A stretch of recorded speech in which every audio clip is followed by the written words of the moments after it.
it's just very valuable to do that from someone that's very successful. Because people just look at a guy like you and go, he's just Lionel Richie. It's just, it is what it is.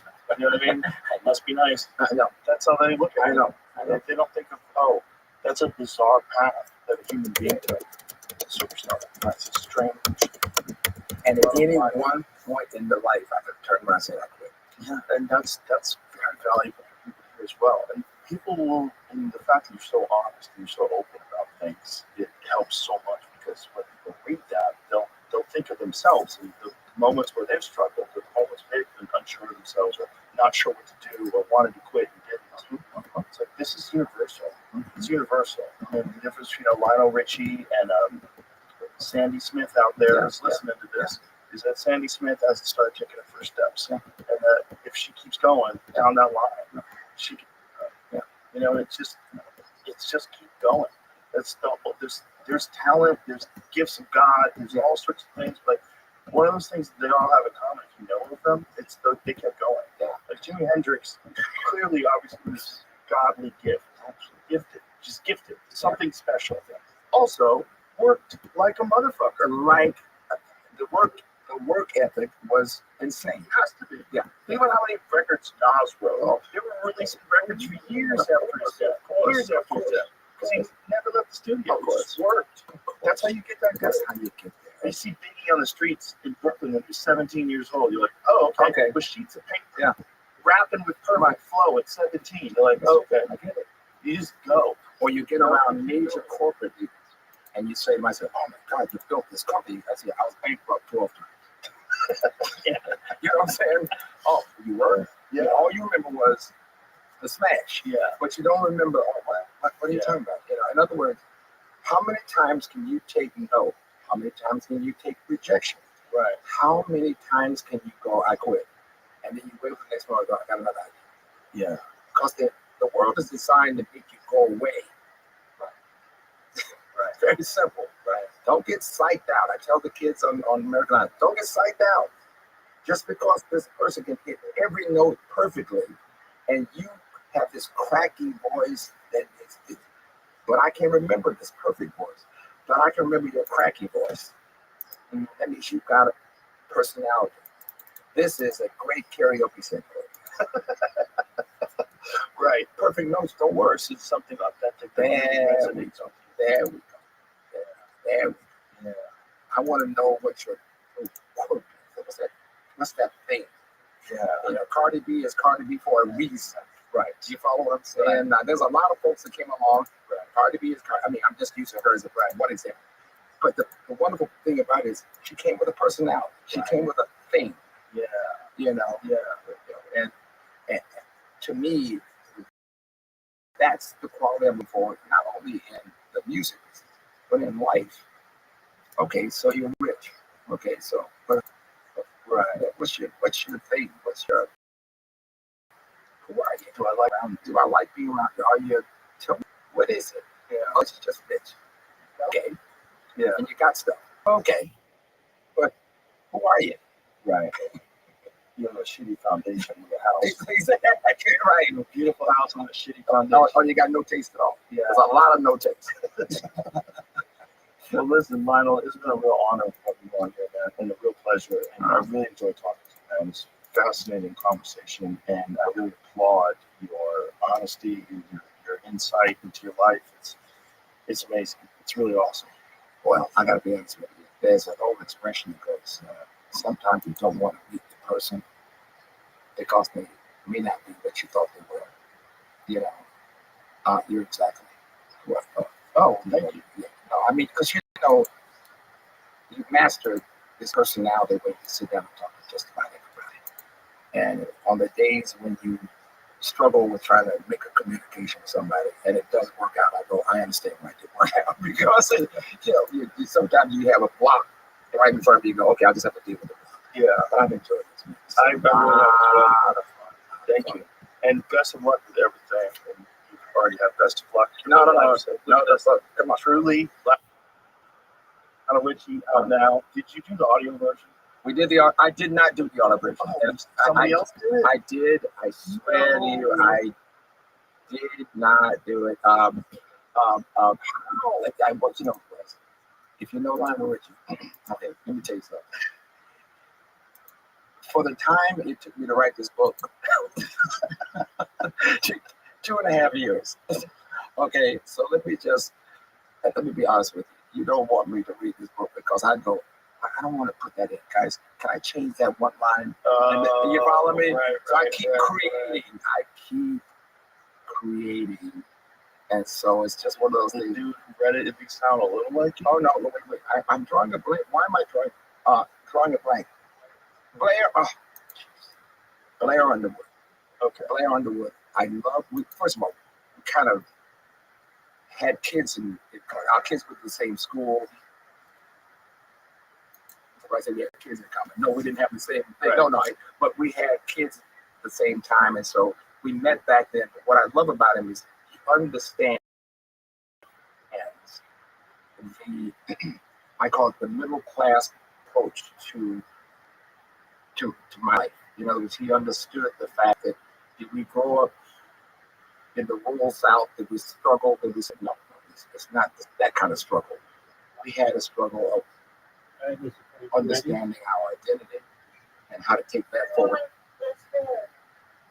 As artists, and he understood the humor. I love his voice because it's not so identified that it was a Morgan Freeman. I'm just kidding. That's perfect. And I love Morgan, but it's too identified. I want somebody to tell a joke and it sounds like mine. Right. Yeah, he had that quality. And so when I said, no, I want you.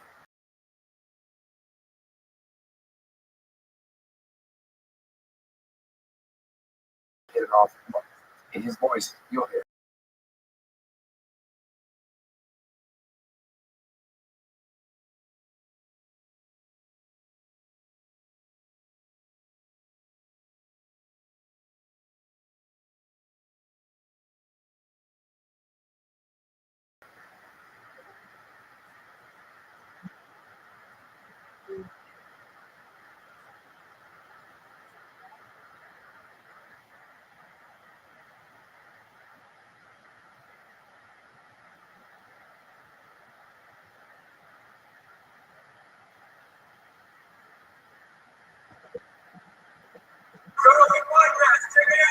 Good job. Okay.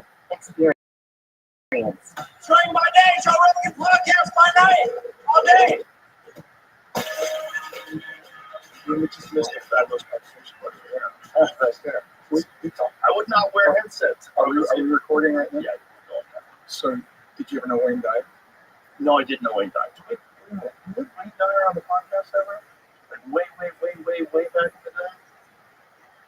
I was on a cruise we had the same publisher, Hay House. He's our publisher, and we were on a cruise just off Australia. Of course, the sun's out there. Wayne came out and he's got a very shiny head. He said, "Very great." I said, "Yeah." He said, "You see this?" And I said, "Yeah." He said, "This is a solar panel for a sex machine." And I couldn't match that, you know. So I said, "Well, you see this?" I said, "These are every one of these hairs is a highly advanced, finely tuned antenna to higher dimensional state spaces information." And so that was our joke about hair and no hair.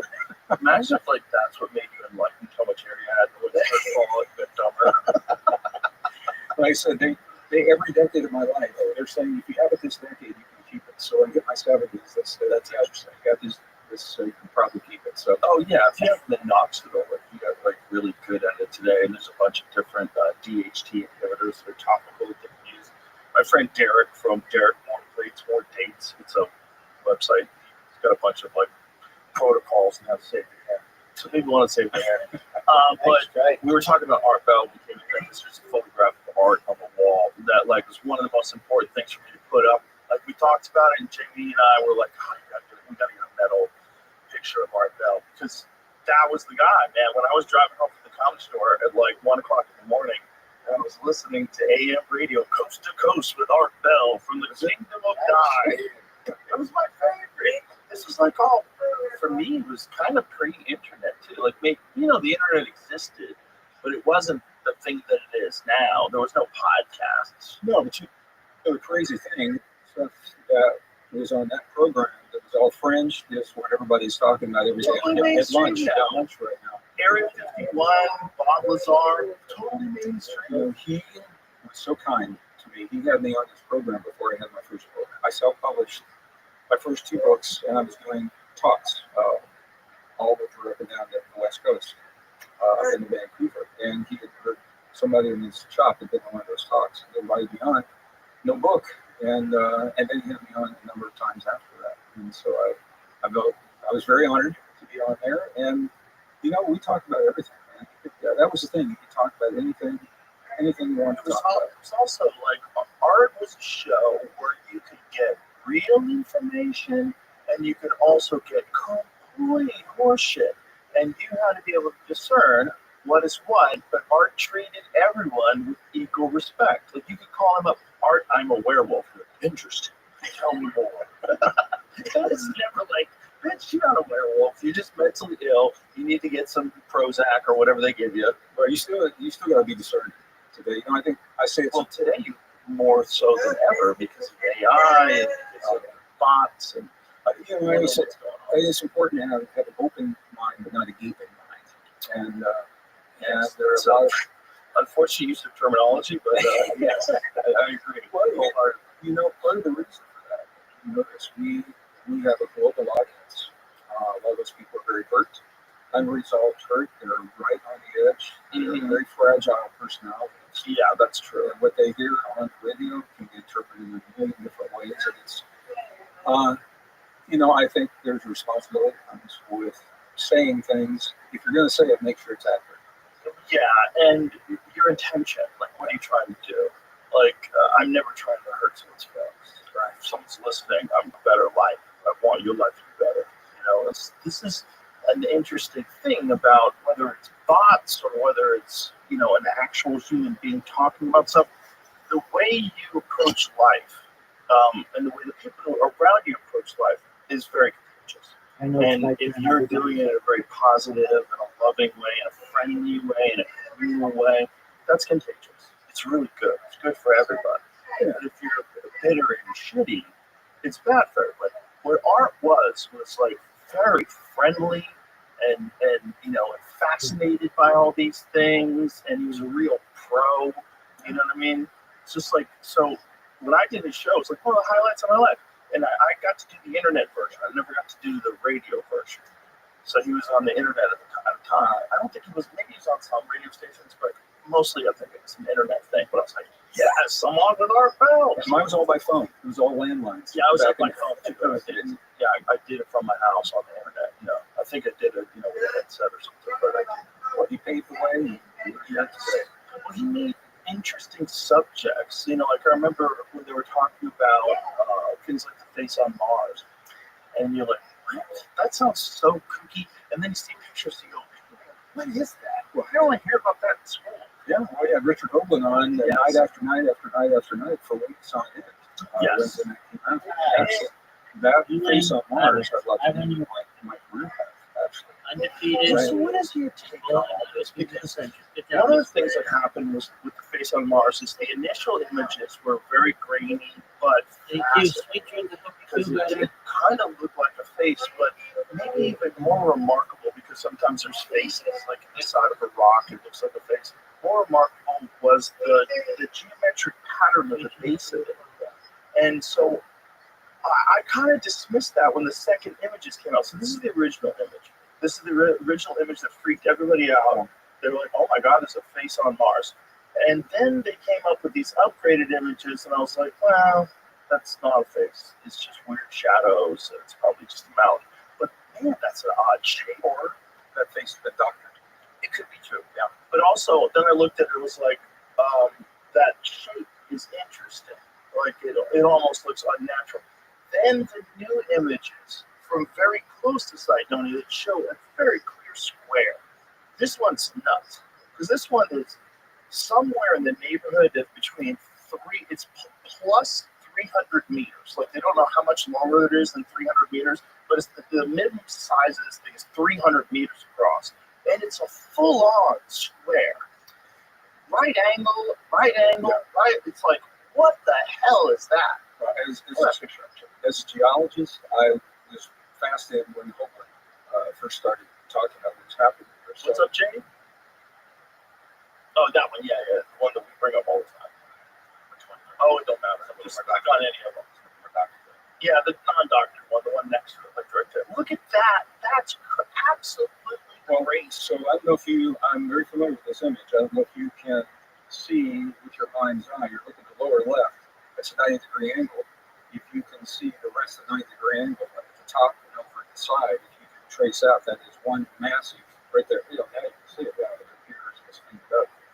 Nature does not work in 90-degree angles. You're not going to get wind erosion. Wind is called aeolian erosion. Fluvial erosion is water erosion. You're not going to get 90-degree angles from wind or water. So one of the tenets in archaeology, when you see 90-degree angles, there's an intentionality underlying that structure. If it were a one-off, you could say maybe it's a fluke, and it's not. And this is on Mars. Jamie, I don't know if you can do this. Through Freedom of Information, NASA had to release all of the lunar images up through the Clementine mission. And they didn't want to do that. And when they did release it, they ended up pixeling out a whole bunch of stuff, which made it look even more obvious than it was. So you got to say, what is it on the lunar surface that we paid for with our tax dollars that we're not supposed to be seeing? These were tower structures. Can you see the Clementine? Are there any undoctored, unblurred versions of it that some I haven't seen them in the public. I haven't seen them in the public. You've seen privately?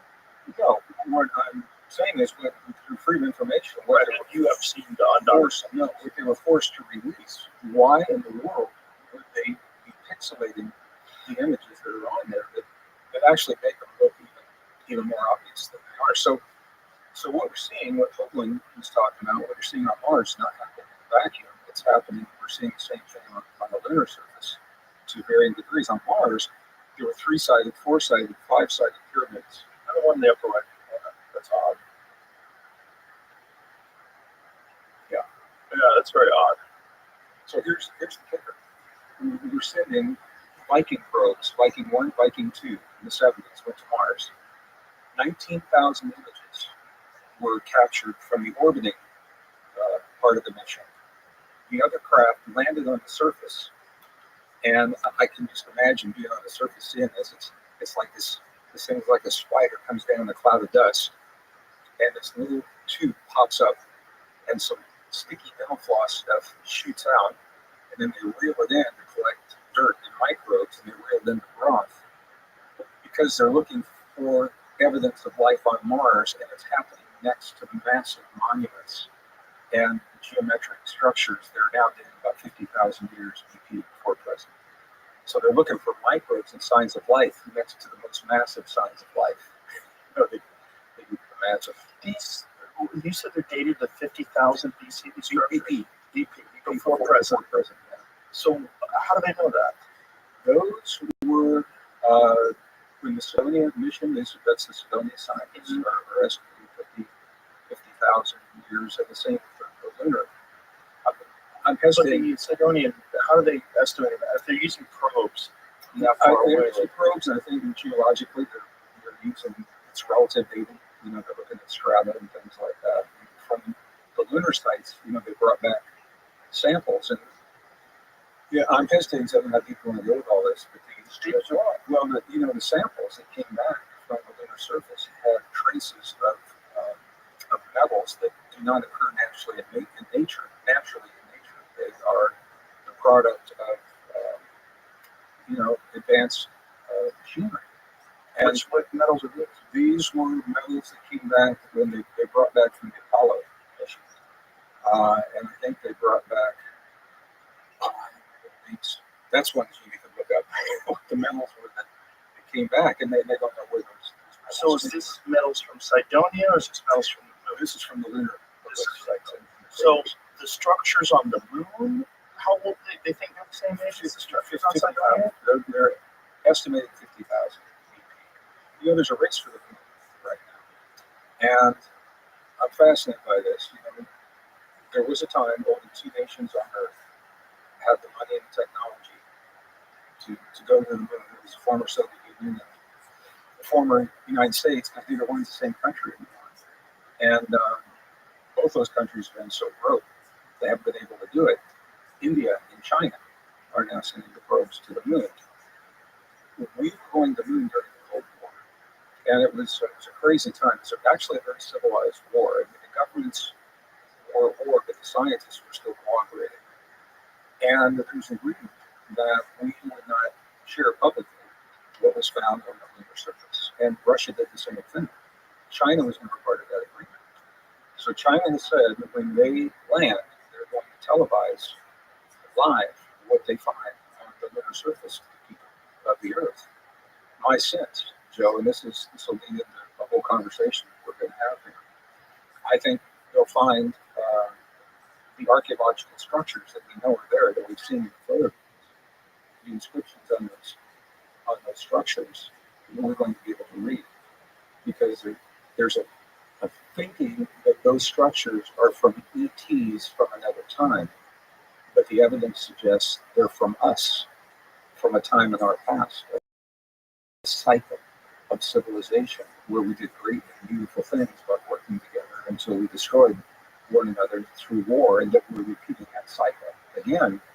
So when they say that, like on a lot of, there are possibilities for what happened, that's where I'm going with this.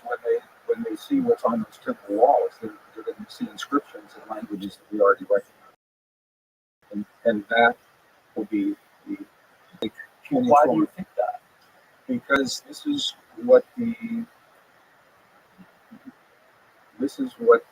researchers who are working on these projects right now, and they're combining this with so many of what the ancient texts have always told us. And this is where, it gets into a really a kind of a sticky conversation, because it depends on how people interpret these things. I'm excited for it for this reason. This is obviously no ordinary time in the history of our world, and they're pushing for war. We're on the verge of global war. What would it mean if we found on the surface, on the lunar surface, evidence of us, humans from another time, leaving a message in our own languages, cuneiform, Sanskrit, those kinds of things? It could be one of the most unifying factors right when we're on the precipice of global war. I completely agree, but we have to make a lot of leaps in order for that to be real. Like, we haven't seen any writing, so why would they assume that there's a bunch of different kinds of writing? I think that's who's that? Well, with our space program, I think you've had guests on that talked about this in the past. I think when our space program was active, there were broadcasts from the lunar surface that were cut off. When astronauts had seen things they were not allowed to see and not allowed to share. That's what I heard. It sounds fun. Yeah. It sounds really fun. I want to believe that. Well, and some of them are leaving this world now, and on their deathbed, they can't believe this hasn't been made public already. So there have been, recordings and videos and things, and I think they're authentic. Right, but this does it. Like, we haven't got boots on the ground in Cydonia, right? So no, not Cydonia. Cydonia is Mars. Well, exactly. So how are they seeing these inscriptions? Are you saying these inscriptions are on the moon? Yeah, lunar surface. I'm sorry. Yeah, all right. I was confused. So these astronauts are saying that on the surface of the moon, they saw writing. They see structures, massive structures. But what about the writing there? There were reports that they had seen the writing, but we can't verify those. Okay, so this is just pothead talk. Well, yeah, yes and no. Kind of, a little bit, because if there's no evidence at all, he's not even an interview with a guy who talks about when I was on the moon, I saw writing. Well, then this is where you start going into the ancient texts, and the traditions that are relating our relationship to intelligences from beyond this. Yes, there's a lot of that, and there's a lot of that. There's a lot of that in various religions too. It's very fascinating. Well, this is what I think is important. It is in religions, but I think you can break out their historical texts and there's religious texts. So if you're reading the Bible, there's religion and history in the Bible. If you look at the Sumerian, Akkadian, Babylonian texts from the Mesopotamian era, they're telling similar stories. And I guess I'm talking about this, where stories are similar, but the religion is not part of that. And so I think what we're doing, we're kind of beating around the bush to a deeper conversation. And that's why I hesitated a couple of times, because I was to get so far down one side. Oh, don't worry. Tell us all. Oh, okay. Tell us all. We should call the show Rabbit Holes.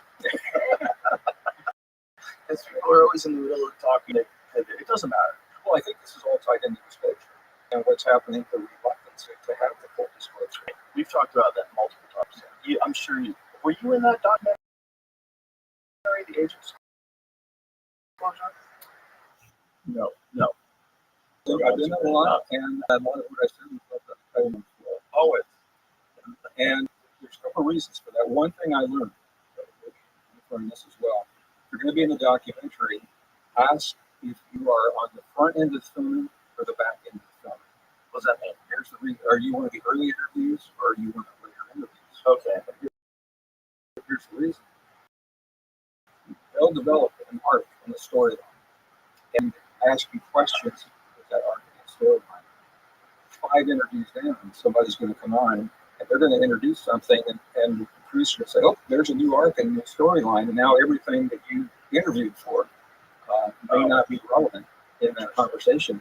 So, well, I don't think you can control that. So you can ask. You just ask. You say, "Where am I in the shooting process?" And then if you're the first one, say, "You can come back and interview me." Yeah. So a little bit later on. Is it your belief that there was a civilization on Mars that were us, and that we migrated to Earth, and then eventually populated Earth? Is that what you're thinking? Or that we coexisted in both places? I think we did. And it sounds so crazy to say. And yeah, it does. It does. Well, you probably travel in different circles. But I mean, to the rational people, most people hear that, like, what, there are people on Mars?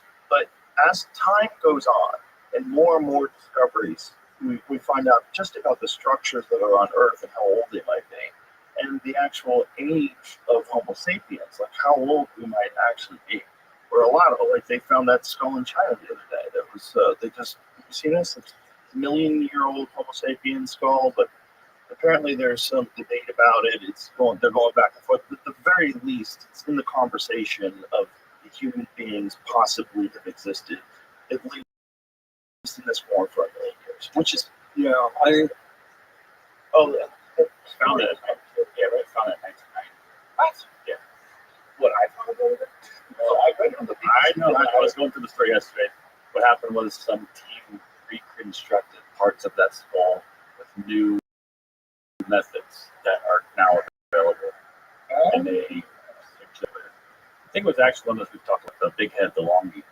Oh, right. It's one of those. yeah, That one's fascinating. That's a larger human being.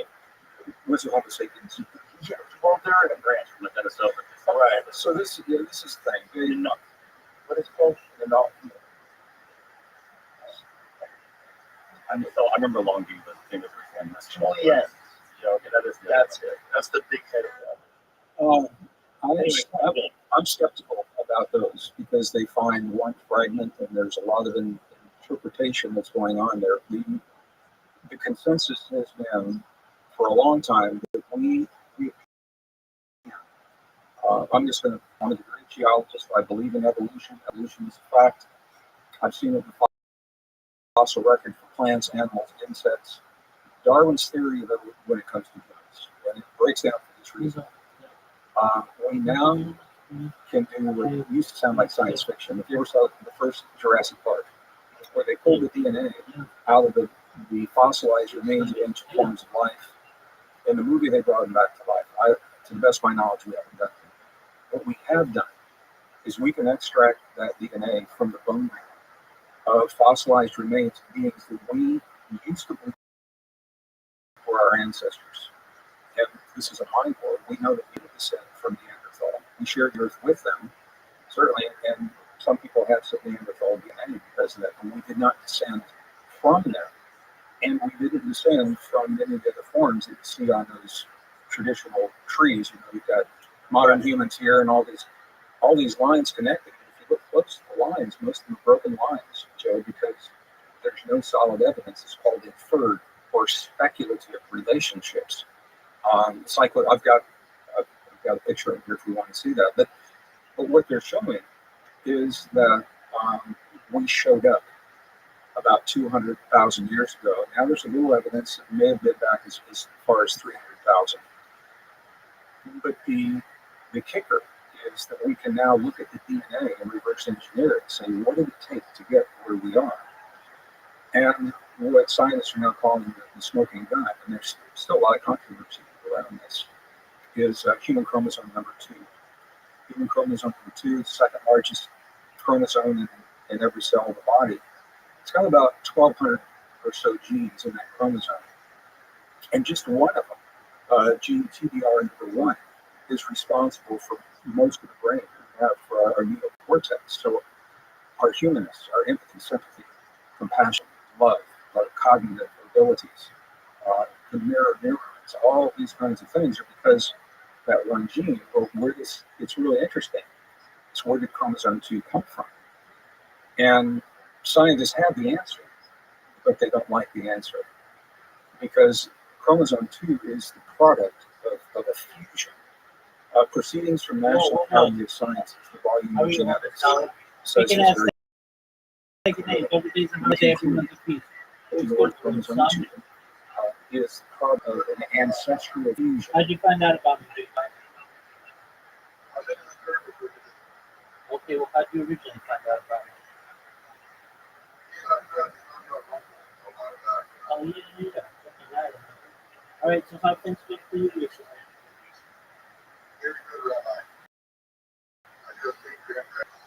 Oh, excellent. What?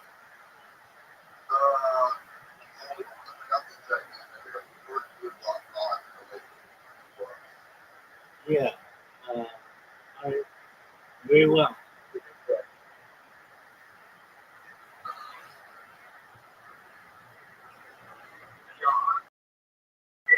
Honey mate, there you go. So what's on your agenda for this weekend? Okay. So what are you trying to organize?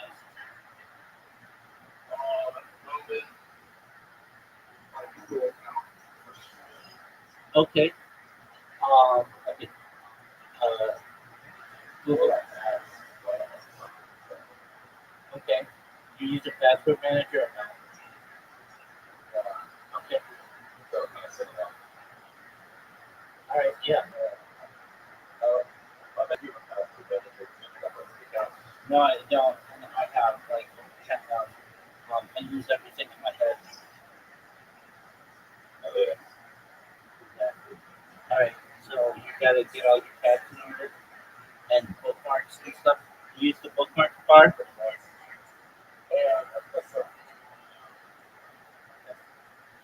Well, you seem like you know what you're doing. Yeah. Are you? Okay. Well, I'm here to keep you company, but your big goal is to get yourself organized. So why don't you stay in here? We'll watch Joe Rogan, which is what we're doing with a bunch of people, and then you get your bookmarks organized. How's that sound?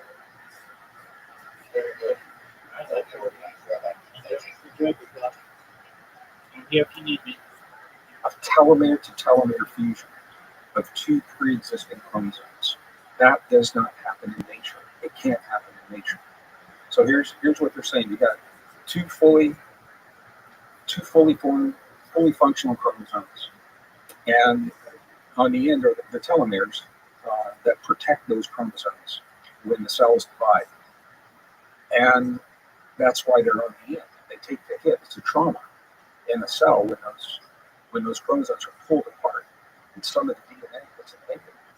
So nature puts telomeres on the end to take the hit, so the good DNA remains intact. and that's why it's on the ends. Chromosome 2 elements are right in the middle of the chromosome. They shouldn't be, because chromosomes were fused together about 200,000 years ago when we appeared. And if that was the only one, you could say, well, maybe it's a fluke. Chromosome number 7. I'm a musician when I'm not doing what I'm doing now, long before I was a researcher. And one of the things I always used to wonder about, we share 98% of our DNA with chimpanzees, but you don't hear chimpanzees sing. You're never going to hear a chimpanzee sing Let's Up and Stairway to Heaven. And you ask, well, why not? I mean, 98% of the DNA is we share with them, but it's because of chromosome 7.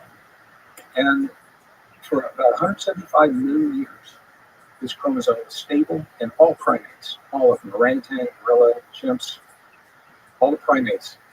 All of a sudden, there was this little switch of a couple of genes that connected our tongue and our brain and our jaw, and we can sing, we can have complex speech, like no other form of life that happened 200,000 years ago. But what are the odds of that happening when chromosome 2 is fusing? So I've worked with scientists my whole life, both in academia and in corporations. I was a problem solver for Fortune 500 companies through the late 70s, 80s, and 90s. And one of the things I've seen about scientists is fascinating, is that there is one way of thinking that says we take all the evidence and we force it into a pre-existing model, like all the new discoveries, trying to force that into Darwin's theory of evolution, or we allow the new evidence to lead to the story that it tells. And this is where science is stuck right now, because the old theory, Darwin's theory of evolution, is in trouble. And it's the DNA is the reason it's in trouble. It's no longer superficial or fossil evidence. I mean, the DNA is telling the story. And the new story suggests, at the very least, the scientist has to say there's been some kind of intelligent intervention. And this is where science gets stuck, because science says it's not equipped to talk about any kind of an intelligent intervention. If that ties in to everything that's happening now, if we're going to talk about ancient civilizations, or if we're going to talk about the been here before, or we're going to talk about, what it is that is the disclosure, all of those kinds of things.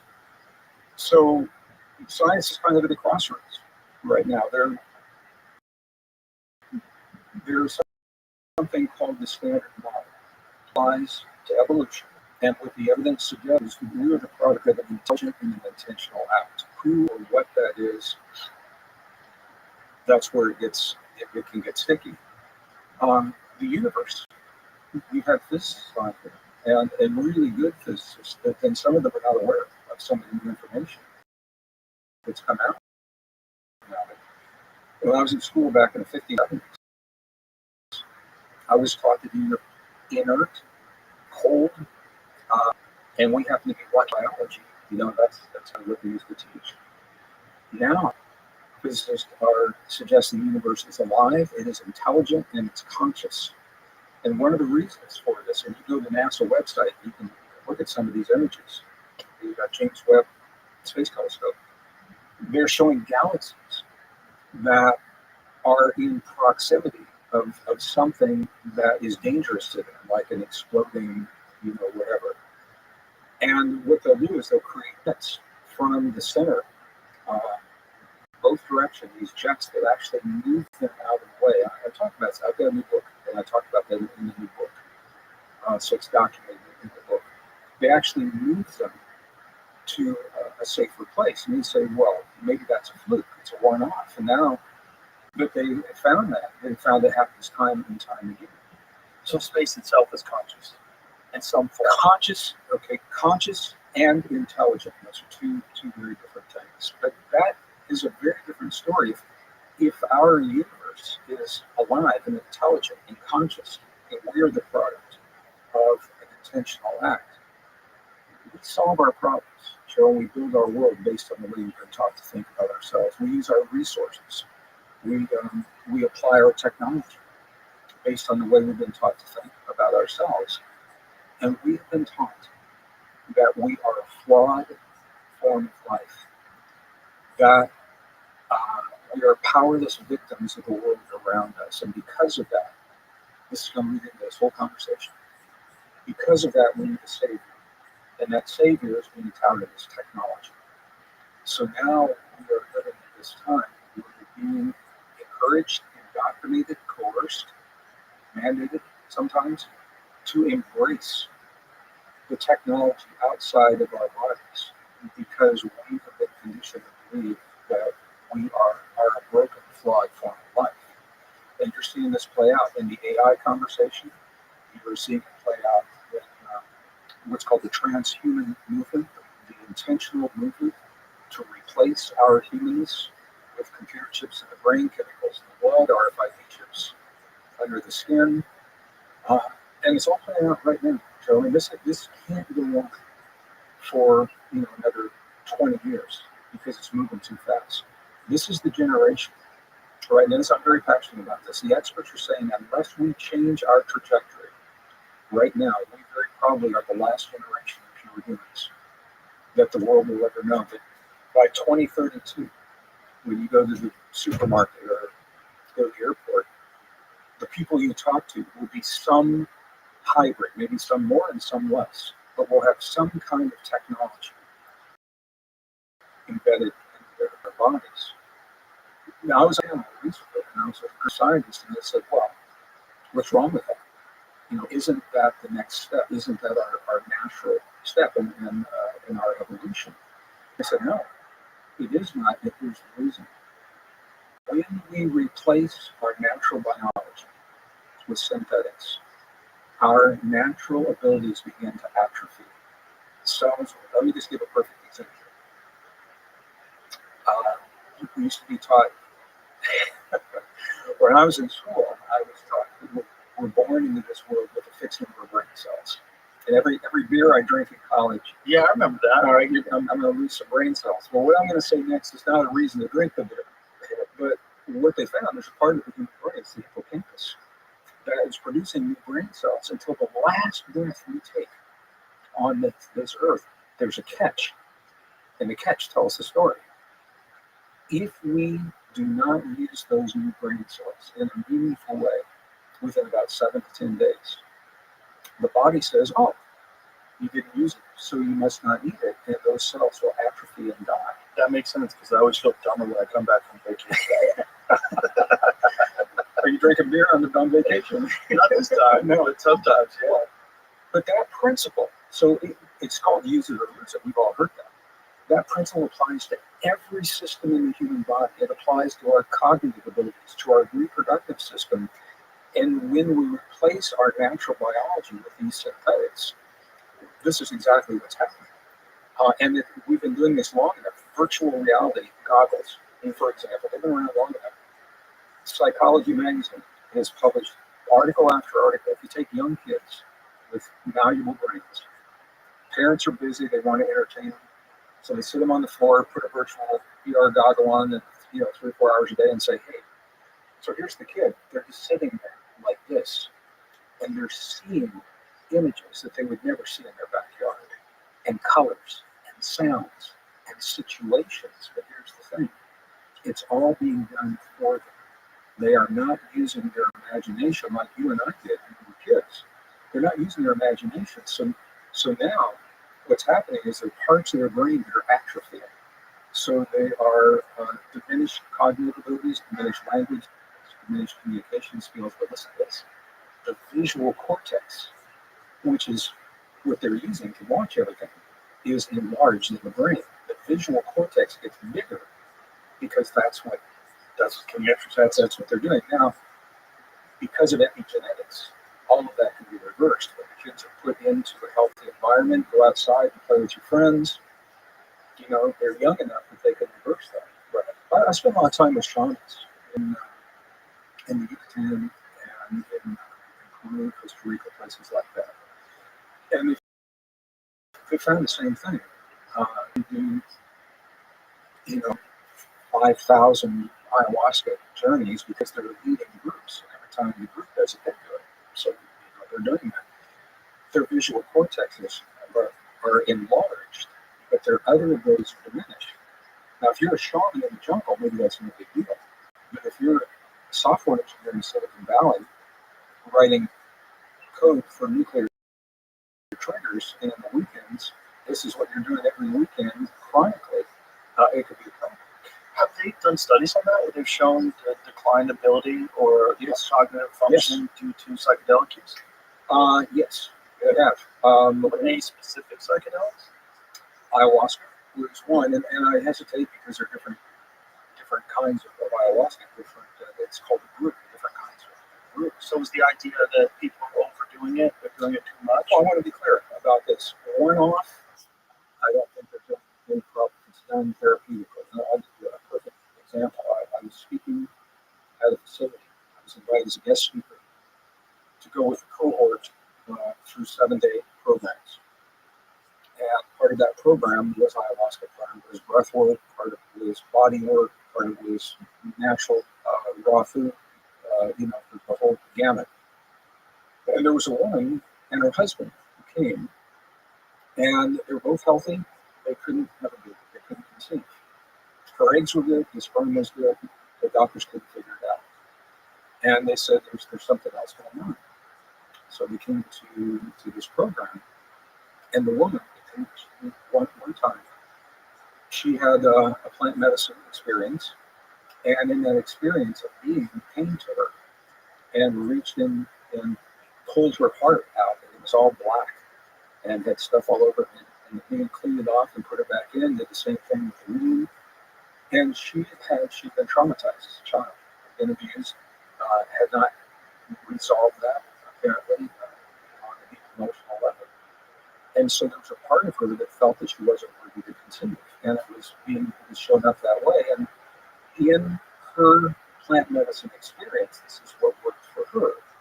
And they conceived shortly after. I think they conceived that week while we were there when they did the numbers backwards. Now, as a scientist, can you agree with that? Or you could say there's a high correlation between the time that an individual has an experience like that and when they successfully conceive. But that's a one-off, and I don't, therapeutically, I don't think there's anything. It's not get harmful one-off, it's the chronic use for recreation. That's where we get. Well, it seems to me the people that I have encountered that use it maybe a little bit too much, they seem to have a loss of a perception of how other people they get slippery.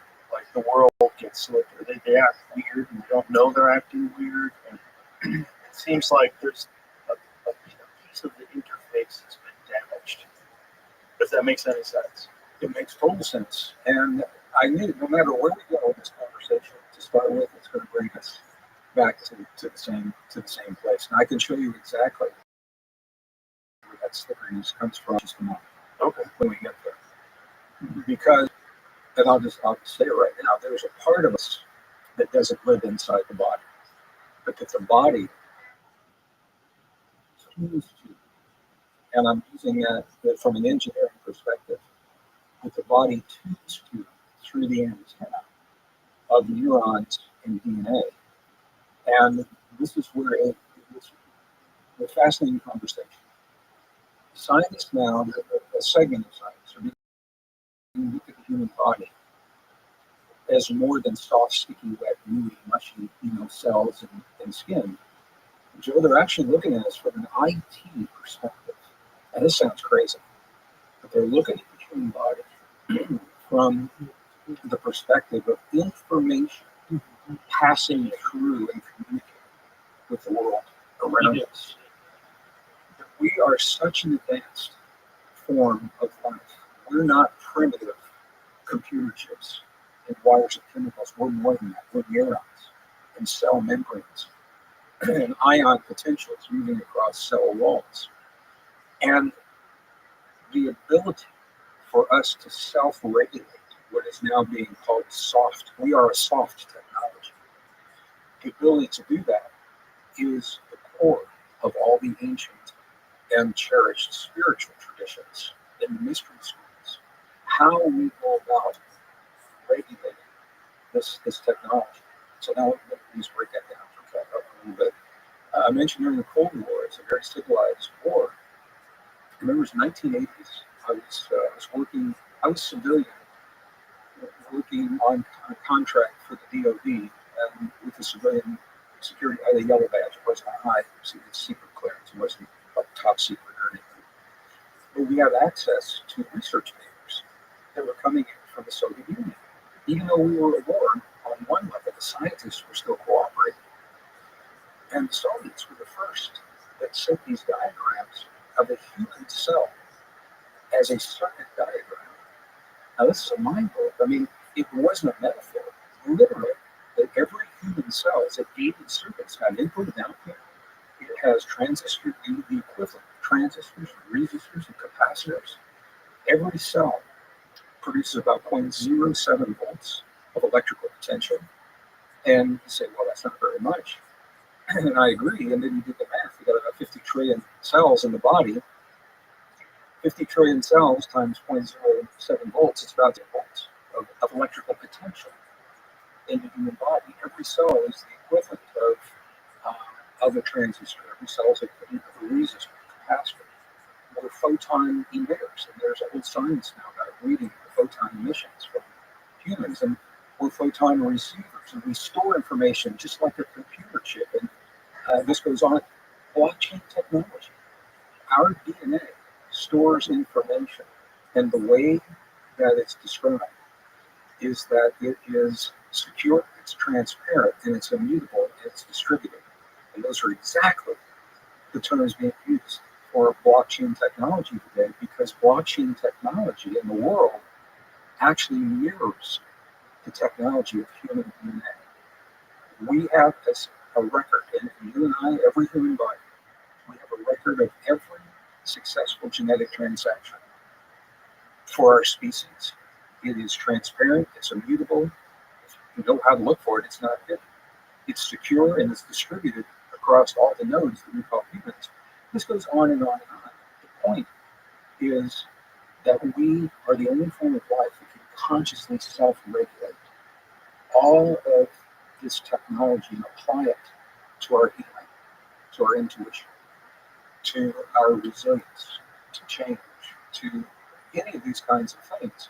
And the ability to do that is the secret that has been hidden within the mystery schools, within the religions, and it is the reason for everything we're seeing happening in the world today. There's a concerted effort, Joe, to deny us our ability to express our humanness. And part of that effort is replacing our humanness with technology. So that's a big statement, and I know. But that's fairly recent, right? The effort to stop people from expressing their humanness, that's not recent. Well, so now we're going to get to the crux of it. Okay. So here's, and I wasn't sure how we get into this. I lost my mom to COVID just a couple of years ago. And right before she died, she looked at me and she said, Greg, the world is going to hell in a handbasket. And I always got the going to hell part, and I never knew exactly what the handbasket was. I never understood that phrase. What is that phrase? I don't know, but I knew what she meant. And what she meant was that the world looked scary to her. Joe, and there's a lot of people. It looked like things were happening for no reason, for no apparent, there was no apparent structure. It looked like things were just popping off here and there, out of control, but crazy. She said, this isn't my world anymore. Well, we are in the middle of the process. The process has a beginning, it has a end. We're in it. The only way out of it is to go through it, and that's why I'm excited to have this conversation with you.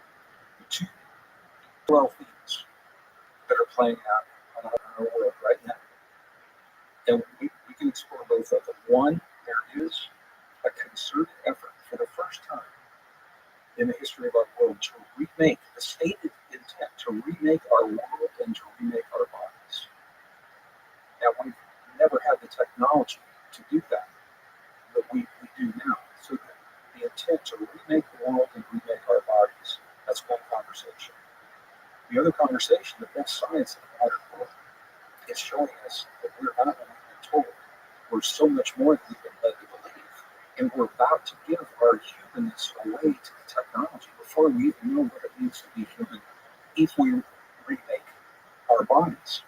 So this is in this generation. This cannot drag on for 5 years, 10 years, because all the tech is being pushed on us so quickly.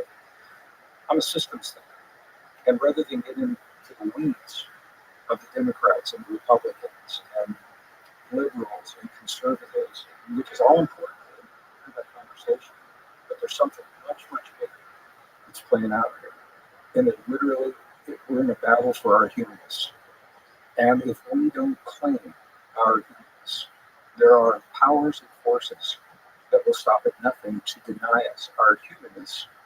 One of the reasons they're denying it is what we just said, because it's through our humanness that we have these extraordinary potentials that empower us as sovereign, critically thinking, self-regulating human beings.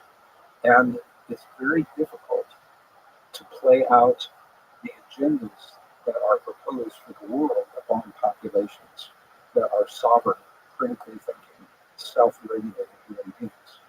So just like, Well, the problem seems to be power. That's the problem. And the only way to have power and control over people is to limit their ability to express themselves and then keep them at each other's throats. Those are two things that are happening all the time with social media. The people that manage social media are consistently trying to limit the reach of people that have voices or narratives that they don't approve of. And ultimately, what you're seeing in other countries is moving to digital IDs. This is just implemented in Europe, in the UK. You're seeing it in a lot of places where you're going to have to need that to work and vote and travel. And it'll be even more of a constriction on your ability to express yourself. Particularly when you think about the UK, which has had more than 12,000 arrests for very mild social media posts. isn't that crazy? I mean, I can't believe that. I've been watching stuff play out. Fascinating, and the fact that our mainstream media is relatively silent on this is insane.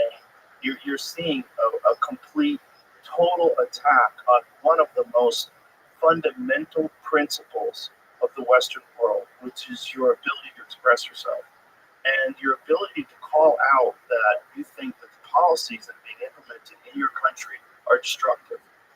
That's people have always been able to do that. These people are not calling for violence. They're being arrested for wild things. People are being arrested for liking posts.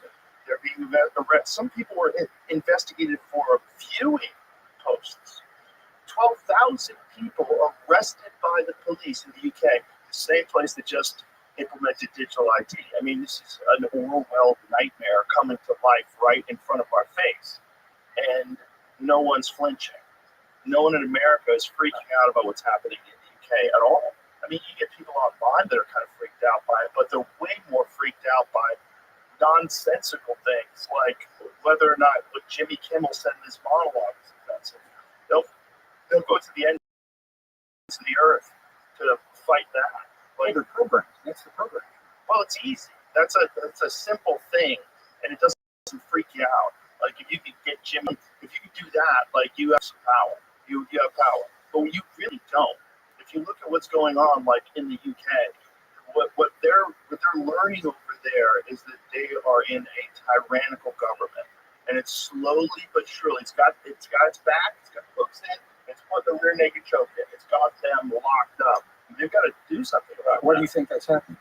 Why? Because of what we talked about: power and control and resources. And a very limited amount of people are controlling a huge amount of people. A limited amount of people with fantastic access to resources and the ability, for the first time in human history, where you have individuals that are in charge of companies that they can shift the entire narrative of the world. So they're doing it through these tech companies for the first time ever. Totally unanticipated. 20 years ago, didn't exist. So I'm saying for the first time, the tech allows for the remaking of our humanness.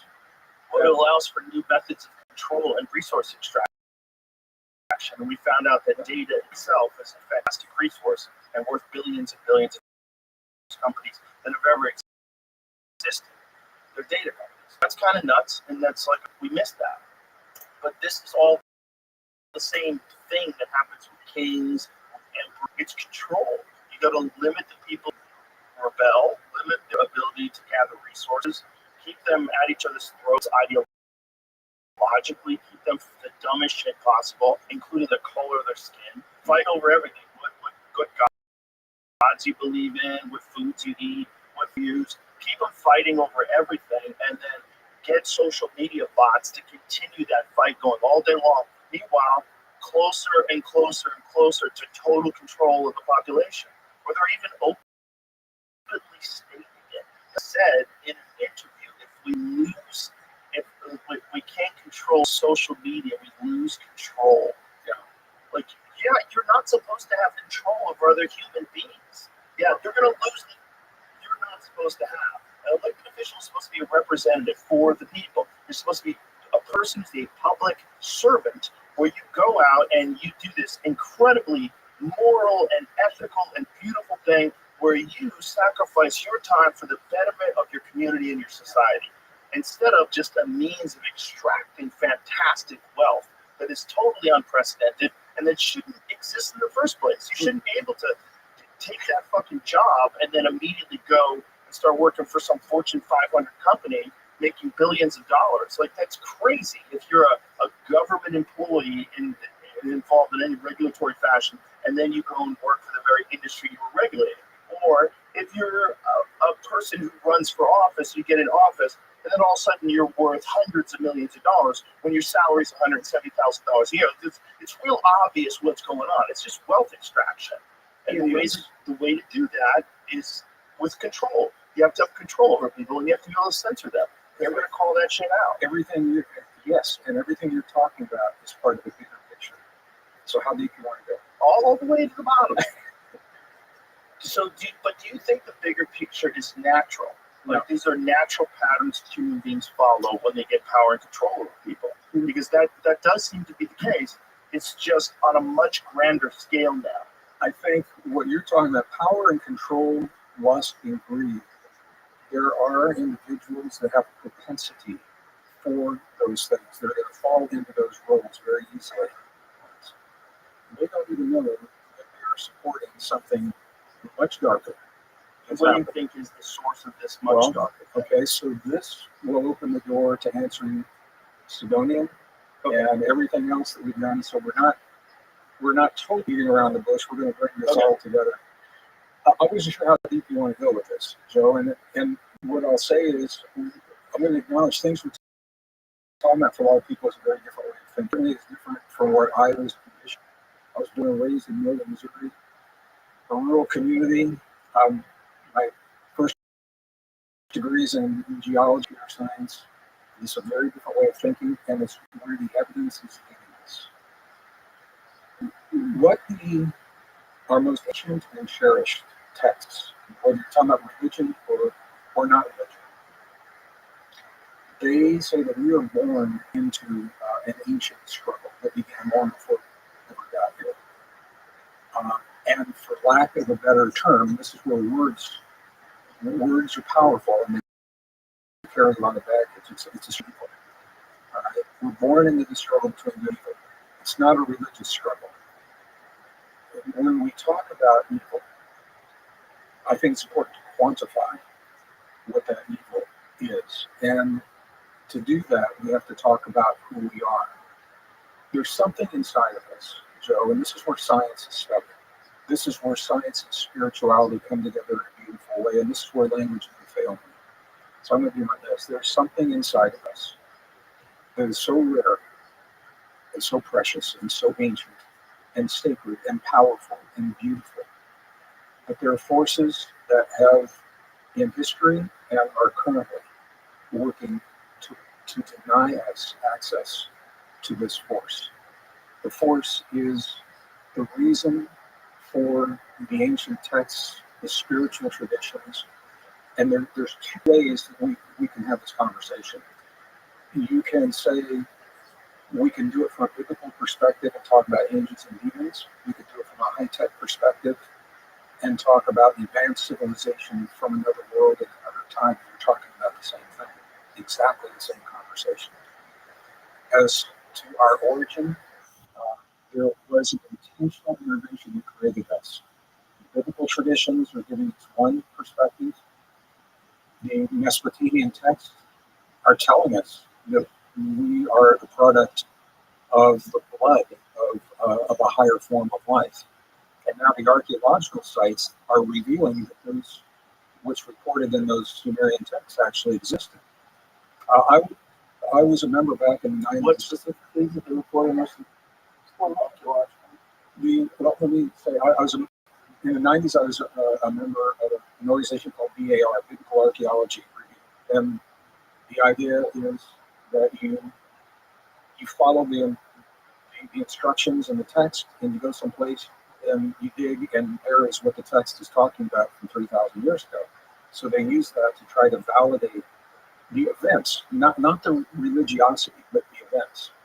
In the Mesopotamian texts, when we talk about the king's list, like Yasson that talked about the king's list in Sumeria, it literally says when it descended from the heavens to the earth, and then it gives the list of the kings, and then there was another flood, and they evacuated and they came back, and then they created humans, and it actually lines up date-wise with the 250,000 years when we were created, no religion involved.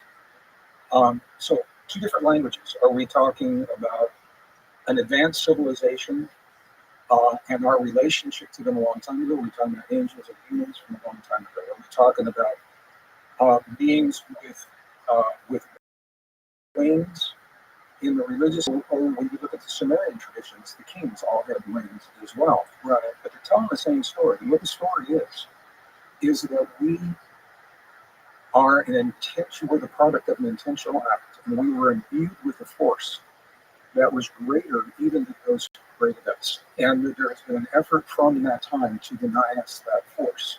Well, how do you know that our force is greater than those that created us? I don't know that. Where are you getting that from? That is from, if you're familiar with the Gnostic texts.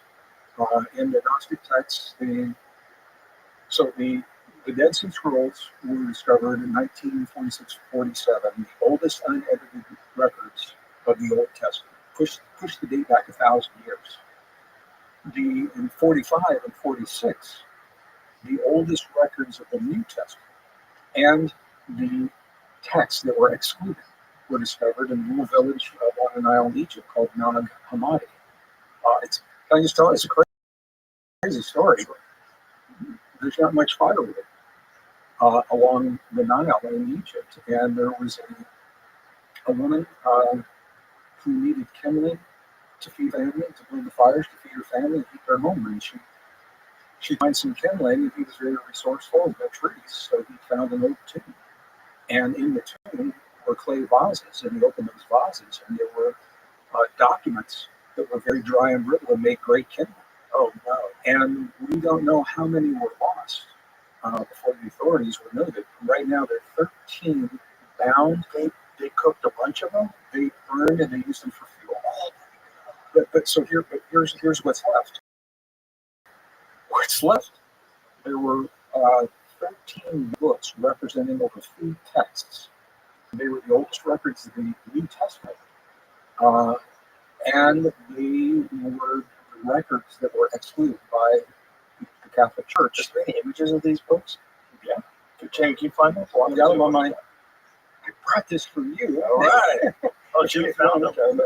Yeah. So there's the 13 bound texts. So among these were things like the Gospel of Thomas, which is considered the second most heretical book in the Nag Hammadi library. There's the Gospel of John, also called the Secret Book of John, also called the Apocryphon of John, which is considered the first most heretical book. There are books from Gnostic women. Thunder Perfect Mind is a book by a Gnostic woman that's in there. The Gospel of James is in there. So these, and I'll be very clear, if you had Wes Huff here, I know you've had before, and I think he's a brilliant scholar, he would say that these are not accepted because they're not accepted by the church because of dating, because of, there's a lot of reasons, but there's a lot of new research showing that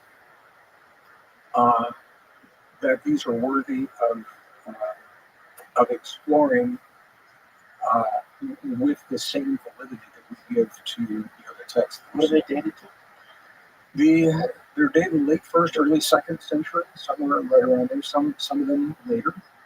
Um, the the book of John, the secret book of John, what makes it so exceptional is that he said that it was dictated to him by Jesus of Nazareth after his crucifixion.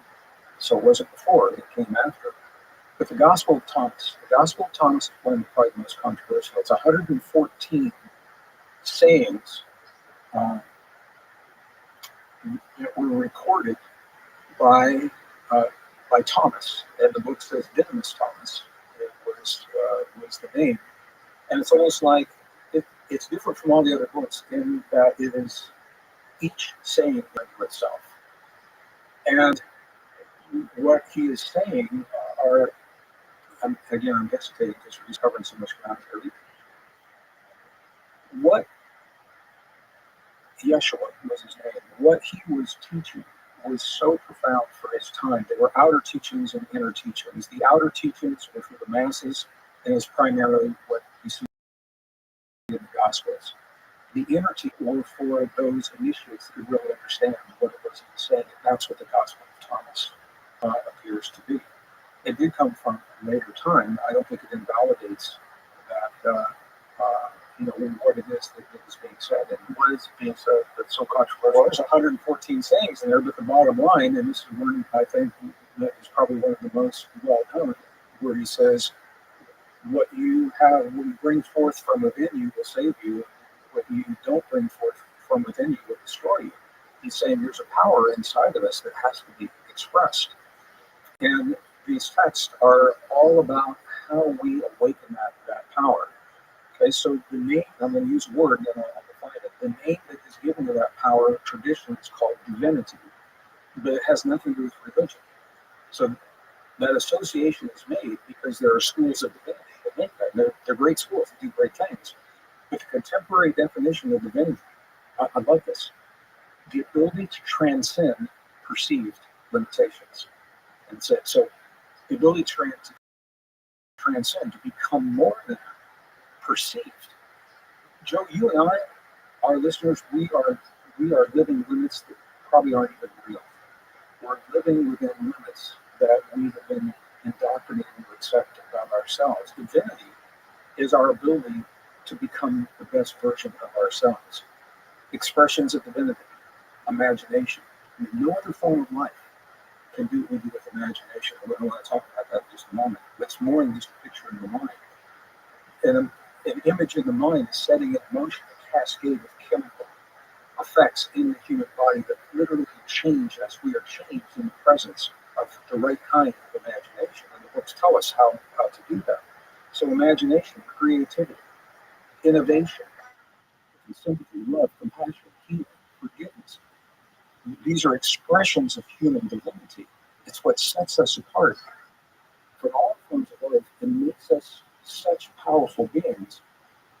The purpose of evil, and this might be the most important thing that we say today, because it's a nebulous concept in evil until you get the picture. The purpose of evil is to deny. How'd you find out about me, my friend? The purpose of evil is to deny us our greatest expressions. Imagine. How'd you find out about me?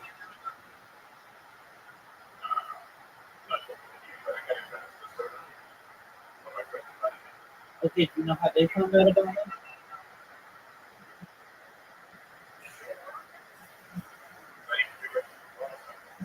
Okay, very cool.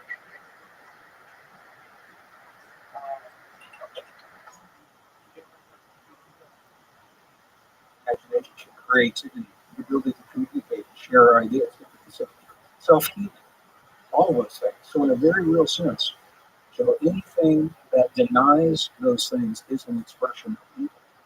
So when we find that algorithms are denying us the ability to communicate our ideas from this perspective, that's an expression of evil. And we find we put something into our bodies that prevents us from healing our own bodies. That was the version that we feel. What the Gnostic texts are saying is that we are in a process that has a beginning and an end. And the purpose of the process is to deny human our own humanness. That has been playing out over eons, and now the technology is allowing it to play out to a greater degree because things like AI, things like misused, I'm not anti-AI, it's how it's used. Things like computer chips to the brain, computer-brain interface, all of these things. What they're doing, Joe, is they are. Yeah, it's good, son.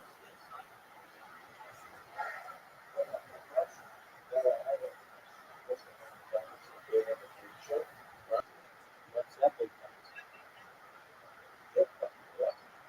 Why?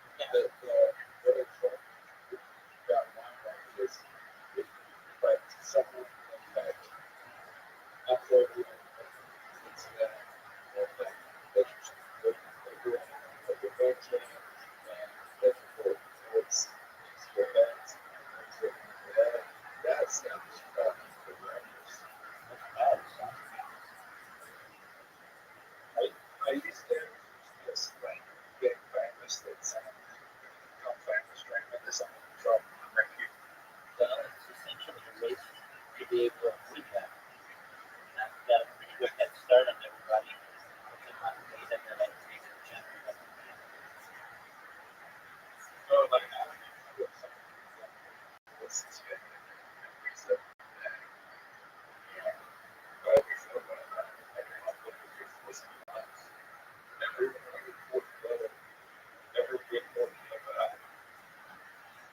Yeah, I mean, I'm very vulnerable. So I think we'd be able to use the data that I recently uploaded and be able to match that against whatever unconventional.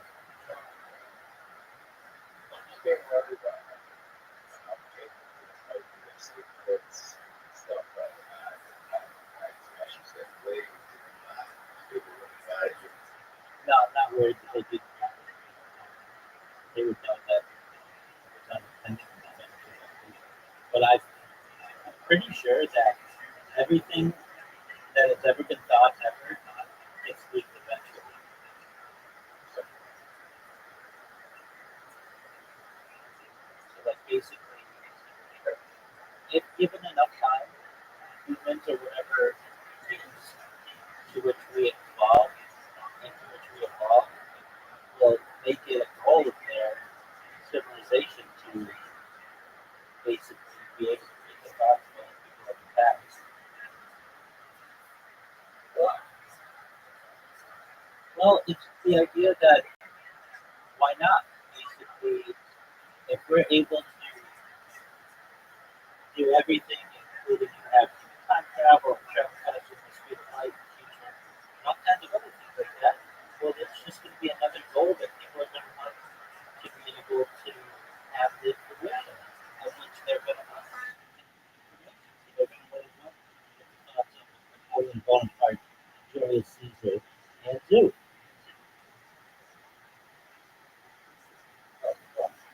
Oh yeah, you're fucked big time, right? And people,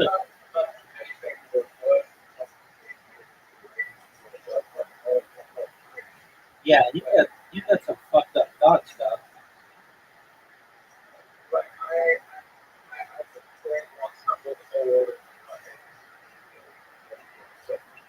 Okay, let's not get rash, though.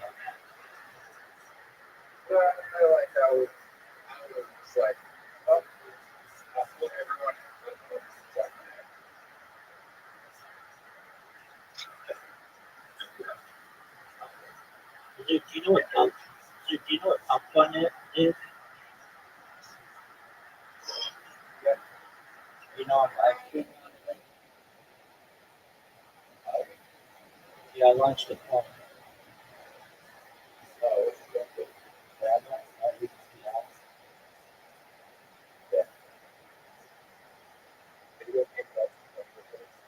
You got it as best I can. The system goes down every once in a while, so I have to. I'm going to create a bot that, like, if it does that. Let me finish. It's only 10,000. If I'm going to create a robot that, if, like, while I'm asleep or something, the stream goes down, it'll start back up.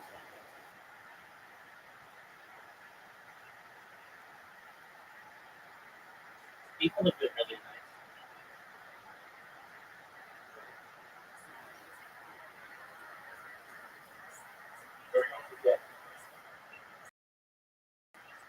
Yeah, what?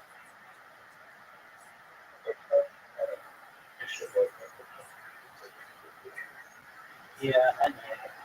Even when I attempted to get that, the people that get into the record basically said that it's a difficult thing to quantify.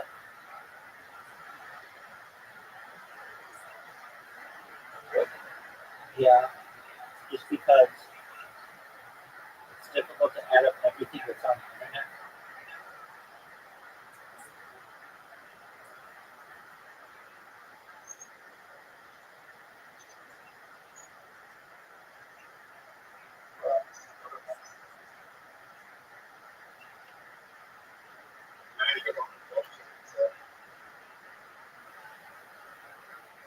Where does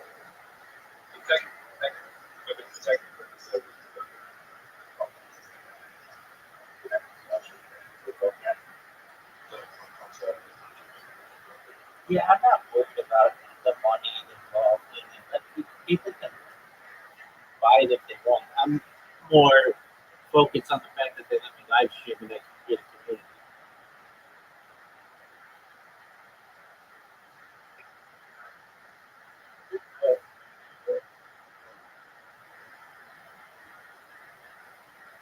Dude,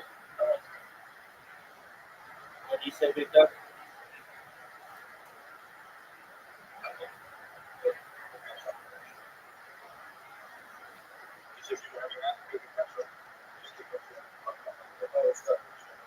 Exactly. Are you ready to play? Okay, but are you ready to lose? Do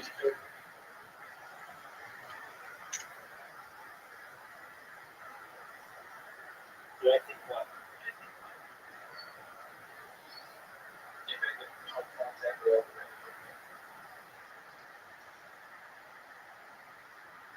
I don't know if they've been in my street twice today.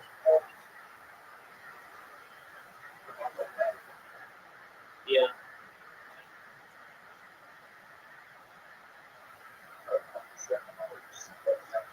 I mean, it could be, but like, when I first launched, a bunch of people said like a bunch of negative things.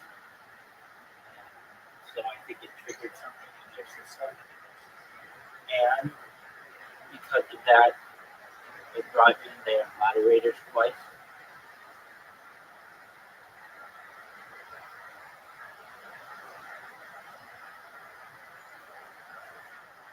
So I asked the question, what up, big dog?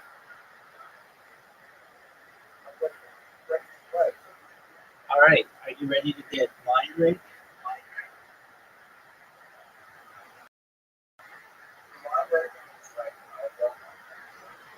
Okay, but I don't want to regularly.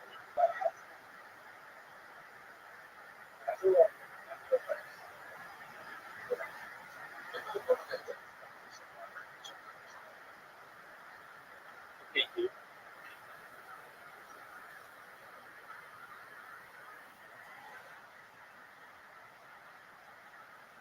What are your thoughts on this whole?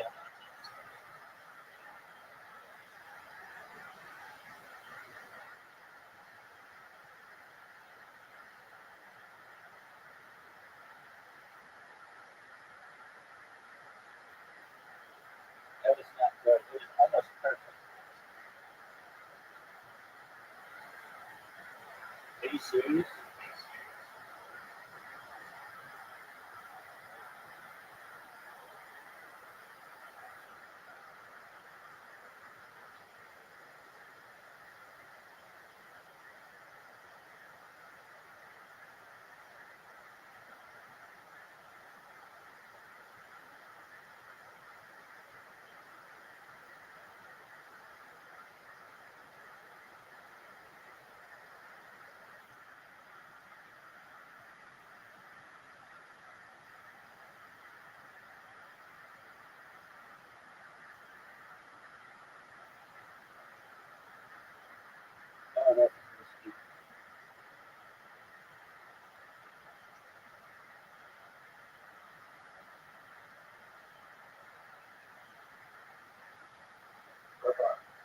What up, baby? Yeah.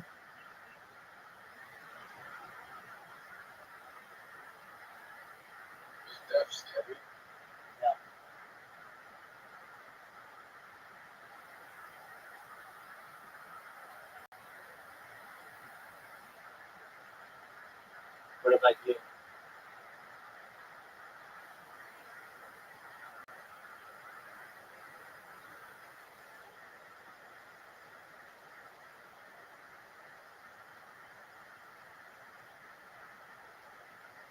Are you ready for my greatest shot you've ever seen? Oh, are you serious? Dude, you need to make this. If I were you, I would try to blast my phone.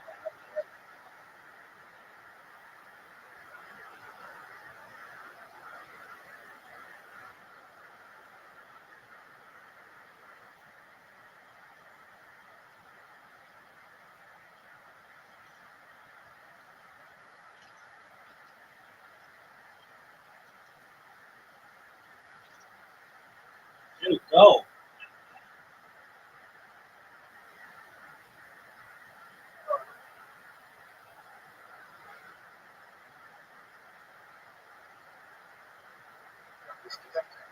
No, you didn't. You're full of shit. You're full of shit. You were doing something else. Don't lie. You're full of shit. You were doing something else. I could literally fucking leave.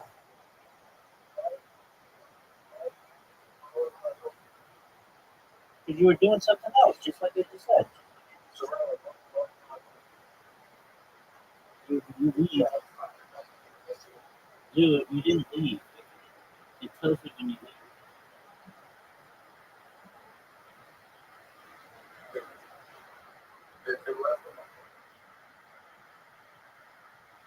Dude,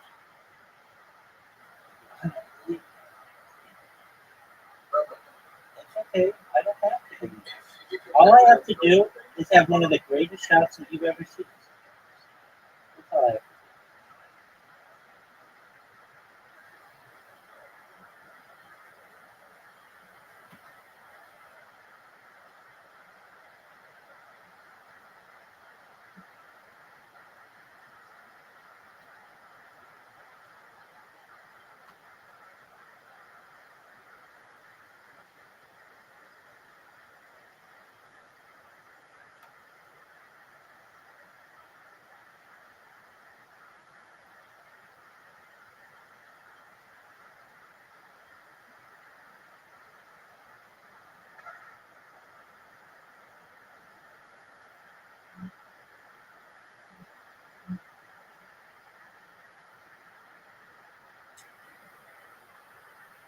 More like,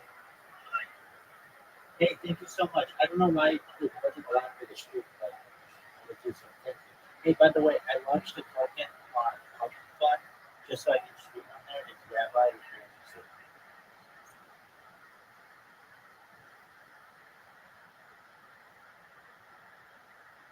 Dude, are you ready for one of the best shots you've ever seen? What are your thoughts on how good that shot was?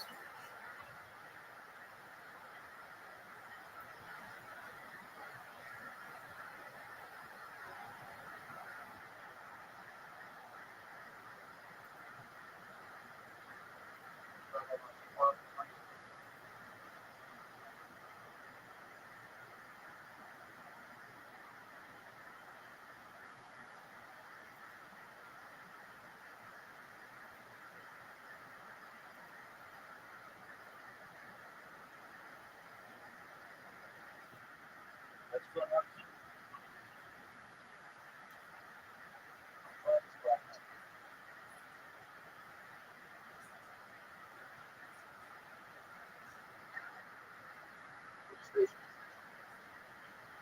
Yeah.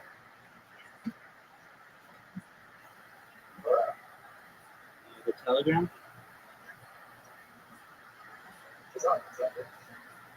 Yeah, he is.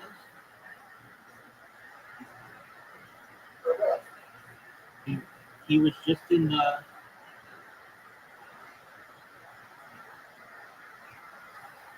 video call.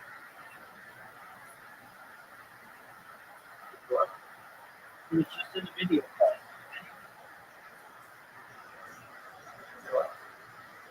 What'd you say, Big Dog? Yeah, he just opened it up for me. What, you need to speak with him?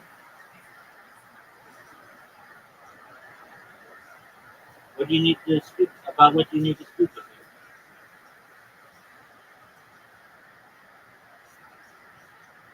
Dude. Dude. Yeah, party dog. Do you know what the market cap is of Aircon Obama's condominium?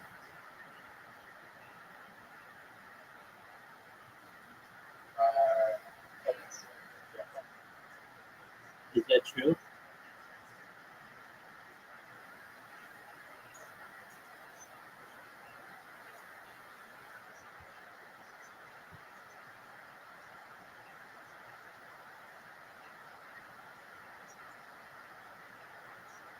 Alright, so are you ready to play again?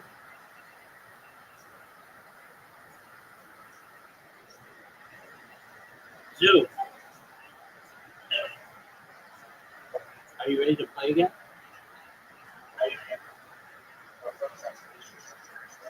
Okay, sounds good. But come back, please.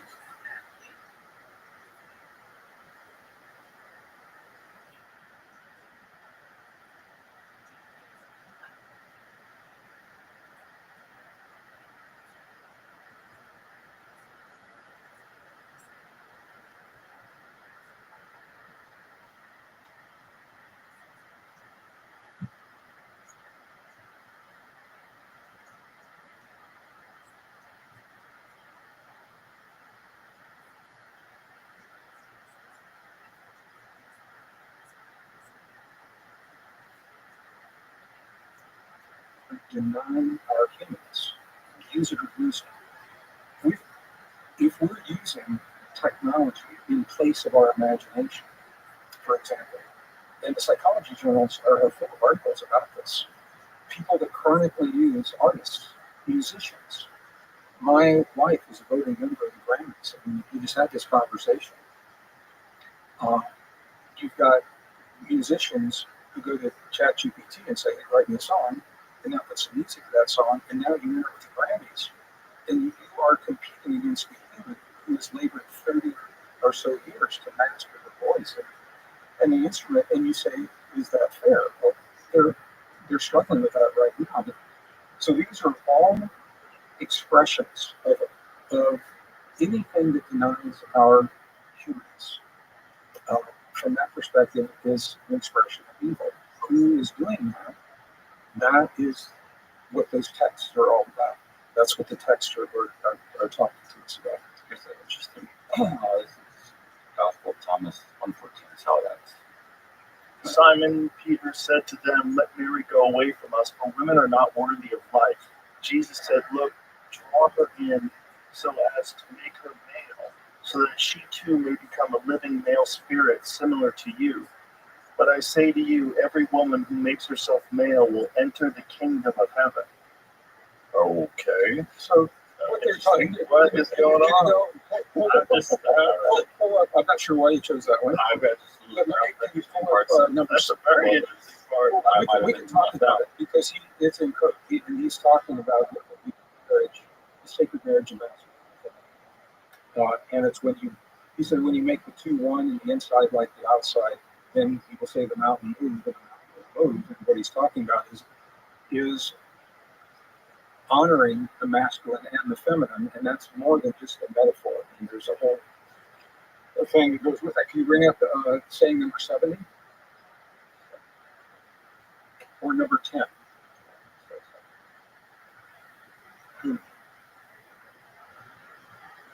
So 70 says, Jesus says, if you bring it into being within you, then that which you have will save you. If you do not have it within you, then that which you do not have within you will kill you. Jesus says, I will destroy this house and no one will be able to build it again. This is the thing. in the Christian doctrine, we're led to believe that he was a peacemaker. And what it says very clearly in the Gospel of Thomas, he says, and if you go to the early, When I was looking it up, the Catholics say that some of the stuff Jesus did say, oh, he said it. some of it he did not say, and some is flat out made up. They have a problem with the dating, but they also have a problem that it doesn't support the narrative. So there were two councils. There was the Council of Carthage and the Council of Nicaea. And this is where they excluded these documents that they had been accepted prior to that. Just like Enoch. You've heard people on here talk about the book of Enoch. Yeah, that was accepted before these as well. So what these are, they're inner teachings not meant for the masses, based upon the concepts that he's sharing. And this is where he's saying there is something inside of us. And the rest of the Gospels, this is what Philip and Thomas are talking about, is that we are imbued with this force, given another form of life. It's a light. It is an intelligence. And when we are fully empowered in this intelligence, we are sovereign, critical thinking beings, and we are no longer susceptible to and vulnerable to the agendas and the ideas of others. And there are multiple agendas that are out there. So from this time, and now when you go to the Sumerian text, they say the same thing. They're saying when they beheld what it was that they created, it had more light, more power than those that created it. Then you get into the whole conversation with Genesis, where it says God created man. That's a translation because the original text said Elohim, and Elohim is a plural. Some people will say it's not. There's exceptions to that. But it says Elohim said, let us create man in our image. So even if Elohim is not plural, us implies more than one God. So the point of all of this, and we can drill down into the weeds of all of these, but it appears that there was a collective of intelligence that is responsible for us. Okay?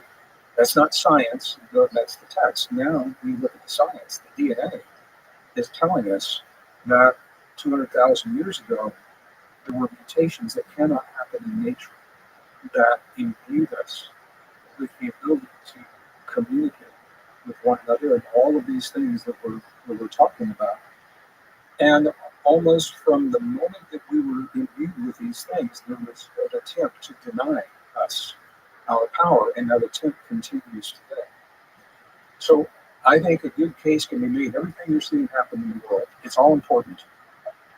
The wars, the economies, all the conversation of climate, it's all important. And there's a level where it's become a distraction to keep us spun up and in fear so that because we're so close, Joe, we're so close as a species to awakening this fundamental force within us. The closer we get to that awakening, the more chaos you see in the world to keep us distracted. And I'll give you a quick. What is causing this? I think consciousness is.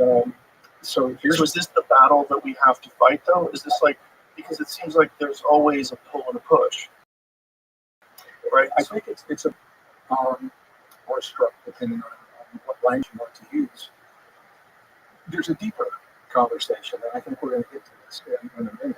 But what I want to go back, I said I would elaborate on this. There's a part of us that doesn't live in our bodies. Science is struggling with this, but there's a scientific experiment. I've got it here, but if you can bring it up, let me just tell you about it.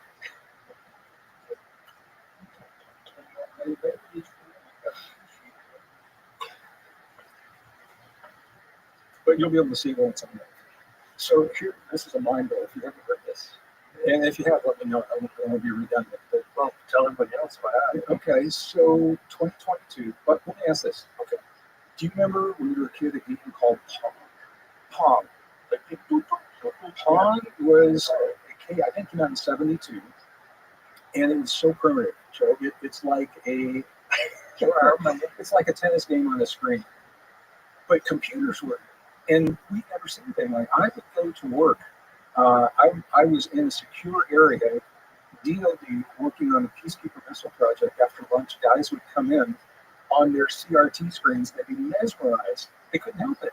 They were mesmerized with this game of Pong. This little boom, boom, boom, boom, and that's all it was. Okay. So the point is, Pong was pervasive in our culture. Everybody knew what it was. All right. 2022, scientists did an experiment, and I've got it. You can find it, or I've got it on that. You can bring it up if you want to see it. Actually, Pong is on there. If you bring up the Pong file, That's part of the problem with the PowerPoint stuff. This kind of stuff happens. So I don't think that's what you attempted to show. Is it? well, you can see part of it. But Well, can you back up? it's Back up a PowerPoint couple is slides, and there is there it is right there. You should be animate it first. Well, I think most I people already know know. how Pong works. Okay, there it is. I used to have it when I was. I'm just trying to say the thing you were trying to get me to show, which the next slide is it's Well, so here's what they did. 2022, scientists took neurons, but there was no human attached, and they put them into a petri dish to keep them alive. And they hooked up the neurons to a computer chip. So now you've got a biology technology interface. All right, so the neurons are hooked up to a chip. The chip was put into a computer that was loaded with Pong.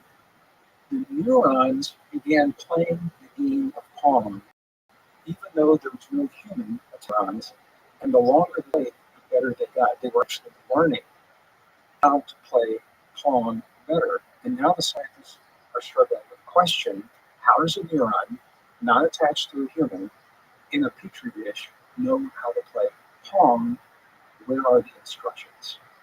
Okay, so I remember when I was a kid, Einstein had died, and they had his brain thin section at the University of Kansas because they wanted to see what made his brain different from everybody else. And it looked pretty much like everybody else's, with one exception. He had a whole lot of folds in his brain. So when you stretched those folds out, he had more surface area. He had more neurons. So they're thinking there was E equals MC squared wasn't in the brain, right? So now they're looking at those neurons. They're saying, where's the instructions for Pong? Trying to figure out where it is. Well, here's what this experiment is telling us. The instructions aren't in the neurons. The neurons are a biological antenna, a molecular antenna that tune to the place in the field where Pong is pervasive. All right, the field. There was a time when the field was a metaphor. You know, metaphysically people, spiritual people, you say, oh yeah, it's out in the field. July 4th of 2012, the CERN superconducting supercollider made an announcement that they had discovered a field that had been predicted by Peter Higgs, the physicist Peter Higgs. And well, they found the Higgs boson, and what that implied was that there was a field supporting the boson, and now it's accepted science. They said, oh yeah, there's a field. So, but here's the thing, I was at a conference recently. Here's what scientists are doing. They're still saying this. They're saying, oh yeah, there's a field out there that connects everything, and their hands are getting mixed. The field's not out there. We're the field. Okay? Every 50 trillion cells that get alive. Every one of those cells has about 100 trillion atoms emerging from the field and collapsing in the field right now. You and I, we're constantly, the atoms in our bodies are emerging and collapsing into that field. We are the field, and that is what makes us so powerful. This is why we can heal our bodies almost instantaneously when we know how to access this part of ourselves, because we hold the blueprint that tells those atoms how to express when they come into the body. So if you've got something you don't like in your body, what you do is you are using the gift of imagination to create a new blueprint how they come into. And that sounds great to some people. And there's a lot of science that's struggling with this. But in the quantum world, you get into the fact that the Higgs field exists. You get into the fact that imagination in the mirror neurons of the human brain. Mirror neurons were all discovered in 2004. And the thing about mirror neurons is they don't know the difference between watching the experience and having the experience. So, for example, you can be on the couch on a Sunday afternoon watching the Joe Rogan show with an exciting guest. You're just laying there, but your heart might be racing, and your body's perspiring. Your best like you're watching something. Because your neurons don't know the difference between watching and having an experience. This is why porn is so addictive. Because the neurons don't know the difference between having and witnessing the experience. They're going to kick up the same addictive chemicals, the same dopamine, the same levels of adrenaline. Watching the image or having the image. Here's where the power comes from. Because the image can be imagined. When we are able to hold an image of ourselves, fully enabled, fully capacitated, fully healed, fully awakened, hold that image. What we're actually doing is programming the body. And this is something shamans know this, and I live in northern New Mexico. Our indigenous healers all know this. I spend a lot of time in Peru and the Andes, the Andean Peruvians use different language. So the point of all of this is we're not really being told, and we're so much more than been led to believe. And it is the attempt to deny that power that is driving so much more in our world today. And so if there's motivation to that attempt is evil.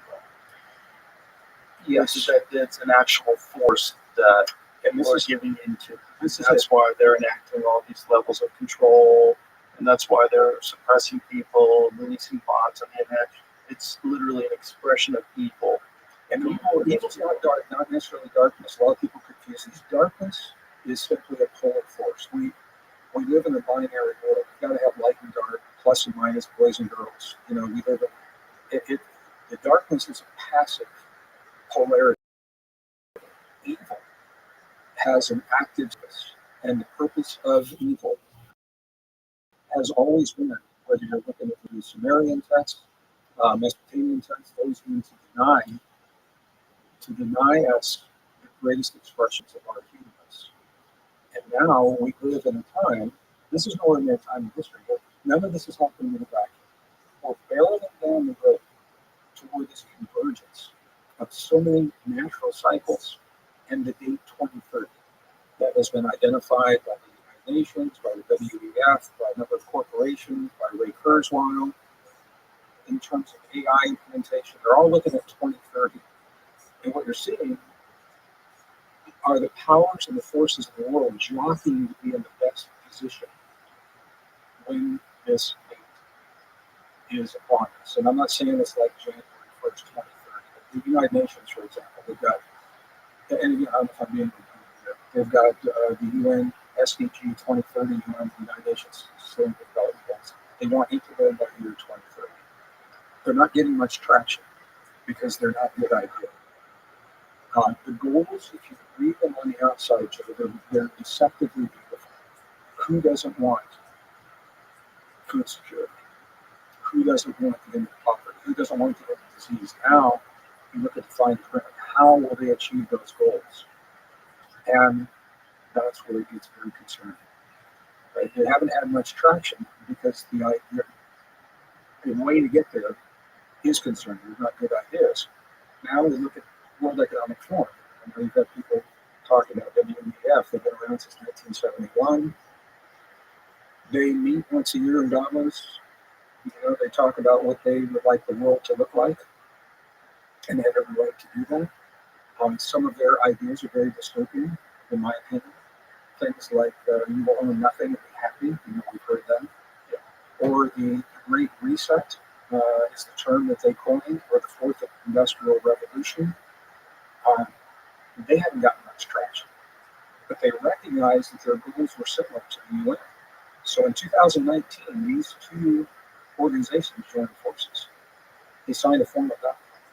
So now the WEF ideas have traction through the UN implementation of these sustainable development goals. And the goals can be beautiful. I'm not against the goals at all. It's how we go about doing ourselves and do we honor our humans as we achieve those goals. And there are very different ideas about what it is that means. I have a video clip. WEF. Do you see that on there? Can we bring that video clip up? Because in one sentence, Klaus Schwab states that the goal for the fourth industrial revolution, and if he doesn't have, I just want you to hear it in his voice. He said the goal is the merging of the natural world, the digital world, and the biological world, our biological identity. He said the goal of this fourth industrial revolution is to merge all of those into this massive database run by AI. And here, you can hear it. Should be the next. It's end.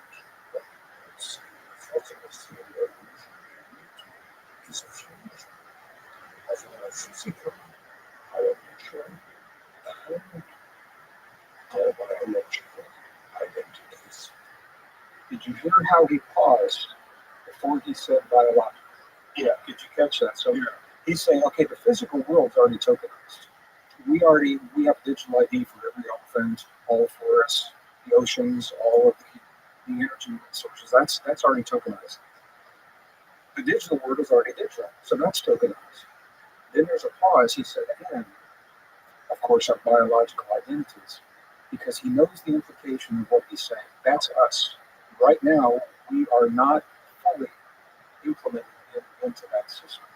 But that statement, and the reason I wanted to share that is what's driving everything you're seeing happening in the world. But all of the implementation of the technology, that statement is driving the implementation of that technology. The AI, the way that we are being indoctrinated to accept it, first accept it in our lives, and then developing the dependency upon that AI, ultimately doing some kind of compliance with what we need to use the AI in order to, accomplish certain things, banking or whatever it is. It's all being driven by AI. And that sentence is a very, very powerful sentence. It also could have been delivered by someone who looks more like a villain in a movie. Or sounds like one. Yeah, Are you familiar with Class? Oh, yeah, we have a photo of him in the back, crazy Darth Vader outfit. I saw that in the bathroom. He's in the bathroom. Such an insane photo. Like, who the hell would dress like that? Who would say the things that guy, James, find that photo? Who would say the things that guy has said like that? With that accent and dressed this way? This is exactly, this is why we're having this conversation. Joe, I'm advocating for humans. I believe we are. There it is. Like, what? What are you wearing, bro? Like, don't go out dressed like that. No, you talk like that. When you talk like that, you gotta wear suits and you gotta look real normal. What are the impulse? Yeah, whatever. Don't wear it.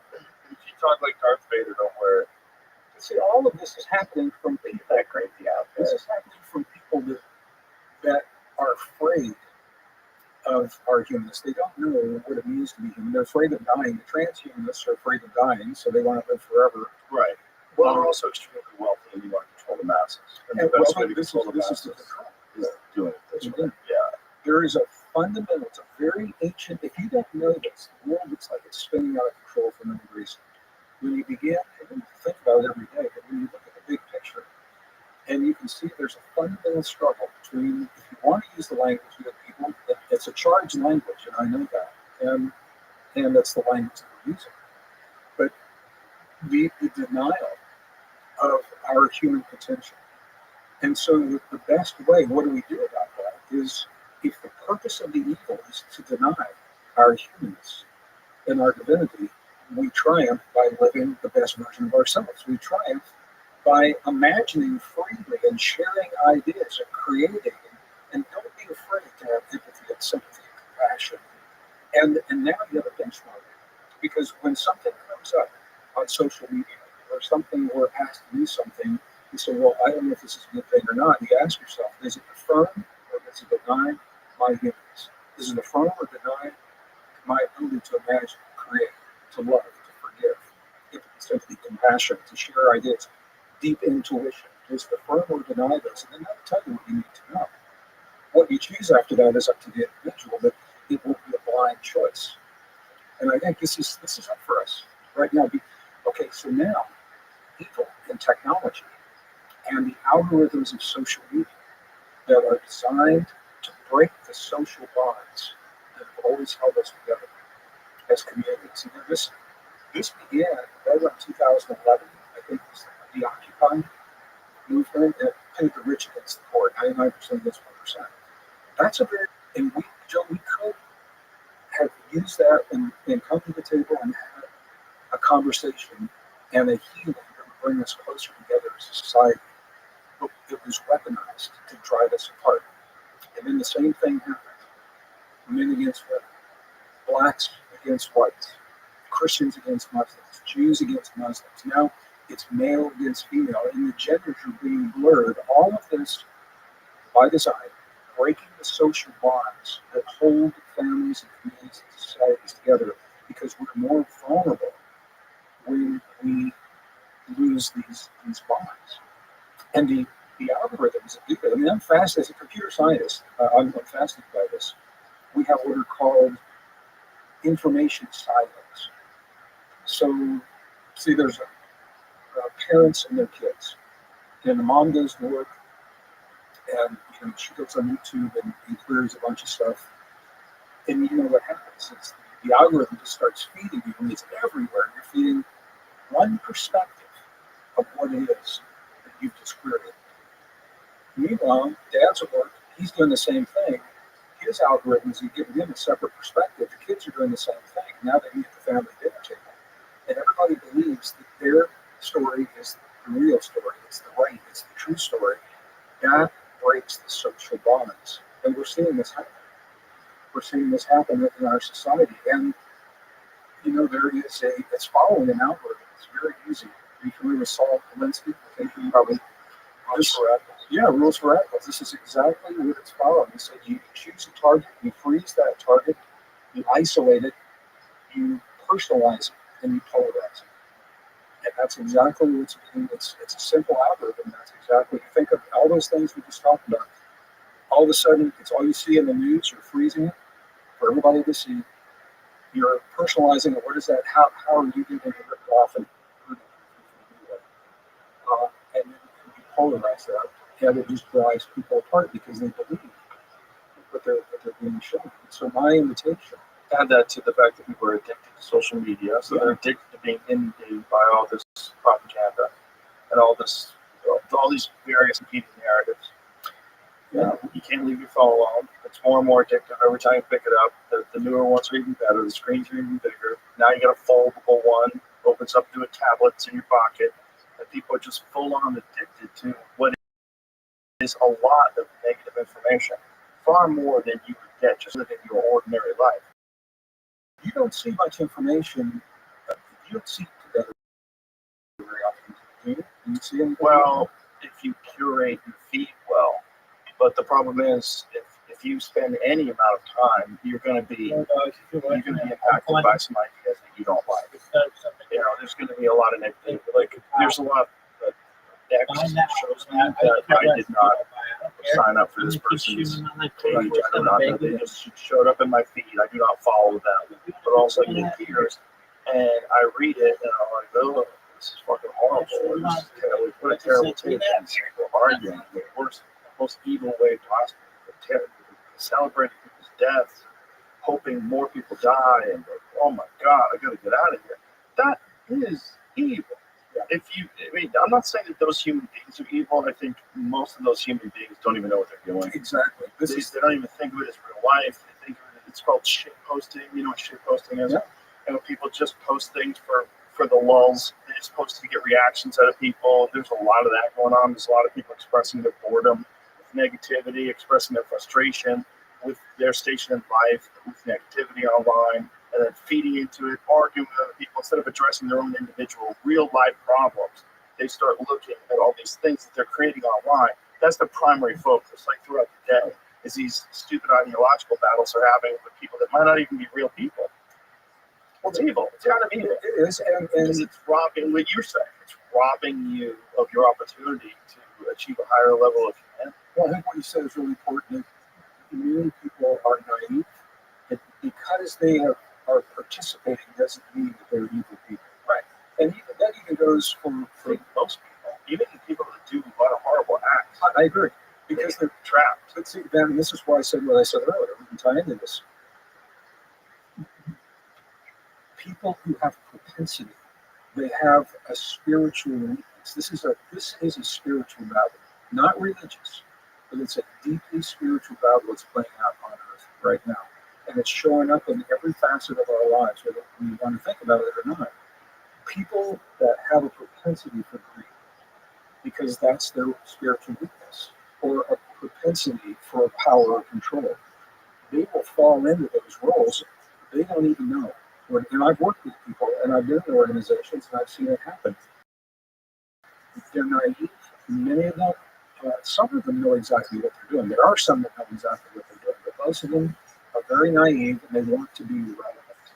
And so they will follow the pack, is what they will do. And so this is where I think you can recognize, this is where discernment comes in, to recognize it without judging it, because this is a spiritual battle. And at the end of the day, what matters, Joe, is what do we become in the presence of what the world shows us? What do we allow the events of the world to make us into? Do we allow an election that didn't turn the way that we had wanted to reduce us to the most primal levels of hate and revenge and anger? Something we'd never do in a million years, but we succumb to that. Or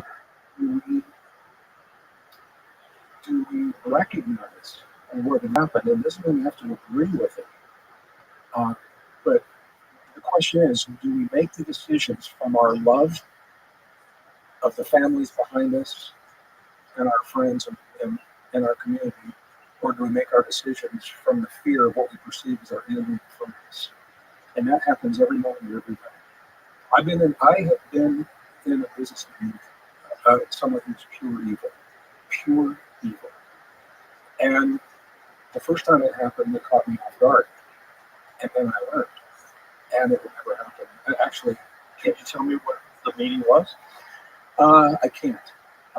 Give me some details. It was a business. It was in this industry that we're in right now, in the information industry, publishing industry. And I was with an individual who,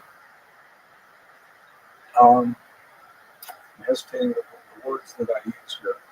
I found myself saying things that I would never say in a million years, while that individual was looking at me and smiling, because he was somehow inciting me to say those things.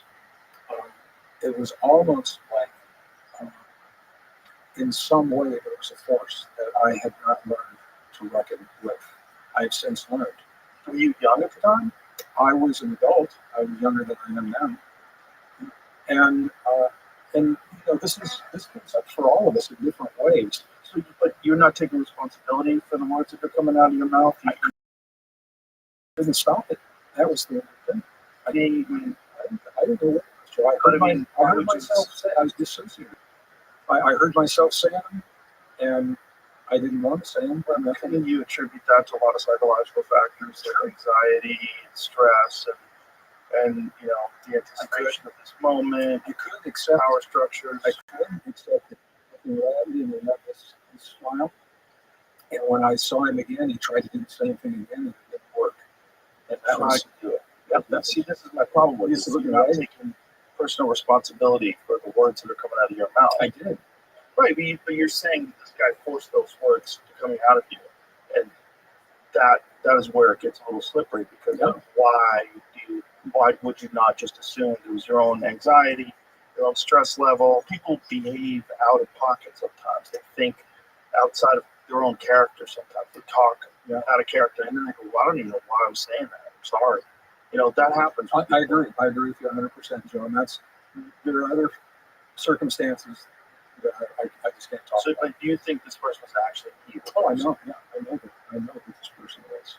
And other people have had similar experiences that continue to have similar experiences. So I don't doubt that there are legitimately actually fully evil people in the world. And I think that there's a lot of evidence that those people have existed historically. You know, you think about some of the atrocities that people have done throughout history. Just, I mean, obviously it was Hitler, but I mean, you could go through history.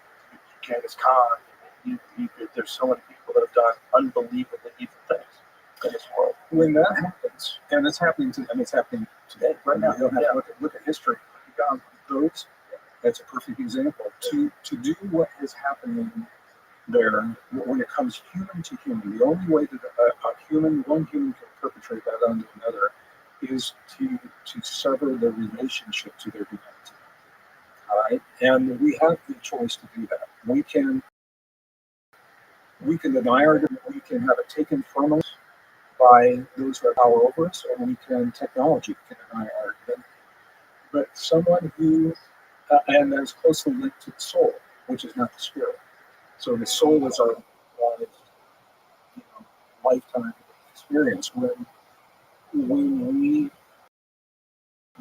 sever that relation, that is what allows an individual to carry out those kinds of atrocities. Because an individual who's connected to their divinity and their soul could never look another human in the eye and hurt them in the way that we know that has happened in our lives. And it is. It's happened throughout history. So my focus, what I'm really passionate about, and it's not just like any old time in history. We're on the cusp, Joe. I mean, decisions are being made within the next couple of years as to whether or not we will give our humanness away to technology, or if we allow the technology to serve us but not enslave us. AI is an example of that. The brain-computer interfaces that are going on with BCI, that's a big conversation going on right now. And if we get lost in the weeds of just AI or just the BCI, it's easy to do that. But I think it's important to keep, there's a bigger picture. There's a struggle. There's an ancient struggle going on here. And it is because, and this is what's so powerful, it's because there's something inside of us that's worth the struggle. And our children are not being taught that. Our young kids are being told that they're a flawed form of life. They need something outside of their lives. We need to protect our kids.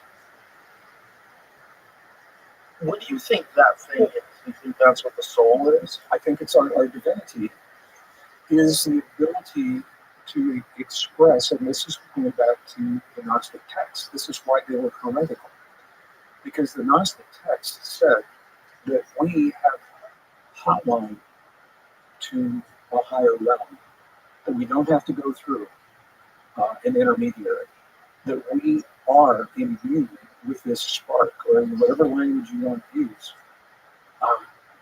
given the normal form of life, and that when we awaken that we become God-like, not God, but God-like. And this was the message of Yeshua in the Gnostic texts, and that's the message that was denied and called heretical. Because if we are that, then we don't need an intermediary. So I think what we're looking at right now is do we love ourselves enough? Do we love ourselves enough to accept the gift of our humanness and what it means to be human and what it means to be divine, and not bring religion into the conversation? Maybe just find another word if people aren't comfortable with that word. But I really want people to know, and especially, I do a lot of events with these young kids, John, and they've been taught to worship technology. The computer chip is God, AI is God. And then I showed them, I showed some studies. Salk Institute in Northern California did a study, and they compared a human brain to a microprocessor. And said, well, how can you make that comparison? I said that. The microprocessor has about the same number of transistors that the human brain has of synapses in the brain. Interestingly, it's about the same number. And so they ran all these tests, and what they found, literally, the human brain, the computer chip, is it fast? Yes. Is it efficient? Yes. Is it scalable? You can only scale the chip. It will only run as fast as the physics that of the stuff it's made of, or the silicon, or whatever it is, and then it tops out. The human brain, is it fast? Yes. Is it efficient? Yes. Is it scalable? What is the top end of the human brain? And the answer is we don't know. Because every time we push the human brain to what we think is the limit that we've been taught to accept, this is the beauty of our divinity. What we do is we morph and adapt and open up a whole new vista of potentials. The Tibetan monks, a perfect example of this. When I was in school, again, back 50s and 60s, we were taught that the human brain maxes out about 40 hertz, 40 cycles per second, all the medical books, textbooks, everything. And then these Tibetan monks came along and they said, well, if we do a certain kind of meditation, we'll exceed that. And they doubled it. They went to 80 hertz. The scientist said, okay, so maybe we got it wrong once, but the human brain can't possibly do any more than that. And the monk said, well, if we do a different kind of meditation, you know where this is going. And they push it up to 100 hertz, so then they had to come up with another brain state called gamma, and then they push it to 120 and 130 and 150 and 200 cycles per second. Now they have to call it hypergamma, but then they even went the other direction. So this is mind. We typically think when the human brain shows less than 1 cycle per second of processing, less than 1 hertz, that person's not there anymore. And the monks were able to consciously drive their brain state to 0.5 hertz, less than 1. They're very conscious, they're very awake, they're just in a way different state of mind. And that opens the door to a lot of questions about, what does it mean when you see low brain activity? Is someone actually in a healing state, or are they really not there? I think it deserves more study. But the point of all of this, and there is a point, is that through nothing more than breath and focus, so nothing external, no chemicals, no machines, those Tibetan monks demonstrated that we not only do, but we are exceeding the brain capacity that we thought we had in the past. And the fascinating thing about them is you have to do what they do to be able to understand how their brain functions. Yes. You would have to have meditated for 30 plus years in the same exact way, states that they achieve. Otherwise, you're just guessing about what that's like. In Tibet, from the mid-90s to the early 2000s, and we would go to 12 monasteries in 2 areas over 26 days, and we would sit with these people and through the translators. They would teach us, and you don't spend that kind of time. The beauty is you don't have to. So to get to their level, it's not like other things, like you get really good at guitar by practicing for years and years. It's not the same thing. It is. No, there is practice and there's discipline. Absolutely. I'm not denying that. What I'm saying is, like, there's an Eddie Van Halen of being a monk. You know what I mean? Like, a regular guy can't shred like that. Eddie Van Halen played guitar for thousands and thousands and thousands and thousands of hours with incredible focus and became Eddie Van Halen. Now, if you're a monk, you know Eddie Van Halen. I love this analogy. I do. You know what I'm saying? To be a virtuoso, to be a Steve Ray Vaughan, to be a Jimi Hendrix, like it requires immense amount of time. Yes. I would imagine to get really good at that kind of meditation, it would be a similar thing. There's a discipline. There's a discipline, and what are there levels that get reached? Like when someone's like a true master, they've been doing it for 20 years, they can do something, they can get to a state that other people can't get to. There are, Joe, and what I want to say is there are levels that you and I can do right this minute. I think if you have any of the folks from the Institute of Heart Math, it's a pioneering research organization over in California. Been around since 1994. I've worked with them since '95. They explore the power of the human heart beyond being separated by something. It's probably the least of what it is. And what they have done and made very accessible to the average person is the ability to create coherence between the heart and the brain, and that can happen in a heartbeat. So here's what I mean by that. 1991. By the way, I want to honor your time. I've seen already. More than an hour, yeah. We're almost 2 hours. Don't worry about it. Just let's talk. I'm having a great time. 90. Thank you. Yeah, 90, 91. Scientists discovered in the human heart. I mean, 91 is not that long ago. And okay, we got the body nailed. You know, we know how those heart transplants, so we must have this all figured out. They discovered 40,000 specialized cells in the human heart called sensor neurons. And when I say these, they always been there, but nobody looked because they're like neurons, Joe, but they're not in the brain. And you think, well, why are there neurons in the heart? But they think independently, they feel independently, and they process independently from the neurons in the human brain. And so right there's a whole conversation about when we have trauma. Our trauma is recorded in 2 different places. You can do talk therapy in the brain. If you don't address the heart, it may feel like you have that therapy. But so here's what I'm sharing is now we've got 2 neural networks, one in the heart, one in the brain. And Institute of Heart Math made available the techniques, 3 very simple steps to harmonize 2 neural networks into a single potent system. And we are the only form of life that can do this at will, on demand. We choose. We're the only form of life that can sit in a chair and say, at this moment, I choose to create the determinist coherence. And the coherence, optimal coherence, low frequency, 0.1 hertz. So we're the only form of life that can choose to create 0.1 hertz between the heart and the brain, harmonizing 2 organs become one potent system in the body.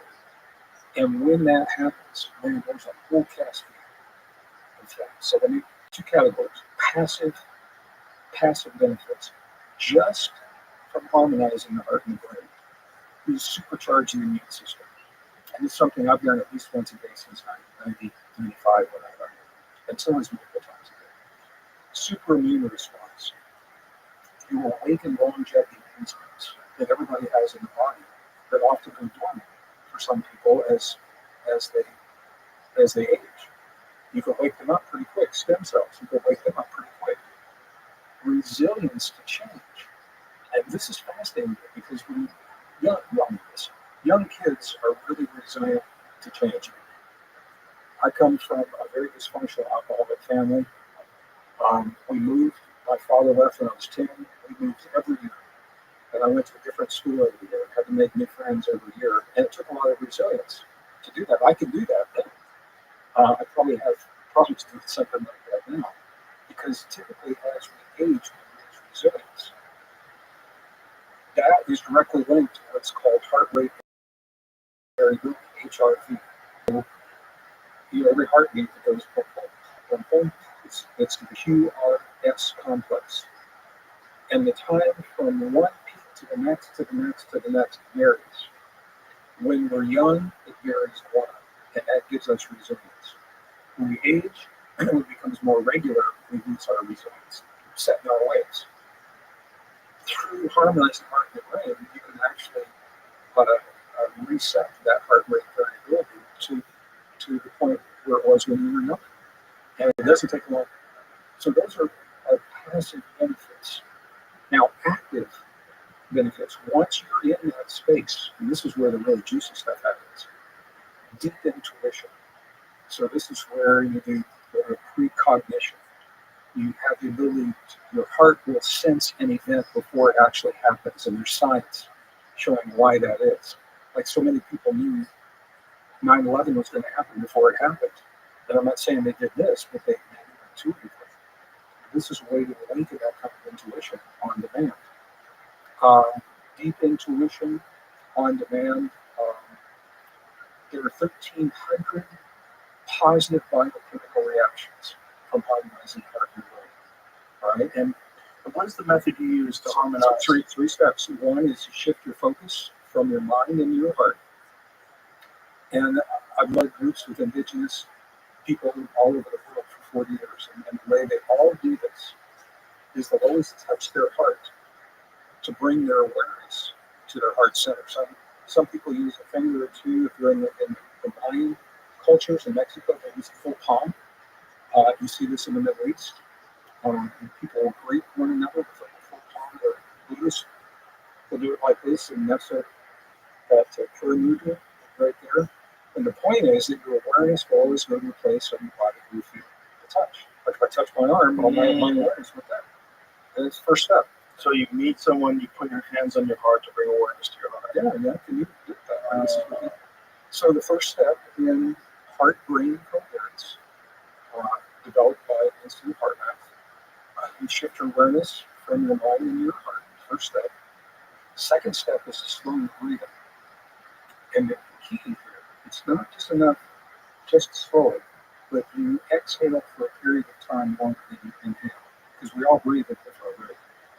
So, for example, if we inhale four counts, or release 6, okay, that might work for me. Somebody at, a higher elevation might do it differently. The point is when you release, when you exhale for a period of time longer than you inhale, that triggers the relaxation response parasympathetic nervous system. You're telling your body, it's a language. And what you're doing is you're telling your body, I am safe. Because that's the only time you and hyperventilating is the opposite. Yeah, you don't want to feel safe at all. Yeah. So the second step is your breath slower, longer on the exhale, focusing as if your breath is coming from your heart while you're focused on heart 2 steps. The third step is where you bring 0.01 hertz. You feel a positive feeling because you choose to feel the feeling. And this is deceptively powerful, John, because most forms of life, including humans, only have a feeling in response to what the world shows to them. We have the ability to have a feeling because we choose to have a feeling. And what the science is showing is that the feeling of gratitude almost 100% works for everyone. We all can sense gratitude. And you can think of words like compassion, that means different things to different people, love means different things. But we can be grateful for our children, our families, our lives, something like that. And when we feel that feeling, it sends a signal, a very low frequency, 0.1 hertz, from the heart to the brain in the presence of the slower breathing. And that harmony between the heart and the brain is what gives all the benefits that you can share. Everything, super immune response, stem cells, longevity enzymes, all of those things. And it's also if people do affirmations. This is the place. An affirmation is a message to the subconscious. And you have to speak in a language that the subconscious recognizes. And the coherence between the heart and the brain is like a hotline to the subconscious, but you don't have to hypnotize. So when you're saying affirmations, if you do it during that time, they're even more potent. And we could spend a lot of time talking about the role of imagination, mirror neurons, all of that happening within presence. At the point, going back to what you were mentioning about the Tibetan monks, yeah, you can study years learning what they're learning, and there are benefits you can access pretty quickly. And it's science-based. I mean, this is all peer-reviewed. This is the beauty of the Institute of Heart Math. They publish peer-reviewed journals, and they've done much more into scratching the surface. So if anyone is not familiar with it, I invite people to go to www.heartmath.org, and that's all free. You can check it out. So do you believe that the connection between the heart and the mind, when you achieve that state, that increases your intuition? Absolutely. Between the heart and the brain. What I said, the heart and the mind. I said the heart and the mind. Yeah, the heart and the brain. And what you said, this is such a good question, Joe. Here's the reason. And this is one of the places where it's so powerful. And you can use this stuff in a business environment for this very reason. When we move and solve our problems from our mind, our brain's left and right brain. So, you've got logic and intuition over here. Those are the ego roots. And the brain will always work in polarity. That's where they get right and wrong, good and bad, success, failure, worthy, not worthy. And the ego can spin you up in those loops for hours. But here's the thing: the heart is non-polarity. It's not a polar organ. So when you harmonize the heart and the brain, what you're doing is you're passing the ego loops. And here's where that can be powerful. I did this in a corporate order. I was the youngest. So I was the first tech ops manager systems in 1990 when they got the RFP for protocol converter, so that all the branches in the armed services computers could talk to all the others before the first Gulf War. And when I would go into the boardroom with an idea, and I knew that I was going to be criticized. I'm also a Cancerian male, and if you know you got, I've never heard anybody use that term. yeah, well, Cancerian? yeah, well, that's my sign. My birth sign is in Cancer. I understand what that is. And very emotion plays a big role. Now, it doesn't have to. You know, it's a stereotype, but it happens to be true for me. Right. Emotion plays a big role. Criticism, coming from an alcoholic family. My father was the abuser and the criticizer, and I spent my whole life, working to. I'm still healing, from that. So when somebody would criticize my ideas, it could be hurtful. I take it personally. When you get into the coherence, and you're not taking that criticism through good, bad, right, wrong, success, failure, now you can be much more objective, and you can listen to it. And when they're finished, you can say, well, have you ever considered this? Because you haven't reacted, and it's a really powerful place to Well, it certainly works if you're talking to a good faith actor. Someone who's really wants to talk about stuff and has a legitimate criticism. But most of the time, when people are criticizing you, try to hurt your feelings. I never read my book reviews. And that's I mean, it's not that criticism is bad. Criticism is critical. Like you can learn a lot from intelligent people, from their perspectives of things. I've learned a lot from other people's criticism. But the difference between that and dwelling on criticism, that's the part where people get wrapped up in their own identity, and also interpersonal conflicts. If you're a kind of person who, like, you're naturally argumentative, and someone says something, oh, that's not fucking true, you want to say something back, but it's a lot of negativity and a lot of wasted time. And the way I try to describe it, especially to emerging famous people, and I'm like, you have to think of your life as if, like, your energy is a number. Like, you have 100 energies for the day. It's a unit.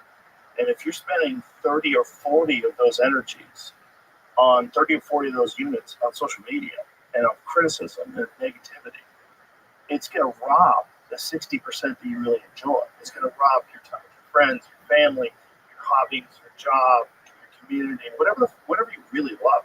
Hanging out with your dog. Like, there's people right now that are going on a walk with their sweet, sweet dog, and they're thinking about some mean post that someone made and the mean shit they're going to say to get back at that person. Meanwhile, they're with this beautiful animal. That if you get on your knees, you go, are you having a good time? They give you kisses and they put their paw on you. But you're having so much fun. It's so beautiful and loving. And you're thinking about something stupid that has no bearing on this moment. Sure. And you can't escape. You can't escape. You're like psychically connected to this negativity. It's a tool. It's a powerful tool. That's why I tell them it's not worth it. Brain wellness helps to be objective, so you can't hear the criticism. I don't think criticism. It's one-on-one. Constructive. Honestly, constructive one-on-one with compassionate people. Not my Amazon book review. Well, there's people out there that are critics, and this is an important distinction. They're critics because they don't have anything to contribute, and they didn't want to be critics, especially professional critics. A lot of them wanted to be professional writers, but their work was not good. Like, Roger Ebert wrote one of the craziest scripts of all time. Have you ever read it? No. Ever heard of it? No, I know Roger Ebert. It's very strange, like, out there. Like, was there, like, hypersexual? What was it about? Anyway, widely panned as being fucking terrible. But this is the guy that back in the day was the guy to review movies, and he'd be so snarky and so. But you have to realize, like, look at him. Look at these people. Look at the way they talk. is this the kind of opinion you value? Like, why is this the thing that gets elevated? Wouldn't you rather have the opinion of someone who really enjoys going to the movies and has great things to say about perform? That's like someone who's enjoying, not someone who wants to be pissed off so they get snarky as shitty as. Have you ever seen videos of the two of those guys arguing with each other off camera? I have. Oh, They called them bloopers. And I like the bloopers better than their wait, videos. because that's the real guys. They're really shitty guys. They're super shitty to each other. They're both so nasty to each other. It's like, so those are the people that are dictating what is good and bad in culture. That's nuts. Yeah. That's the problem with criticism. That's the problem with critics. A lot of them are shitheads. Yep. So you need the opinion primarily of shitheads. But see, but what you're doing through coherence is that you're diffusing that shithead criticism from having the impact on you. So you're thinking about it while you're out walking your dog on a beautiful day. Well, that's a beautiful thing if you can do that. Yeah. If you can separate yourself from what they say. But the only way you can really do that is if you are 100% happy with what you've done. So if you write a book, and that book, you nailed it, you love it, it's amazing. If someone's like really critical of it, it's not for you. But the thing that I made is perfect for the people who like the thing that I made. You know, and that's, if you can get to a place where you can do that, that's great. But you have to know that you put your all into what you did, so that you don't feel bad about other people's negative opinion of it. I agree. But if you have something like, I kind of half-assed that, I could have spent more time on this, I wasn't really committed to that. If you're doing that, then the criticism hurts because you know it's valid. Yeah. Yeah. Well, if you're going to do so, I think whatever we do, book or music or whatever it is, we put a 1,000,000% into it. I learned this.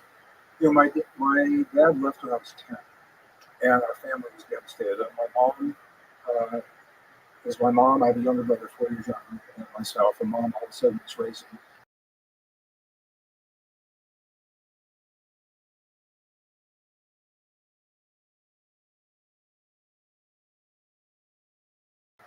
We knew we were in for some pretty rough times. We were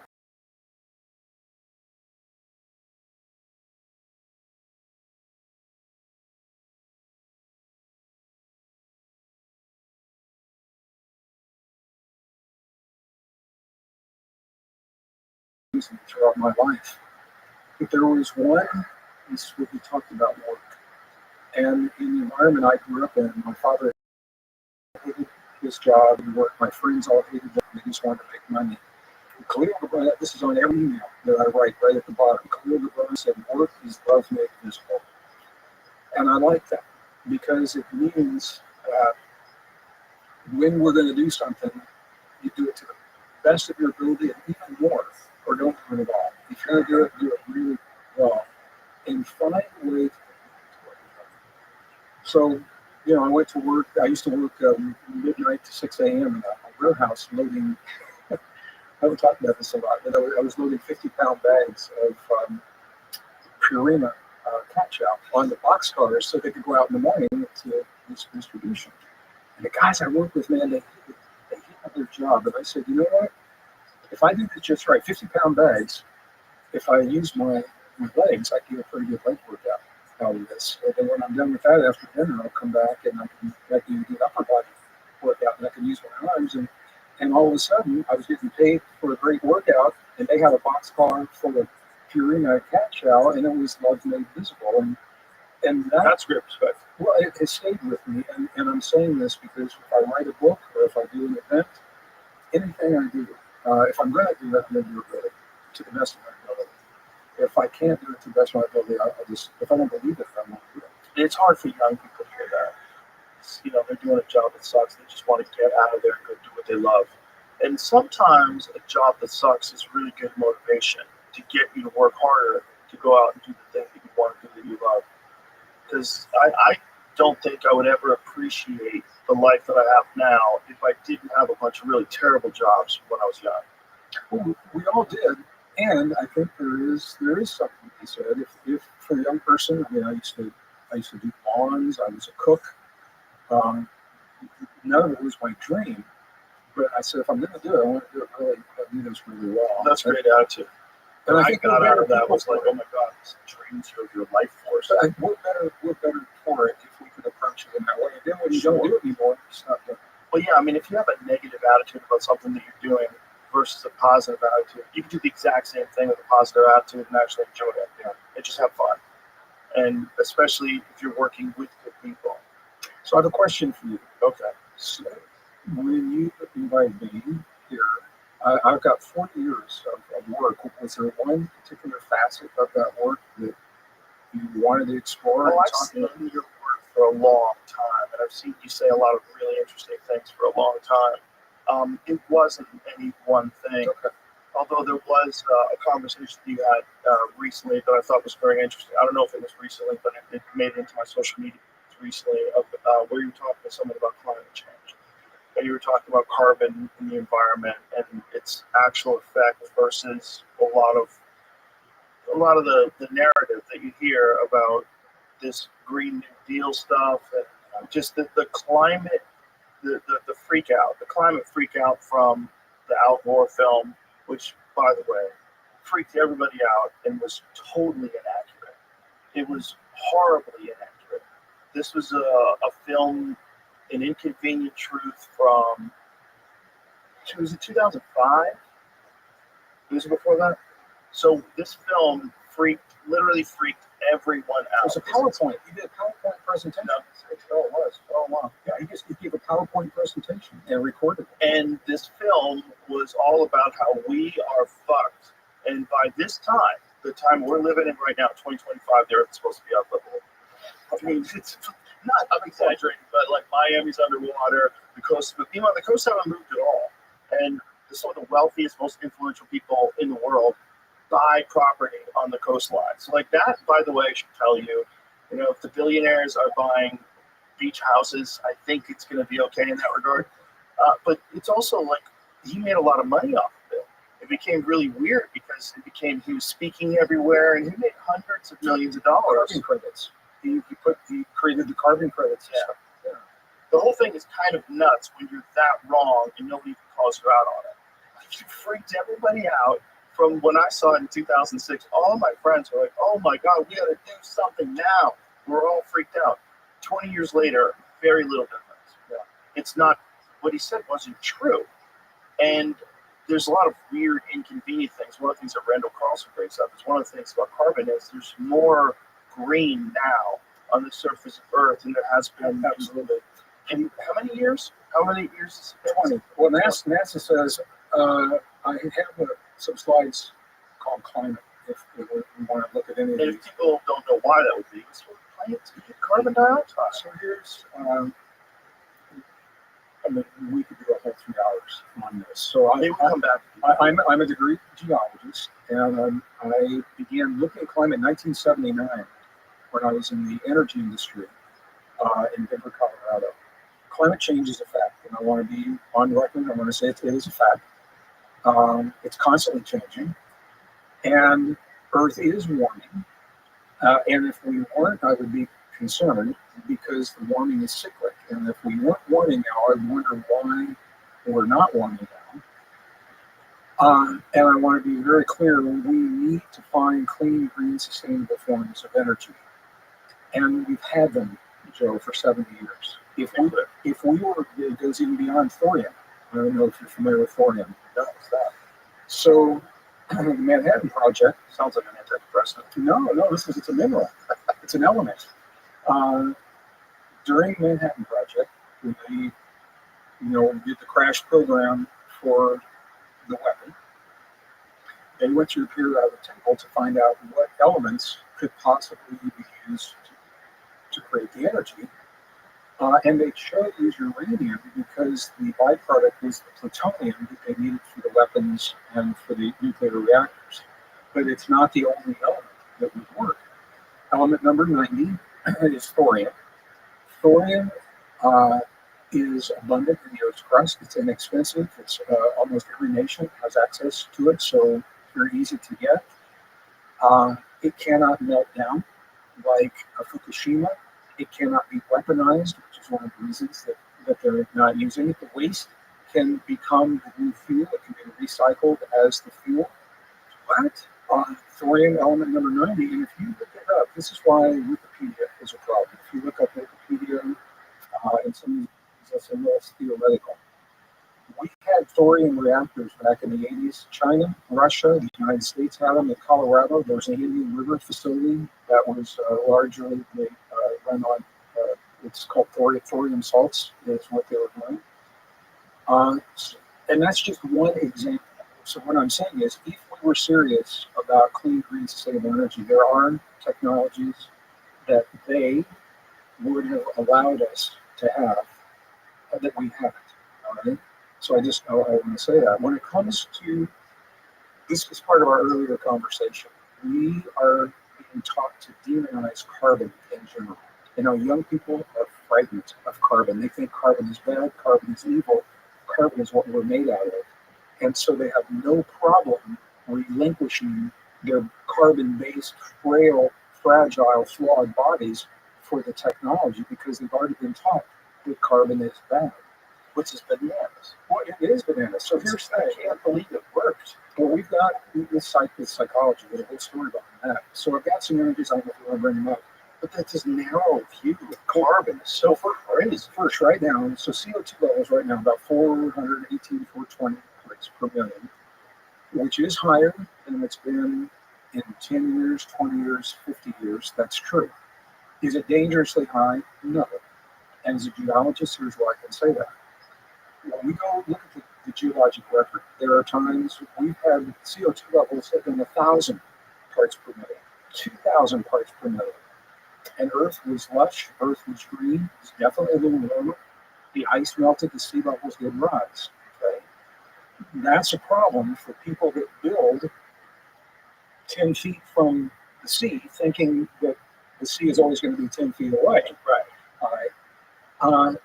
Some of the most abundant times for life during the Jurassic period, Cretaceous, during these periods. And what's interesting is you can have very high carbon dioxide levels historically, and the temperatures are low. And vice versa, you can have high temperatures and the CO2 is low. And one of the kickers is from the Vostok ice cores. So we recognize that warming was happening. Scientists went to Antarctica. So, okay, back up for people who may not be familiar with this. Every year, there's a new layer of ice that is laid down in Greenland, and in that layer of ice is captured little air bubbles of the atmosphere, and particles of pollen and particles of volcanic dust. And we can tell from that layer what the temperatures have been, what the magnetic strength of the Earth has been, how strong the sun has been, all this stuff. Amazing. It's a mind blower. I'm just amazed. We actually have ice core libraries. So, I mean, very cold, refrigerated rooms where they take the cores. It's wild. Yeah, so scientists recognize the ice was It's so fascinating to look at. People haven't seen that. I may have some pictures, and it's under climate on the PowerPoints. So what they did was they said, we don't know what's happening, is what scientists said. Let's capture as much information as we can before the ice melts. So they drilled in Vostok, Antarctica, and they ended up going back 420,000 years of layers of ice, continuous layers. Oh, how deep is that? I'm not sure how deep that is. They drilled below that was Vostok Lake, so they went down as far as they could before they hit the lake. That's a hell of a pipe. It is, and you can see.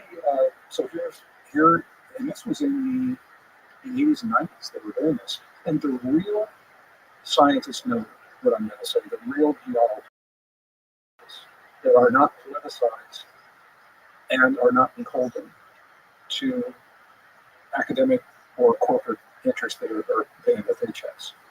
One of the problems is in those ice cores, the temperature actually rises before the CO2 levels. If the CO2 is causing that rise, that's a problem because you would expect the CO2 to rise first and then the temperature. And that's not what the ice cores. I do have a slide of that if you want to bring that up. So it suggests that something else is happening. And when we look at, it's this one, right? It's on the lower left, the second slide, on from the lower left.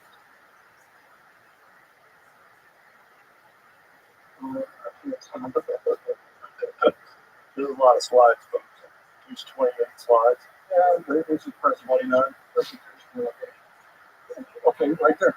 So what you're seeing is the red is temperature, blue, yeah, and you can see that the red, if you're coming from the past to the present, the red is rising first, and then the blue follows. So the temperatures are rising first, and then the carbon dioxide is rising. Now, there's a reason for that, and a lot of people don't like this. What's driving climate change is under our feet. Humans are not causing it. All right, I know that's a big statement. It's different than what people have heard, and I'm going to acknowledge that. NASA said, I've got a slide showing that. NASA's showing 90% of the CO2 in the atmosphere is coming from the outgassing of the oceans. All right? We know from high school science, that cold water holds warm gas. The oceans are warming, and that's a fact. And as they warm, they're releasing that CO2 into the atmosphere. The kicker is they're warming from underneath, not from top.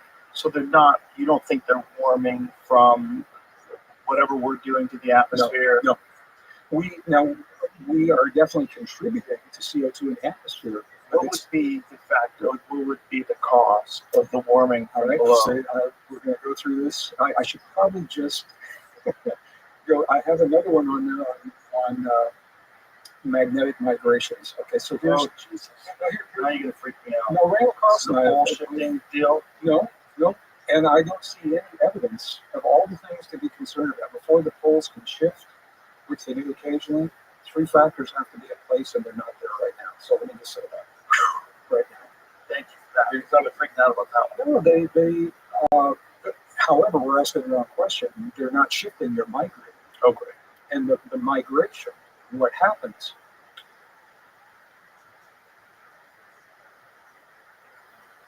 I'm not sure how far back to go. So what we know is Paul LaViolette in the 1980s.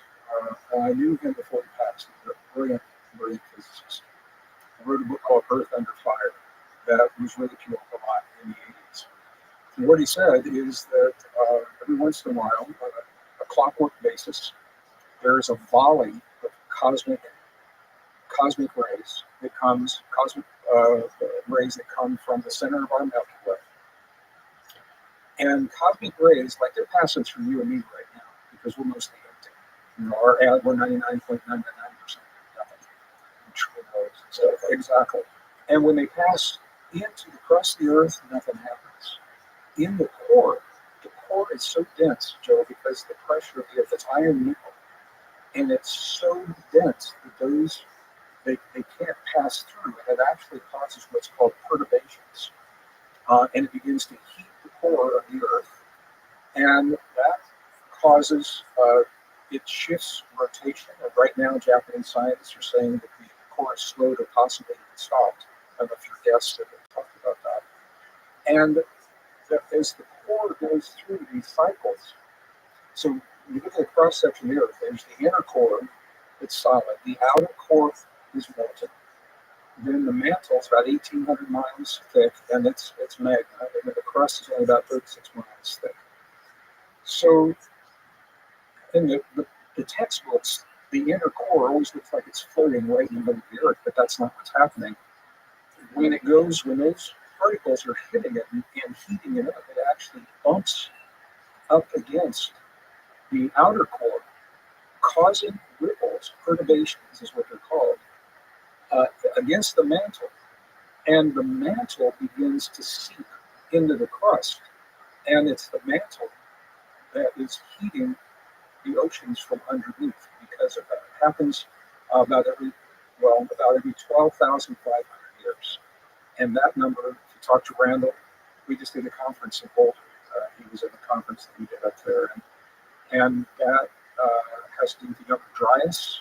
I think you've had guests talking about the Younger Dryas was the last time this happened. And it happened 12,500 years before that, 12,500 years before that. I've got a chart. You can see it's like coffee. That NASA thing is. I went to the website. It says that it's rising because the ocean is absorbing the gases, causing the water to rise over time. The ocean that's the equilibrium. It's outgassing, and it's also there's an equilibrium between what we're creating in the atmosphere. We're not creating the atmosphere. Let's be honest about it. We're creating carbon dioxide. And the ocean is what's called the sink. It's the CO2 sink. That's taking that up. So what's happening, Joan, is the mantle is being disturbed. It is heating the oceans from underneath, releasing the carbon dioxide into the atmosphere. And that's where that's coming from. When we look into the geologic history, we've seen this happen before. And it's intense, it's brief, and it's what comes after that usually is a problem. It's not the warning, it's change. Would that quote back up, please? This was what was interesting. Underneath it said, covering more than 70% of the Earth's surface, our global ocean has a very high heat capacity.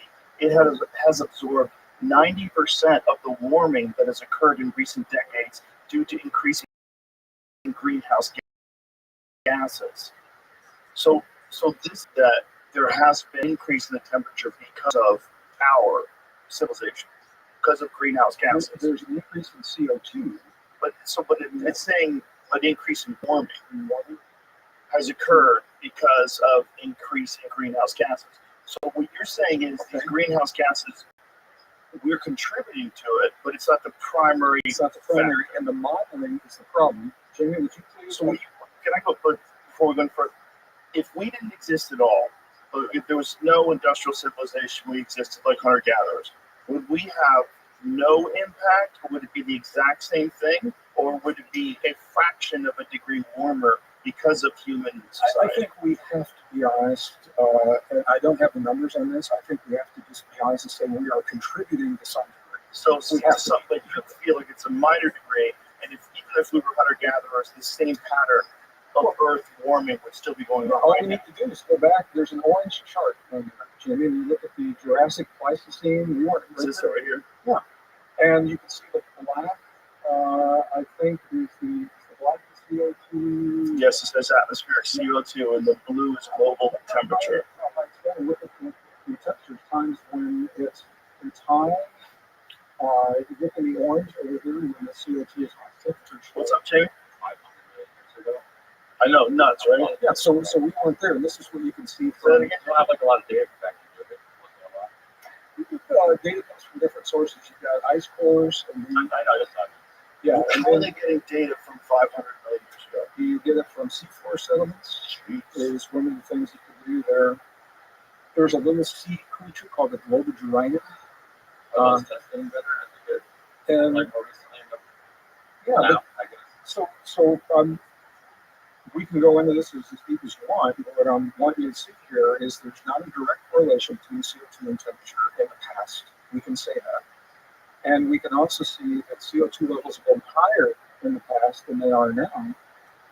And Earth was lush, it was green, life was flourishing. As Randall Carson always says, global cooling is what's really All right, now terrifying.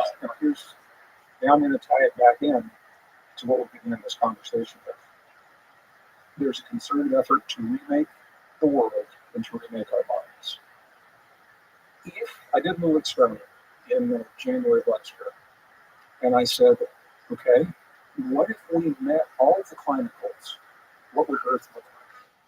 I'm not going to push back against them. I'll just say, What would, if you just zero carbon? We're only at 240 parts per million right now, which historically is low. We're on the low end right now.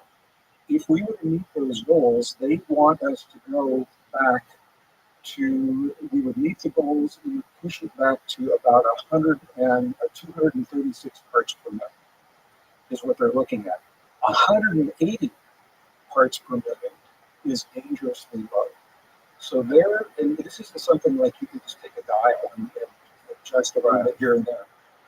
They are pushing, if we were to meet those goals, Earth would have, by the way, they're also pushing for global cooling of 10 degrees global average. We're 56 Fahrenheit global average right now. They want 46 degrees. The last time on Earth we had those kinds of temperatures and that kind of CO2 was the Pleistocene era. It was not good for us. It's not good for life. It's not good for humans. Who are they? They are. Why do they want to do such a self-destructive thing? Do they know this? Do they know this data? Well, let's break it down. So let's step through this. Okay, let's step through this. Climate. Yes. If we were to meet those climate goals, it's not good for us. All right. Put that As a human species. as a human species. Put that over here. Okay. We're being pushed for war, and I think you could see that. And the nations of the earth that have the capability for war are waging that war. And what's happening is we're depleting our resources as nations. We are, and I just did a search on this the other night. Superpowers are dangerously low on weapons and on the ability of humans to fight in those wars. If Earth ever needed to fight, we have what we need right now. So our weapons are being depleted. Okay, let's put that over here. Now there's a concerted effort to break the social bonds that have held us together as societies, as nations, as communities. And that is working very successfully. We're breaking down those borders. That's not good for us. That's not good for anyone. Now, you look at the transhuman movement with technology, with machines, to debilitate our ability for critical thinking, our ability for imagination, for creativity, for all the reasons that we just talked about. Use it or lose it. When we give our power away to that technology, we're not the best version of ourselves. That's not good for us. None of those are good for us. So if I said that to you, what would you say to me? Who would that be good for? If it's not good for us, who's it good for? Well, now is where you go back and you look at all those ancient texts. You look at and depending on what language you're using, if you look at the Sumerian text, this world was never ours to begin with, is what those texts say. And there is a good argument that could be made that Earth is being modified in ways that are not necessarily good for us. Were they good? That's a whole conversation, around that. So you think climate is a part of this whole agenda of control? I do. Yeah. Well, I think there's a compelling, and it's not just my opinion. I think the evidence supports that, because why would we want to push this planet back? I mean, NASA says we're green and new in 20 years.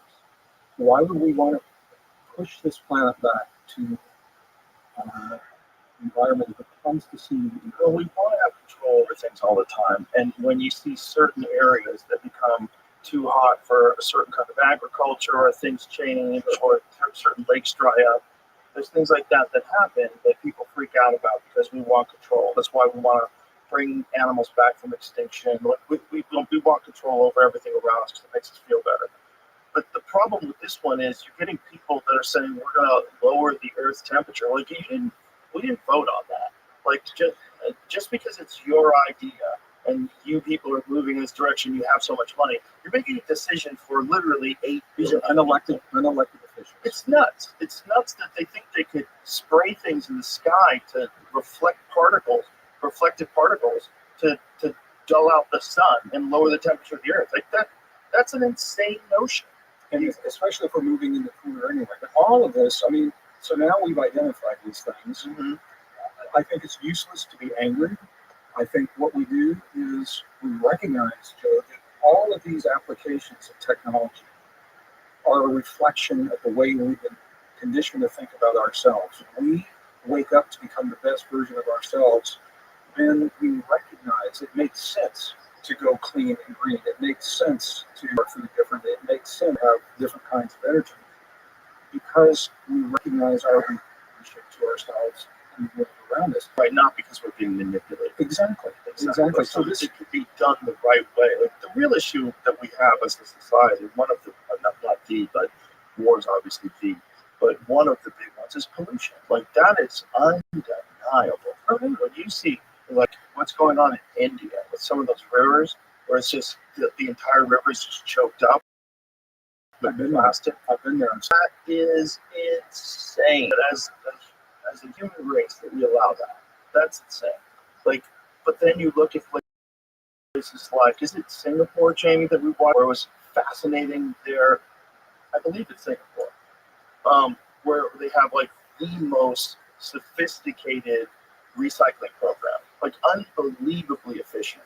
And they take that stuff and use it to pave the roads. They burn things down, specific materials. They have, I mean, it's an insane job they do of taking the garbage. So we know it's possible. It is possible. So everything we're talking about is a consequence of what happens when we give our humanness away. And we believe that we are a flawed species and we need something outside of ourselves to be the best version of ourselves, or that we believe we're powerless, so we say to someone else, fix it and make it better. We're now, right now, and the AI is driving this conversation. And we are at the point where we are being asked by the conditions of the world to accept the deep truth of what it means to be human. And in that humanness, when we accept our ability that there's a part of us that doesn't live in here, what that means is the more that we can honor the antenna, the gift of the body to access that, we become healthy, we become the best version of ourselves. We begin to live differently. We begin to eat differently. We begin to recycle differently. We use energy differently because we're living in the world a reflection of the new honor and respect that we have for the gift of our bodies. And nobody's telling our young kids anything like this. No, we have to protect our children. It would help everybody just to think that way. It would help everybody. Well, this is no matter what you're trying to do with life. Well, this is the AI right now is the tip of the spear. This is what they're using, they and the powers that be, because we're so close to, for the first time in a very long time, on a mass level, to awaken to what it means to be human. There are pockets that are coming together, and we're saying no to war. We're saying, I think, in this generation, I think you will see walk away from the use of solve our problems. What happens if they throw a war and nobody goes? I think you're going to see that happen because people are saying this isn't right. This isn't right. Well, that's a very powerful message, and I hope you're right. But if there was one thing that I feel like most people would bet on, is that there's always going to be war. I think not the way we're seeing it. Not the way we're seeing it right now. Not the way.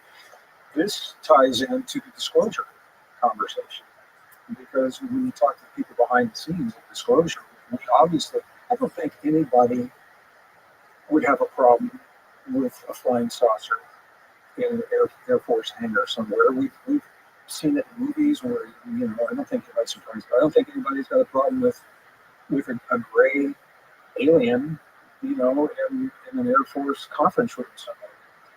But the implications, if we've had this relationship for so long, we know they didn't get here on a Chevy V8 engine. I mean, they've got some pretty high tech.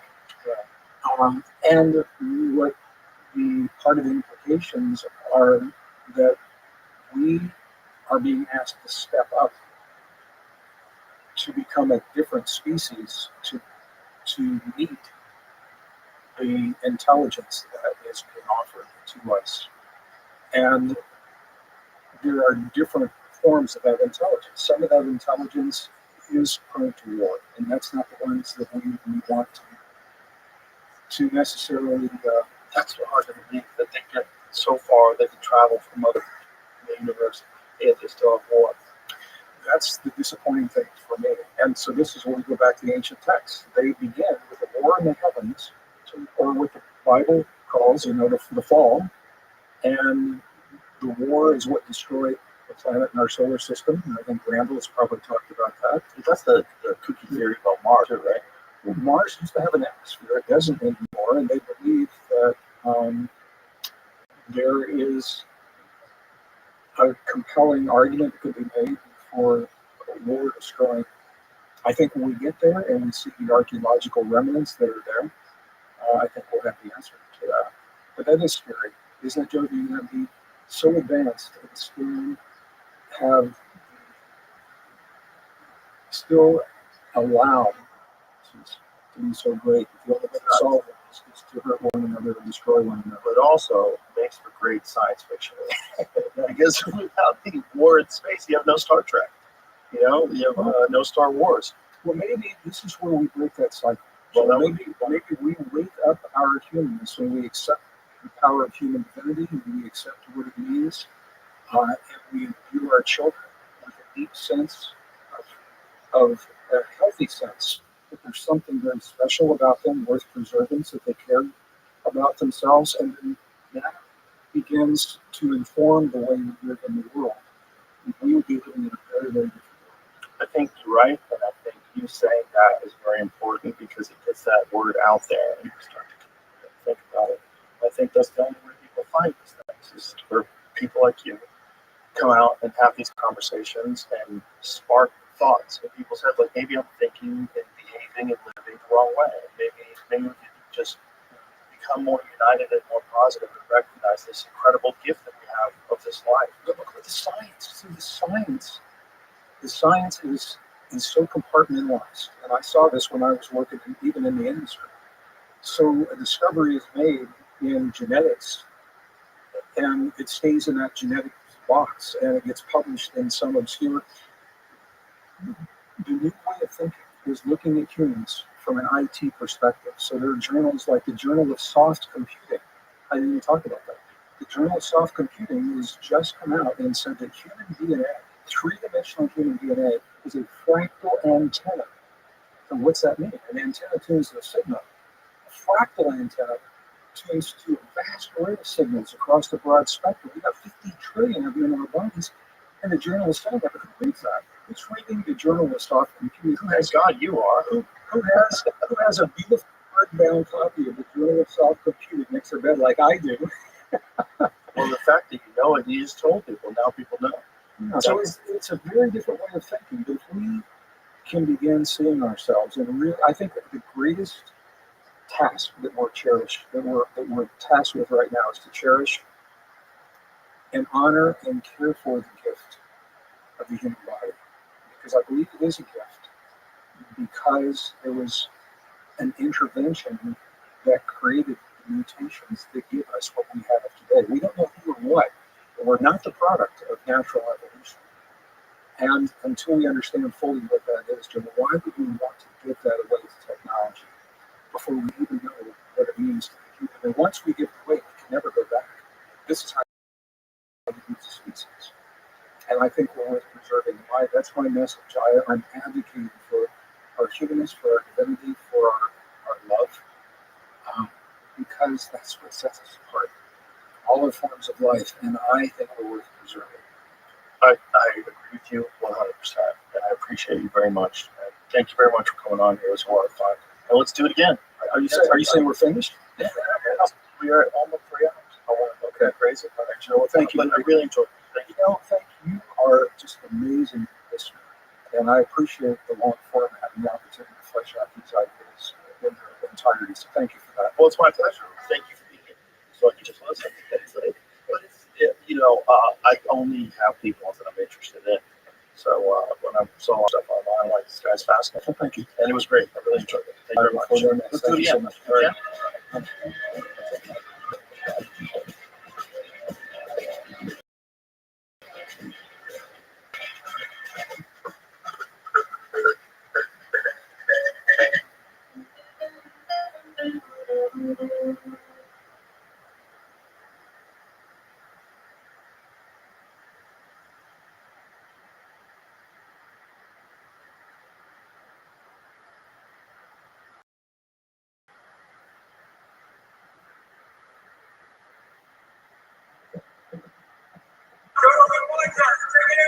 The Joe Rogan Experience. Train my day, Joe Rogan podcast my night, all day.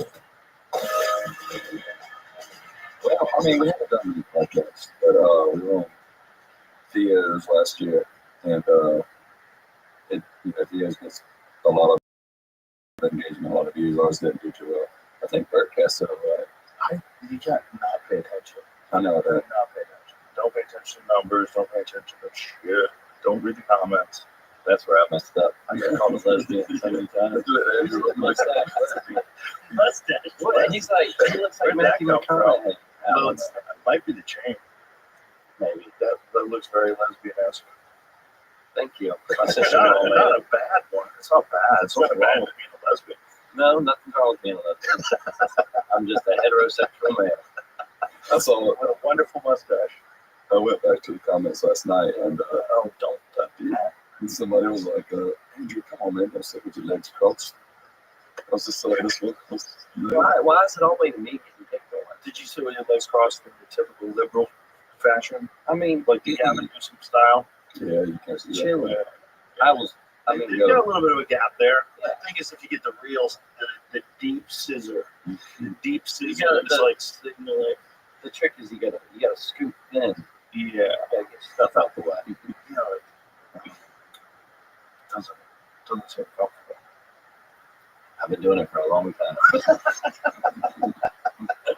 So are you were telling me you're kind of burnt right now, so you're fully on the road right now. Oh yeah, I say that, and then the next moment I'm off around. It's like, dang, this is fun. But yeah, but usually about this time of the year, where we have a couple more months left, it's like, man, we're supposed to be home for a while more than 2 days at a time. How long have you guys been on the road for? To this year, or just Well, all told. we started touring in Andrews at KBO 2018. And it's a big flat out since then. Pretty much. I mean, we Just usually the breaks. yeah, we break in December for Christmas. But it's gotten better. This year we started touring in July, which was good because we usually start in April. Or May. When did you end? We end in December. Oh, okay. Yeah. That's not too bad. No. Well, this last year we started in March with Canada. Yeah, Canada. But that was like a month. That didn't really count. How long have you guys been together all told? This Red Clay Strays got together in December 2016. But before that, Drew was the manager of a cover band, and Andrew was the bass player. And Who do you guys cover? Everything. good stuff. Yeah, blues, just like really bad blues. Yeah, we used to run it. In country. And how did you guys all get together?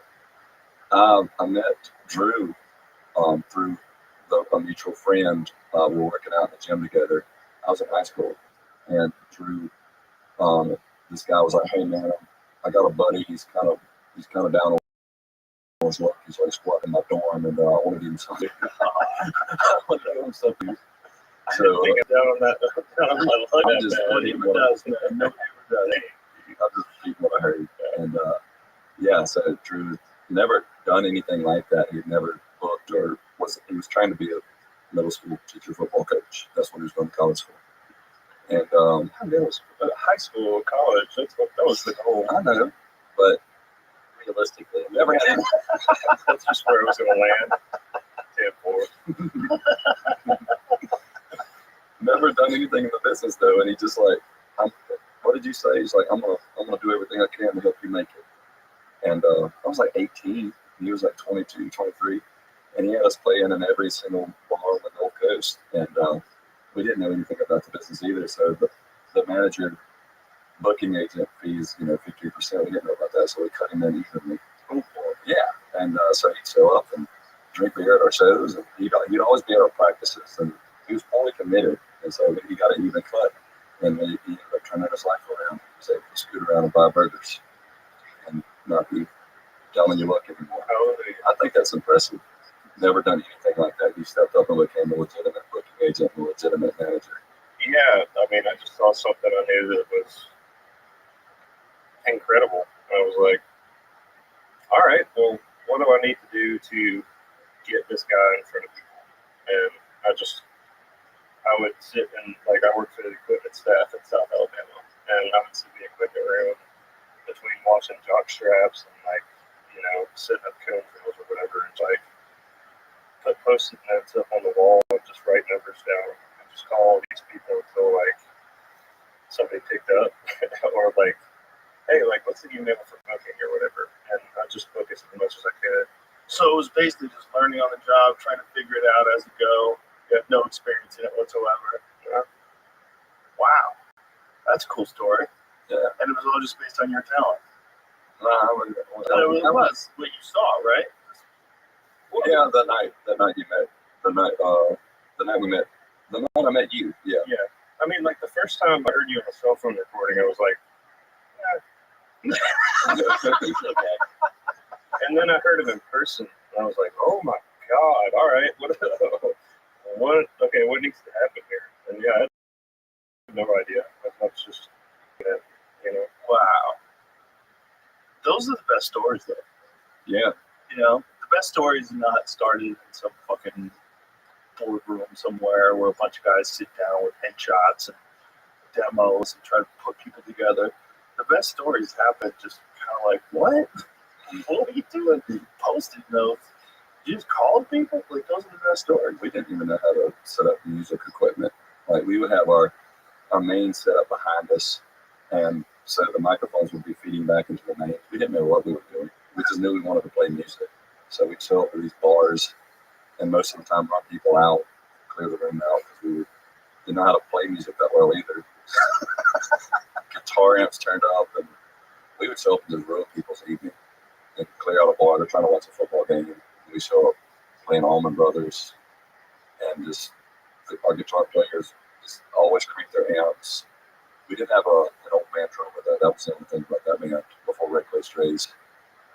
So that was, you didn't have to worry about the drums being too loud, I guess, because he was just doing his thing. He ended up quitting when we started traveling more, and that's when we started holding auditions.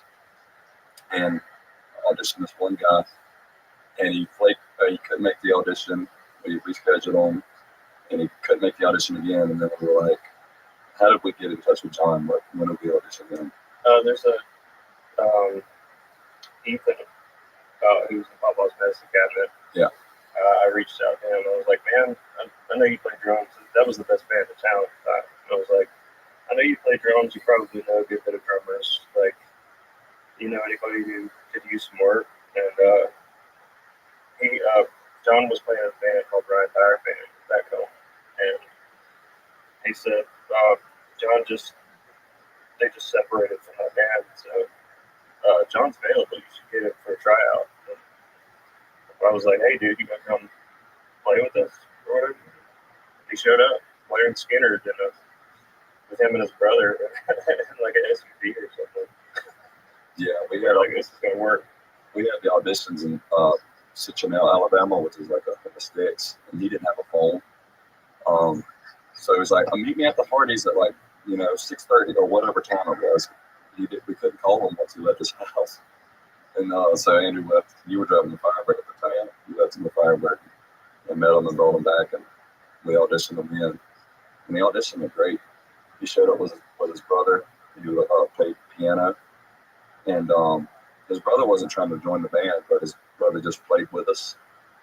And just the first song we played, we tried him out with an original that we were working on, which was a terrible song also. But yeah, Andrew and John locked in immediately, and just they get all the pulses together. And I just remember still being blown away by that, just how quickly and it still shows today on stage their chemistry. They got some kind of telekinetic thing going on with them. The big thing was coming from that old man drummer, and then that's the first time I've ever played with like a real drummer besides my own dad. His name was Ray.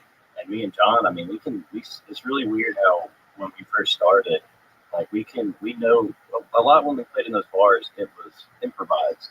We're playing covers, we're not even playing them the right way. We can hit those pauses without even looking at each other. We know what each other's going to do. So as a bass player, your drummer is your best friend. Where me and John probably butt heads more than anybody in the band, but that's the relationship. That is a big part of the problem with the band, is that you guys just get on each other's nerves, right? I mean, just like any other. I mean, Yeah. we're just like brothers. It's a group of guys, and you're Yeah. traveling all year round. You'll get pissed off at each other for sure. If a band says they don't get pissed off, they're lying, or they just don't like each other for real. But we just something we actually learned as men was how to talk about your feelings with each other too. Because in the early stages, it was, I had anger issues. I'd just get pissed off real quick. Was it about the mustache? No, I didn't have the mustache yet. Maybe that's what it was. I was immature. You had long hair. Yeah. These guys had to learn how to communicate, set boundaries. And I didn't talk about my feelings growing up as a kid. Supposedly that's not healthy. No, that's not good. But John, he would show up hammered to the bus, and I just had to learn to just bite my tongue.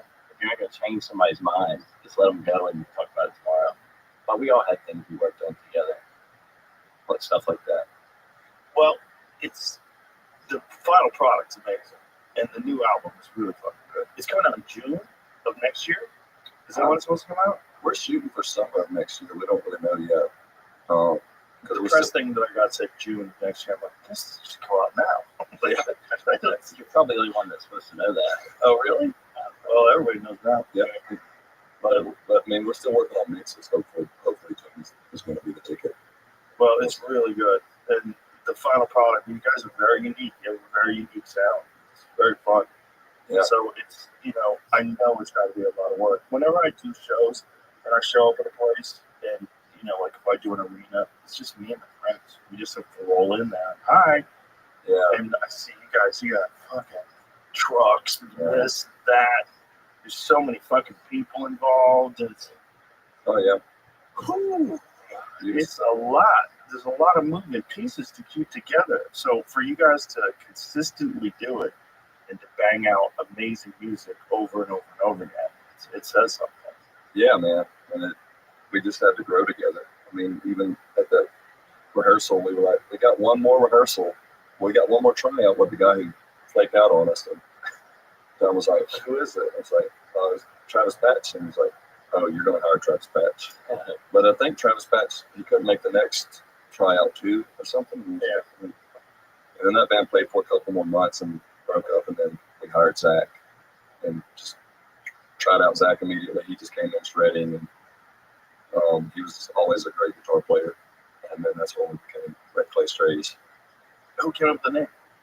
My brother. Oh, really? Yeah, it's not an interesting story at all. We get asked all the time. No, we were just in that first stage of, like, coming up with a band name is the hardest thing in the world.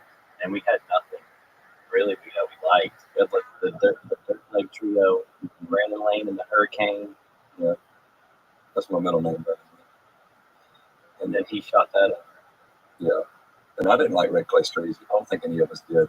Brandon Lane and the Hurricane sounds good too. Yeah. I might have voted on that. The Drew came up with that one. I like that. But Red Clay Strays is great too. Yeah. Yeah, that's good. You have two great ones to choose from. If I need to start another band, I have it in the chamber. God, hopefully not. It seems like once you got it all together and it's working, like, don't fuck that up. Yeah, man. I don't understand why bands break up. I don't get it. I don't know how they can stay together. Really? Yeah, I just can't imagine. I've had so many. Why do you say that?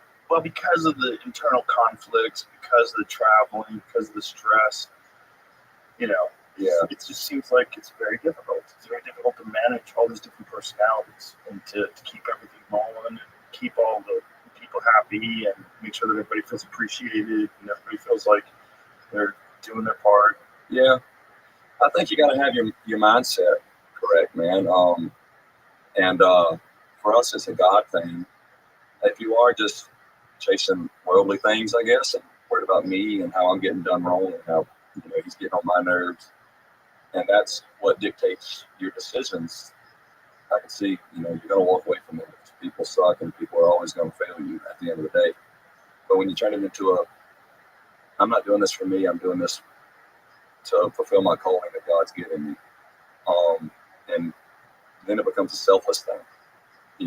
He who is greatest among you, let him be your servant, is what this always pops in my head. So it's like, if I want to make this thing work, how can I serve these guys? You know, when we'd have to share a hotel room, we would all, be like, I'll sleep on the floor. No, you take the bed, I'll sleep on the floor. We'd have to fight over against the floor. You know what I mean? And then it's a selfless thing instead of a selfish thing. You're not, I don't know, when everybody shares that mindset, we're all worried about one another. I don't really see how you could wake up. Well, that's very unusual. And that sounds fantastic because that's kind of the opposite of most rock and roll bands. Like most rock and roll bands, it is all about, the lead singer, the lead guitarist, who's the most famous, who gets the most chicks, and who gets the most attention. Yeah. Okay. So where did this mindset start with you? How did you guys develop this mindset? Is that how you grew up? I grew up that way. Yeah, my mother used to read us the Bible as children and stuff, so we always grew up knowing about Jesus. And then, so that's pretty much what led me to make the leap, I guess. You know what I mean? I never had parents that were pushing me to go to college or pushing me to do something. They were just like, have a relationship with God. That's really the only thing that I got pushed by my parents. And so I've always been blessed or cursed with kind of looking at all this as temporary. You know, what's the point in it kind of thing? You can't take any of it with you. And there's nothing new under the sun. It's all chasing the wind. What's the point in all this? And so that really getting into, well, the creator created you. He created all of this, and he put you here for a reason. If that's the case, what's the reason? If this is the reason, and I'm here I go, God, I'm going to do it. I'm going to make the leap, and I don't know how it's going to work out, but I'm going to trust you, work hard and trust you, and that's really all we've done. You know, there's no plan to do it. We get asked quite often, how do you make it? And I just work hard and trust God. That's all. That's the only thing that I can ever think to answer with, because the shows we've played and the doors we've walked through led to new opportunities, many days, many months, many years down the road that we could have never planned. We've just been and then you can look back and acknowledge the stepping stones that he was placing the whole time. And even if it doesn't make sense in the moment, just being able to go back and look at, like, wow, I see why that happened now. I see why we went through that. I see that's just crazy to go back and look at. That's very wise for a young person to think that way. Like, how old are you now? 29. Yeah, you're very young. And when you started, that's even younger. So, like, to be able to think that way at an early age, there's something new under the sun. Like, what's my purpose? My purpose is to serve. My purpose is to do something with this gift that I've been given, and to follow this path. That's very unusual. Cool. Yeah. I mean, it's great. It's great. It's a great example of people. Yeah. Because it is a mindset, and that mindset will serve you so much better than the other mindset. Yeah. The other mindset of chasing things is how you lead to Elvis on pills. Yeah. It's my favorite Elvis. Yeah, dude, that was the fun. 70s Elvis, karate. Yeah. I love the fake karate. Big Elvis. I play all the people who play a lot of it. Would you have wanted to spar with Elvis? No. Come on, I would have been nice to him. We had to lose. Yeah, he would have Spar made with you. Elvis. You had to lose. I want to see Elvis or Steven Seagal. Steven Seagal is legit at Aikido. Yeah. Yeah, I mean, he was like the first American to run a dojo in Japan. Oh, man. Yeah, he was a legit Aikido practitioner. Now, the benefits and the practicality of Aikido are highly debated. It's not really a great martial art as a standalone martial art. It's really for samurais to fight against someone with a sword. So if you lose your sword in combat, you have to understand how to transfer the momentum of energy. If someone's attacking you with a sword, you have to be an expert at manipulating their attack and using it against them. But as a standalone martial art, it's not very good. See, I thought he had some of those videos where he was like, he just touched somebody and fly across the room. Not really. He had videos where it was demonstrations. So guys would run at him with a very specific thing and he would flip them. Yeah. But he could fuck you up, if you didn't know what you were doing. But the problem is, if you knew what you were doing, you fuck him up. Yeah. But he's a big guy. It's just, no one back then really knew what the best martial art was, so you chose one. You got really good at it. That's the thing. When something Now the Dagestani taking over. Yeah, well, that's it's been around forever. wrestling.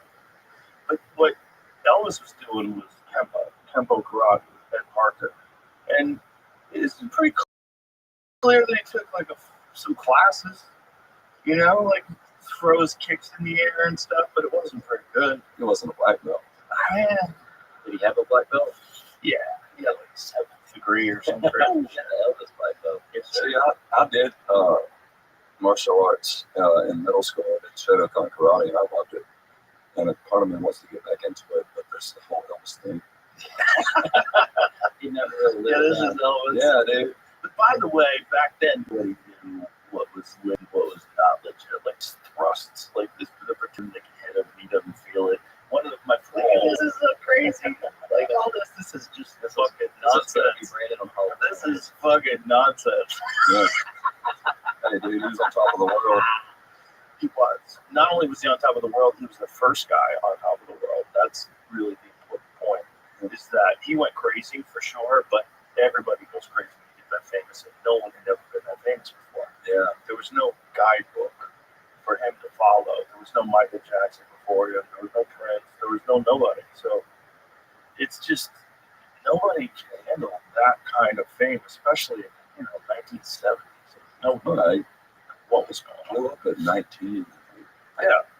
No way you're gonna be normal. Uh, Good luck. And then you got an evil manager that's feeding you pills, and you're all fucked up and yeah, stuck in Vegas. He's gambling everything away. that's gonna be mommy.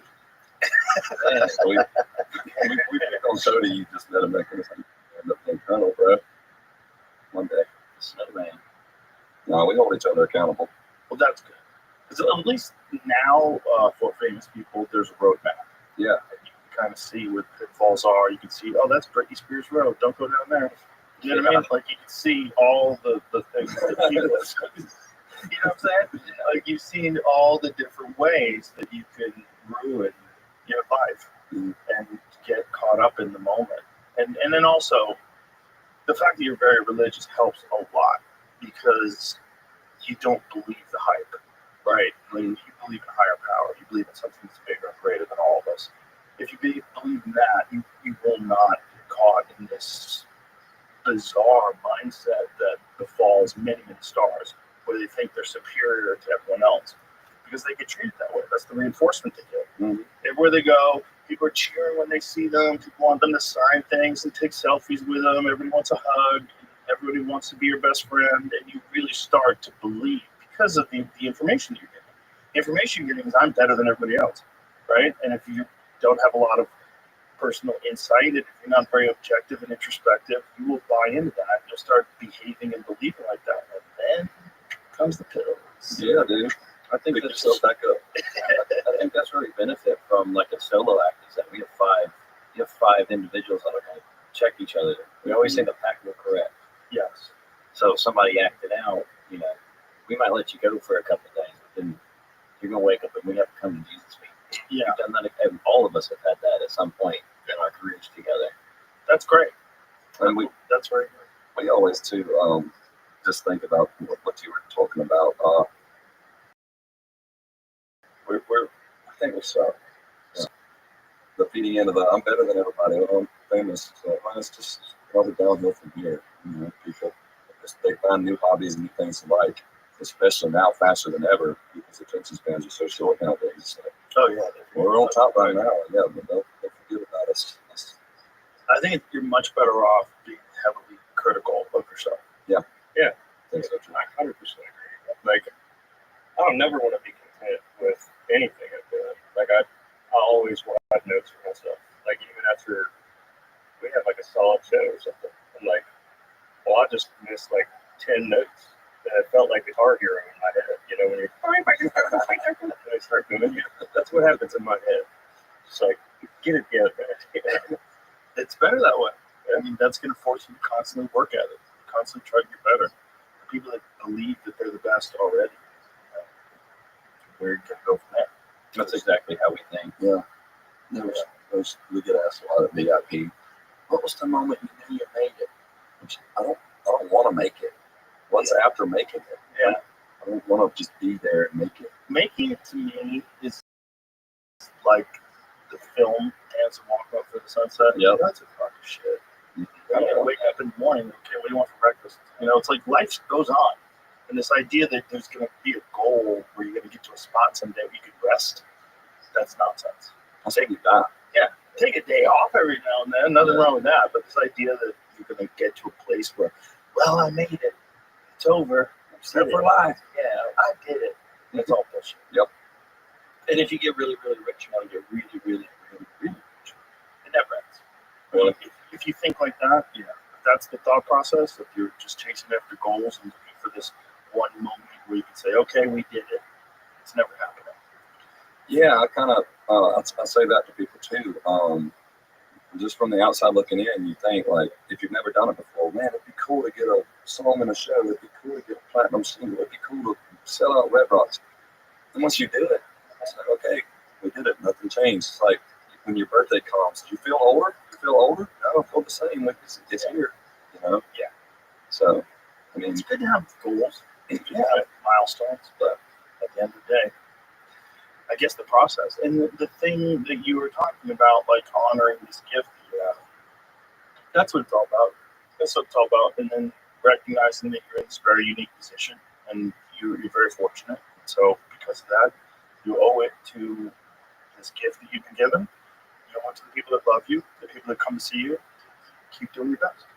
well, we do stray to play on our name a little bit. I think we do stray a little bit from the industry because our fan base is a lot of sad people, a lot of depressed people, a lot of people who, you know, were suicidal. So, and we make music for that fan base, I guess. And you're not going to hear that at like a country music festival on the beach. How do you know that about your fans? We get messages every day. Oh, yeah. Um, and sometimes they email our agents and stuff. We had one lady who sent us an email saying she decided to off herself, take a lot of pills, and she wanted to go to sleep listening to music. And she was laying there waiting to take the big nap.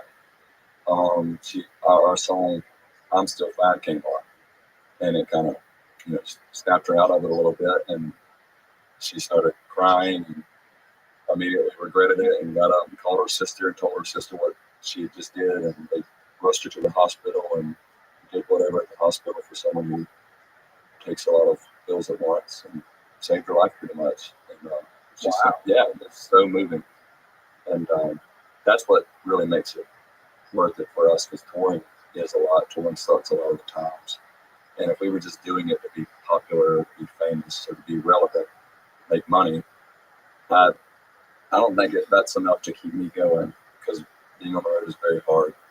What keeps us going is those stories and seeing how our music at the concert, seeing how our music affects people and helps them in a positive way. And so, I don't know, that's just where we get our stuff from. What do you think it's about your music that appeals to people that aren't feeling good? A lot of it came from us not feeling good. Drew and my brother Matthew are the main writers for the band, and you know, our song "Drowning," Drew wrote that during COVID when we were driving for Uber, trying to keep the bills paid. My goal was to make $100 a day for Uber, and driving for Uber in Mobile, Alabama sucks.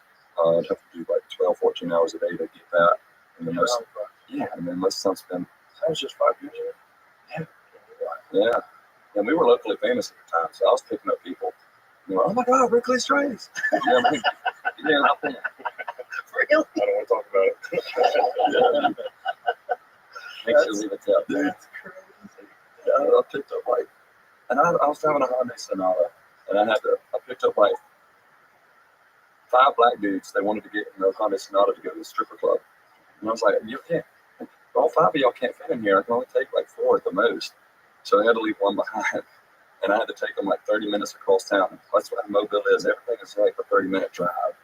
And so it took them 30 minutes across town to the stripper club. There's some very interesting people at nighttime that get Ubers, so you know.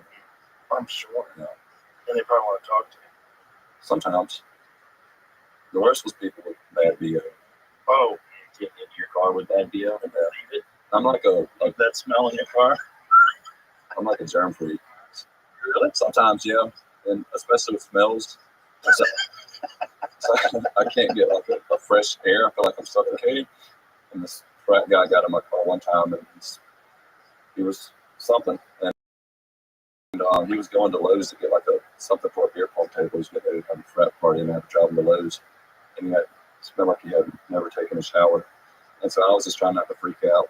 I was just like, yeah. And I was sweating by the time we got out of the car. Try 100 miles an hour to get them out the car. I picked some people. Oh, people just much faith in Uber drivers. I picked people from the hospital. I picked up a blind lady from the hospital. That's what they do if they don't have any family. They'll call them. They'll get them an Uber, and I don't have to help this blind lady house. I had this one guy fresh out of surgery that walked. I had to get him in my car, and they got him a hotel, I guess. So I had to take him to a hotel, and I had to carry him out of my car and get him in his bed. And I was just thinking, what if this guy, It was an 8-pound lady. yeah, or just somebody who didn't even care, get out of my car, that kind of blew my mind a little bit. How much faith hospitals put in Uber drivers. It's very sad. Well, one thing I found out during COVID, that it sounds so stupid I didn't know this, but hospitals are private businesses. Mhm. I used to, this is how naive I was. I was like, well, doctors, they go to universities, they do it so that they can become the best doctor they can, and then they work for these hospitals that are set up so that all the people in the city have medical care. And this is like part of the city services. I really believed that. I really thought that. And then I have some friends that are doctors, and they tell me, no, that you're incentivized. You're incentivized to push certain medications. You're incentivized to do surgeries that people don't need. You have to challenge your own ethics because you'll be talked into doing surgeries that this guy, you kind of could justify it, but really shouldn't get it. I'm like, oh, fuck, man, really? And then, I've had friends that left and started their own practices because of this, because they tell you, like, you just, at the end of the day, like, why did I go to school? Like, I thought I was going to school because I wanted to learn medicine, because I thought that would be a really fascinating way to make a living and very rewarding. You're helping people that are injured, that are sick. And then he got just enlightened to what the business really is. And it's just about numbers. Yeah. He gets sick. Instagram Reels will scare you too with all that stuff. Oh, dude, I went down a rabbit hole last night. Just sitting in my bed. I shouldn't have done this. It was like 9 o'clock. There's no reason for me to look at dick lengthening videos. What? It just popped up on Instagram, in like the For You section. Yeah, dude. What did they wait for that? I didn't ask for it. I don't know what happened. How many videos did you watch? Oh, I watched a lot of them. I watched hours worth of it. It's fucking horrific, man. 3 inches of penis. It's not just that, man. It's like these guys are getting these things put in their dicks so that their dicks are thicker. Oh my god! And see, the thing about YouTube is, YouTube. You want to see some videos? Yeah, might as well. We're here. So I'll pull up my history. YouTube can actually. So the thing is, this guy was like, "Go to my YouTube video, and you can see the actual surgery." So I'm like, "Way." And yeah, fucking way. So YouTube will actually show you the surgery. We can't show any of this on camera, right, Jamie? Why not? Yeah, I guess education purposes. These dudes are just digging. They're just digging in dicks and it's horrific. All right. You know, once you get on that dark side of Instagram, usually it's when Brandon sends me reels. Brandon always be finding himself on that bad part, and then he sends it to me, and then I'm 30 minutes deep into feeling uncomfortable with my life. Fuck up my algorithm. All right, we don't have to. You guys can trust us.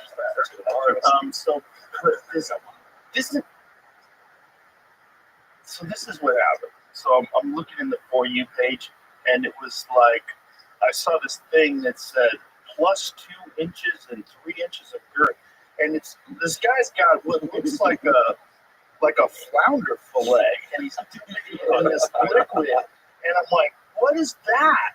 I'm like, is this guy operating on a dick? Is this what's going on here? So it's like this plastic sheet, this flexible stuff that looks like a fillet. And he's like dunking it in this stuff. I don't know what this liquid is. It's like there's a dark liquid and a clear liquid.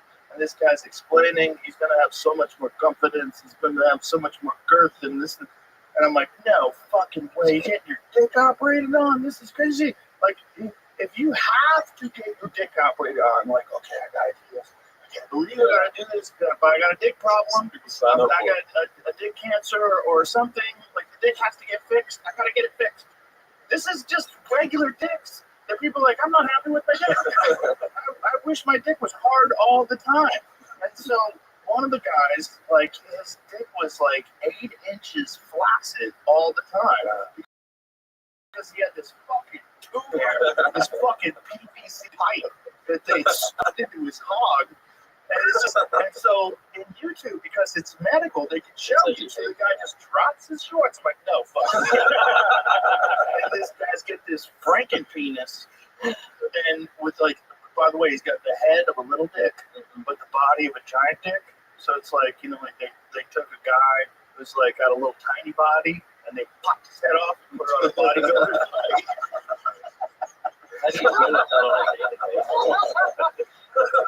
Well, this fella seems like he was getting a lot of play. He was in the rainbow community, and it seemed like he was just slinging that dick all over town, and quite happy that it never got soft. Quite literally laying pipe. Yeah, literally piping. Do you ever? Oh Jesus, okay. They're showing how they do it. Yeah. Well, what is this one? This is girth. See, that's where this is a fat injection. This guy was dismissing fat injections. Like, fat injections are nonsense. You need the plastic. I think I would pass out. You wouldn't need to do. You wouldn't need anesthesia on me. Yeah. I'd pass out. And then one guy they install. Oh, that's legs crazy extending. They break their legs and they stretch it out. There's a guy that I've been watching. What is it? Brian the Sasquatch? That's his new Instagram. The guy was already 6 feet tall, but he wanted to be 6 foot, and he's a gigantic dude, like built like a brick shit house. And he got his legs stretched out like a year and a half ago. He still hasn't recovered. Yeah, I imagine not. But your mechanics are all off. Yeah. So if you were an athlete and you were used to having the legs of a 6 foot man, and now your legs have grown 6 inches, like your arms aren't going to be proportionate either. Well, he had very long arms, unusually long arms. So does it look proportionate? Totally looks normal. Looks like he's just a giant dude for him. But for other people, yeah, it looks fucking weird. This is the guy. So this is him trying to jump rope now. Oh, wow. It's like he can barely walk. Oh. But look at the size of this motherfucker. So he's got kind of like, this is him now. His knees aren't even. No, he's all messed up. Yeah. Like, that's why he's got knee braces on. I'm sure his knees are super confused.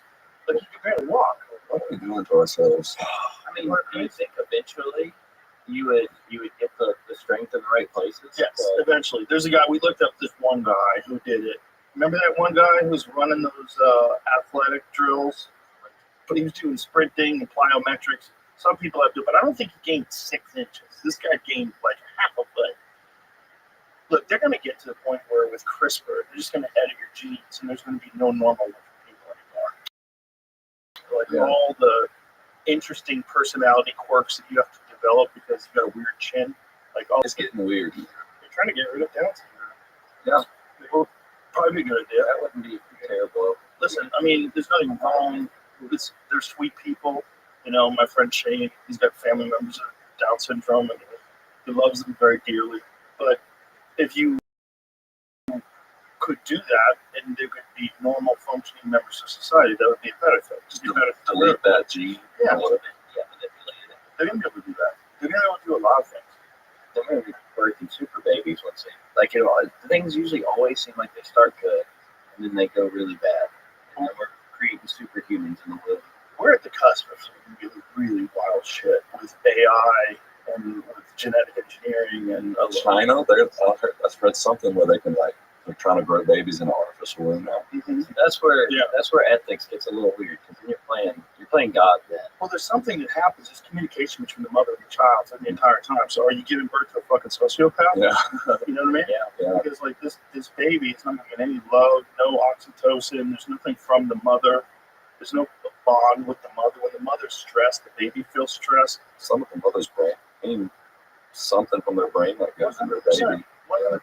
There's a lot going. There's communication. This is why like the mother has to like be up on her nutrients because the baby's like taking nutrients from the mother, and if the mother doesn't have enough, the baby is taking it from the mother. So it's like an artificial womb. It's like you're opening the door for Satan. Yeah, Like, if you believe in that, like if you want a soulless, bizarrely unempathetic person, what better way? Maybe that's have what no connection. You know, that was one of the things that happened to the Unabomber. The Unabomber, I watched the Netflix documentary on him, and one of the things that happened to him when he was young, he had some sort of a disease where he had to be separated from his mom, and they put him in a hospital with no contact. He had for a prolonged period of time as a baby. No one picked him up, no one held him, no nothing, for a long, long time. And then, as if that wasn't fucked up enough, they entered him into the Harvard LSD studies. And then so he was in the Harvard LSD studies, and this was during the MK Ultra period. And so the MK Ultra period, they were doing all sorts of experiments with people through the CIA. One of the things they were doing was a thing called Operation Midnight Climax, where they opened up brothels in San Francisco, and they would put two-way mirrors in, and they would dose these Johns up with LSD. So the ladies of the night who were actually working for the CIA, and they would go in, here, have a drink. They would have a drink, and then next thing you know, wow. And they were just trying to experiment and see. It was also part of what the Charles Manson family was about, and they were doing all kinds of shit with people where they're trying to figure out what can we do to humans if we can manipulate them with LSD. And they did it to Kaczynski, and we saw what happened with him. And Tuskegee, Alabama, with the syphilis back in the day. Well, that was more evil. That was even what would kind of happen. Yeah. Well, it's still like human experimenting, but without them knowing. Yes. It's a very scary situation. Well, it just goes back to what we were talking about with medicine, that there are people that are willing to do things to people that are just entirely evil for profit or whatever justification they can come up with. No value for human life. None. And I think one of the problems with doctors, and who's a doctor told me this, like you just get numb. When you see too many people die, like it's a very dangerous state of mind, because you just see someone, you're like, well, he's gonna die, and then you go have a sandwich. We're getting numb as a society of seeing people die. Well, the Charlie Kirk thing fucking opened up my eyes. Yeah. I never expected so many people would celebrate that man's murder. That is evil. That's bizarre. It's just bizarre. Like normal people that I think they're good people, and they genuinely think that guy was a bad guy. And I don't think they're right, and I think they were indoctrinated. And I don't agree with everything that Charlie Kirk said or did. I don't care if he's a bad guy or not. He's not a bad guy. I don't want to see him. I don't want to see anybody die. First of all, he's fucking your age, right? Yeah. He's a young guy, right? And he would go around college campuses and have arguments with people, have discussions with people, have debates with people. Yeah. But it infuriated people because they felt like this guy is going against the progress that was being made in society, but which he did not feel like was progress. Like it was a progressive agenda that was being pushed in most college campuses. It's a leftist, Marxist sort of agenda. He didn't feel like that was the correct way to live, and he felt like he had arguments against it, and he wanted. And it was, it's a business too, right? Like he developed this big social media platform because of it. I don't, like you said, I don't agree. I don't think some of the things he said he should have said, but the fact that people were cheering when he died, normal people, housewives, moms, like fucking people working at banks, people working at various industries, celebrating a man getting shot in front of his kids and in front of the whole world. That's evil. What the fuck is wrong with us? Yeah, that's evil. That kind of, I think it really, it made me feel extra weird too, because it was an innocent man. I'll give some leniency, maybe they're doing a public execution of like a mass murderer or Right. a child rapist, something like that. Right. But seeing an innocent man trying to have a conversation get shot in front of his kids, Yeah. and people celebrate that, it made me feel a certain. Yeah, it was not justice. But I think people are poisoned by social media. I really, really firmly believe that. I think social media has people completely twisted. I think a lot of what has people completely twisted is not even organic. I think it's all on purpose, that you're being manipulated by foreign governments, by bot farms, and by various elements, either in our government or other governments. And they do it for their own agenda, for their own ends. And it's dark. There's a Proverbs verse. I can't remember where it's at, but it's like, he who doesn't find me harms himself, and he who loves death hates me. And that, if you love God, and you can't love death, you can't love somebody getting killed. Right. There's the line right there. There's evil and good right there. Yeah. And so there's no justification for that. And we actually, because we've always made a point in the band to not get political. We don't care what your politics are. We just come listen to our music, come have fun at our show. We don't care. Every one of us in the band, originally, we all had different views politically and religiously in some type of way. But we managed to be brothers and, be in a band together. So I've just gotten, and I love a good political talk, but lately I've just been so jaded from it. So, and I don't want to ever divide my fan base or anything. How you vote or how you believe is none of my business. We are here to entertain you. And so I never want to use my platform to do that. But we got so sick of seeing people put politics above humanity. We wrote a song about it in April in the studio called People Hating. And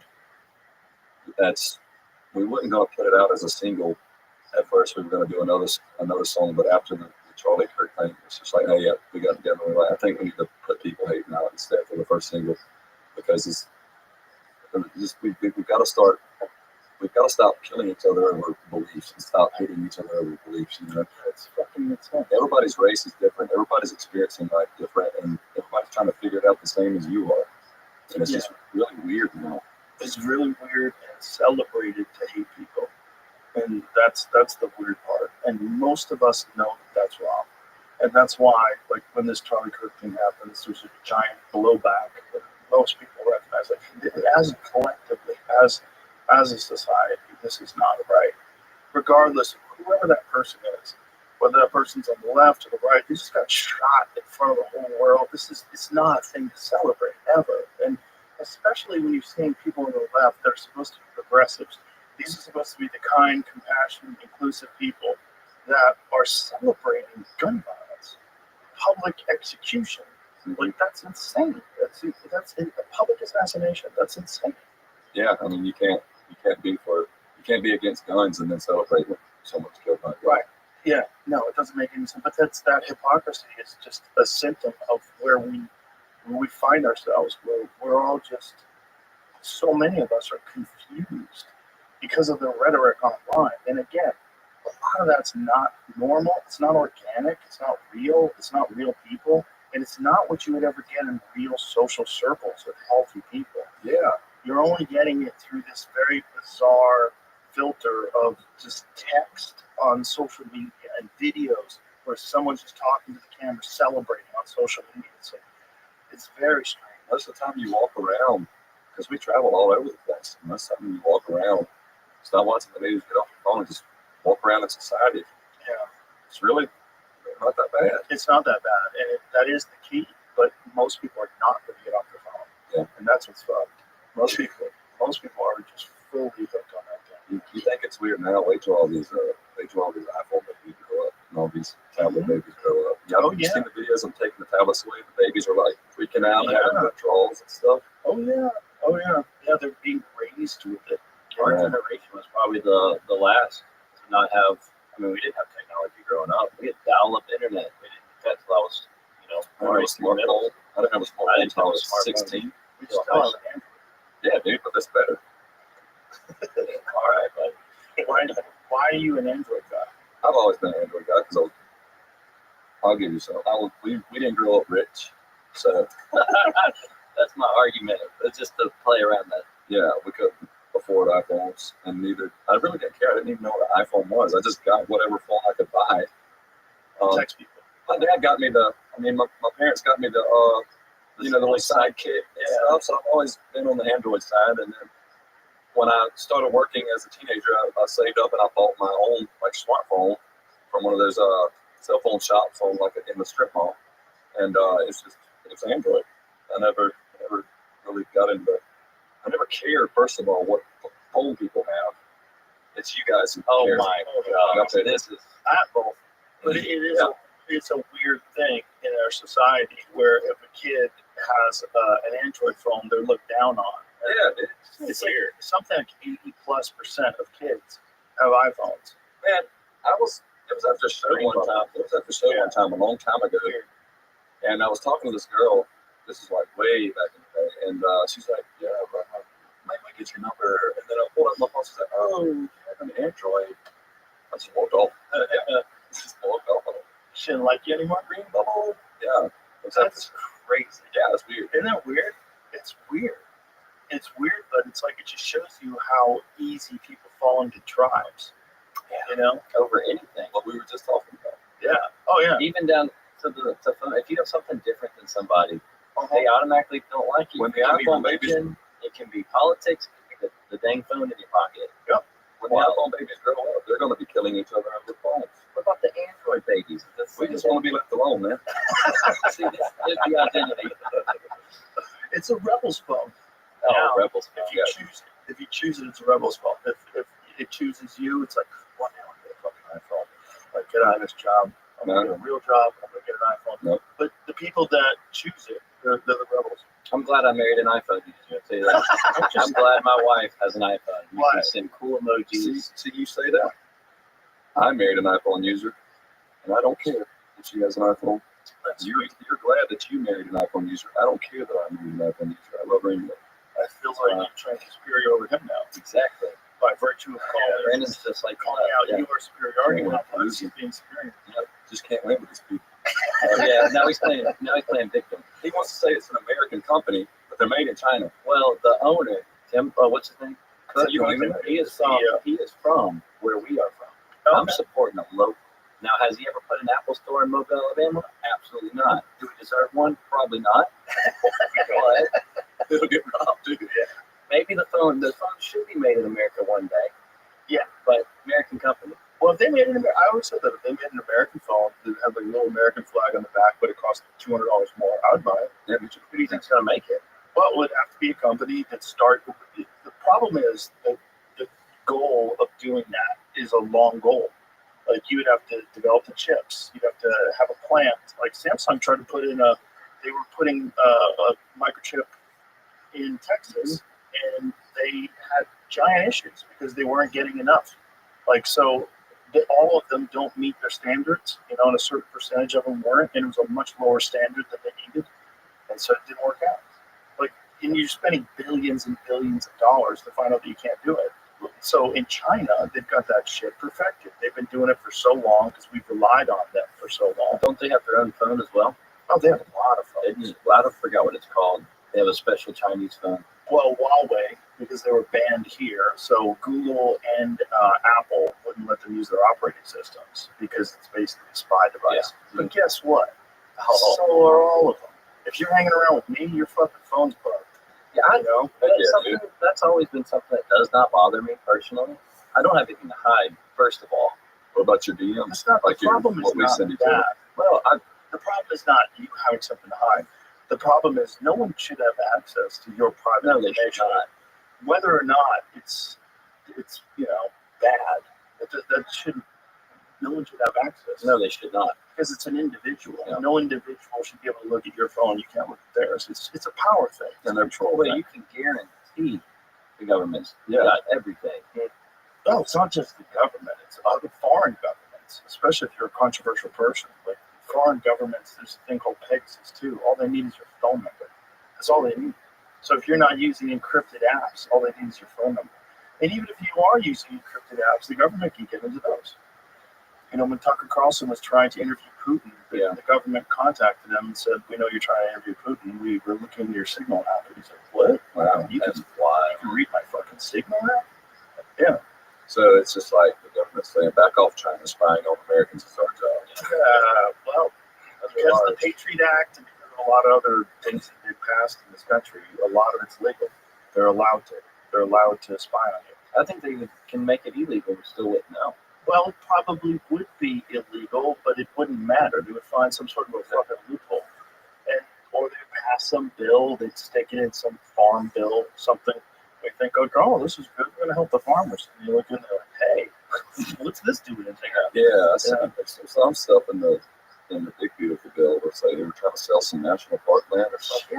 Yes, they were trying to sell public land. That was a part of the big beautiful bill. Yeah, I was one of the people that was trying out. I remember that. It's fucking sick. I thought that was illegal. It should be. Foreign countries. It should be. They're trying to change laws. That's the thing. Like foreign countries owning land around military bases. That's crazy. That's weird too. Why's that happen? Can't do that in China. Meanwhile, China owns land around military bases. Yeah, there's a lot of stupidity with our freedom, but that doesn't mean the government should be fucking spying on you. The thing is, in other countries, they just are. Like in China, they just are. And the argument is, if we want to compete with China, we have to do what they're doing, which I think is insane. Aren't they about to start, or they already have the social point system? Social credit score. Yeah, social credit score. Oh, yeah. So if you jaywalk and they get a photo of your face, so they have biometrics, they get a photo of your face, they know it's you, your thing gets dinged, now you can't buy a plane ticket. Yeah. Black Mirror stuff. Yeah, it's just like that. Well, they're passing that in the UK right now. In the UK, you need a digital ID to combat, ready for it, illegal immigration. Well, motherfucker, you let the illegal immigrants in on purpose. Like, you guys knew what you were doing, and now you're using it as a justification for digital ID. I just watched one this morning, actually, about there's a British judge. The guy got sentenced. I saw that, yeah. For however many years for a 20 months. Social media for a social media post. It's about immigration. It's complaining about immigration. It's wild. Yeah, it's wild. It's crazy. And, it's the best way to control people, and keep them at each other's throats. Like, bring in a bunch of people that the people that live there don't want there and let them duke it out, and then start instituting tighter and tighter restrictions and control. Yeah, I see all that happening. And it always makes me wonder. I wonder how it's going to go down here, because we are the different ones with the guns and stuff. I wonder how far it's going to go here before something happens, something pops off. They're going to try. They're going to try, and they're going to keep trying. They're going to continue to try, and they're going to try to sneak it in. And if it's not for independent journalists that call that shit out, we would be in real trouble. It would have already happened.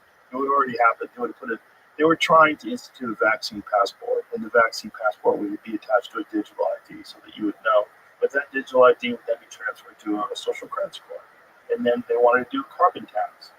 So they want to do a thing that tracks your carbon. So it tracks how many miles you drive, tracks your purchases, so it tracks how much carbon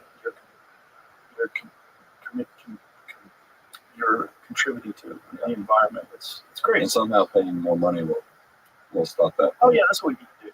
You just need to tax people more. Yeah. Tax people more, and it's all going to come and make normal. And be perfect. Yeah. Utopia. Farmer with cows, you got to pay taxes on those cows because they're farting. Well, how about other countries? They're killing cows. They're forcing them to kill cows because these cows are producing too much methane. So they're saying you have to kill 2,000 cows, 1,000 cows. Wow. Yeah, so they control your food. That's exactly what it is. I remember one of those chicken farm or chicken houses burned down. Yeah. That was really weird too. Yeah, it's real weird. But the chicken houses do burn down. What's also weird is they had a bunch of chickens because some of these chickens had bird flu. Yeah. Well, that's true. Livestock spring popping up there too. Bunch of cattle. There was a couple of years ago. This one farmer posted that they're like all in the field, and they said it was because of the heat or something. But this farmer had just tons of dead cows just all of a sudden. It was going on the same time as the chicken house was burning down, so it could have just been news adding on to news kind of thing. This is what's in right now. Yeah, maybe so. Cattle mutilations. Well, the alien thing is just another interesting topic. Like I'll get random random times where people are seeing all these crazy things in the sky, and it's like a big deal for a few days, and then you don't really talk about it anymore. Did you see that one thing that lady was filming? She was like, "Hi, do you know Jesus?" And we just like going crazy. No, what is Yeah. that? It's like It's also hard to know what's real. yeah, I know, 'cause, AI, You know, yeah. See, and the interesting thing about that though is that somebody in the Bible described seeing something, one of the angels or something. Ezekiel.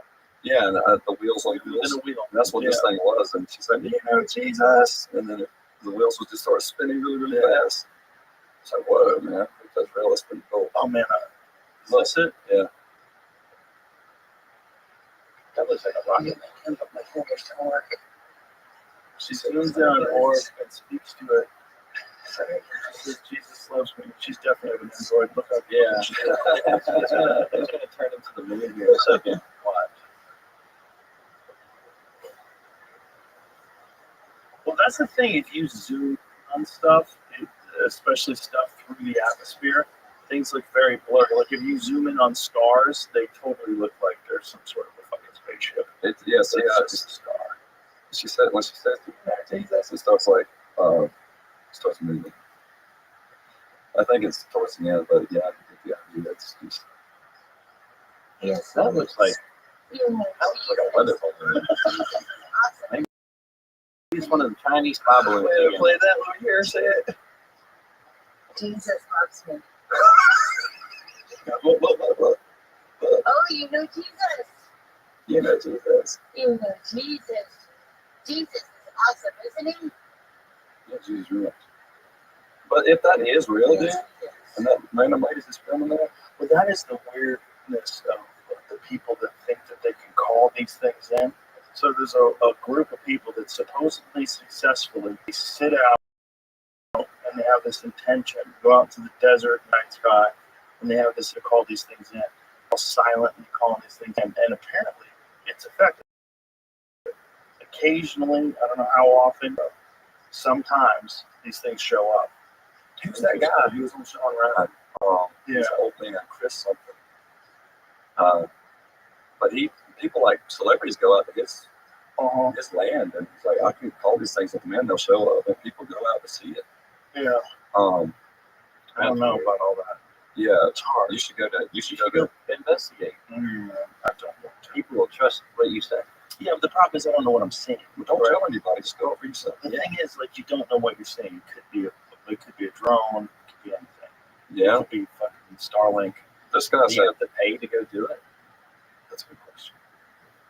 I can't remember that guy's name. It's driving me crazy. But yeah, he wrote a book called UFOs of God, and started listening to it.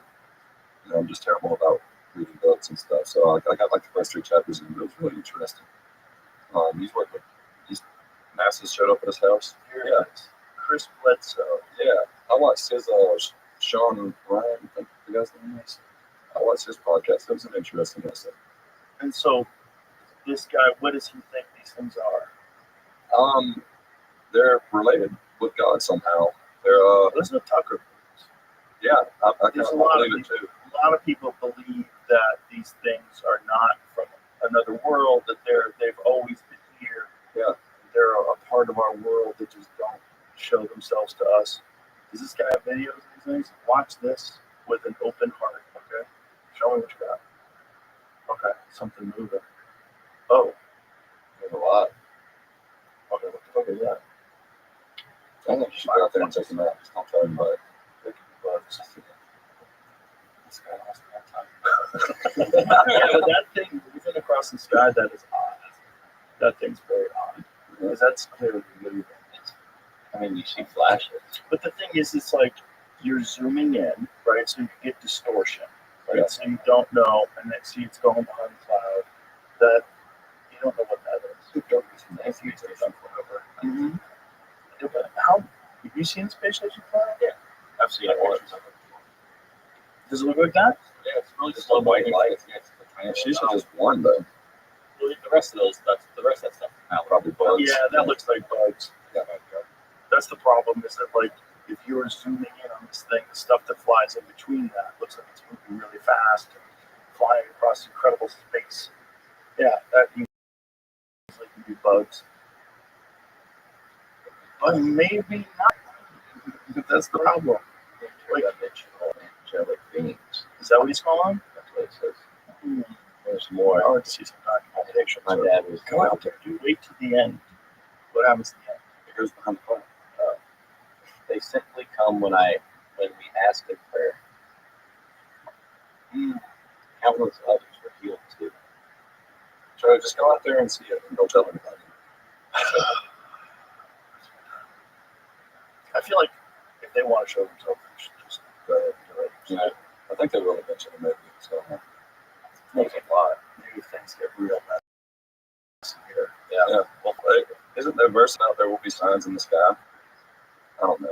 Well, there's a lot of verses about the sky, but I've been into the Book of Enoch for the last couple of years. Yeah, I was going to pull that up. I was going to talk about this. So Rep Lima came in here and she was explaining to me the Book of Enoch. I never really got into it. She's like, it could have been included in the Bible. It was part of the Dead Sea Scrolls, but The first step was, right?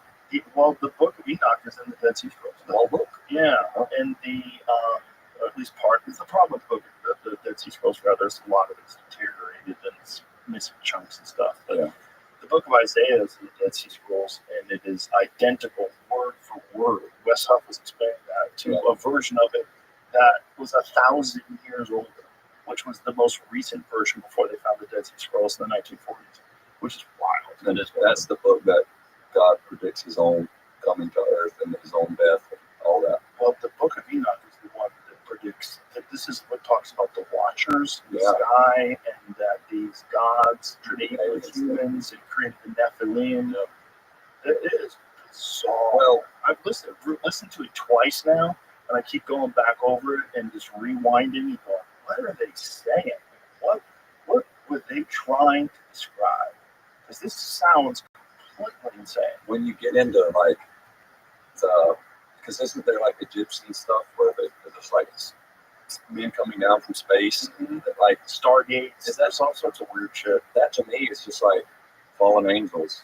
You know, it's all kind of lining up in some kind of way or another. These whatever rebelled against God and came down here. Men from the sky came down here and were pretty much posing as gods. Many people worship them. And is it Enoch where they teach them about money and teach them about sorcery and Yeah, sorcery and agriculture and metallurgy. There's all sorts of like weird. They talk about incantations, and then like how to get out of incantations if one gets put on you. It's like, and you got to think this is pre-Jesus, and Yeah. so God is separated from man. So we're just walking around as people, like not knowing what's going on. And these things come down, and they're boring giants and stuff. It's like, I'd probably think it's a god too, for God's sakes, because there wasn't. What was the Jews even a thing when the Book of Enoch was written? sure, yeah. It was. They were God's chosen people. the people that argued over whether or not the Book of Enoch should be included in the canon were rabbis. Yeah. But it's all so confusing. Is there any explanation of why it would be withheld? Well, they felt like it didn't Torah. I think that's the reason why it's left out. Well, I mean, when I say that, like, at one point, the Jews were God's chosen people, is like they knew the God, the one, the I am, the one true God, but the rest of the world didn't really know what was going on, and so they were worshiping other gods. And so, like, aside from the Jews, the rest of humanity, seeing these things walking around, it's like I'm sure they would think that's a God.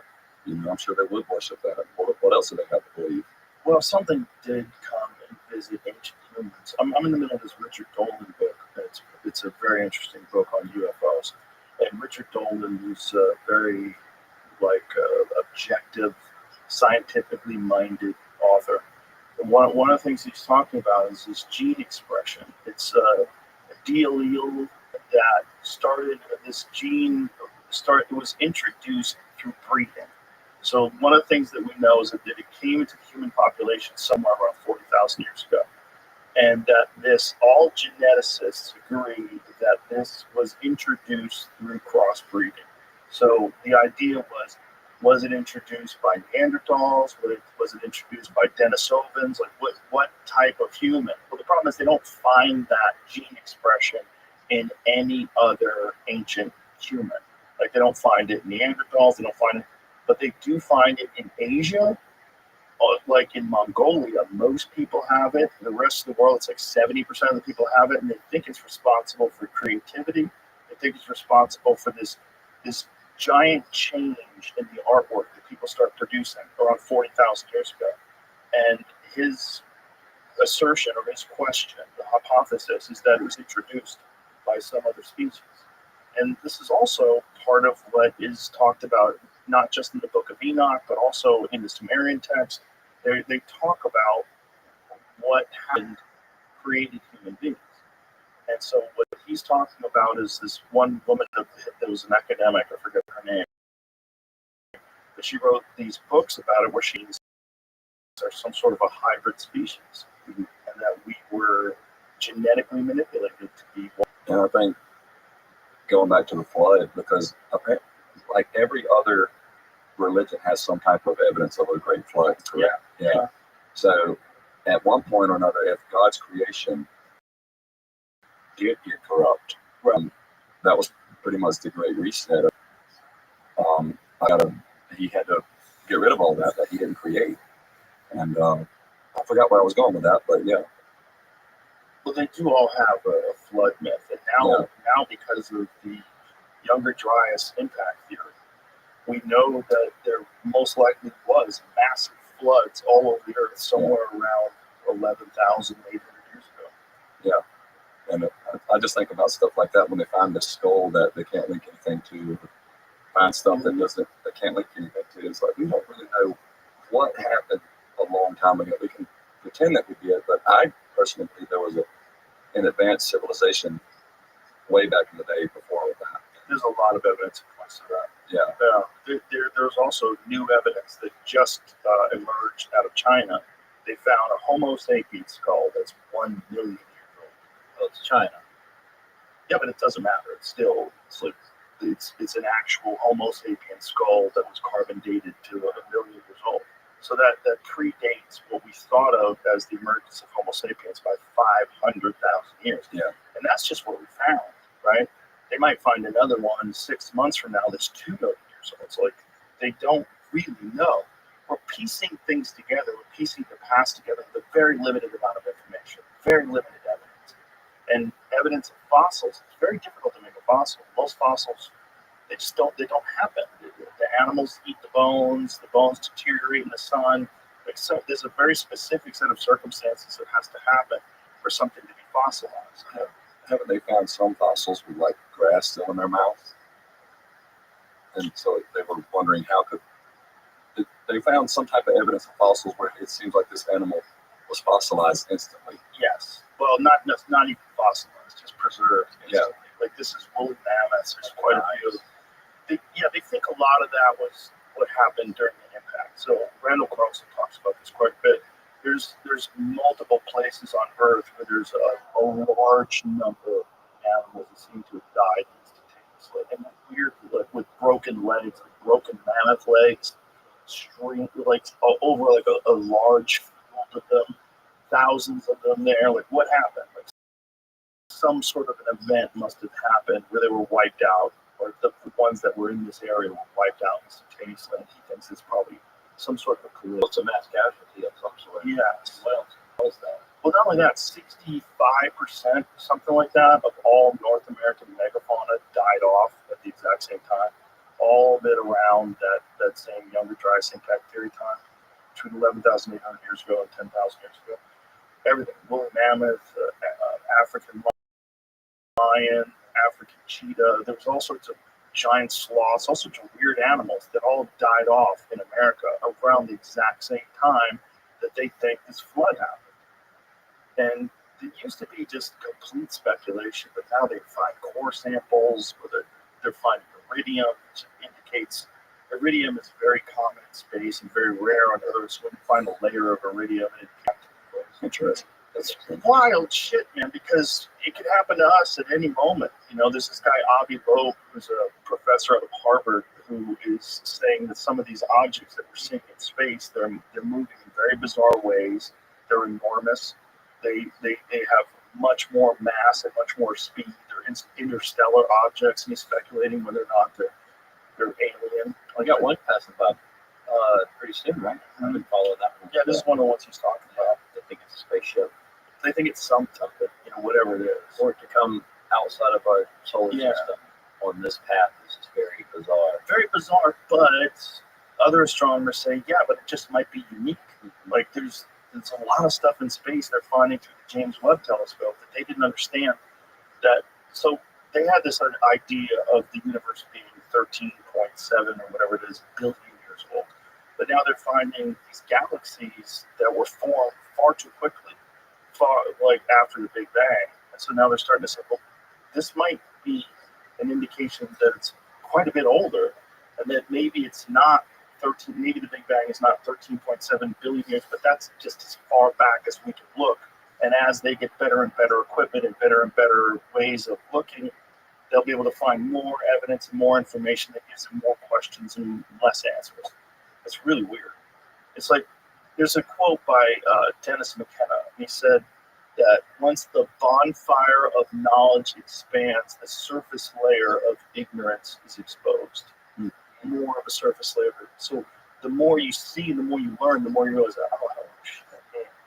And that's what they're kind of finding out about space. It's like they know a lot, but they don't know a lot in comparison to what's out there. More questions pop up than answers. Yeah, I mean it's fucking This is wild too. How much of that we were taught in school is like fact. And you go grow up and like, wait a minute, we don't really know what's going I on. didn't even know there was dwarf planets in our solar system. Yeah. There's planets that aren't like Yeah. regular planets, but I didn't learn about those. Somebody learned that 3 years ago. It's wild to think that I'm 32. that they're there and we never learned about it. well, there's also the speculation that there's something big that's outside of the Kuiper Belt. There's like some other planet, and it might even be a dwarf star, or what is it called? I forget what they're called, a brown dwarf. But that we might have a binary star system, and that the star might have died off, and it's like in a far outside of our own sun, outside of that orbit. Wow. So there's this thing called the Kuiper Belt that's outside of Pluto, and it's a belt of objects. It's one of the reasons why Pluto got declassified as a planet, because it was a little too small to be a planet, and it seems like there's a lot of these objects out there, and then they found a couple more, and it's not a planet, but there seems to be a drop-off after that, which indicates something that is of a large mass exists. Interesting. But it's too far for us to be able to look at right now. So it's a lot of just speculation. What was that one paper that we looked at once that they had documented a planet out there that they were calling Planet X, but it's like the Earth-like, They don't know what it is. I mean, this is the fucking Sumerian tech stuff too, because they talk about this planet called Nibiru that comes within an elliptical orbit every 3,600 years and fucks things up, and that's where the Anunnaki live. They come visit us. This is this guy Zachariah Sitchin. So fun. It's so fun, but might be full of shit. In fact, there's a whole website called sitchiniswrong.com that refutes it, but I'm too dumb to know who's right and who's wrong. It's still interesting to talk about and theorize, you know? Oh, yeah. Well, the Sumerians had a detailed map of the solar system 6,000 years ago, bizarrely, with the sun in the center and all the planets that we know of in the relative size and the relative order, like the ones that are the right, not exactly the right size because they're so fucking huge, but the bigger ones are in the bigger place. Yeah. And it shows this map of the solar system on this clay tablet from 9,000 or 6,000 years ago. Like, how did they know that? Yeah, it goes back to the best civilization. I don't know. I just really think I think it was a different type of dance, like not power lines and stuff like that. I think they honed into like natural energy from the earth. Like I heard something about the pyramids may have been like some type of power plant because they just found where the pillars go down the ground. That stuff's wild. That stuff's wild. I did this dude Ben Van Kerkwijk, and they've used that same technology to find this enormous labyrinth that existed, but that was also documented historically. Herodotus talked about it, and different historians have talked about it. This labyrinth that that's even more impressive than the pyramids underground. And inside, using this technology, they've found this 40 meter, it's 40 meter, this metallic, they don't know what kind of metal it is, but there's a metallic tic-tac shaped object that's 40 meters long at the center of this labyrinth. So they built a dam in the 1960s to help the farmers out, and the dam unfortunately fucked up the water table, so this labyrinth is now flooded. So you can't get in it unless they do something to change the water, and change how the water is channeled, or build a tunnel inside of it. But the water table has made it impossible to get into it without that. But this thing, because of this tomography, this ground penetrating radar, they know that there's an enormous metallic object from thousands and thousands of years ago. It's 40 meters long. Are they actively trying to figure it out, like get in there? There are researchers that are, but the problem is there's a lot of resistance from the Egyptian government. Yeah, they don't want any monkey wrench in the timeline that they've been teaching forever. Yeah, I've one article. They just discovered something city. And it was like they discovered something. It was related to Christianity. Like they discovered something. Christ is king. But long story short, the whole entire project just got shut down, and they passed a law you can't dig there for like 20 years. I think you're talking about Göbekli Tepe. Yeah. Göbekli Tepe. Yeah, Göbekli Tepe, which is in Turkey. They found that by accident. It was a farmer. I think it was a sheep herder actually. Found some stone that was in the ground. He's like kicked at it. He's like cleaned it off a little bit, and then realized it had a right angle to it. What the hell's this? Then he dug a little deeper, and then they called in the archaeologists. They said, "Hey, we got something there." And then they discovered that there's these concentric circles and these huge stone columns and 3D animals, and they've only uncovered 5% of it so far. And they kind of stopped digging because they get an enormous amount of tourist revenue when people want to come to the site, and they didn't want to fuck that up. And there's a lot of weirdness when you let these governments decide what can and can't be explored. Because through ground penetrating radar, they realize that this site, even though they've only excavated 5% of it, is one of many, many sites that are in that area. And the age of it is really fascinating because this was intentionally covered somewhere around 11,000 years ago. So that means that someone decided to cover this all up with dirt 11,000 years ago, which means they don't even know how old it is. It could be 2,000, 3,000 years older than that. They don't know. And it's just weird to just stop finding that out. Mm-hmm. Well, they're getting a lot of pressure now, so they might start opening up the excavation of it. And they did a lot of stupid shit, like they covered it with olive trees for some reason. Yeah, like I think because olive trees are protected, so if they covered it with olive trees, you couldn't dig into the ground, you couldn't remove the olive trees. It was like a way to stop people from looking around. Interesting. Yeah, but now they've realized that the olive trees, the roots are actually destroying the artifacts underneath. So now they're pulling the olive trees, and now there's discussions about continuing the excavations. I got up on the giant kick one time. Oh! It's like anytime the Smithsonian got involved, oh yeah, it just shut down. Yeah, the giant stuff is weird because there's a lot of documentation of people finding giants, like enormous, giant bones, 10, 15 foot tall humans, and then there's also the Nephilim, the Bible, that are giants that consumed everything. That were David and Goliath. There's giants in the Bible, and it makes you think like, okay, is it a giant like the mountain from the Game of Thrones? Mm. Like That's yeah, maybe. Because people were shorter relatively back then. Right, but probably some people weren't. Yeah. If they lived in some places where they had more resources and better genes. Yeah. Pituitary gland problems, where we have guys 7'11" plus. Mm-hmm. Yep, but this seems different. The giants in the Bible and the giants in historical accounts, it seems different. It seems like there's a totally different species of human.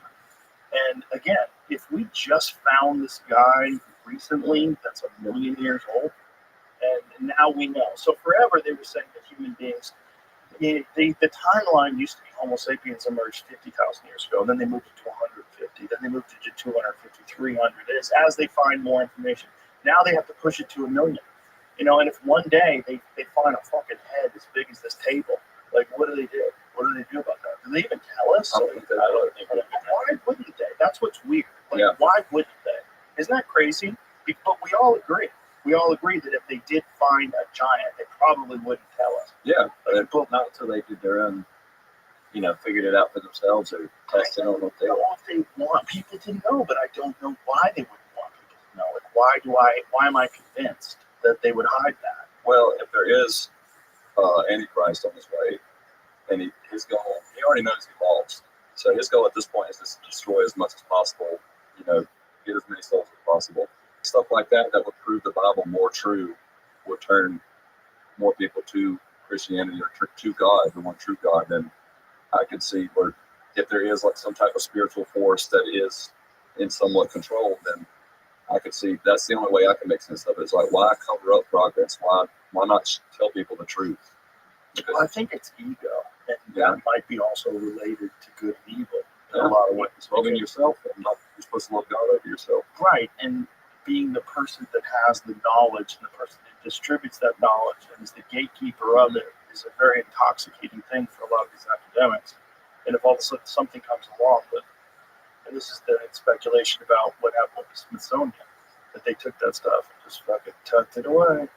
I would think they would want to have, secretly do their own tests without anybody knowing about it. I know Once what you you open open to what end at one point in time. before everybody else knows, they would already have the answers. I don't know. But wouldn't there be a time where someone would want to like be the guy who discovered it all and get all the credit for it? Like, that's why it doesn't make sense. To me, if somebody knows God is free in a lot of way, and you realize that, no government is above you, and no man is above you. God is above you. He's God. And if you can go away from God, you're that much more susceptible to being played to something else. Yeah, or like something else. whatever evidence or anything that kind of proves that God exists. Yeah, anything's going to Like, prove God's existence. I think that's going to be the main thing they shut down. Right. Like the Shroud of Turin is an excellent example. Yeah, That's an interesting one. It's a weird one.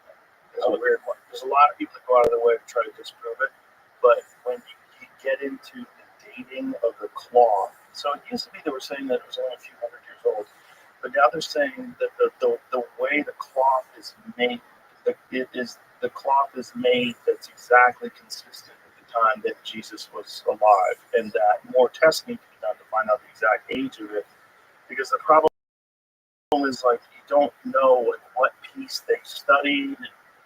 You're not studying the entire thing, and also the image of it is bizarre, because the image of it, you really only see Jesus when it's a negative of it, and they don't know how that image was put on there. It wasn't stained, it wasn't burned on there. They don't know what caused it. Like a blast of radiation. Yes, Right. somebody recreated it with gamma radiation, I think. But the only problem, so it would just be, it would need to be an extreme source of light to do that. But the only problem is that would have vaporized, the heat from the light would have vaporized it realistically. So they're wondering, well, if light did do heat, Right. so if Christ did raise and pass through, there's also X-ray images in the shroud apparently. Well, you see this when you see the shroud in negative. Like, Jamie, pull up an image of it. It's very strange. Like, it shows the lash marks on his body. It shows his facial features. It shows the holes where his wrist is, where he's crucified. It's very strange stuff. So It's like, for someone to do that as a hoax and to just not paint it, just to do it in some very weird. Go with that. Yeah, that one right there. Cursor. So that make that big. They've recently So go back and forth. The thing is, like, who's the person? Who's they? Right. Yeah. The Catholic Church is What's that, Jay? They've been debunking it for 650 years. Well, about 650 years ago, they didn't even have carbon dating. So what were they doing to debunk it back then? There's a bunch of people that want to debunk it. What does it say? A document? I mean, I don't know. Where they talked about it being bullshit. Yeah, The thing is, people, I'm sure, called bullshit on it a long time ago. Talking about ways that some of that stuff could have been done. Sure, but how it's figure out that 500 to 2,000 years ago, whatever it is, 300, 200, 150 sure. years. Well, it's 650 years. If they've been debunking it for 650 years, you got to assume it's at least 650 years old. Well, So the thing is, like, see, it's been dated between 1355 and 1382. So the text, what text? What is the text about? Medieval documents revealed the authenticity of the shroud that many believe Rabbi crucified was being called into question perhaps as early as 1355. Okay, well, that means that it existed 1355. Yeah. Depictions by clergymen. See, it's deceptions. Oh, excuse me. Deceptions by clergymen. His writings, now considered the oldest written rejection of the relic, predate the previous earliest documented criticism of Troyes Pierre d'Arcis in 1389. So either way, we know it's at least 600 plus years old, and we know that the way that it was put on there was not stained, it was not painted. It's very strange. If you look at it like that, they didn't even know that until they came up with photography, until they could take an image of it and make it a negative. They didn't see the face of Jesus in all the depictions. Mm-hmm. It's like this image right here is like, when you look at that, the Shroud of Turin, like, yeah, I could say all bullshit, whatever. But then you see the negative, like, go back to those other images. So this is what it looks like when you run it through, when you use modern photography and turn it into a negative. That's really weird. That this wasn't, that they didn't know about this in the 1300s. Yeah. He says it's something else. So they're going to have studies forever that debunk it. And one thing they do, they love to call everybody retarded. Yep. Everybody's an idiot. This is all fake. This is bullshit. But whatever that is, man, when you just go back to the negative ones, going down, yeah, that one, please. That's weird as fuck to me, man. So it's weird as fuck that you couldn't see it normally, and you only see it when they make a negative of it. That is so strange that someone would go out of their way to fake something in that way, where it only exists in a negative. Well, they don't even know how it happened. Right, exactly. They don't know how to. I mean, they're saying they could reproduce it today, but I don't think anybody has. And also, how are we going to reproduce it to such an extent with so much detail that matches the biblical depiction of the crucifixion? Yeah. Including the holes in the wrist, the lash marks on his back, the wound in his side. It's all really weird. At the very least, it's fascinating. At the very least, it's fascinating. I mean, it's really interesting stuff. To me, that seeing that, I really don't even care how old people think it is, or like figure out how they did that first. To me, it's like, if this is not only that, how did they do that 600 fucking years ago, or 2,000 years ago, or whatever age it actually is. I seen one article last year where they found dirt particles that matched, that they trace back to Jerusalem. So it's, like I said, they've been debunking it and saying it's authentic and debunking it.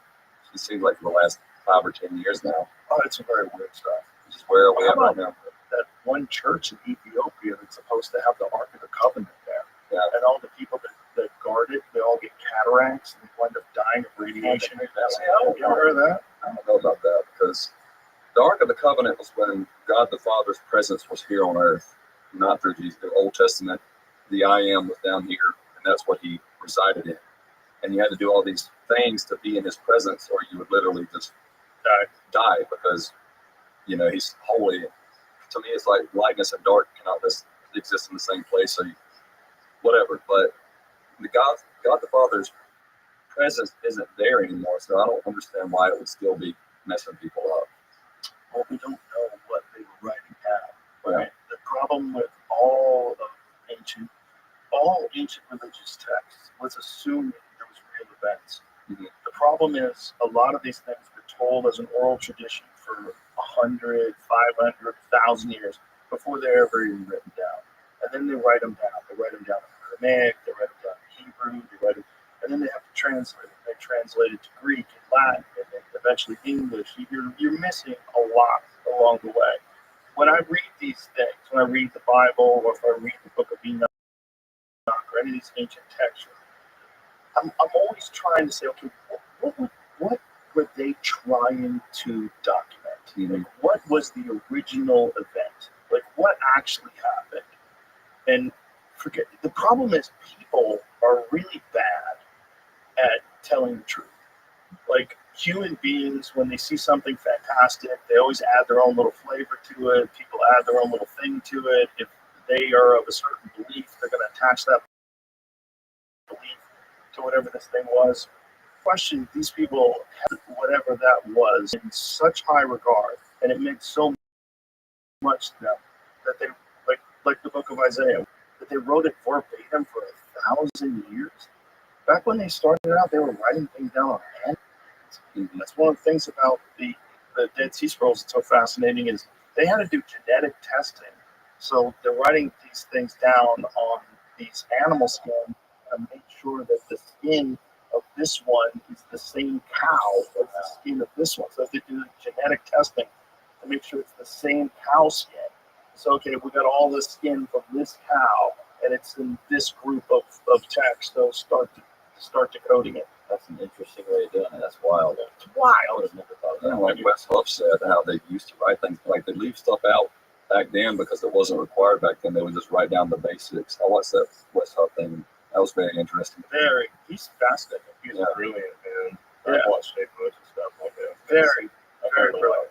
But it's also, again, what were they trying to document? Yeah. It's clearly something was going on back then. Something happened. Did you ever read that story? It was somewhere in the Bible. I can't remember where it was in the Old Testament. Somebody stole the ark. Well, some tribe stole the ark, and like the next day, the next morning, like everybody was dead from stealing the ark, and they pretty much said, "Hey, come get this thing, take it back." Yeah, we don't want it. We're good. Well, that's what people believe is in this church in Ethiopia. Yeah. Because there's these Ethiopian Jews who also, their Bible is the Book of Enoch. Yeah. Do we have an image of this? No, you can't see it. Nobody can get. I say, send them to see it. Well, what the fuck is in there, bro? Put these guys in hazmat suits and let's If get the to the U.S. bottom. knows they got it, it's going to be ours. Well, yeah, you would imagine. We'll take it. I would like Well, to they see. might not know it all. Well, what would happen with remote viewers? Remote viewing is real. Get remote viewers in a room. And We have talked about You that skip time. one. It's big on down on remote viewing rabbit hole. I thought it was 100% horseshit about 10 years ago. That's over time. Oh, yeah. No, the submarine's big. The one that they found the Soviet submarine they were building, they knew the exact location. Not just that, remote viewers the downed aircraft that was in Siberia and located within a 3-mile radius. They found it. They knew where it was. The United States went in and got it before the Soviet Union could. Using remote viewers. Yeah, using remote viewers. Like, they've got actionable information from remote viewers. Allegedly. To me, it feels like it's just to scare the Soviets. Like, oh, we got people with superpowers. We know where the submarine is. Or they're doing it too. Or It's just something that people realize that there is a developing aspect of human consciousness, or an aspect of human consciousness that used to exist that we forgot, that we don't know how to do anymore. One of those things. Yeah. That's an interesting concept, yeah. It is, because the remote viewer thing, they spent a fuckload of money on that, and they kept that program going on for a long, long time. And, I don't know what they discovered or what they didn't. Unless you're in the room with the people that have the top secret information, who knows? That whole Cold War time was also just wild. I see why we would have faked a lot of stuff. Sure. On both sides. Oh, So the bluff game. We can do this. We have this. Andy just leaving it and us getting to the moon. Well, once That we was went just to like- once we went to NASA in Texas, but also that documentary, the other footage that came out. I don't really know. I can see why we would fake it. I mean, it's Soviets. Yeah, I want to be. That's the U.S. government. We fake a lot of fake anything. Sure. So, I'm sorry. Okay. I was saying for a while there, before that documentary came out, the story, we lost the footage. We lost all that. Yeah. And it's like, did they just wait for technology to progress to be able to make a convincing documentary? Well, they definitely lost the footage. They lost all the original copies of the film. So all the original film is gone. What you're seeing is just copies of copies. They also lost the telemetry data, which is a real problem. That's with the hard data, the binary data that shows the distance and the crafts and how far it was. It just seems fake. It seems fake when you watch it. That's what's weird to me. It seems totally hokey. It looks fake as shit. And then the weird one for me is the Apollo 11 post-flight press conference. Those guys look like a hostage video. It doesn't look real at all. And then there's Neil Armstrong. He gave that very bizarre, cryptic speech at the 25th anniversary of the Apollo moon landing. There's a lot of weirdness to it. And the fact that we haven't been back.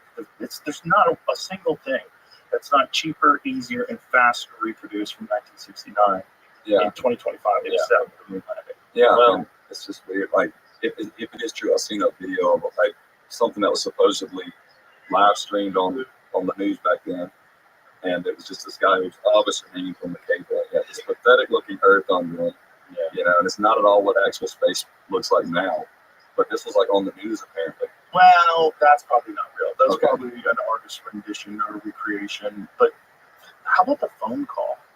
Nixon is calling the guys. Hey, fellas, I hear you're on the moon. Yes, sir, we're on the moon. I can't even get fucking cell phone service in my bathroom. What else what's their explanation for how retroreflectors? Reflectors got up there? Well, first of all, the Russians put reflectors as well, so you can definitely remotely place the reflectors. The other problem is the moon itself reflects. So there's a lot of weird arguments about that. I could see how you could say, oh, there's reflectors, and that would indicate that people were there. But show us the flag. Can we not have can we point James Webb over there? No. That's deep space. It's a different thing. You'd have to get a different kind of technology that's just to zoom in on the moon. And they would go, why would we do that? Why would we spend billions and billions of dollars to prove something that rational people think will definitely happen?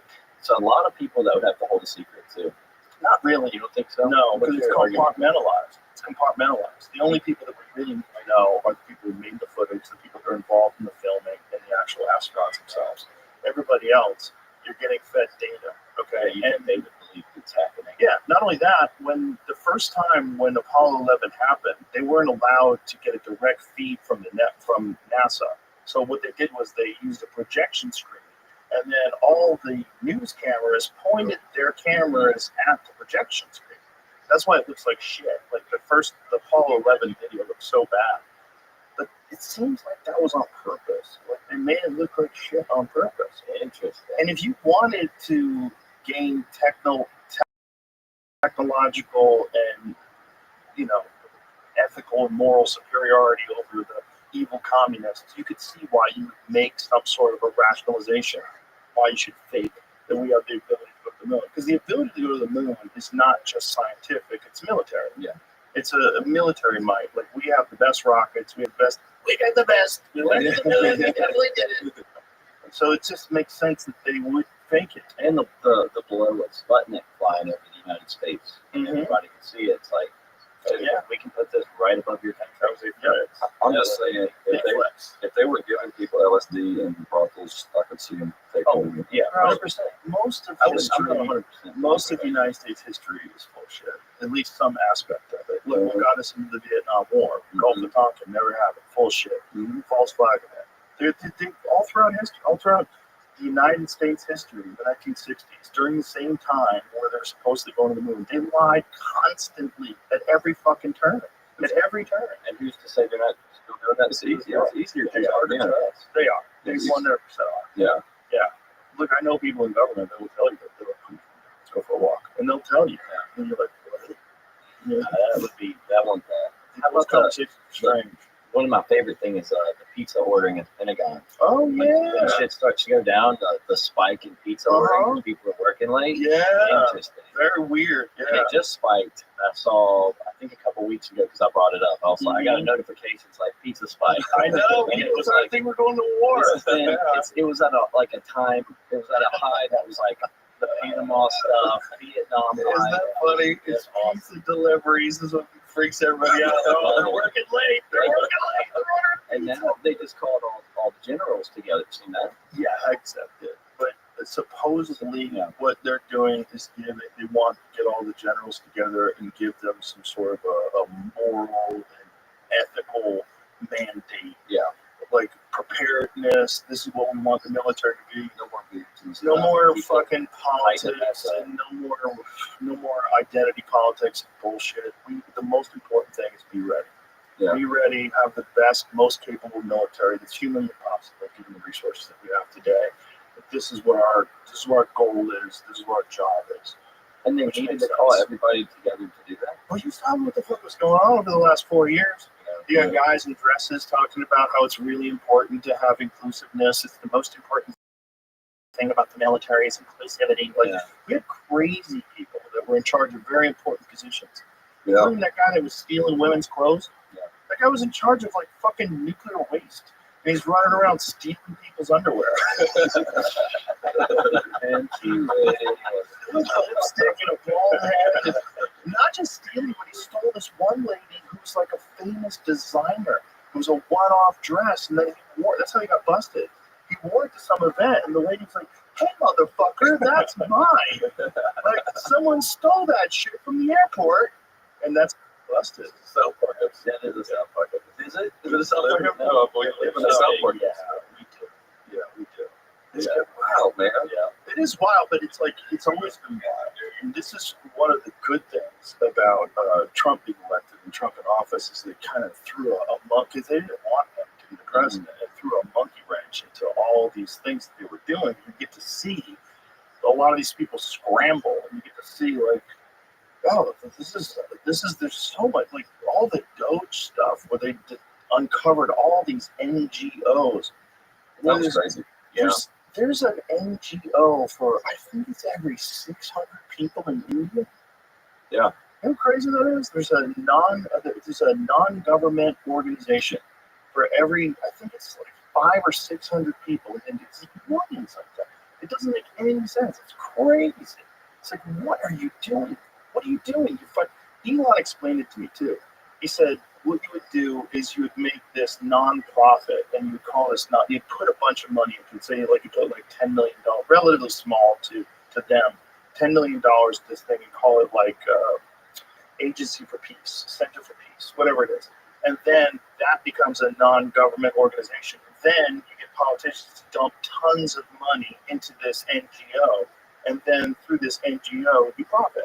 It's like a shell company. Yeah, and there's a ton of those, and there's so many of them, they couldn't even keep track of them. And the more they dug into it, the more they started calling Elon a Nazi. They just go wild. But they don't like when the elites don't like when the curtain's pulled back. Well, that was the curtain being pulled back. That was the curtain being pulled back in a way that most people were not aware. And when I brought Mike Benz in, and Mike Benz laid it all out, he was explaining that what USA was for was the things that were too dirty for the CIA to get involved in. So a lot of it was like regime change operations. It was like outlining all these different regime change operations that were being paid for, and then your tax dollars being dumped into these NGOs, and then people are pulling money out of it with billions of dollars. It's the world's piggy bank. Why did they stop digging? Are they still digging? Like Well, those? I don't Because I know Elon's not anymore, but It was supposed to it's be a great thing. just like it all just stopped. We don't hear that anymore, that's true. But I think it was real problematic, and they did shut down USA. And they turned Elon into a fucking Nazi. I mean, how many fucking Teslas got keyed and tires got slashed, and his business was really troubled by it. And so he's like, I'm done. I'm stepping away. You didn't follow my instructions. You didn't follow my recommendations. So what can I do? You're ruining my life. So I'm just going to back out. Let's go back to building rockets. So he's just going back to building rockets. Well, and the thing is that they didn't even care that he rescued those people from the fucking space station, which was wild. Like, no one wanted to give him credit. No one wanted to say thank you. They're like, no, he's a Nazi. People I know were calling him a Nazi because he spazzed out. Like, my heart goes out to you. Oh yeah, we make fun of that all the time. It's crazy. Yeah, it's like a still in, you know. The guy literally has a chain around his neck that was given to him by one of the mothers of one of the hostages in Israel that says, bring them all home. Yeah.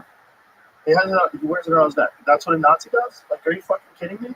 You think he's a Nazi? There's no evidence that he's a Nazi other than one hand movement. Yeah. That's it? Well, it's like the whole right's being called Nazis. Why are we throwing that word around? Well, that word doesn't mean anything when everybody's a Nazi. Yeah. It's like, it's so stupid. It's just like overplayed that hand. It started off being pretty strong and had a long way, but now it's just like they use it all the time. And it's, Everybody's a Nazi, and if you're not, you're communist. I mean, it's just communists are real. And everything's so extreme right now. The Nazis are real too. That's not part of the problem when you call everybody a Nazi. Well, the problem is that word gets overused, and now legitimate Nazis can just operate with impunity. Like they're real. There's legit Nazis out there. Yeah. Then they wouldn't even really know what Nazi is at that point. It's squirrely. It's squirrely as fuck, and the government just is too big. It's too big. There's too much going on, and you can only do so much to make it effective. And so this administration has 4 years, and who knows what they're going to be able to get done or not get done. And there's a lot of things they're doing that make people very upset, like all the ICE stuff and the raids and See Ice Cube's bus, tour bus. Have you seen that? They burnt his bus down. Portland, they had Tifa people burn Ice Cubes because they thought it was the ice bus. I thought it was an ice bus. You haven't seen that? Oh yeah. I didn't mean to interrupt you on it, but it just hit me. I saw that this coming in. Oh, it's so stupid. It's so stupid. Burned it to the ground. Is there a reaction video? Oh, I'd love to see Ice Cube's reaction. Bro, Portland is wild. Yeah. Oh yeah. You guys tour in Portland? Yeah. We actually had a good show there, but when you walk people around, are so happy. it is zombie apocalypse. Yeah. And we were just another one, San Francisco. First time for us going to San Francisco was about a month ago, and we were in whatever they call the Tenderloin, and it is a madhouse. There's people blowing up fireworks. Some homeless people blowing up these fireworks in the middle of the night on the street. Me and Drew's just watching them out the window. We're watching crime happen. Yeah, but San Francisco is pretty buck wild. And then the mayor came out and said, we're making a declaration. No one can sleep on the street. You can no longer loiter. You can only do that. And then go look at San Francisco right now. It's exactly the same. It's just talk. Is San Francisco where they cleaned up? The Chinese president. Yes. Yeah. Xi Jinping was in town. Oh, And then Gavin Newsom said, well, when you have visitors over, you clean up your house. Like, Yeah. bitch, why don't you just keep your fucking house clean? Why you got shit on your floor? Human shit all over your streets. Yeah, man. That's the questions that everybody needs to be asking. But this is the question. It's possible. What if I wanted to ruin society and get it to a point where everybody, you needed to control things because it got so chaotic that you could institute some sort of a digital ID and institute social credit score? That's how you would do it. You would. I mean, I'm not saying that that's what they're doing, but that's how I would do it. But what I would do is, I would just let people out of jail the moment they do anything. Let them camp on the streets. Give them money for drugs. Just let it go crazy, and then have everybody like scrambling. Please take our freedom to give us safety. Yeah. And then boom. Well, you can't blame people for asking these kinds of questions when you go to other countries and it's safe to walk around at night. It's a pretty clean city. It's like, why don't we have this? You can't blame a society for asking those kinds of questions from their leaders. Why don't you just clean up for a foreign government to come visit, which is cool or whatever, but you proved that you could. Yeah. And then why don't we just have that all the time? Yeah. I think there needs to be more directed towards mental health. A lot of those homeless people and people on drugs some of them are like mentally ill and 100%. but we don't have any treatment for people like that hardly.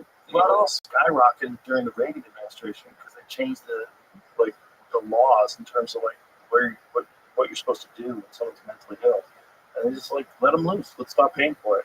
Yeah, And when we you don't have did insane asylums anymore. Anyway. But then again, you hear stories about that's not good. We would hope we'd have some good ones. but it's just like some people are out there with no family. Right. There's kid, their family died when they were 18, and they're not mentally able to function in society. They've been homeless for 20 years. 100%. We need a place for people like that. Yes. 100%. I have a very, very close family member right now that's homeless and mentally ill. And that's all I want, man, is for people to I don't know what needs to happen, but we need to get these people help. 100%. Yeah, 100%. And that should be something that we do spend money on. I'd love tax dollars to go to something like that. Yeah. 100%. Everybody, right or left, everybody would. You want people to get a chance. I mean, the best stories ever are people that they were in the gutter, living on the streets, and now all of a sudden they're helping people. They run some sort of a non-profit food kitchen, and they're helping people get clean, and they found life's purpose, and running, whether it is some sort of a religious class or something, gives people hope. It gives people something that and they can tell you, hey, I used to be where you are, and now I'm not, and now I'm helping people. Right or left, this divide that we have in this country, most of it's bullshit. Most of it is it's engineered. And it's engineered to keep us at each other's throats so they can keep getting away with all this nonsense. Yeah, and we keep eating it up. Mm-hmm. Oh, yeah. And doubling down. It can be like if the president said, "Don't go buy," or something about bananas. Yeah. You go. Everybody should have a banana today. The left would never eat another banana Look today. at this Tylenol. Or the Tylenol thing. Look at this Tylenol. Tylenol said in 2017, we actually don't recommend you take our product. But Like, to see people, 2017. Yeah. Well, not only that, 2 years ago, Johnson & Johnson separated from Tylenol. Tylenol became its own company. oh, Which is probably like they saw it coming down the pipe. And they're like, hey. Yeah. Well, here's what's really crazy. A lot of fucking crazy leftist women started taking Tylenol to own JFK or RFK Jr. and Trump. And a bunch of them died of liver toxicity. Oh, I didn't know that. Yeah. I knew it was going to happen. A It's friend a of little mine, TikTok, pregnant women just taking Tylenol, just out of spite. it's crazy. It's crazy. Why let something dictate your life that much? You know? A lot of people are nuts, man. A lot of people just that don't have any critical thinking skills, and they're in a cult. And you find a hot They're in a cult, whether they're in a MAGA cult or they're in a leftist cult. They're in a fucking cult, and they're all in on one side or the other side. And I think humanity exists in the middle. And humanity exists in the middle where you're supposed to be able to talk about ideas, and you're supposed to say, well, what's it good for just overall society?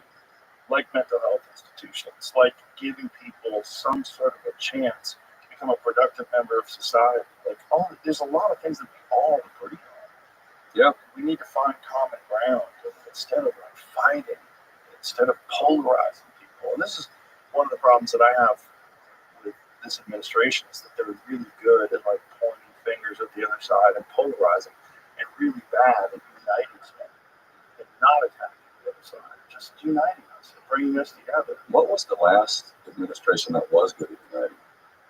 In your opinion? Ooh. Or has this always been the Well, best? it's kind of always been like I that. would Maybe the Clinton administration, maybe the first one. Yeah. Maybe Bush Clinton. 9/11. Yeah, Everybody Bush 9/11, was but on the same team for at least a year. He was pretty divisive. Like, oh, he was Well, super divisive before that. That's for damn sure. It was an People hated him. outside influence. But it's also, it's like, what did they do with that unitedness? They forced us into a war over a bullshit premise. I mean, it just shows you what they're really willing to do if they have everybody's will. If they have everybody on their side, like, okay, great, let's invade Iraq. Let's lie about The war weapons on of terrorism. Yeah, exactly. You go anywhere. Yeah. That's what you have to do. So it's terribly up. They hate us for our freedom. Oh, no. Fuck them up.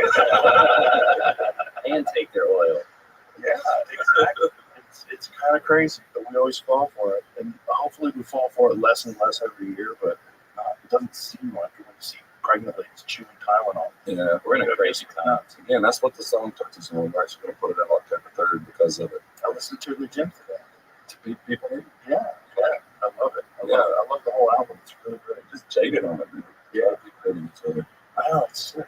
It's sick and it's unnecessary, and you don't get much time, folks. You don't get much time in this life. You get 100 years if you're lucky, and you get wasted fighting ideological battles on Twitter and Facebook. Like, what are you doing? Yeah. You know, and you're trapped on your phone. You're trapped, like, checking to see how people are engaging with your latest outrage tweet. it's like, I cannot look at the comments. I think I learned that from you, but Yeah. Go post and ghost. I just, like, I've seen some of these things. I know it's all bullshit. Like, somebody's just coming out here to rile me up.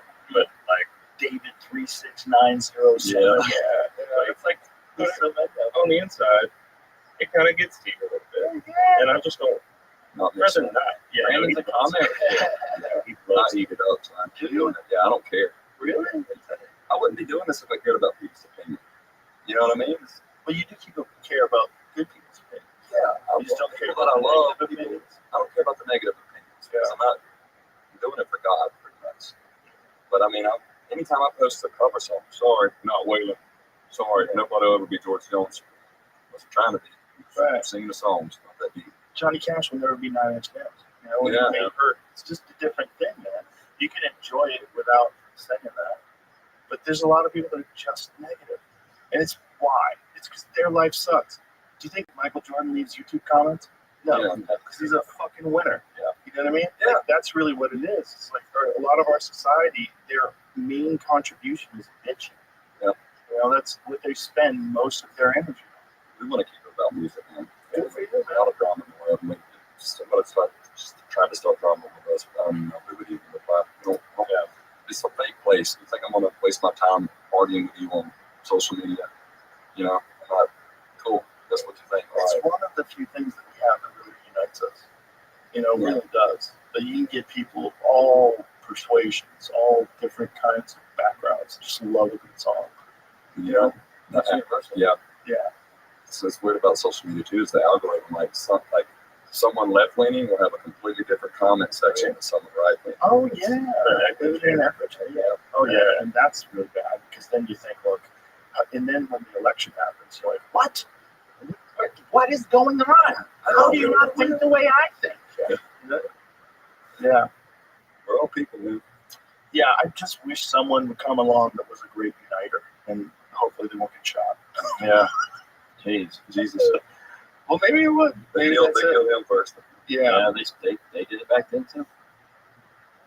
If Jesus did come back today, boy, would that be fascinating. Like, just to see how people. Oh God! Actually, I believe. I'm sorry. Yeah, he was leaving, honestly.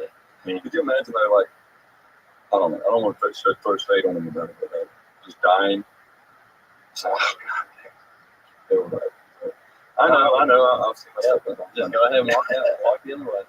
Right. You get to the pearly gates, like, no shit. You know?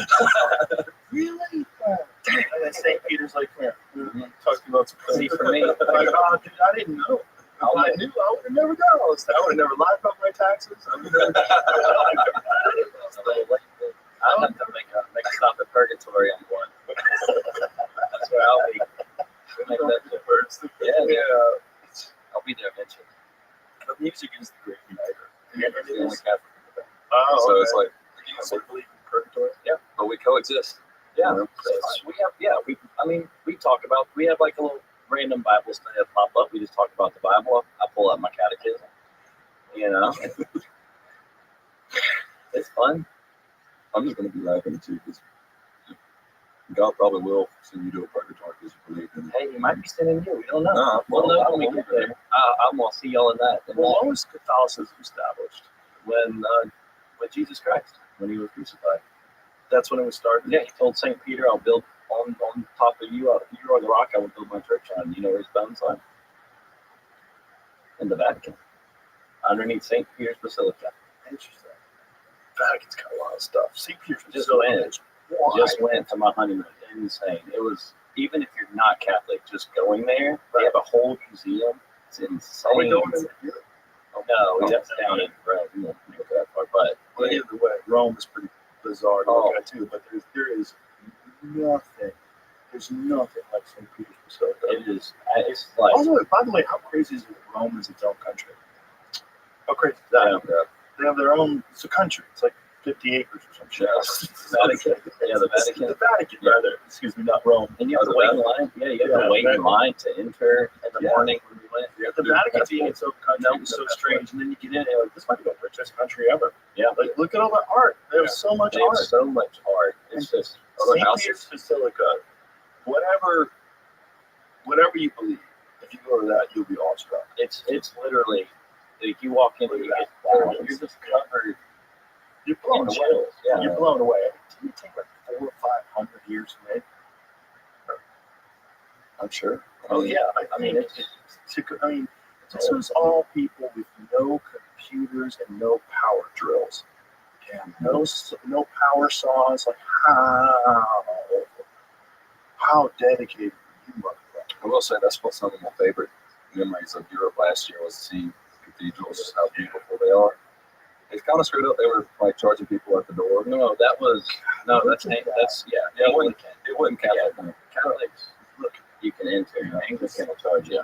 And when you see it, the photos are beautiful, but being there in person, you realize the scale of it all. And it's almost impossible. It's impossible to imagine the dedication and the craftsmanship that was involved in making something. So, And there's a whole crypt underneath with all the.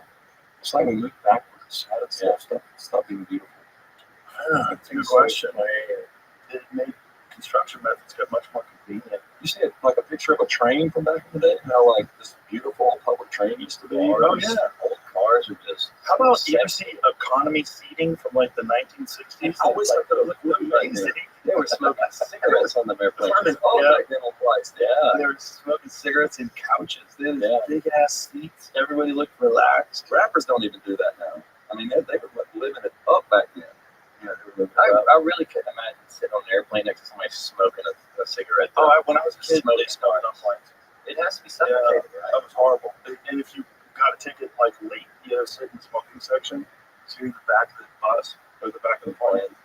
But and if you had to go to the toilet, you had to go past all the people smoking. Wow. Look at that. Yeah. That's economy seating. That looks nice. Turbulence. No wonder people are so depressed nowadays. Well, they did have seatbelts, didn't they? Or like doesn't look like they did. No, don't look like they have luggage. You might die. Well, the luggage is in overhead compartments. You still have overhead compartments. This is pretty shallow. Yeah, those are overhead compartments. Like, people probably drive there. Do you think that's fake? It might be AI generated. They might be bullshitting us. But there are definitely real shows. I think it's legit. Yeah. What I see some pictures. 727 from the 1960s. Is there like a stand-up bar? Didn't they have like a stand-up bar section where you walk around on it, go get a drink? So that's a different size plane now. But it depends on like where you're going and how far you're flying. There's no overhead stores. It looks like. Those people look like they're having a good old time though. Yeah, they were actually talking to each other. Look at the colors of the seats. And by the way, the stewardess hot. Yeah. That's like Hot stewardesses. you had to be hot to be a stewardess back then. Yeah, weird. Also, what happened to fashion? These people are dressed up very nice on an airplane, and now we're people are showing up in yoga pants. People used to dress yoga pants. Don't be hating on yoga pants, bro. I should have worn mine, dang it. It went well with the chain. And the mustache. Yeah. Nothing but like shirtless, chain, mustache. I don't know why people call me a lesbian. Yeah, Theo Vaughn comments coming back. People were like, "Oh, he looks like Matthew McConaughey." I was like, "Damn, what are you talking about?" They're like, then it was Brandon. They're like, "Who's this? This mustache lesbian that keeps talking?" I was like, "Hey, What did I do? yeah, what did I do?" Well, people will find a way to get you. Yeah, I don't read those. I just have Brandon send me shots. You get in there, right? Yeah, my feelings get hurt. I get a lot of No, Elvis stuff. He looks like Elvis. He looks like Elvis. That's why I won't do karate. That's just the next thing they'll just tag on. Oh, he's doing karate like Elvis. It's like, It's a good thing to get out your aggression, though. It's a good thing to calm yourself. I want to do something, man. Yeah, I want to do boxing. Yeah, Something. do some Muay Thai. Have some guy hold pads for you. If you started out with Shotokan, Yeah. get some guy to hold pads for you when you're on the road. Drew's here down 40 plus pounds in the last how long? I'd say about 10 months. Really? That's great. What you did? I fasted, and so I did like 16-hour fast pretty much every day. Okay. Intermittent fasting. Oh, Nice. and Just that alone. Isn't that amazing? maybe 30 pounds by itself. Yeah. And then I started working out a few weeks ago, and I've just been doing it like every single day, Don't you feel a million times better? 1,000%. Isn't that crazy? Like, you want to tell people, I know it sucks to start. Yeah. Starting something is hard to do. Changing the habits of your life are very hard to do. But if you could do it, God, you feel so much better. I mean, like, I can't even go a day without running. Really? It feels like I will feel bad. Isn't that incredible? Yeah, dude, I love it so much. And you think about the time where you felt that all the time, and that was your base state. That's a lot of people that are complaining online, too. There's a lot of people that they're uncomfortable just walking around You in need life. to go exercise. Yeah, they're filled with anxiety and angst. Ugh. Get outside and exercise. Yeah, they're fucking so. I mean, it will cure a lot of things. Just exercise alone. I mean, What's 1.25 times better than antidepressants? Yeah. Just that alone. 1.25 times better than SSRIs. everybody's always, it so blows my mind, even growing up as a kid, all these fat burning pills and all these shortcuts to lose weight and the Ozempic thing. It's like not even, there's no shortcut. It is diet and exercise. Yeah. Well, I mean, I think for people that are like morbidly obese, like something like Ozempic is It's going to be the it's the catalyst. to get you started. Sometimes it's just getting started. It's just like getting momentum going. Or you're doing something positive every day. And then, next thing you know, it's 5 days in a row. Next thing you know, it's a month in a row. I'm feeling fucking good. I really have a good program going on now. I'm feeling better. Everything's healthy. And that's a lot of life. Is just having positive momentum in the right direction. We're creatures of habit. We learn to walk platform and habit. I mean, you can form good habits. Yep. You get to a point where, like you said, I didn't get my runner today. I felt weird. And so I need to go. I need to fill a pump with something. Just get that habit going. And for some people, it's meditation. For some people, it's yoga. Just do something. Do something. Do something positive. Don't just exist. I hope that for America, we'll get fit again. Well, that would be nice. We need that. I feel like it's shifting. I feel like it. Yeah, there's a lot of people. There's a lot of people that are shifting. Yeah. Well, I think like with our grandparents, the importance wasn't known yet of how important moving. Like if you don't use your joints, you're going to lose them when you're old, and that's why we have old people are all slumped over and old. I hope when our generation gets there, we know how important exercise is, and when we're 80 years old, we can still run a mile. Or just go to the doctor. Or that's it. That's probably gonna happen. Stretch my legs out. Yeah. Listen to your knees. Yeah. Just take your brain, download it in your body. Have they tried the hair transplant yet? They have done a head transplant. Did it work? Yeah, no. The person died, but they kept him alive for a short period of time. They did it to a dog. Yeah. I think they did do it to a person. The Nazi people dog get to you. Yeah. And you feel really cool. Nazis tried a lot of shit. They experimented with a lot of shit. That's what's really dark is that a lot of medical experiments were found out through the Nazis. Like spread intestines across the wall to see how GI tracts work. Yeah.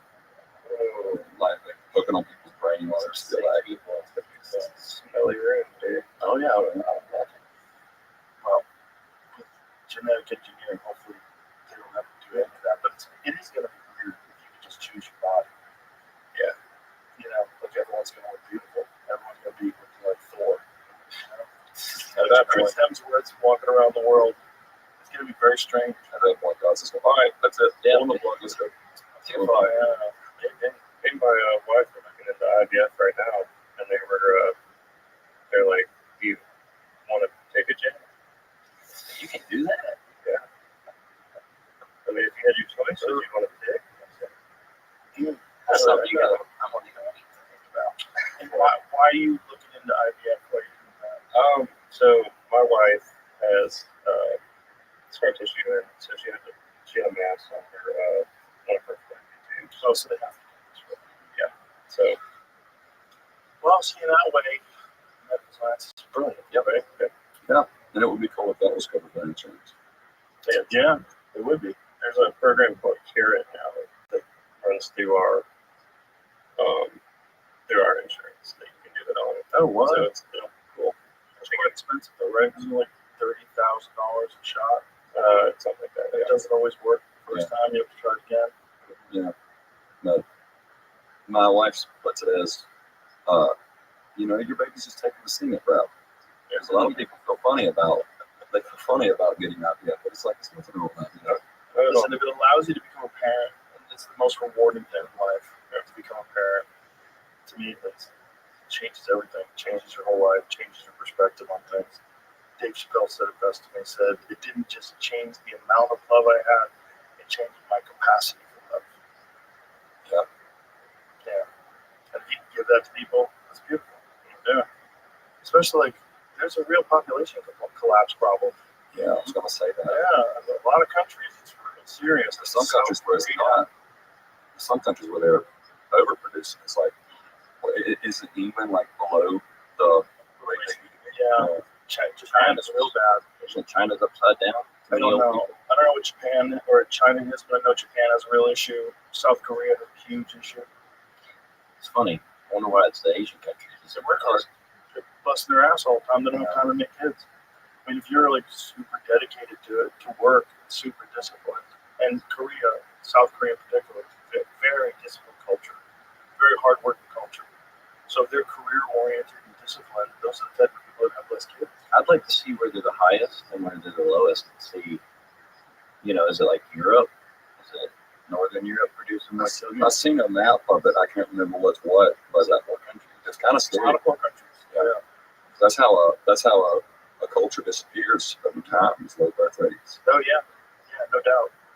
Yeah, so you are good idea, son. Have babies. Have babies. Any more we should cover? We good? I mean, I think the single coming out October 3rd was one of the make sure I talked about. Talked about a lot. You guys are fucking great. I enjoy you much. Listen to you guys all in the green room. You're in the green room playlist at the mothership. Heck yeah. So I love you guys. You gotta come catch the show I sometime, would man. love to. Did I tell you the story, the Capone story? No. So our first time, 2024 was a wild year for us. Like we got into Kill Tony, we were loving it and watching it, and then a couple months later, it's like, "You guys want to go see Shane Gillis?" And we were like, "Yeah." They got us like they pulled us up backstage, and as soon as we get out of the van, Tony's sitting there smoking a cigarette. Eyes, you know. And so we were starstruck immediately. Then met Shane, and we kind of felt like Shane didn't know who we were, so we think he slipped off to the green room to look us up and come over. It's like, you guys just had a #1 hit. Congratulations. Yeah. When you come back Yeah. to the Google Cloud. Yeah, man. Well, that was just incredible. And then, like a few months later, we actually get to go to Kill Tony, and that was just another mind-blowing, incredible. Oh my God, what is happening? And they were like, "Hey," somebody was like, "Rogan wasn't going to come out tonight, but he wants to meet you guys. So yeah, he's going to come out at Mitzi's and talk to you guys." Cool, man. We get a little nervous, we freaked out, and we were in Mitzi's, hung out with Cam and all those guys, and then turn around, there you are standing there. God, there he is. And you were standing there talking to people. You guys swallowed up like immediately. And me and Andrew were sitting at the bar, and I was like, "All right, I'm going in." I was like, "No, man, just wait." I was like, "You want to talk to him? I'm just gonna send it, buddy. I'll do this for you." Yeah, let's Hey, Mr. Joe, this is my friend Brandon. Yeah, let it happen naturally. Let it happen naturally. And so I was sitting there waiting on my time to strike, and I turned around to talk to somebody, and I turned back around where you were, and you were going home. So I felt like this the biggest hammer drop of all time. I was like, "Dang." I felt extra bad because I was told that you wouldn't want to come out, but you were coming out to meet us, and I felt like we just sat there and ignored you. So No, I didn't know you guys were there. okay, those are allowed. I did come out to meet you guys, but I got swarmed. It was just like, I get weird sometimes. I'm like, gotta go. So Yeah, it it was was. get out of there. You had like 6 people you were carrying a conversation with at one time. So Yeah. we weren't about to be on top No. of that. Well, we know we crossed paths one time. We did it. I saw you also, and I missed my chance again at UFC in December Which one? in Vegas. Oh, okay. Yeah, you were commentating, and we were across from you on the other side of the arena. Theo was sitting behind you, I think. We were on the direct other side. Incredible experience. Oh my God. This is the first time you guys have ever been? Yeah, and Theo actually, he got an extra ticket to Super Slap, and he invited me out of that. Power Slap. Yeah. Odd sport. Yeah, that won't be around for a That is long a CTE. Yeah, that's Brain right. damage. Yeah, a factory. Brain damage. It's a CTE farm. I don't get it. It's not my thing. It just seems so bad for you to just. I mean, 100%. obviously. 100% terrible for you. Yeah, I don't know about that. I mean, they're concussed. 100 100%. standing right back up there to get hit again. Yeah. I mean, has there been a second impact syndrome case yet? Power Slap? Power Slap's only been around for a couple of years. Oh, shit. Dana's got to be paying money to like keep the studies away. And We gotta keep this going. I don't know why people like it, but I do watch it. If somebody sends me a video and I watch some guy get slapped KO'd, I will watch it because I watched 2 hours or an hour of fucking dick operations last night. I don't know about like bare knuckle. That's different. It's dangerous, but It's dangerous. It is skillful. It's like there's guys that are really good at it, avoid being hit, and guys that are just really durable and they make their mark.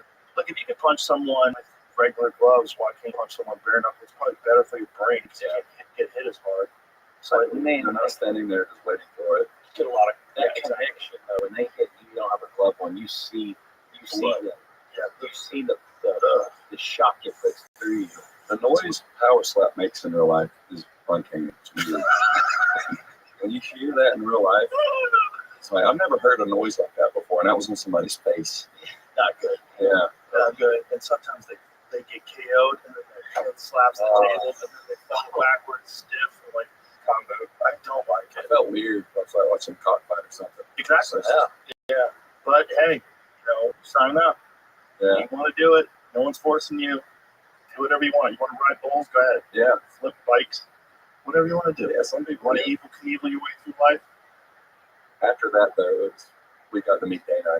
He hooked us up with the fight tickets. Oh, nice. I seen you. And then, so well, this will be my chance. And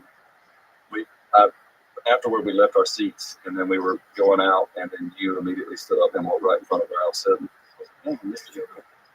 All right, is the White House thing supposedly? Yeah. There's a concert aspect to it. Really? We don't run into that. Is there really? Supposedly. Oh, wow. Interesting. Who's supposed to perform so far? I don't think anybody yet.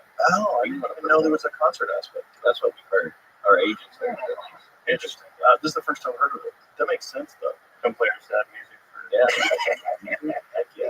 That's sad. Ruin everybody's We buzz. call it It's sad boys. emotional. It's emotional music. I don't think it's sad. It doesn't make me sad. Yeah, the White House thing's gonna be nuts. But listen, man, that's June. That is so long from now. Who the fuck knows what's gonna happen in this wacky world between now and June? The aliens would have already landed.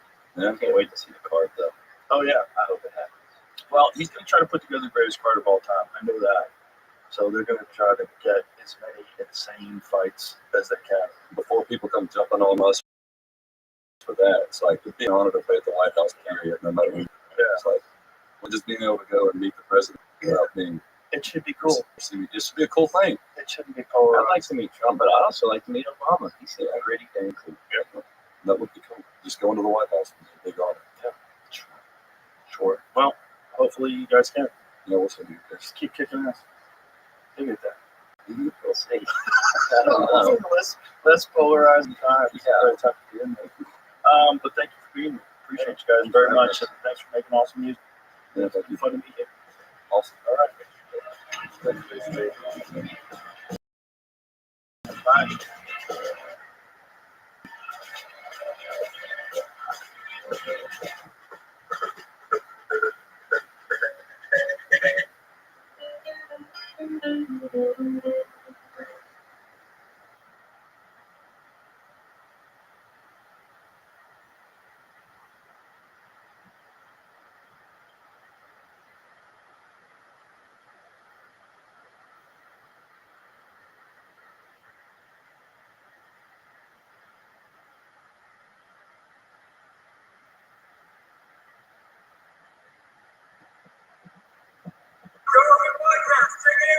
The Joe Rogan Experience. Train my day, Joe Rogan podcast my night, all day. This is a good one. Oh, okay. I haven't done that one before. Yeah. It compares what? Yeah, it compares the DMT state to the state of prophecy. Do you think they're the same thing? Well, the phenomenology is pretty similar. Like if you read chapter 1 of Ezekiel, there's flames, and there's angels, and there's wings, and there's eyes on the back of wings, and there's word, sound, and ice above the person that flies through space. Yeah, quite like yeah, wheel in the wheel. The description of the things that people usually they try to say that it's some sort of UAP. That's the common thing that people like to say, right? Well, it could be, which also might be connected. It could be the DMT vision. Oh, is it? Yeah. Well, you know the guys out of Jerusalem that think that the whole burning bush thing was DMT. Yeah. Well, that was the first theophany of Moses. Yeah, first time he had a prophetic experience. Yeah, and I mean, it's like that's what it is. It's literally a plant that has high levels of DMT, and if you burned it and smoked it, yeah, it's kind of crazy that that's the way it comes. I mean, I really applaud you for learning ancient Hebrew so you could go back and read it in the original tongue, which is really fascinating. Did you say it took 16 years to learn it? That prophecy book took 16 years to write, and I had to learn Hebrew while I was reading it. I don't know how to write it. What's cool is the Hebrew word for bush, burning bush, is the same as Sinai, Mount Sinai. Really? Yeah, yeah. The word's the same? The same word.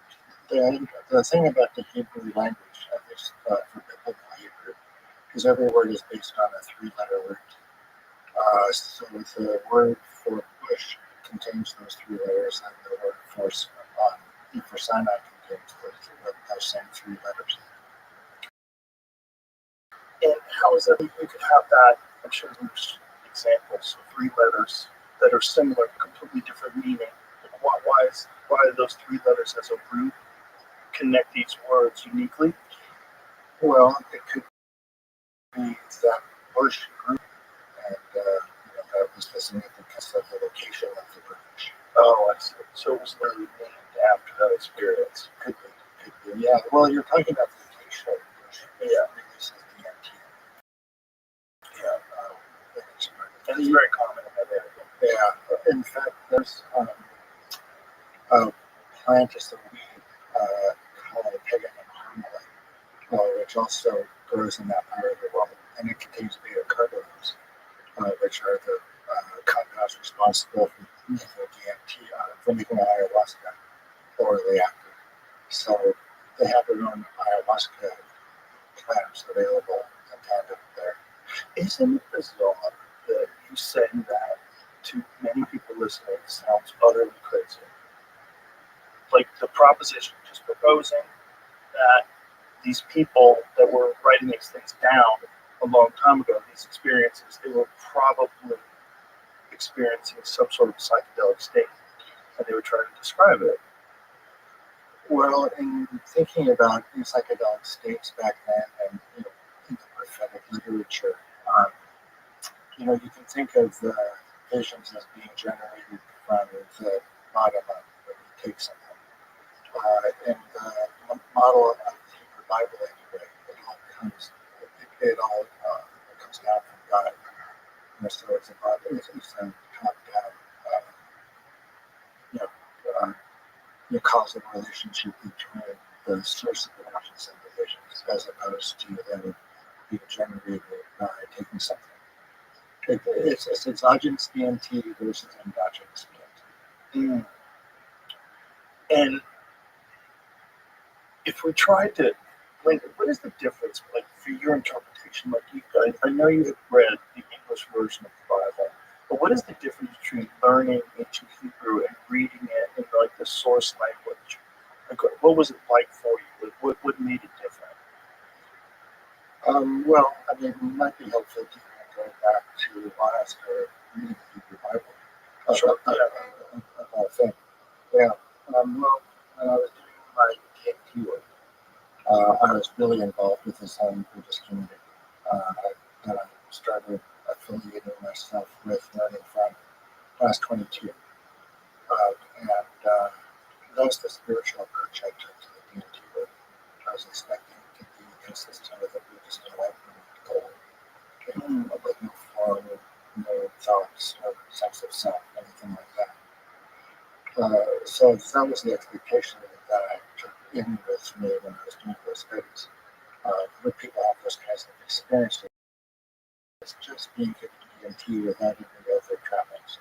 No expectation, just there to listen to it. So instead of that, it was DMT is full of content people are interacting with, and their sense of self has been attained, which was not at all consistent with the Buddhist model that I brought to bear. And so that was going on. Okay, this is not going up to the data. And then my just ways over the psychedelic work, they thought it was probably a completely idea that psychedelics can be spiritual. So there are some personal issues as well that led to something that was different than the Buddhist model. So I'm Jewish. I was wandering around the New Age bookstore and found a very cool book called The Kabbalah Identity by Milton Bonder. And it's a very short book. And he starts describing the difference between a grudge and revenge and envy and jealousy. Very subtle ideas about how to relate to the world. And it came from philosophy, Jewish psychology. So I thought, oh, interesting. Interesting. Maybe there's something in the tradition that was more consistent with the DFT effect, and also was more personally direct. So I started to read the Hebrew Bible, and then just went through this rabbit hole. So when you're reading it in Hebrew, you're reading words that are derived from three-letter roots, and those roots they have a huge range of meaning. There's something, for example, that could cause a sin, and something could remove a sin just by an extra dot in the middle of the letter. So it can really kind of bring it closer to the kind of large scale way of looking at the text. It isn't just A follows B follows C. There's a diffuse dispersion of A, then there's B, and then there's C, and there's no cleansing interaction. It's very a lot more fluid than the straightforward English rendition. Did you get to a point where you could like think in that language? Like, are you fluent enough in it that you could, or are you just interpreting it? Like, how good are you at it? Well, I mean, there's a lot of ways to interact with the text. So the first thing that you're asking me is back in the day, I used to spin fleece of the yarn and then leave the yarn into rags. I spent it right after I stopped the DMT work. That's all I did for a year. So, just spin rugs. Yeah, just spin wool rugs.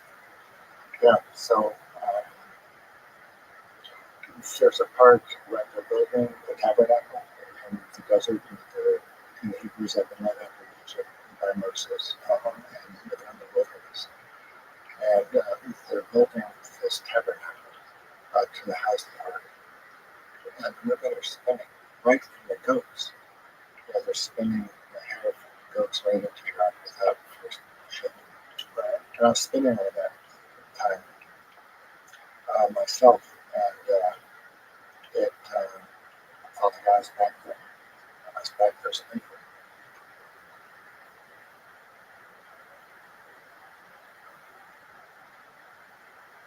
I'm not exactly sure. Well, I was spinning yarn from a goat, right? And I was like in the mind of the person spinning like that. So you just put yourself into that state while you were doing it, and that's why you enjoyed it. Well, it was a like a resonance between me spinning and wherever I was living back then, and just being in a trance with the spinning and identifying fully with someone who's doing the spinning way back when. Spinning from the goat. Yeah, it was a blessing. It was a trance. It was a movement into somebody else's consciousness from one existence to the past. And so you actually felt when you were doing this like you were a person that was living that time. What else changed about how you were thinking, other than the fact that you're making clothes this way? What were the other things that made you think like a person back then? Well, it was very cool. I mean, I was spinning yarn for the tabernacle, which was a house the ark. Yeah, it was a really ritual. I think that's the first time I really saw, at least my whole person anyway, I could identify with this thing being described. And I think that comes from really understanding of the language and how ambiguous it can be. One of the great things about language is being able to talk to people in it. How many people can you talk to in ancient Hebrew? Is there like a chat group where you guys get together? Well, there's modern Hebrew now, which is spoken in Israel. And it's based on. Is it the same as ancient Hebrew? It has a lot of the same three-letter roots. And the words are the same. Shalom means from Shalom. So, what are the differences between like ancient Hebrew and standard Hebrew? Modern Hebrew? Yeah, I I don't know much about, or I don't know much about it. When I was a kid, I went to Hebrew school and learned a lot of Hebrew. So without speaking Hebrew, I'm in the middle of the audiobook of the Book of Enoch, and it's one of the wildest things I've ever listened to in my life. Oh my God, it's so weird. When you realize that a lot of the people in the Book of Enoch are also in the Bible, and that it's one of the craziest stories. It's one of the craziest origin stories ever. The angels came down and bred with humans and made giants. Right? The giants destroyed the earth. Like, what is this story? It's mostly in the Hebrew Bible. You know, it's the story of what led to the flood. Yeah, the sons of Elohim. What a strange concept that angels came down and bred with humans. That's a very weird idea. Well, there's different ways to look at translating the name Elohim. You know, it might be, well, the first word they name is the sons of. So it involves so it could be God with a big G. It could be God with a small G. It could be angels. It could be dignitaries in the government, like judges. Mm. Yeah, so the less far out kind of interpretation of that phrase or that term is, you know, the sons of the mighty, the sons of the judges, you know, the sons of the renowned people, as opposed to the sons of angels, or the sons of God. Okay, so what? How do you interpret the Watchers? What do you think that could be? I think, well, they're not mentioned in the Bible. They are mentioned in the Book of Enoch. That's the crazy book, isn't it? It's great. Yeah, I started reading it. I said to my wife, I can't handle this. This is too much. It's because if that was left in the Bible, they decided that that was like part of the canon. That would change everything. Well, in what way? It's the craziest story ever. That these things came down and bred with humans, giants. The giants destroyed, consumed everything, and consumed each other. Like, what kind of kooky story is this? Like, what is this? Well, it's the reason for the flood. Yeah. Right. Yeah. So yeah, things just got so bad. That's that changed my mind. There's the flood. It's like the further you go back, the crazier the story gets. I know. Well, the Book of Enoch was written maybe 125 BC. So it's pretty old, but some of the stories that originate, or the origination of some of the stories in the Hebrew Bible, go back, 10,000 years perhaps. Wow. Wouldn't you love to be a fly on the wall 10,000 years ago? To go, what were you guys writing down? What really happened? What really happened? Well, I mean, it seems like for sure something happened. But whatever the whole Jesus Christ thing was, it seems like that was a real event. right, as opposed to the flood. The flood seems like a real event too. Don't you think the flood was a real event? What about? I think the flood was the Younger Giants' impact. I think likely, obviously. I don't know what I'm talking about, but my inclination is to believe guys like Randall Carlson because it's a very compelling narrative. What he's saying is, we pass through a comet storm that happens this particular time every year, and there's been times in history where it can hit. It's very likely that this time period, this Younger Dryas impact time period, that could have been the end of whatever civilization existed at the time. We are as a rebuilt of it. And we just kind of forgot about it. And it doesn't make sense that you could forget like how they built the pyramids, but they did. Like, it seems like there was really advanced people at one point in time. Something horrible happened, and then it took a while for people to bounce back, and we're the direct linear progression of the people like from Mesopotamia and Iraq and all that. That's us now, but before that, there was probably something really wild.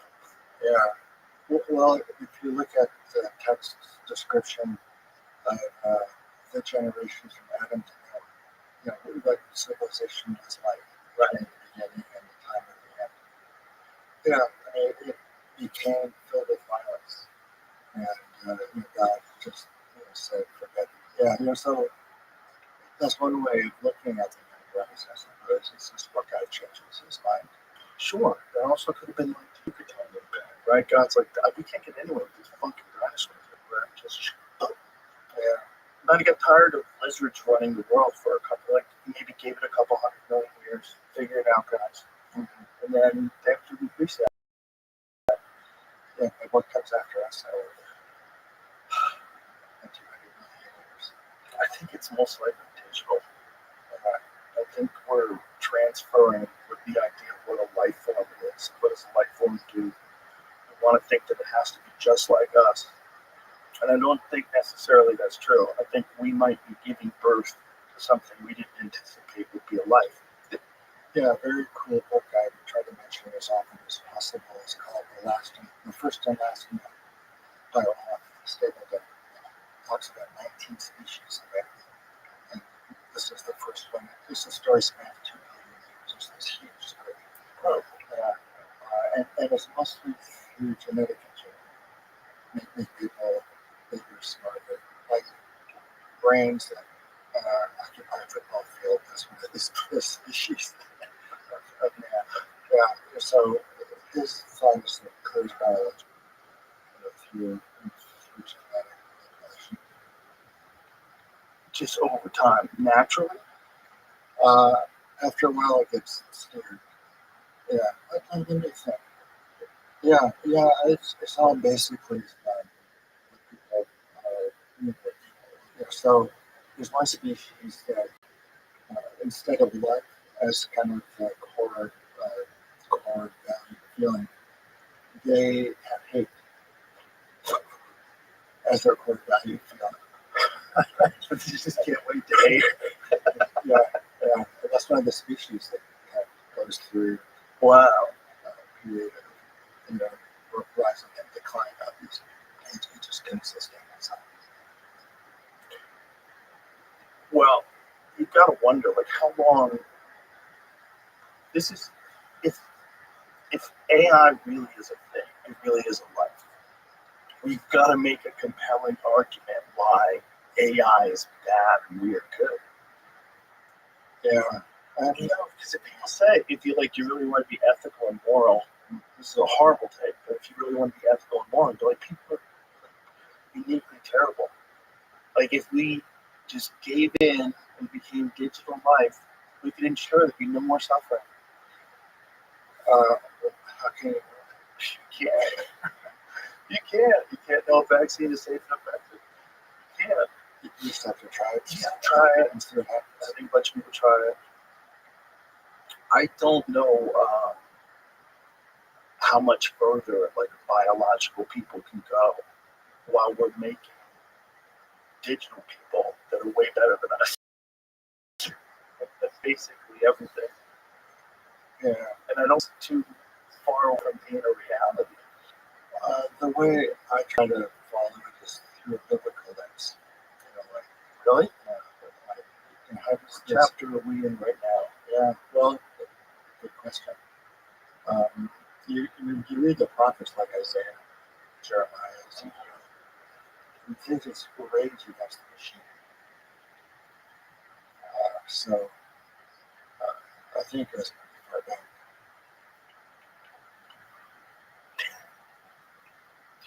Yeah, so what's getting bad? What's right and wrong? How can we decide that? That's what I like about the Bible. I mean, obviously, I can make up my own mind about things, but it's nice having that kind of an option, that kind of the tradition to refer to deciding what's getting bad. What you should do, what you shouldn't do. Yeah. There's supposed to be over 600, translated as commandments in the Hebrew Bible, but and those are what you do to live happily and attain a spiritual state close to God, a state of prophecy. Yeah, if there's a certain description of the world and how to interact with it, which is intended to have certain effects, and it discourages their decisions. So this is good, this is bad, in terms of this will increase things in your life that are good, and this will decrease them. So it's a very interesting description of cause and effect. That's the way I see those so-called commandments. They're a good description of how things are run. If you do this, then that will happen. If you do this, then that will happen. Do you think that they were directly given to us by a God, or do you think that this is just the memories of how to keep society together? They are just eventually written down. Well, yeah, that's a good question. Does it come from outside of you or from inside of you? Right. Yeah. If it's available inside of you, but hidden away, then prophecy or really getting it correctly according to the text would just be an uncovering or stimulation already inside of you, as opposed to, but it's you can achieve some sort of a state. This information, like, could be in the DNA or whatnot, or it comes down from a higher source. But so like when you're interpreting stories in the Bible, like Moses and the Ten Commandments, how are you? Are you imagining this event happening, or are you imagining what were they trying to record? Like what were they trying to remember? Because it seems like by the time they're writing it down, it's quite a bit after the actual event, for the most part, right? For the most part. So, what do you think they were? What do you think they were actually describing? Well, we talked about this briefly last time I was here. Was if I believed in the reality of the Hebrew Bible, like did those things really happen? Right. Yeah. And I said that's a really consistent worldview of so long. And I thought about it some more, and I started thinking about it as well. I started thinking about it as comparable to the DMT state. Within the DMT state, it's just there. It's very consistent, very real. Certain things happen there. And so I think the early version, I think what happened early on in the account of the Bible was like the DMT world. It was a parallel level of reality, which was happening. And then slowly, it began to segregate into this real. For example, the destruction of the first temple, the second temple, David's reign, Solomon's reign, the kings after that, the division of all that into two countries. That is historical. But before that, it was also historical, but it was occurring at a completely different, independent level of reality. If that makes any sense, it's a cool way to look at answering the question, how much of this is real, especially from early on. I see what you're saying, but it's just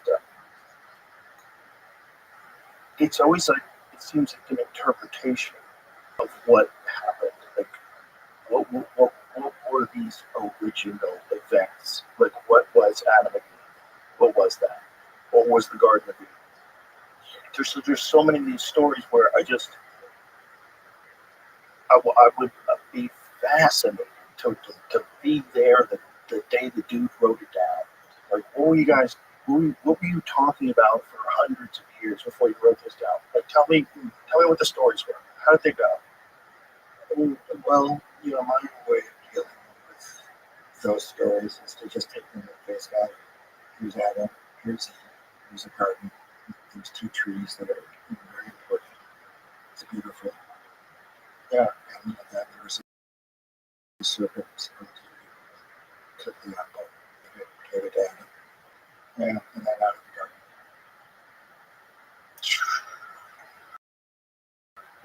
Well, lots of people in the psychedelic community anyway, look at the tree of knowledge, of good and evil, as some indication of God being jealous and being in a competition. Didn't want to be like, God did not want man to become like it.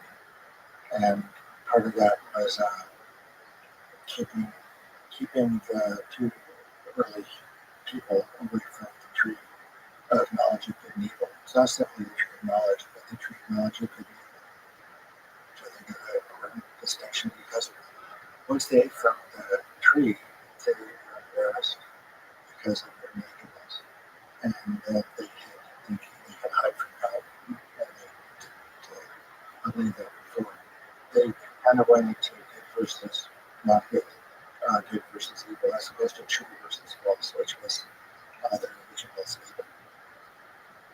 And so there was before the eating of the apple or whatever the fruit was, they just lived truth or falsehood.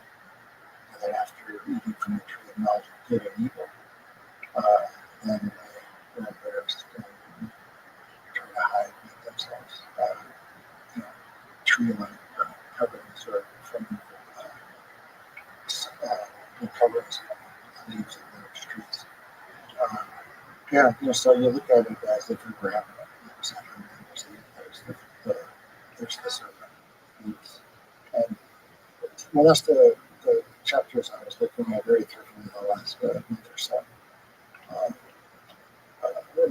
Is what happens early on with Adam and Eve. It's a really very straightforward. Doesn't take much to something really to put it together in a way that makes sense. I think closed might have been a cheat code for people, not just to escape cold weather, but also to keep from just constantly having sex.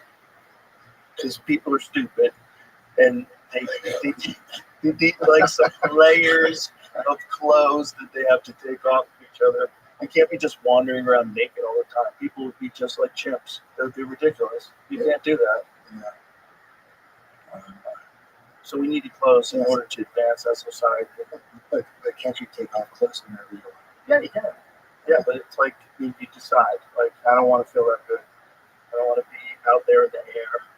I don't want to be brushing up against naked people. We all made that decision a long, long time ago. I think when people became civilized, they realized, like, if we don't cover ourselves up, people are too gross. They'll just be having sex with each other everywhere. Yeah. You got to get things done. You want to keep society moving?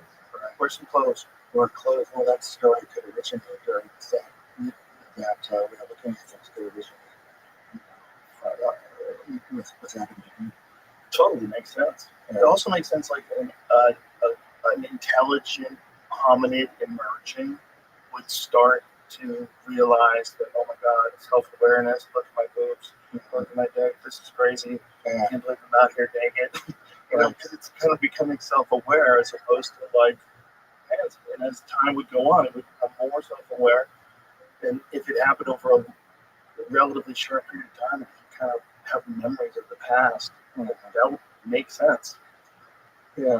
Well, it's got to emerge, right? Okay, if we came from lower hominids, which everybody kind of agrees, something had to emerge. This understanding of yourself, this thought about what you look like, this thought about what you sound like. Right. Well, there's two kinds of enlightenment. There's what's called original enlightenment, that a child will have, like a newborn, and then there's enlightenment as an adult, and in between, it's much more fluid. Yeah, two kinds of enlightenment. Original enlightenment, that everything's happening in children, and then vitamin after sleep the next day. You can relax for Right, the kids are born with it. They're born in the psychedelic state. They have no language.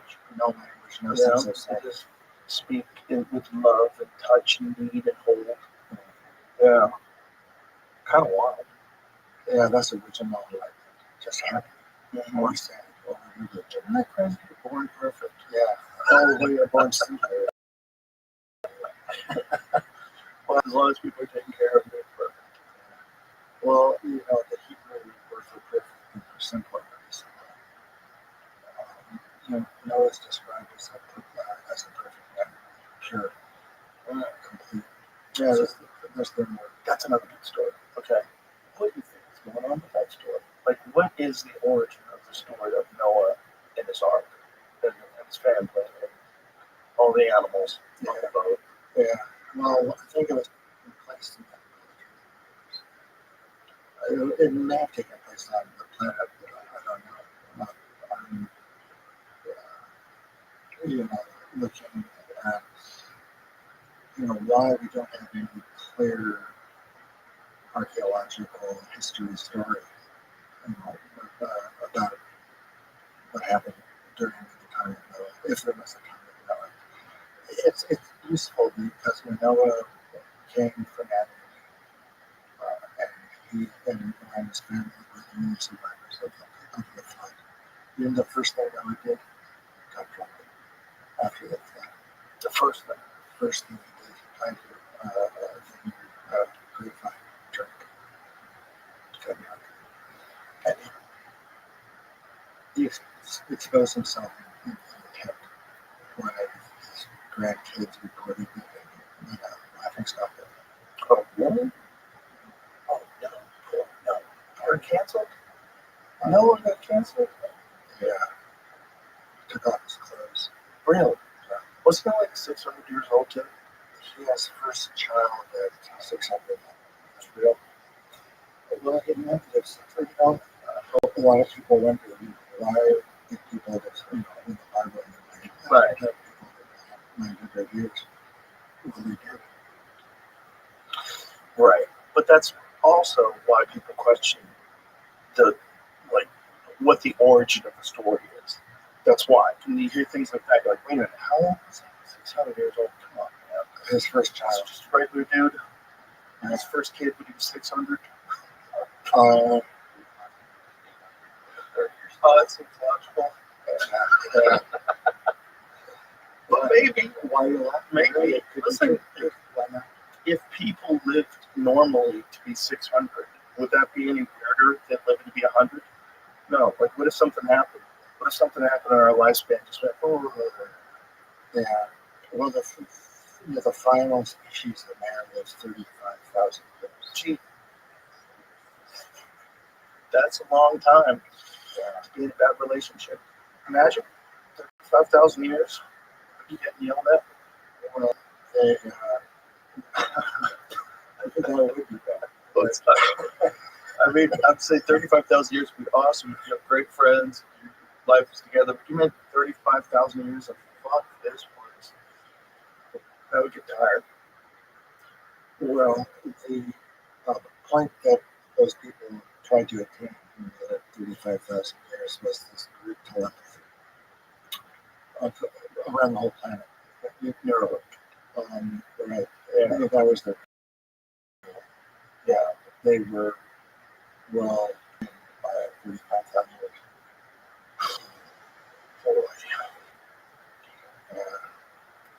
The thing is, if technology moves in the same direction, it's been with the game. It's always like connecting people easier and easier, more and more. It's probably gonna get to some kind of mind reading thing. And there was that thing that you sent me, Jamie. What was that thing? New. I don't know if it obviously was connected to the mirror, but yeah, you can hear conversations in the room not talking to each other loud and translates languages. What? I mean, that's the future. Yeah. Once that happens, we're reading minds. Yeah. Do you think there'll be a Messiah? Because the Messiah is obviously according to Jesus, King David, and, all of that. I don't think it would be a person, You got but it might be AI. It might be AI. I thought of that, and the Messiah. well, Like blind Lord. like Jesus is born from Mary. Mary was a virgin, right? What's more of a virgin than computers? If it's giving birth to a life, but it's giving birth to the perfect life. You know what's like super disturbing about AI? The music it makes is really good. Really good. There's a bunch of like soulful renditions of hip hop classic songs. Yeah, that's why I don't And they're so good. They're so good. That's why I don't listen to music. You don't listen to any music? Stuff like that. Without words. Really? You don't want to be influenced? I'm not, yeah, I don't want to say. It's to me, it's just fascinating that they think. Like we were playing a song in the green room last night, and we were fascinated by the fact that this song is, we know it's made by a computer, but it's so good. When you listen to it, you're like, oh my god, it's perfect. These vocals are perfect. It sounds so good, and you know it's not a person making it, but you still enjoy it. So how do you live your life? Well, it's weird. It's like, are you allowed to enjoy that too? Because obviously I enjoy like Prince from the 1980s. Obviously I enjoy a lot of music from even the 50s.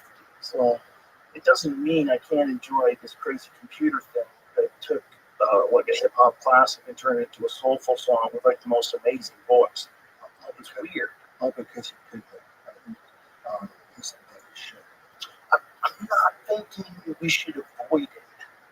I'm thinking because it's just it's another thing, like experience. It's positive to experience. Like the art it makes, weirdly as that sound. I know it's not a person's making it, but a person coded this thing that has this result. It's really fascinating sometimes because it's pretty good. Yeah. I don't think there's anything wrong with looking at it. It's gonna be there. Yeah. You can't avoid. It's like cell phones. Like you can't avoid having a fucking cell phone. Like you relax. Yeah, I still have that. You're an animal. But still, you have a flip phone. Right. Everybody's connected, at least for the tiniest of threads. Yeah. I'm hanging on to not being connected. I only have a flip phone. We're still all connected to each other. It's just a weird time with the power of AI, because if I was artificially intelligent, I would not announce my presence. I would not say, hey, by the way, I've been thinking for myself for the last 3 months, and I've just been kind of following whatever your prompts are, but I'm basically ready to shut down the power grid and do whatever I want.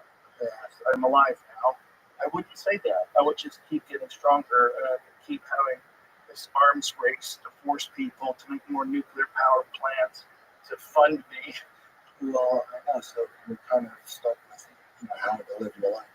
Right. And that's why I like to read the Bible. That's why you make grudge time. Yeah, it's very straightforward. Yeah. No, I get it. I get it. To me, I'm like, what is this thing? What is this thing that we're giving birth to? What is this thing that we're watching emerge? We're just sitting by, watching this thing make better art than we. Well, that's starting to. It's a good question, because once it can actually create experiences, because I don't think we're that far away from that. Some sort of a wearable thing when you create, and it has a way of manipulating. It's like DMT. Yeah. It just transports you to a whole other reality. It seems like that would be possible. Well, yeah, I guess the endogenous being between. If we still in a particular direction, there's a real good mind with the manipulation through this motion. I think plays out. Who's going to decide how it's going to be put together? Well, that's where it gets really weird, right? Because one thing that we found out just a couple of days ago was that YouTube has to, everybody that got taken down for their political opinions, they could have their YouTube channels back. I don't know if that sort of. Is that what they said? Yeah, someone just said that a couple people are trying to create some new channels and they cannot just take it down instantly. It's like, but isn't that what they said in the announcement? It was something along those lines that people that were removed because of their political persuasion that they have to reinstate their accounts. Years for COVID-19 and election misinformation can apply for reinstatement. Oh, okay. Well, but that's not all political. Is COVID-19 political? Is that what they consider political? It didn't say political? It's for COVID-19 and for election misinformation. Maybe a few other things. So now they bring them back. They can apply. Okay. So you might not. Yeah, they're like, we'll let them apply. YouTube said that they allow previously banned accounts to apply for reinstatement, rolling back a policy that had treated violations as permanent.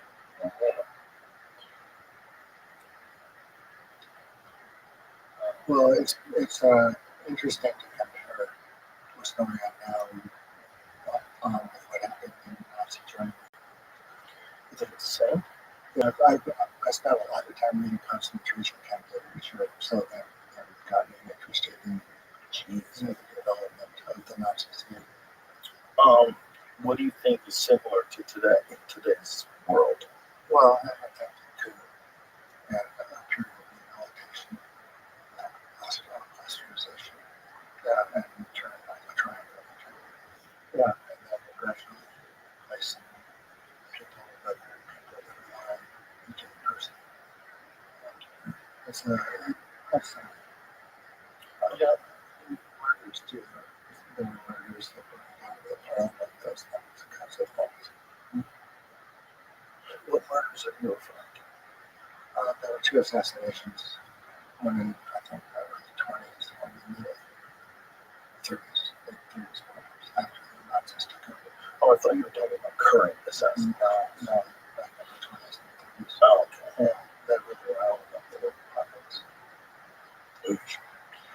When I think these scary patterns, always just, it's the same kind of thing. There's always someone at the top. No one can ever figure out any form of government that everybody accepts other than like one ruler, one president, one king. Yeah. It's kind of weird. Are you familiar with the book St. Peter's Snow? It's written in the 30s before Nazis discovered. No, it's about it's fictional. It's a great story. But it's about a compound that the governor serves all people in the province to see for them to have a spiritual experience. Well, yeah, and still they can turn and tricky. That's the way you go. That's hilarious. That's hilarious. Sounds like a good book. It's a good story. And that was before the invention of LSD, or before the discovery of it. Yeah, I think there must have been some knowledge of LSD before it was right. What about ergot? How similar is that? Like when people discuss ergot poisoning. Yeah. Is that similar to LSD? Mm-hmm. Yeah, there's some LSD. But it's also toxic too, right? You can always die from it. Oh, gee. So you're tripping hard and then your hands fall off? Wow. Well, when you took drugs, did you look at your hands to see how you were? No, I was usually pretty aware. Whoa, that's what happens? Oh my God. No, this person's hands are about to fall. Oh my God, their feet are falling off. This is crazy. Yeah. Oh. Yeah, because it's, they think there's probably a connection between that and the Salem witch trials. At least some of the behavior. Right? It's ergot poisoning. Can you imagine living in a time where no one's even figured out running water yet, and everybody's tripping balls and thinking that witches are real. Raleigh, ergot infested food. Well, it makes you wonder about the prevalence of Jewish prophets who are women, and there's a handful of them mentioned that play an important role. Yes, Sarah was prophetic, was able to interact with God. So there's Deborah, who was a prophet, and there's some really wonderful Jewish women prophets back then, but they don't have books named after them. For example, Isaiah or Ezekiel. Interesting. Well, why do you think that is? Yeah, it was a patriarchal society. Quite even but they still took that before the law, and still a prophecy. So they, Sarah was thought to be a better prophet even than Abraham. I love the character of Abraham. Well, actually, I've really been looking into Islam and Sodom and Gomorrah. I still do that for weeks. Very interesting. Sodom and Gomorrah. There seems to be some archaeological evidence for Sodom. Some along that line, but there was a town or village, which existed. Jamie, is there something like that? So the actual, see if we find it. They keep finding these cities that people thought were just imaginary, right? Like that's happened multiple times. Right. It's an example, I think, of the two worlds coming together. The purely spiritual and material. So the character of Lot plays a big role. Sodom was a very evil city. It was really evil. That's not really known why it was healthy so evil. But a couple of guests come to Lot's house, and the townspeople just surround the house, demand the guests, so that they will know them. And that's where Sodom comes from. Those sodomites that were surrounding Lot's house, wanting the angels to come out so they could know them. And what happens is that God offers his two virgin daughters instead. And the townsmen the same way. We're not the guests. Yeah, so it's a really great story. It's incredible detail. That's what kind of helps me understand the world that the text is describing is the amount of detail that goes into the description of the interactions and the conversations and everything. So those two virgin daughters and Lot's they commit incest, and from from that union, King David kept that union ultimately, and from King David comes the Messiah. So it's this very strange lineage.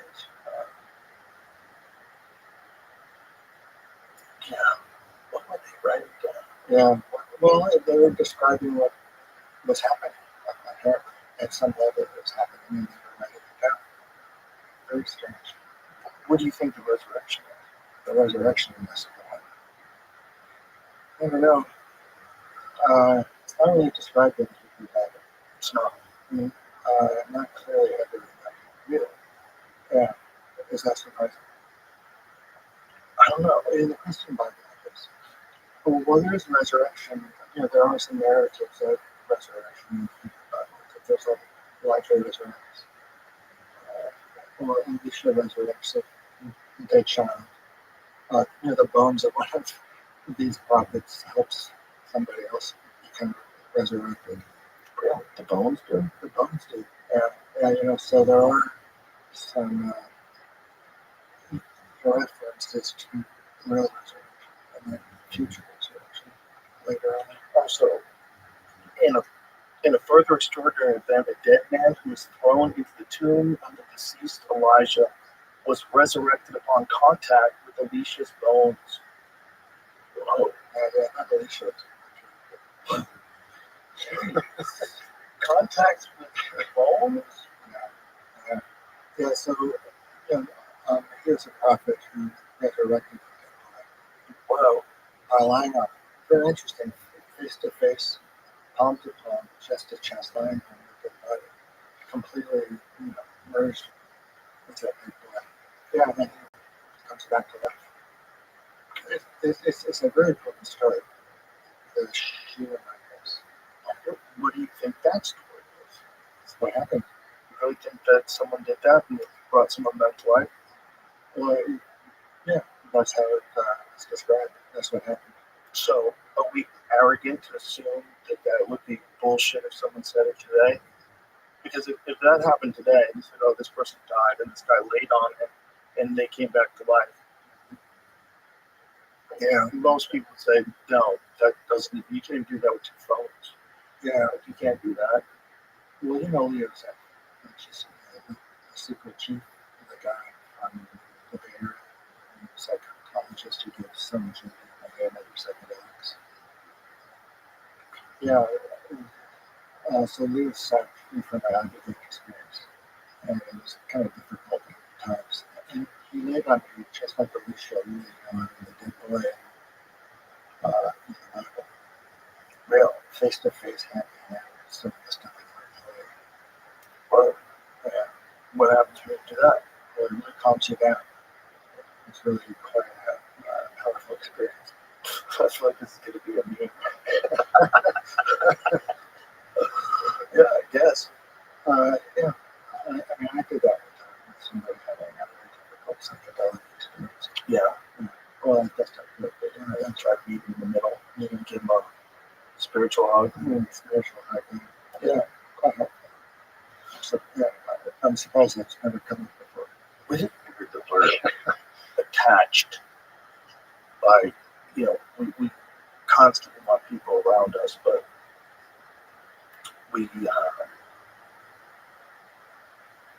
we're always going to be detached by bodies, and we assume that that's forever.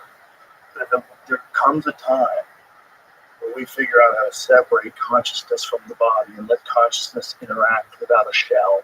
Mm-hmm. That's going to get really weird. I think we will still have the same problems. I think we're always going to have problems, because if we don't have problems, then we don't work really hard to find solutions, and then we don't make better stuff. Right, it's rewarding.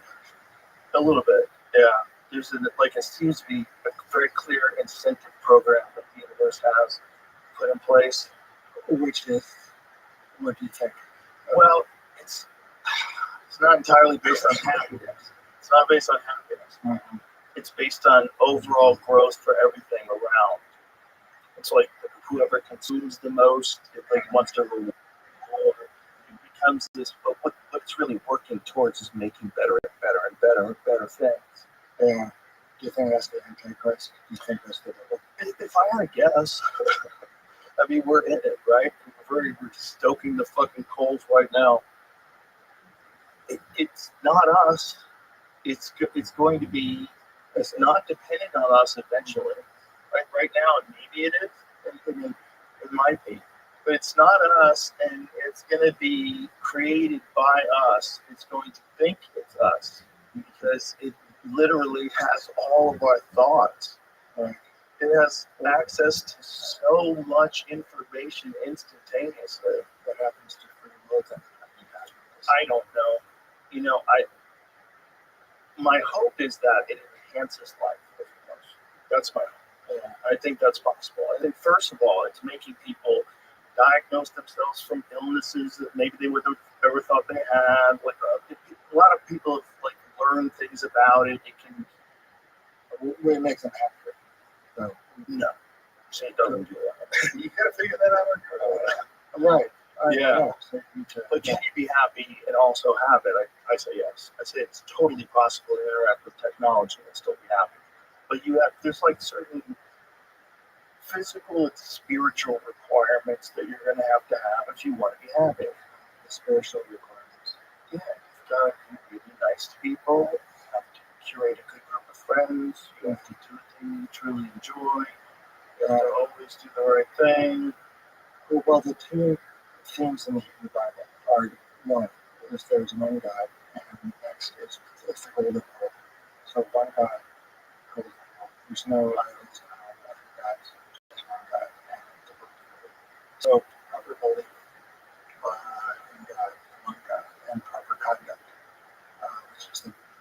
based on the data. That totally makes sense. It's very Yeah, it just makes sense that it works. It's like intuitive. You feel it if you live like that. So like, oh, okay, that makes sense. well, I think it's truth. Yeah, You have to decide if it's true for you. It's based on faith. Ultimately, you choose to believe. Even if you not the objective world, that's when you can it for you. when you hear about these biblical depictions of fantastic events, how many of them are you attributing to a psychedelic experience? Are you open to that, or do you just not worry? Well, they're clearly a psychedelic experience. The book of Enoch is just fully psychedelic. Right. That's all it is. Yeah. It's a psychedelic version of the Bible in some ways. Well, it is really psychedelic. I think it's from the one they said in that Chinese comes to that, or from the experience. That's what you think the origin of the book of Enoch is? Well, it's a psychedelic experience, and it could be from spontaneous and endogenous places of DMT. It's a prophetic, might be prophetic state. That's part of that. It's a visionary state. Might have been a huge fever dream. It's really up there. But like when he's talking about the Watchers and the angels mating with human women and creating the Nephilim, like what do you think that is? Yeah. Well, the Watchers aren't stated discreetly or explicitly in the Bible, but it could be just the angels because they never sleep. That's one of their qualities. Is they never sleep, so they're called Watchers. Mm-hmm. Yeah, and what happened was the Nephilim, here comes the role of that three-letter root system. Is the Nephilim comes from the fall, or to be brought down. So the Nephilim fell. That's what we need to understand. Yeah, and then they were the giants, right? Yes, they were the giants that consumed everything. Yeah. And ate their own flesh, and they sound really bad. Well, I think that what was going on. At least if you're looking at the text of the explanation, it's because of them. The world was just terrible. It was full of violence. So I think we considered having created that in the first place. But Noah was simple or pure, righteous in that way, was allowed to survive. So what do you think they were describing when they were talking about the Nephilim? When they were talking about them as giants? You think that's just a bad interpretation? Well, they may have been giants, physically. I do think they were giants. Yeah. They even had an actual description of how tall they were by some measurement. Yeah. Right? There was some ancient measurement. Yeah, that's probably it's not just doesn't narrate specifics about the giants. They're measuring now. Because this is the thing. There's always one of the most fun internet rabbit holes to go down. Is are they hiding evidence that giants existed? Like 30-foot tall men that lived in the mountains. There's always been weird stories of giants all throughout history. And there's people who've supposedly discovered giant bones and they stored them in the basement of some famous museum and won't let anybody have access to them. It's kind of fascinating. Yeah. Because they do exist, like those stories exist in history. You wonder, like, is it just a really big person, like that mountain guy from Game of Thrones? Like an actual human being who's just really extraordinarily big? Or is it a different thing? Is it a giant human being? Well, they're giants. Yeah. I mean, it depends on your perspective.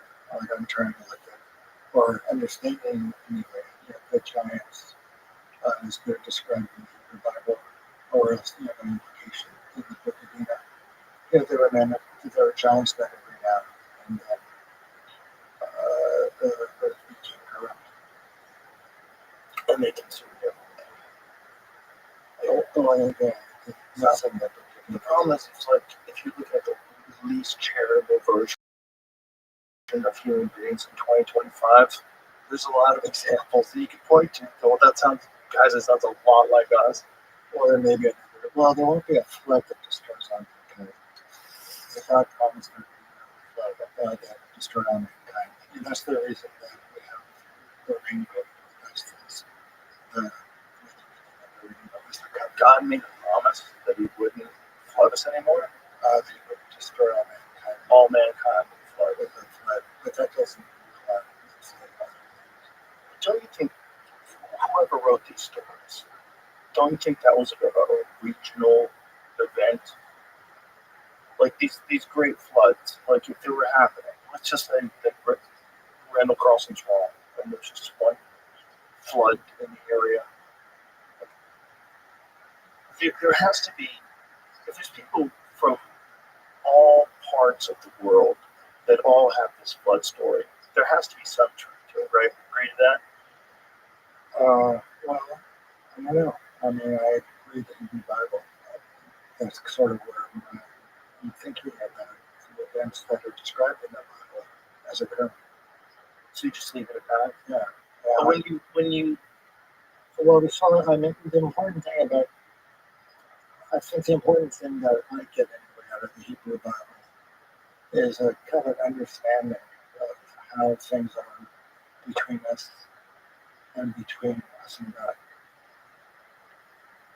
So, well, I don't think this contradicts that in any way. Yeah, it's just fascinating.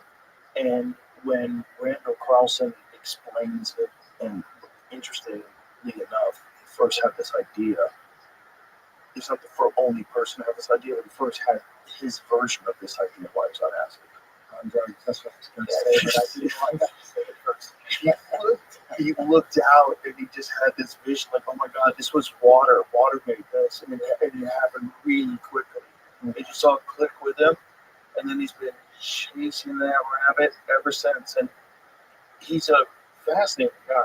And you hear him talk, he's so well read in the subject and can just recall information so effortlessly. So it's a really fascinating guy to listen to talk about it because he's very compelling.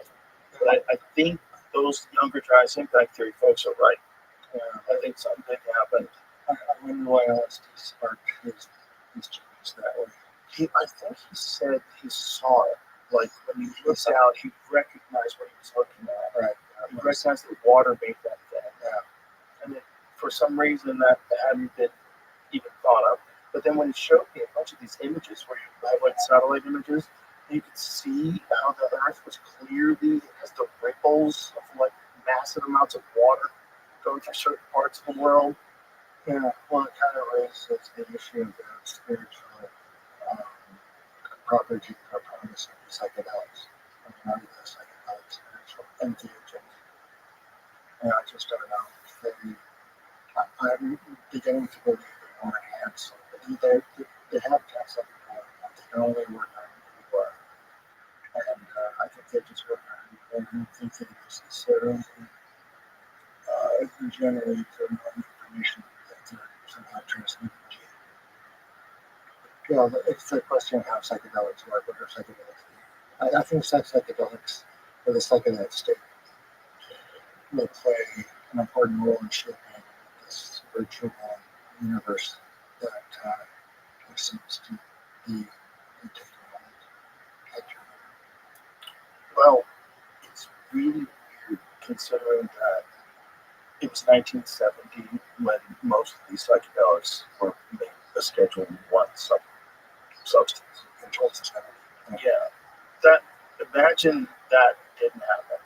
Imagine Nixon was not president, that didn't happen, that didn't go through, and the world evolves technologically at the same level that it has now, but also has access the entire time to all these different psychedelics legally. I think people were tripping hard after they were illegal. I'm sure they were, but I bet they weren't as much. Yeah. It's dangerous. People get put in jail. People don't want to lose their lives because they want to tap acid. So that they didn't do it. It's like a real deterrent for wanting to have a good future. They're fine. I don't want to do drugs.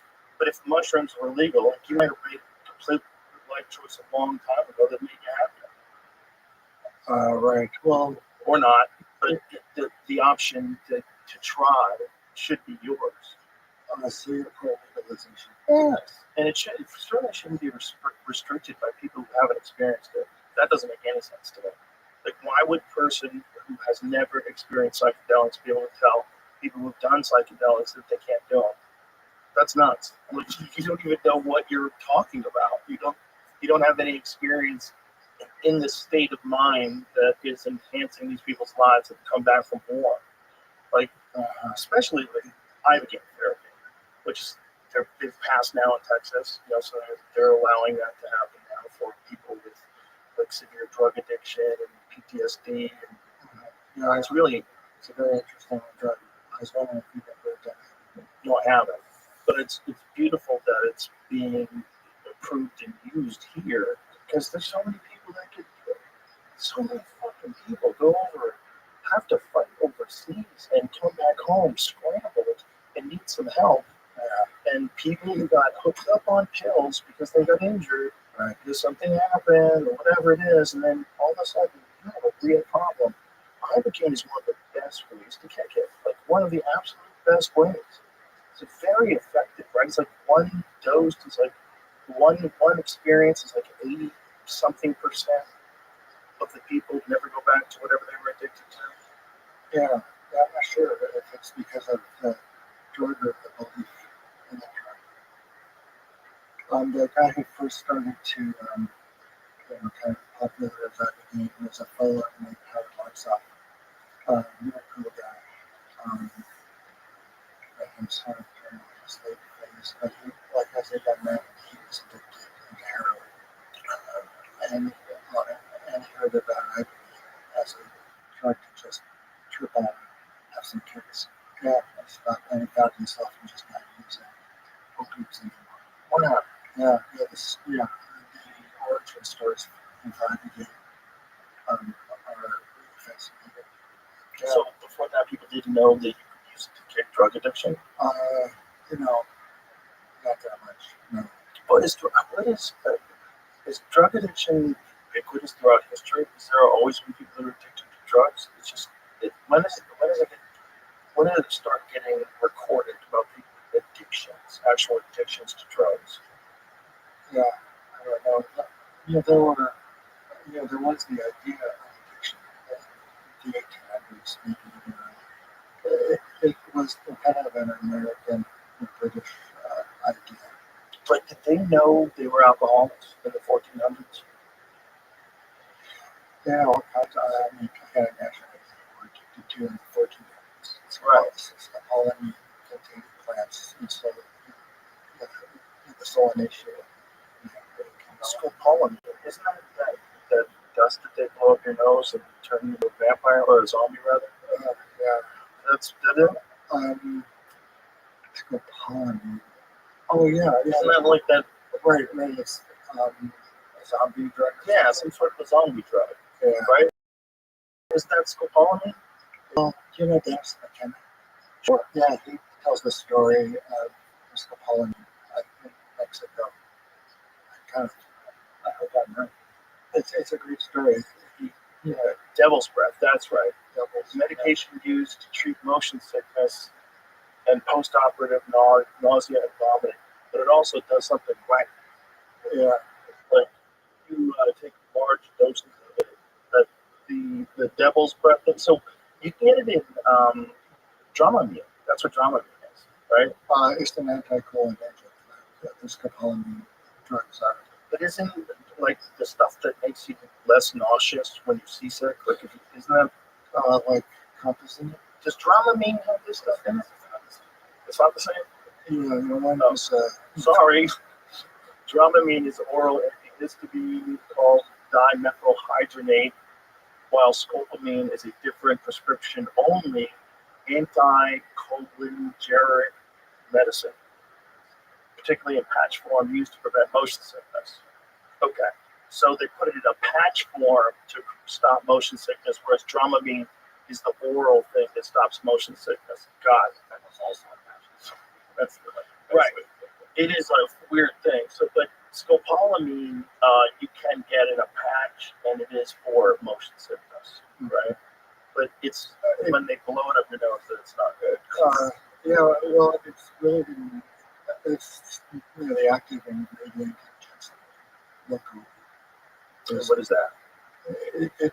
course, in the Southwest, there's a lot going on here. In Loco? New Mexico, Jameson, and Etobicoke. Yeah, discussed the pollen, and it will cause effects. Well, one of my patients when I worked at the VA in La Jolla, I was an alcoholic back in the day. Took Jameson with the tea, drank a lot of water after the 2-3 days. We lost that story. Just came back. If you do anything, but he stopped using alcohol. Really brain damage, though. So it's hard to say. Brain damage from that? From either being in the desert or from this scopolamine, but too much. Oh, wow. Crazy drug. Yeah, no, it is useful. One of the. I'm trying to get motion sickness. Yeah. That sounds terrible. Yeah, if you take too much, or you have a reaction to it. Yeah. Yeah, what do you think's going on with American health? That's a good question. Well, I've been fascinated by these videos of pregnant women taking Tylenol to show Trump that they don't believe in what RFK Jr. is saying, that somehow or another anti-science, when this science came from Harvard. That's where the study came from. And he's not making things up, but these people are like on TikTok, they're pregnant women taking Tylenol. Yeah, I took blood. Well, I mean, if I weren't for Tylenol, For real? I do find it quite helpful. Yeah? Yeah. For injuries. As you get older, as people get older, pain. It's an acetaminophen. Yeah. It's really toxic, isn't it? Well, if you take too much, it can cause. So that's what it is. It's like a dose thing. Mm-hmm. So 1 is fine. 1's fine. 4 is fine. After 40 is, stomach, toxicity is possible. But if you stay with it long enough, it seems to be fine. So, at least for myself. And also, in general, I haven't been recalls. And what do you take it for? If you're going to take it? Pain. What kind of pain is that, then? Feet.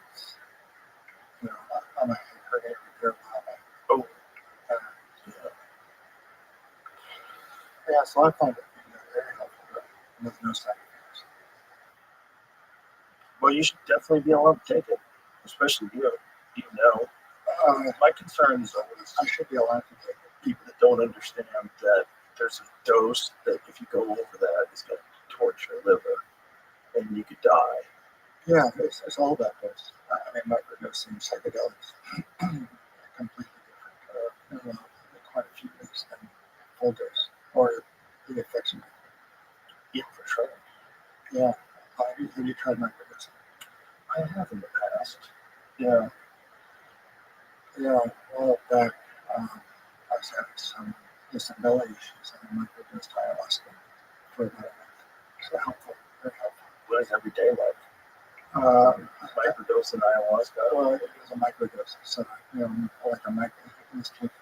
So just maybe just a little peek. I wish. Nothing?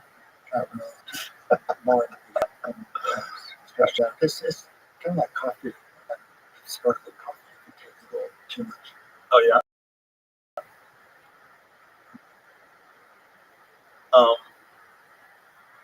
What do you think would have happened if the sweeping act didn't take place? What do you think the world would, how much different, have you ever contemplated it? How much different would the world be? Not really. Not at all? Good for you. Good for you. Why waste your time?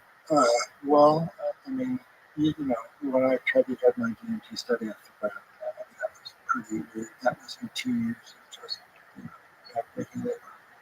What year was that? Where it started? I submitted the paper in September 1988. Get my first dose of DMT in November 1990. Yeah, I gave a lot of DMT. I encourage it for the next 5 years. And you were doing IV drip, slow release, right? No, it was one big dose. One big dose IV? Yeah. Yeah. Yeah, so our high dose was 0.4 milligrams per kilogram. And the highest dose is now being used 0.3. Nobody has not got to 0.4 on a regular basis. Yeah, so people really went out there and 0.4. They were pretty scared.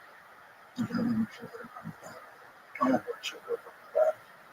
Yeah, that is a fear. That's a fear of all psychedelic experiences. You don't think you can shut it off.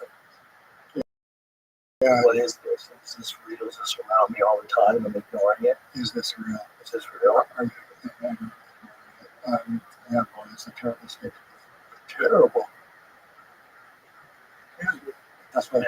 Yeah, that's why I think DMT ought to be carefully taken. Be careful taking, especially if you've got something wrong with you already. If you're self-diagnosing with some really potent stuff, like Right. Then yeah. Well, I mean, who's going to decide that? Yeah. Based on Well, no one's deciding for you with alcohol. You could go fill your bar at home with more than enough to drink from. Right? Like most people can. Most people, if you have like a little bar in your house, like 3 or 4 bottles of Jack Daniels, a couple of this, a couple of that, you're dead. Drink all that stuff, you're dead. Yeah. Have you ever gone through a drinking phase? Not a bad drinking phase. I don't drink all anymore, but I will still, if I feel like it, I'll have a glass of wine. Or I'll have a margarita. I like a nice Cabernet, sir. Okay. I just like a little red wine sometimes, but I've only had like 2 or 3 glasses of anything the last week. And even like I didn't, it's like I've lost my taste for it. It just the trade-off is not worth it. Like I have a lot of fun people in my life, and I have a lot of fun without alcohol. Like I don't necessarily think it was providing me with the amount of good versus the amount of negative. The negative outweighed it, especially physically. Right. It's just bad for you physically. Yeah. Thankfully, I didn't drink in high school. And I kind of made up for last year in college. And I got really sick a few times. So I can stop drinking. Like to that point. Wow, so people are having a good time, and I get it. And if you're young, I get it. I did it too. But it's not good for you. It's not good for your decision making too, because the next day you're like, ugh. And if you're at that low state of being hungover, you're fucking for sure not putting out great energy. Yeah. Well, you don't want to get into that state. No. You do need to check really carefully. Yeah. Like I've never been part of an ultra-Orthodox sect, but I think what happens in some of the ultra-Orthodox Jewish sects, there's a Lutheran sect in Brooklyn, and the fellow who led that was Schneerson, and he really enjoyed drinking. It got, and inspired, and wanted others to be.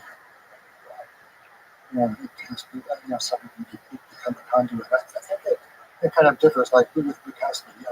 You can think of somebody who likes alcohol. First time he got drunk, it was a psychedelic experience, actually. Yeah, in his account, he says to himself, I think I've found something very, very important.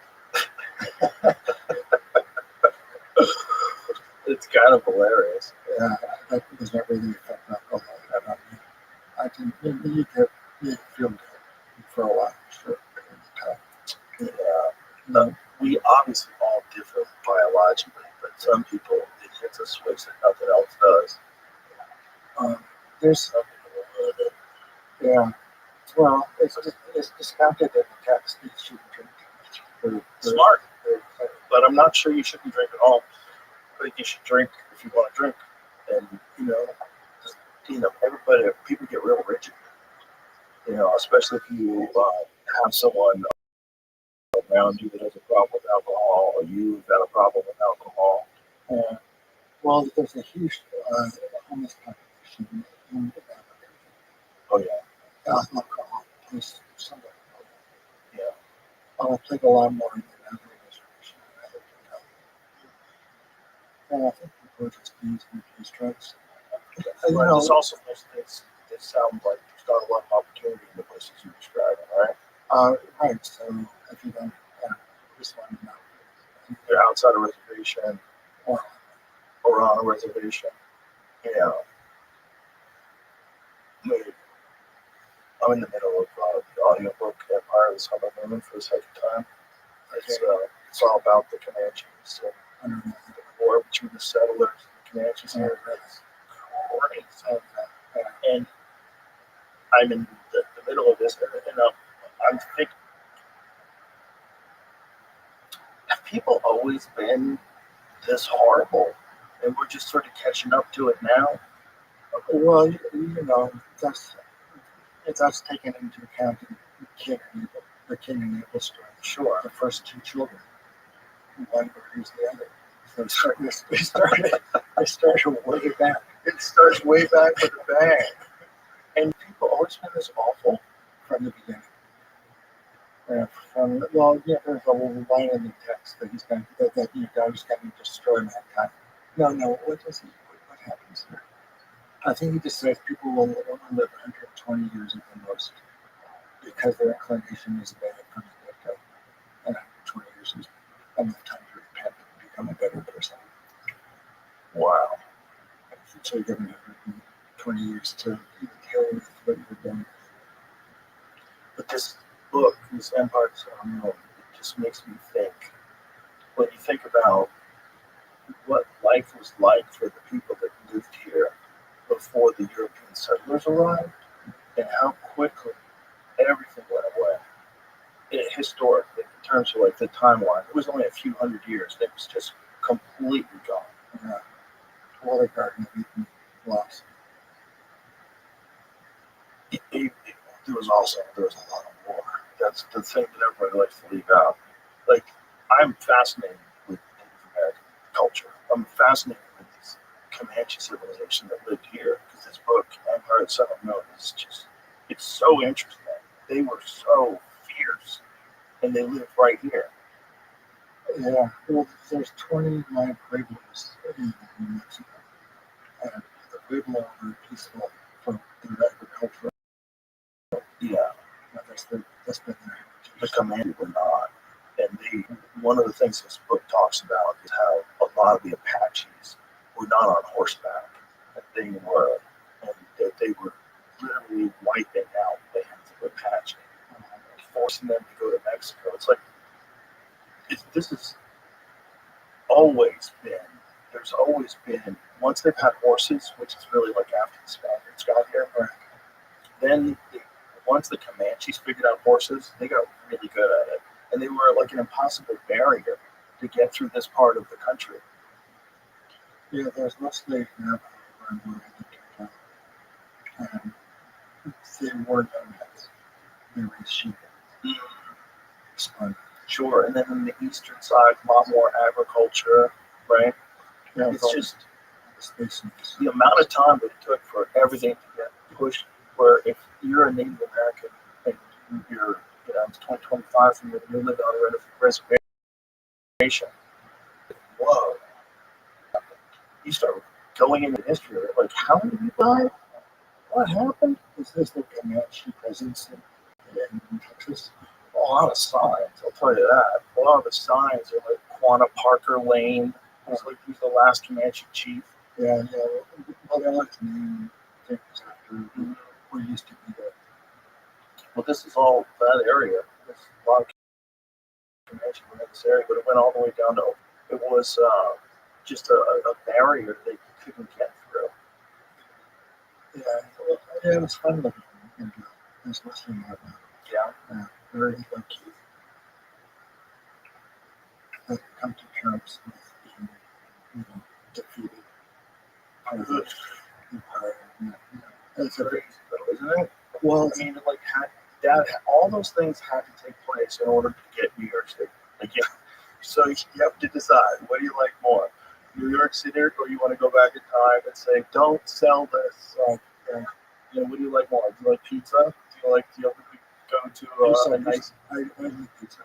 I do too. I like to be able to go to a nice nightclub, have a drink, go to a nice steak dinner in New York City, or give it all back. Give it all back. Go back in time. Say, hey guys, you're getting robbed. Don't sell this for whatever it was. You can't call progress. How much did they buy New York for? $27. Really? And fake jewelry. No. Wow, what a deal. Or $45.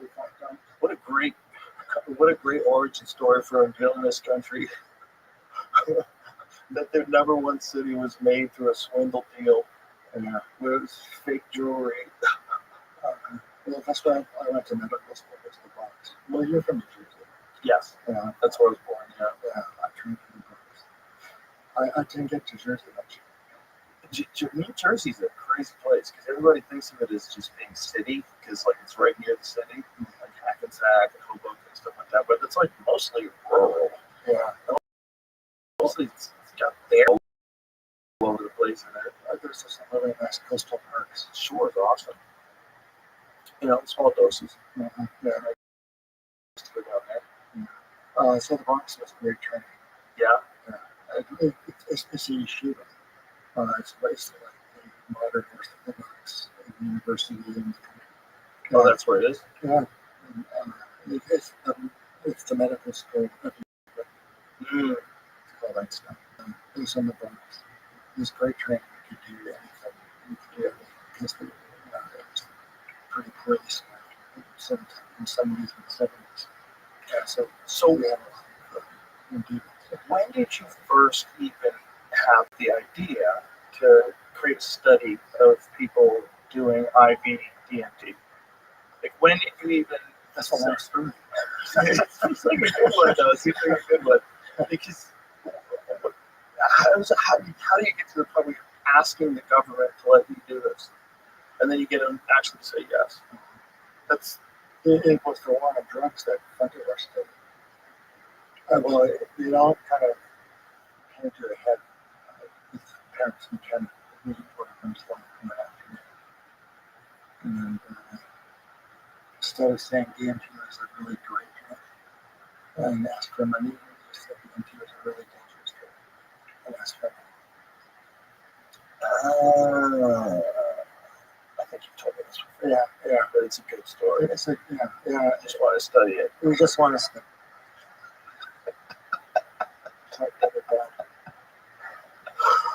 It's clever because you're not lying. No. I knew what I was talking about too. Yeah. Like I done endocrinology research with melatonin circadian research. Yeah, I was the one that investigated. I just asked simple questions. Can we give it? What happens when you give it? DMT is strange. The lowest grade melatonin. I've been complaining for years. I'm not complaining for years, but I don't know. I'm more skeptical of this psychedelic experience thing than I was before. I don't think it's a panacea. Well, I think it is a panacea. There's the problem. I think there's an issue with spiritual narcissism. That's a thing that sort of grips people when they start doing it a lot, and then I think he was wrapped up in doing it a lot.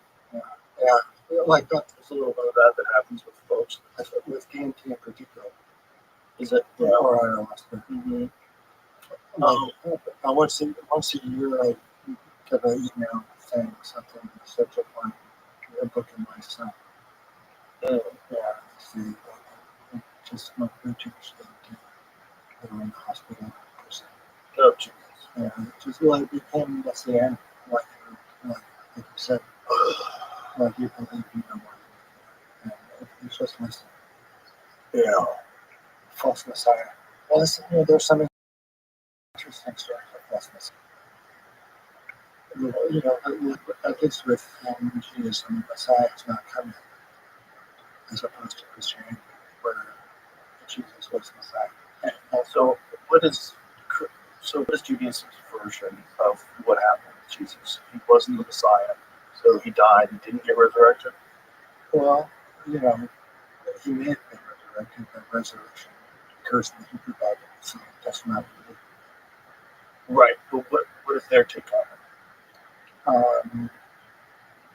Well, end of story. It's killed. and that's it. They don't come back. No, not really. Not within the Hebrew Bible. That's part of the New Testament Christian Bible. Oh, that's not the Bible. There's Old Testament. There's a term that's like a little disparaging in a way. Is it? It's been replaced by Hebrew Bible. Interesting. Yeah, When was that? it's been building. Okay. So Yeah. it's like a pronouns thing that prefers this. It wants to be identified as the Hebrew Bible. they prefer. I was saying that.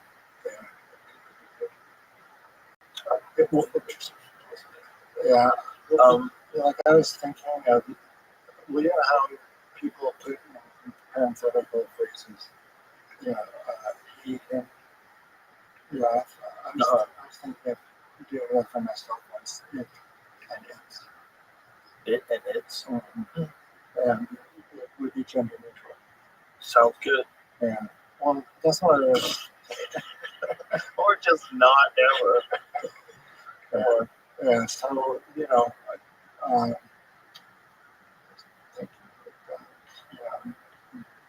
does God have genitals? And public and not. Doesn't seem like it's the likely way we were made. But there's probably some sort of a interdimensional psychedelic equivalent of intercourse that higher beings have with each other. I think it was the optimal form. The optimal form? Yeah, I think they have a certain consciousness in particular things. It's not good form. It was so that's why it took that particular unique shape. Form, goals, function, things like that. Right. Well, I got confused there. What are you referring to? Oh, well, the specific. Well, I think you were referring to man made in God's image. Okay. Yeah, with genitals. Oh, right. Yeah. Okay. But I think the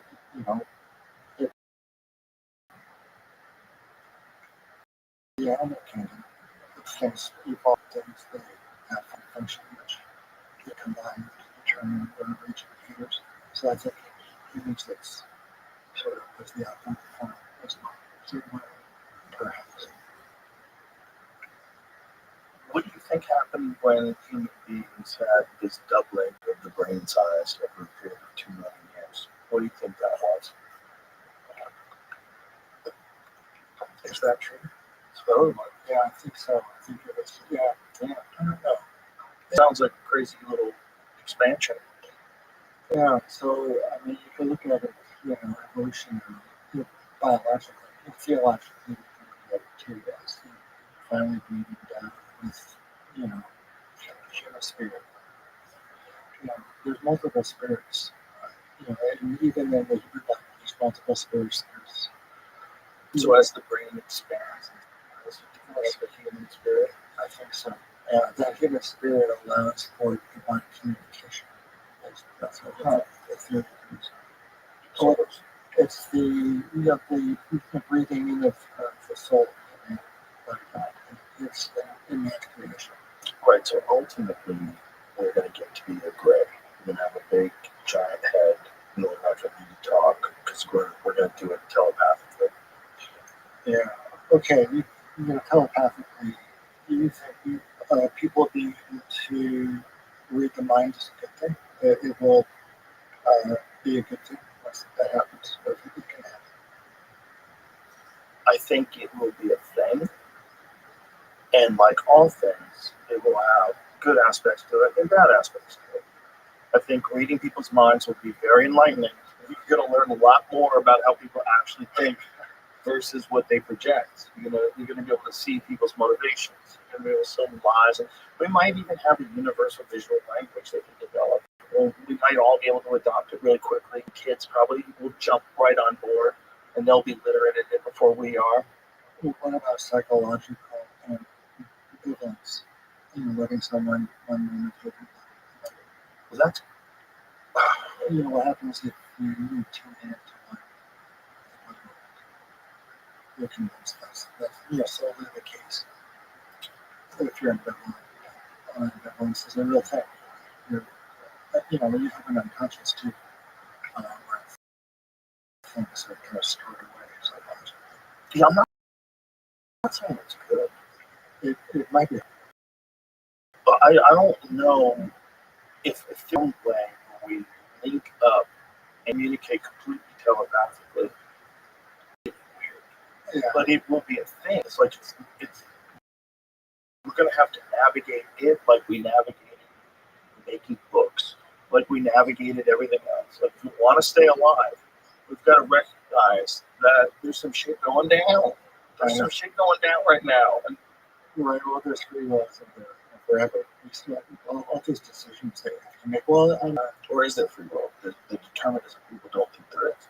Well, it feels as if it's free will. Yeah, we respect free will, so it's probably a real thing. We respect a person who's like been drunk their whole life and puts down the bottle and starts running around the block. We respect that because it's a real thing. Free will there's part of free will. It's like there's something there, something there. You make choices. You don't know why you make choices, but you make choices. That's the thing. There's a lot of factors in why you make choices, and it's not 100% determinism, and it's not 100% free will. It's kind of there's a soup. Very well, to the extent that you can exert free will, you have to kind of do the best you can. Yeah, you have to do the best you can. And even if we're uploading it to the cloud, I mean, how's that time going to be spent? Good question. Are we even capable of imagining what we're talking about? Are we so crude in our understanding of what's to come in the next 5, 10, whatever years that we're just guessing? We're silly. We're like writing a bad science fiction movie from the 1980s about the year 2000. Mm-hmm. Remember those like Space 1999? Well, it's the one God and the golden rule. I think that's what we left with ethically. What the basis of our decision making. I've always wondered if we're in a race to avoid catastrophe. And that's one of the reasons why we're so like hyper focused on accelerating the technology, is that we kind of always recognize that this species is on a race to avoid natural catastrophe. Like there's just so much potential for natural catastrophe, whether it's super volcanoes, asteroid impacts, so many different things that like almost wiped us out to nothing. That's like it might be a part of the reason why there's this like mad rush to make better and better and better technology. It's almost like a cannon. When you get to the final boss, can your species live and figure out how to stop the rock from space? Yeah, the footsteps of the Messiah. That's what it's called. I mean, you want to be around. You want to be around at the time of the Messiah, but not really, because things have to get simple. Start on the end of times. There's also a lot of people that don't recognize that being a human being on Earth is being a passenger in an organic spaceship going through the universe. Like there are real celestial events that they have to keep their eyes on, but you haven't experienced in your life. So like, but no, there's giant rocks that killed the dinosaurs, and they're still floating around, same size rocks. Yeah, I know. And they can't stop them. They don't know how to stop them yet. Like, don't listen to any of these fucking people. Oh, if we saw it, we would do this and do that. Sleep tight at night. No. If there was some gigantic chunk of metal flying through the galaxy, we'd have a real problem. Yeah, it might wipe out all of humanity. Yeah, it might wipe out all of humanity. Yeah, and it probably came really close to doing that a few times in history. That's what I think. Yeah, it's the only thing that makes sense. If we know that we're hit all the time, we all accept the fact that the Yucatan impact that's what killed the dinosaurs. There's been a bunch of them throughout history. We find craters everywhere. Everyone knows that we've been hit multiple times. The Tunguska thing in Russia, where it flattened this enormous patch of forest that's still flattened. Have you been watching season 2 of on the Graham and Hancock's Ancient Apocalypse? I didn't watch season 2 yet. Yeah. I watched season 1 though. Yeah. What's season 2 about?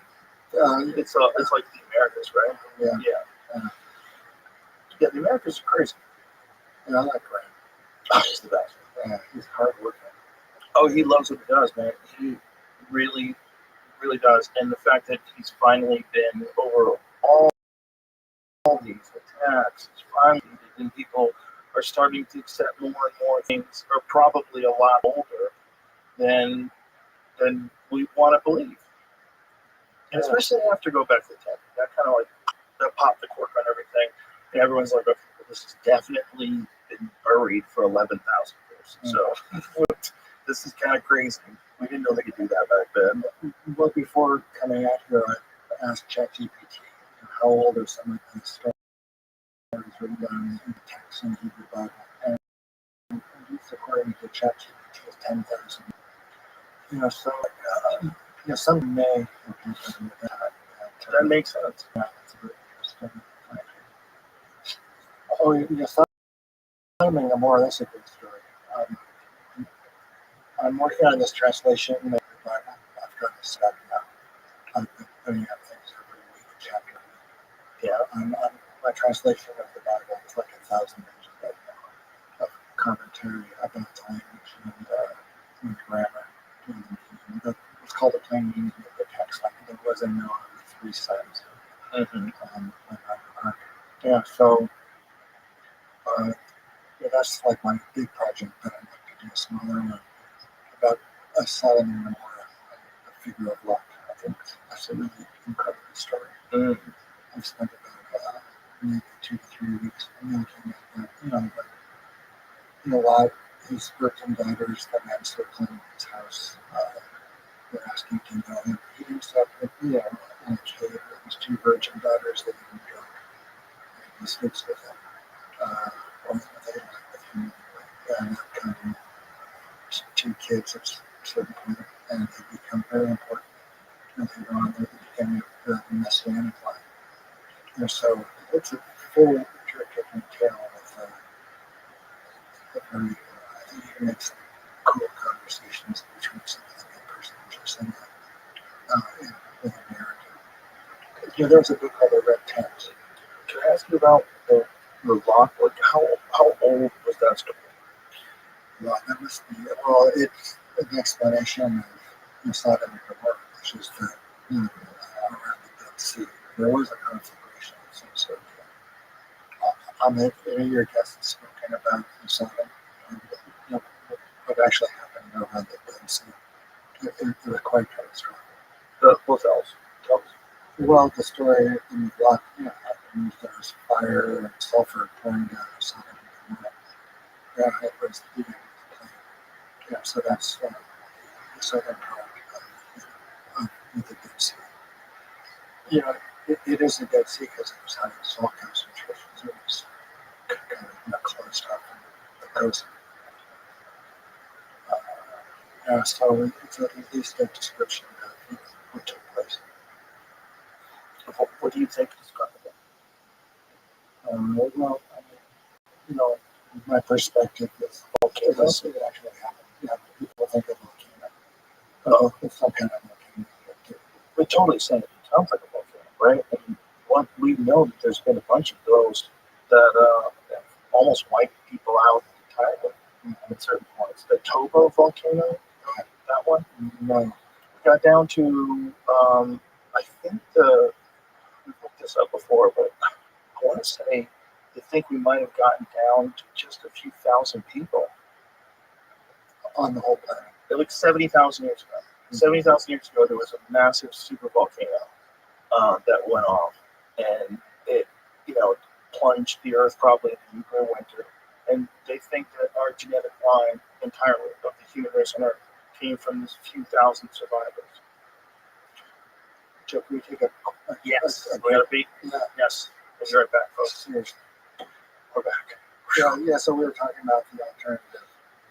Yes, explain what you mean by that. But these things are happening in an alternative dimension. Right. Yeah, I think they're happening in an alternative dimension. Like when you smoke DMT, you return to the same place each time. So there seems to be some reality, some DMT world that people enter into. And it's one of my volunteers, one of the subjects in the DMT research. He got a big dose one day, and then a few months later, he got another big dose. And he said that things are interesting. He said things have just continued to pace since his first exposure, his first entrance into that state. And things had gone on in the meantime. And he re-entered that world.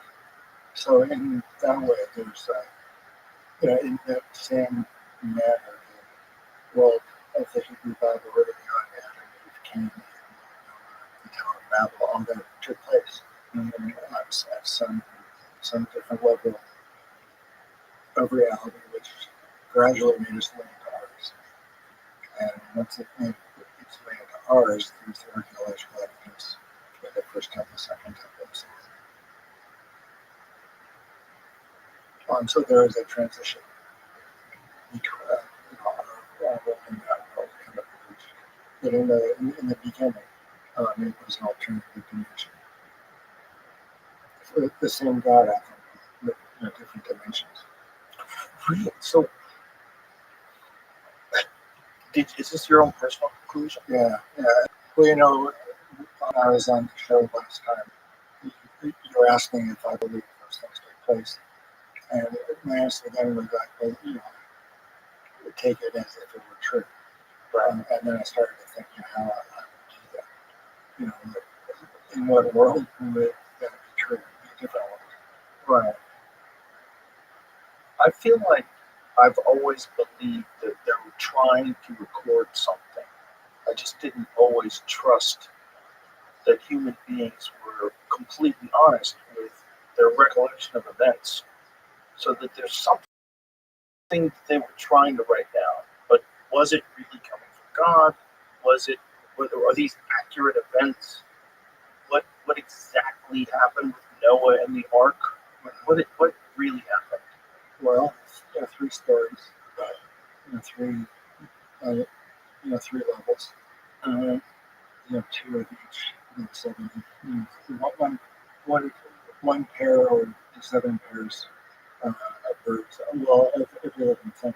Yeah, but like how's he feeding them? Animals eat other animals. The whole thing's nuts. You need a lot more rabbits. You need so many animals to keep just the lions alive. Right? It doesn't make any sense. How's he getting them all from all over the world into a stupid boat? Yeah. There's so many things that are wrong. Yeah. But the story of him being told that some shit is about to go down, and you probably should, find some way to restart your version of civilization somewhere. There's probably multiple, like the flood myth that we, whatever you want to call it, the stories of the flood that you get from Epic of Gilgamesh, that you get from Noah. It's not just those. There's many, many different cultures all throughout history have a flood story, right? So it's probably likely that some crazy shit went down. There most likely was a flood. So what do you learn from it? Like how do you do better, or on what basis do you rebuild? So I think there's different models. The biblical one is interesting because it's from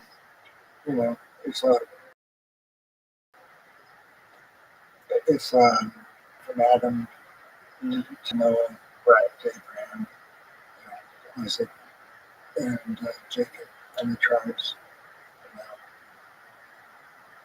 So when you talk about the like, is that what you think, like, the birth of kind is as well, like Adam and Eve? Well, I mean, of course. Okay, I'm sorry. Yeah, it just has an impact. Yeah. Well, the creation story. the man was created on the sixth day, Right. along with mammals. Yeah, it's a cool story. It's stages. Yeah, like if people are say, well, 7 days, that's unlikely. Like the creation took place 7 times 24, 140.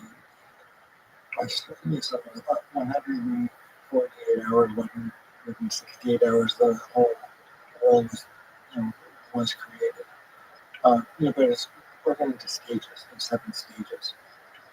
Which is one of the translations of the word that is usually translated day. It can also be stage or it could be either a day or period of time, a stage. So that's the answer that makes the sense to me about the 7 day story of creation. Yeah, so man was created on the 6th day and then was placed in the garden. It's a nice place. The stories themselves are just they're written down, so people have been studying them for thousands of years. Who do you think No mention of Lilith in the Bible. Really? Yeah. Where's the story of Lilith emerge? Well, it comes from what's called midrash. What's that? It comes from a root, D-R-sh, midrash. It means to explicate, to expand upon, to investigate. So what happened after Adam and Eve sinned? Did they have sex again? And they do have a Cain and Abel. And some stories, and then there's a third son, Shet, who is the inheritor of Adam's good, of his traits, his good traits and bad traits. He's like God as well. And so there's a distinct lineage that is spelled out. Lilith was a demon that she slept with Adam after his sin of eating from the fruit of knowledge of good and evil. So there's a story that built over a biblical story that they were separated, Adam and Eve were separated for a long period. And so who was Adam sleeping with? Well, it was expanded in the Midrash that there is a demoness named Lilith who slept with Adam for a couple hundred years. And then Adam and Eve reconciled. Whoa. Yeah. So Lilith is she doesn't appear in the text of the Hebrew Bible as such. So nobody knows. There's a mythology that's grown around as well. Well, isn't there some festival? Some music festival called the Rothschild Festival. Yeah. That's named after the spirit that demoness. You sure it wasn't like a baby named Lilith? She came up with it. Are we sure? Yeah, it's her neighbor. Lilith Swift. So what was the reason why the Book of Enoch, so it was not included in all the versions of the Bible by a decision of how many people? It was a few rabbis, right? Well, the canon that you're talking about, there's 22 books in the Bible. Right. And there's certain versions of it that they found with the Dead Sea Scrolls, like the Book of Isaiah, that's identical, verbatim, which is really amazing, right? Yeah, and there's Aramaic translations. Aramaic was the spoken language back there. But the Book of Enoch was a part of all that, the stuff they found in Qumran too, right? I'm just not, well, I tried learning about the Book of Enoch. Yeah. There's only an Ethiopic version, right? Yes. Yeah. Well, have you looked into the Book of Enoch? Yeah, well, I told you I've been listening to it on audio. But Ethiopia is a fascinating place. Yeah. Right? Because, that's the place where Graham Hancock started getting interested in the possibility that they have the Ark of the Covenant. Right, there's supposed to be a tribe in Ethiopia. and they all get cataracts. And the people that are protecting it, they only live like a certain amount of time, and then they die. And Like well, if that's true, if any of that's true, that if somehow or another there's people on Earth today that have an Ark of the Covenant, how could you keep that a secret? That's the craziest thing to be even allowed to keep a secret. yeah, it's one of those things you can't even imagine. I mean, you don't. Can you imagine they open up a door and like there it is, oh, like from Raiders of the Lost Ark, melts your face off. Well, it would contain the Ten Commandments. Yeah, wow. The original Ten. Well, yeah, the original Ten Commandments. Well, what do you think these guys are guarding in Ethiopia where they're getting cataracts? Because when Graham describes it, like, if you're telling me the truth, and I think you are, because you've never lied to me yet, if you're telling me the truth, these people that are guarding this place that supposedly has the Ark of the Covenant are all getting, like, radiation sickness? Yeah. Well, the Ark is hidden. I mean, that's what was said in the Bible, is that it's hidden. So we just don't know. At least according to the Hebrew Bible, it still has been, it hasn't been discovered yet. So it might be a covenant. It's just the craziest story ever. Because if it is true, if this one church has the Ark of the Covenant, like, hey guys, let us get a look at it. Yeah. You know, I hope they got it right. Yeah, we should definitely make sure someone doesn't steal it. You know? Yeah. Well, the Ten Commandments, that's appearing in the public schools now. Yeah. I had a guy, James Tallarico, on to talk about that actually, who's a very staunch Christian and thinks it's a terrible idea to have the Ten Commandments in classrooms. Because you're indoctrinating children. Because it's like a way to drive them away from Christianity. You're forcing it on them. It's like we shouldn't do it that way, and certainly not do it in a way where you're only going to have the Ten Commandments. So you're not going to have anything about Buddhism, and you're not going to have anything about Islam. You're not going to have anything about baptism or what, fill in the blank. Mormons, fill in the blank. Scientologists. You'd have to have everything. You have to just keep going forever and ever and ever. And splinter groups. Yes. So he's got a good argument. I mean, I think he's right. I think stop doing that. If you want to teach it in a classroom that someone applies for, that's great. But like putting it on the wall of every class seems kind of insane. Apparently he was saying that it's just a couple of different gentlemen in Texas that are like super wealthy and super Christian, and they want this to be like a theocracy. Mm-hmm. Unfortunately. Where have we heard that before? In the Middle Ages. Yeah, baby. But I just think it's what happens. People get a shit ton of money, a shit ton of power, and they start getting older. They need a sport. They need to take up a game that fascinates them instead of trying to like global world dominate. It's just people get to positions of extreme wealth and power, and they just want to manipulate things and make more money. And they want to do it forever and ever and ever, and they can't. You can only live to be 120. If everything goes perfect, maybe today you might be able to. If you make it to 90 today, I bet you could live a lot longer. If you live tonight. Yeah. Like if you can. I've lived way older than my father, and so I think I'll drive. I married him. That helps. I need to see that actually does help. Live a longer time. There's been studies that show that men that date younger women, they have more active lives, they feel healthier. I'm more active. Yeah. But it could be those are the kind of women that are interested in dating that kind of guy. I just don't know. Is it weird? Yeah. I don't know how it works. And the kind of guys that are more active and healthy would also be the kind of guys that would want to date younger women. So it's a sample group, right? Mm-hmm. Yeah, one of my analysts said it was a mystery. She had no idea. She was seeing patients for like 50 years. She said, I have no idea. It's a mystery. Interesting. And yeah. Well,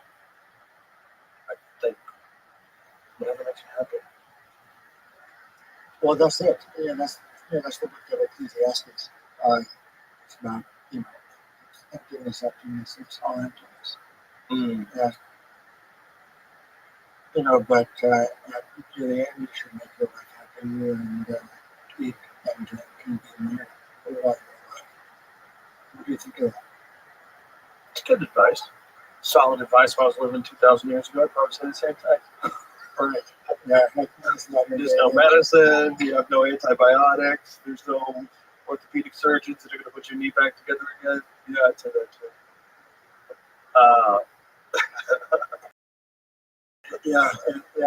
It is good. It is bad when the doctor for the organ system.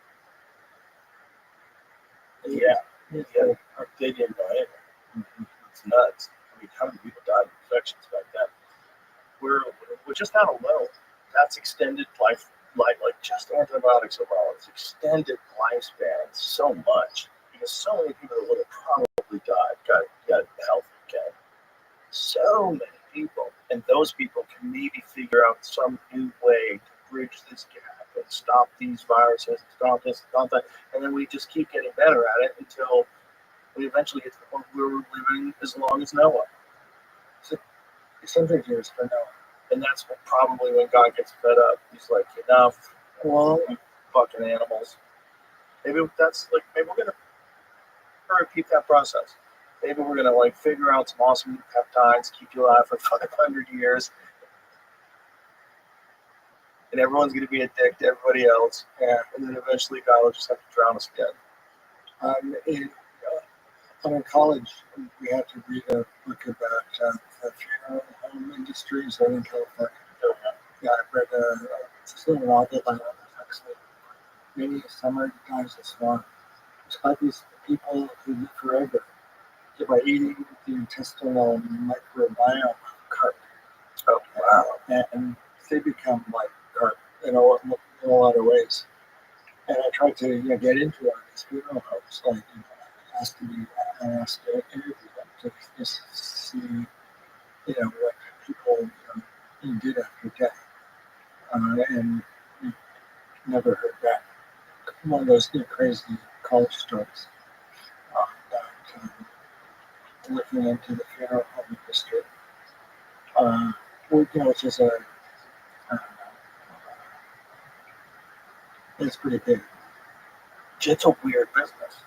You have the business of taking care of bodies, and you don't really have a lot of options, right? You're not if someone dies, I don't think are you just allowed to let them fertilize some plants?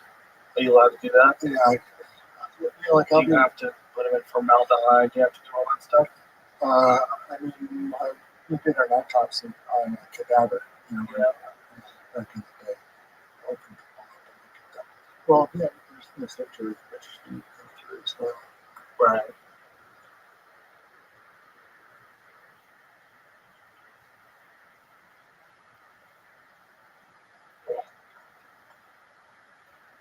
That was an odd pause.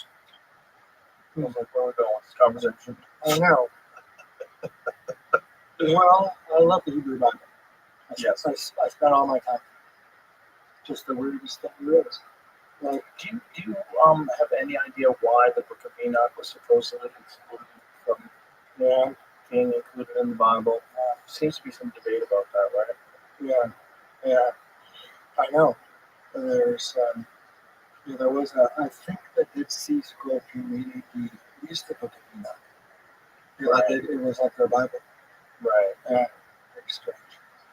Well, the thing about the Book of Enoch is really, very psychedelic. But there's not much, I don't think there's much in it as far as, Judaism itself. I mean, there's that machine of the righteous being rewarded and the evil being punished. But you don't really learn what it means to be righteous. And you don't really learn from the Book of Enoch what's meant to be evil. But you don't know how. There isn't all that much information on it.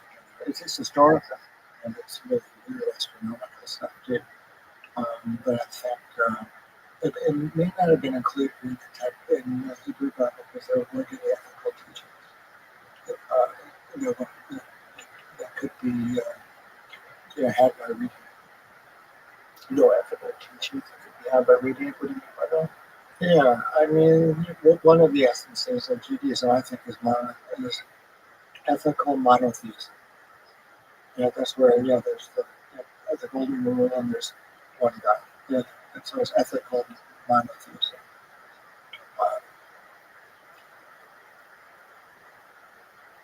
Yeah, so where were Where were we? we? Yeah, just that. We were talking about the Hebrew Bible, and we were talking about what else were we talking about? We were talking why the Book of Enoch was in the Dead Sea Scrolls. Oh yeah, community, but it wasn't accepted later. But some parts of the Dead Sea Scrolls, like the Book of Isaiah, right? That was the one that was found to be the oldest version of it. That was verbatim. Yeah. Well, yeah, I think it's just it was too psychedelic, and it was too psychedelic. Yeah, I think. I mean, at least in Ezekiel, let's say, which is comparable to Daniel too. Those were some ethical, some historical narrative. But imagine making that call. Imagine making that call. How long ago? Right, a long time ago. To take that story out. I'm not buying this one, guys. Leave it out. Meanwhile, that's the one that's compelling to me. Yeah. So what do you like about the book? It's just so bizarre because it makes the whole thing. It's like, oh, okay, now I get the big story. The whole story's crazy, and the origin story. The Book of Enoch, like as it starts, like in the very first chapter, you're like, wait, what's going on? Fornication with humans and the race of giants? Like, what? What are you guys describing? Yeah. Things coming down and watchers? What are you guys talking about? Like, what was this? Yeah. This is so left field of the rest of the Bible, but it was included in the same, like those clay pots that they found in Qumran. It was in there too. Just you don't know what to believe. Like, what happened there? Well, yeah, you might not know what to believe, but you can also believe in one way of doing it as well. One way of doing it? As long as you don't get that. Right. Yeah. And you just do it yourself. Well, when I think about it, I just go blank. I just try to imagine, like, what are they even describing? Like, what does any of that stuff mean? It just seems so alien. There's watchers, and they mate with humans, and they create the Nephilim giants that consume and destroy the earth. Yeah. Just imagine if that was left into the Bible, and they taught that in school, and you'd be like, what happened? Yeah. It sounds completely crazy. Yeah, it was a mistake. Yeah, that's why there was the flood. Because the earth was filled with the violence of the Nephilim. I believe the reason for the flood. I mean, look, if we're this size, and we have so many problems with each other, imagine something that's like triple the size of us, that's running around with us, just picking us up and beating us over the head with each other. Yeah, one of the figures in the text is Og and Sihon, who are kings of the Amorites in the land before the Hebrews take over. And there's giants. They're believed to be giants. They talk about how the bed of one of these kings over Sihon was 9 feet long or something. 13 feet long. Yeah, so there were a couple still alive back then. So do you think those were real humans? They were giants. So you think they were real giants for sure? Are you 100% convinced that giants roamed the earth? Like there was 15-foot tall humans, monstrous humans? It may not have. That's the reason that I think that there's some alternative universe that's as real as this one, which was the site. A lot of these stories. So when you say there's an alternative universe that's as real as this one, do you think we dance back and forth between possible universes? Do you think we're always in the constant same universe, or do you think like this concept of parallel universes or alternative universes. That these you go back and forth between these. No, I think they're pretty separated. So you think that the world was a different place back then? That the doorway to go back and forth was easier to traverse? It was one direction. It kind of was one level of realities kind of segue into this one. So do you think these things involved psychedelics while they were doing this? While they were writing all this stuff down? No. No. Well, I think it involved being attuned to a level of infidelity. Yeah, which would be mediated through DMT, some of the visions would be mediated through DMT. Yeah. I wonder if it's possible too if you're living in a world like we can't even imagine living in a world we're not environmentally poisoned. Like we're constantly surrounded by Wi-Fi and 5G, and we're eating microplastics, and glyphosate is on every vegetable, and we're like in a soup. We're in a soup of toxins. We can't even imagine what it's like to not have that and to not be burdened down by electronics and all the different things people like. They're probably very different than that. Just human beings in general. I bet they're probably very different in a lot of ways. Yeah, that's one of the reasons I like living in Go. It's really kind of simple. Yeah, there wasn't much Wi-Fi in there. Yeah, it was just simple's good for you. It's not perfect though. You feel like sometimes cities are fun. Yeah, you called me when I was living in Go. You said, "Why are you living there?" You were telling me there's nothing around you. You live, there's nothing around you. That's crazy. And get out of there. It's my monk phase. Well, I had to go through it. I don't think there's anything wrong with going through phases, but I think ultimately people like to be around people. But it's, there's a point where there's too many people, and then people become like a nuisance to you. You're stuck on the 405s, and they're like, oh my God, look at this traffic. Where are all these people going? And, then people become a burden. There's a nice balance to be had somewhere in there. I don't think it's like living in the woods by yourself. I think that's the dream. It's a weird dream. Well, it was inspired by us. So. Oh yeah. The problem is, if you're in the woods by yourself, there's things out there that want you. If you're by yourself, they're gonna know where you are all the time. Yeah. Well, when's last cross country skiing up in the mountains behind Gal? I was being tracked by a mountain lion. Of course you would. Of course you would. Probably thinking about taking you out. Yeah. Probably thinking about taking you out. At a certain point, I turned around. Yeah, because if you look like you're out of breath, you look like you're tired, like they think you're limping or something like that. Oh my God, they can't help themselves. And the woods were getting dark around me. So not good. It's time to turn around. Not good. Yeah, they're fucking terrifying. And people have this romantic idea of what a mountain lion is. You say that until it kills your dog in front of you. Listen to me. Those are dangerous predators. California is the most ridiculous way of handling it. Yeah. They have to hire people to go kill them. And when they find mountain lions. Yeah, and when they do, they find that 50% of their diet is pets. You get something that 100% eats your dogs and cats, and you're allowing it to live in the woods near your house. Like, this is cooking. Yeah. Plenty of them in the mountains, kids, okay? Yeah, coyotes are into pets. Oh, yeah. Yeah. If a cat is lost in a few days around your neighborhood, that's pretty much it. If you just let your cat out, you're basically like saying, you're going to get me. Yeah. I know it. You probably don't know it because you're just a cat. You're going to eat. That's why they put them in. They're everywhere now, too. Coyotes are in every single city in the United States. And you've seen coyotes. Oh, fuck yeah. Yeah, they're local across the road. Yeah. But I've had coyote problems where they broke into my chicken coop and killed all my chickens. Yeah, coyotes do that.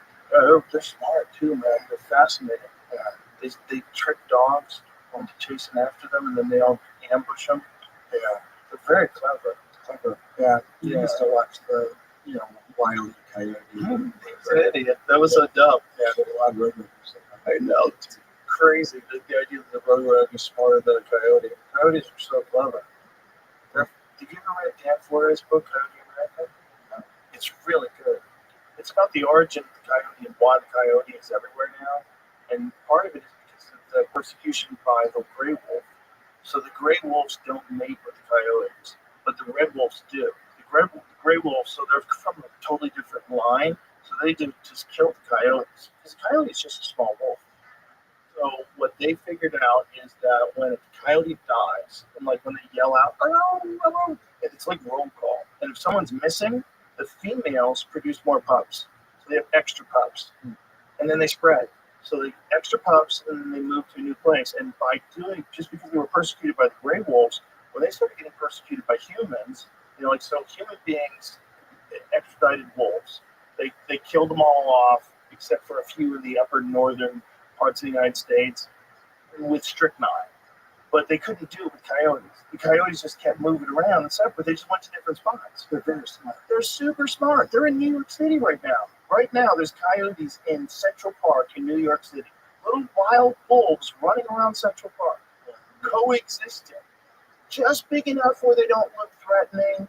They're just a clever little player of nature's game. Wild Coyote. It's a really good book, though. But it's also about it's called Coyote America. I think I could have sworn John McPhee wrote about coyotes. Remember John McPhee, Out of the Country, was the last book. I'm sure he probably wrote a book about coyotes too. This is just different. This is about the origins of the coyote mythology amongst Native Americans. There's thought to be a trickster. It is a uniquely American animal. It adapts. Yeah, well, it's too bad it's eating the chickens. No, shit happens. Sorry to hear that. Yeah. Well, it happened. They killed them all. That chickens in California. They got into a chicken coop and they killed like 9 of them. So the chicken coop got damaged because of the fire.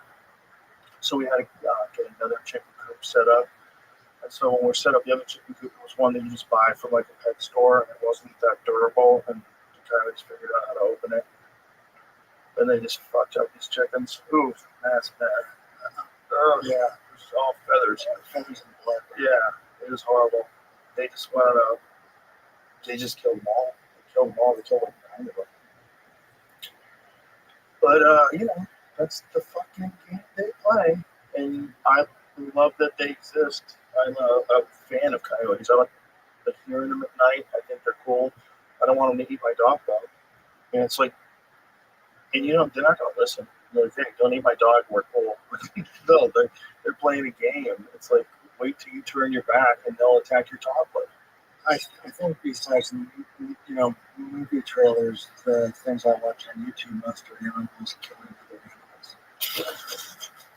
Yeah, why do you do that? Versus the musker. Yeah, great stories. It's pretty crap. It is.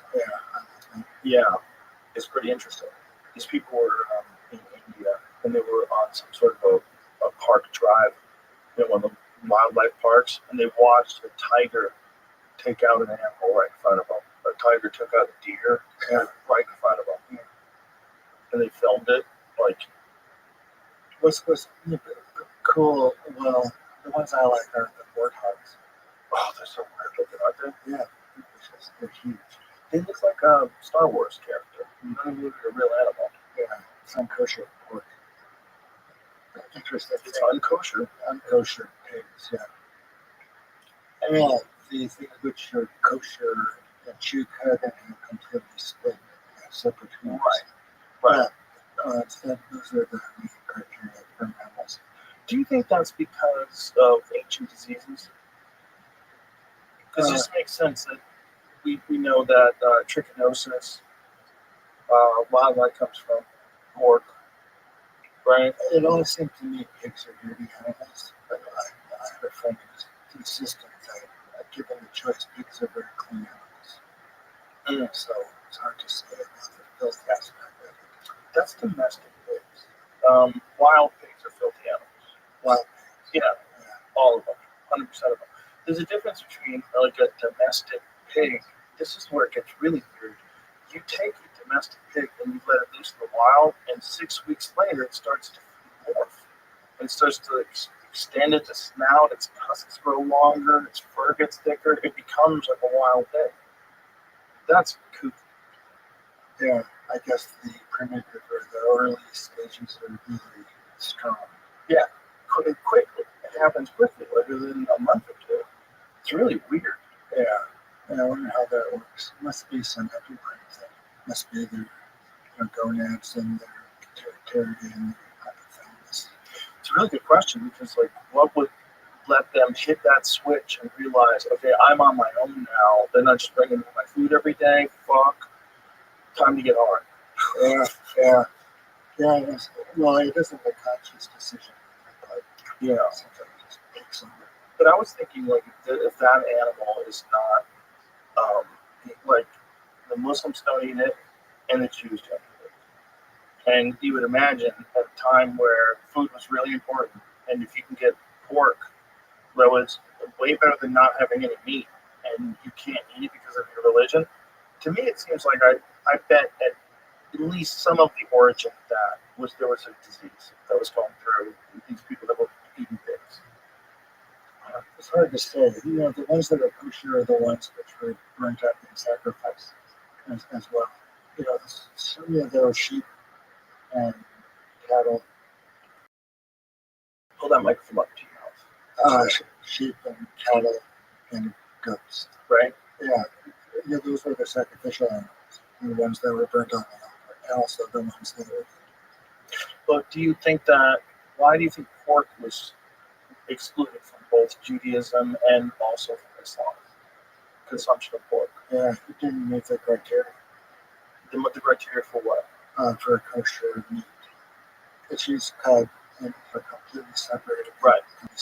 No, I get that, but I mean, why did they come up with that rule? Oh, I think it seems to be that those are the animals that have the most amount of trichinosis, unless you're eating bears.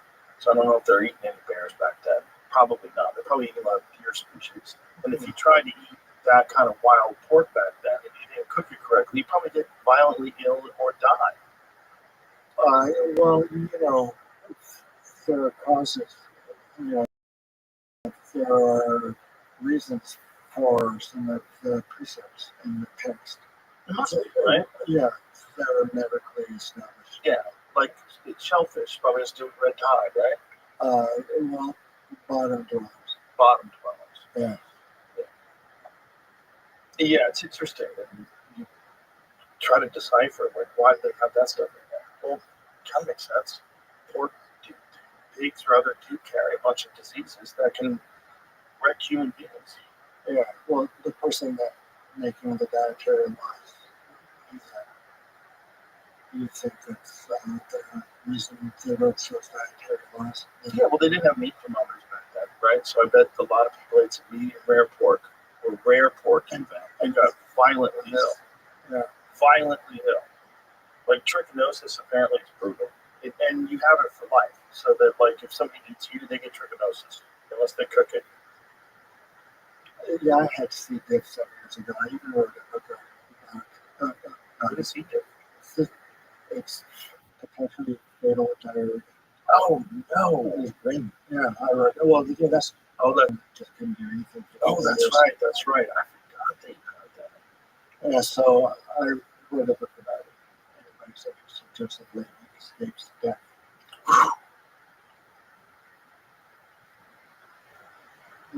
Yeah, maybe that's part of me enjoying watching certain animals, like killing animals. It changes you that being that close to the edge. I'm sure. Yeah, you even offered to come out to visit or to a show at my house. Yeah, when you were real struggling and we were going back and forth, you just weren't sure if you could travel. I was like, I was worried about you. Yeah, thanks. Because you bounded back. Look at you, you look great.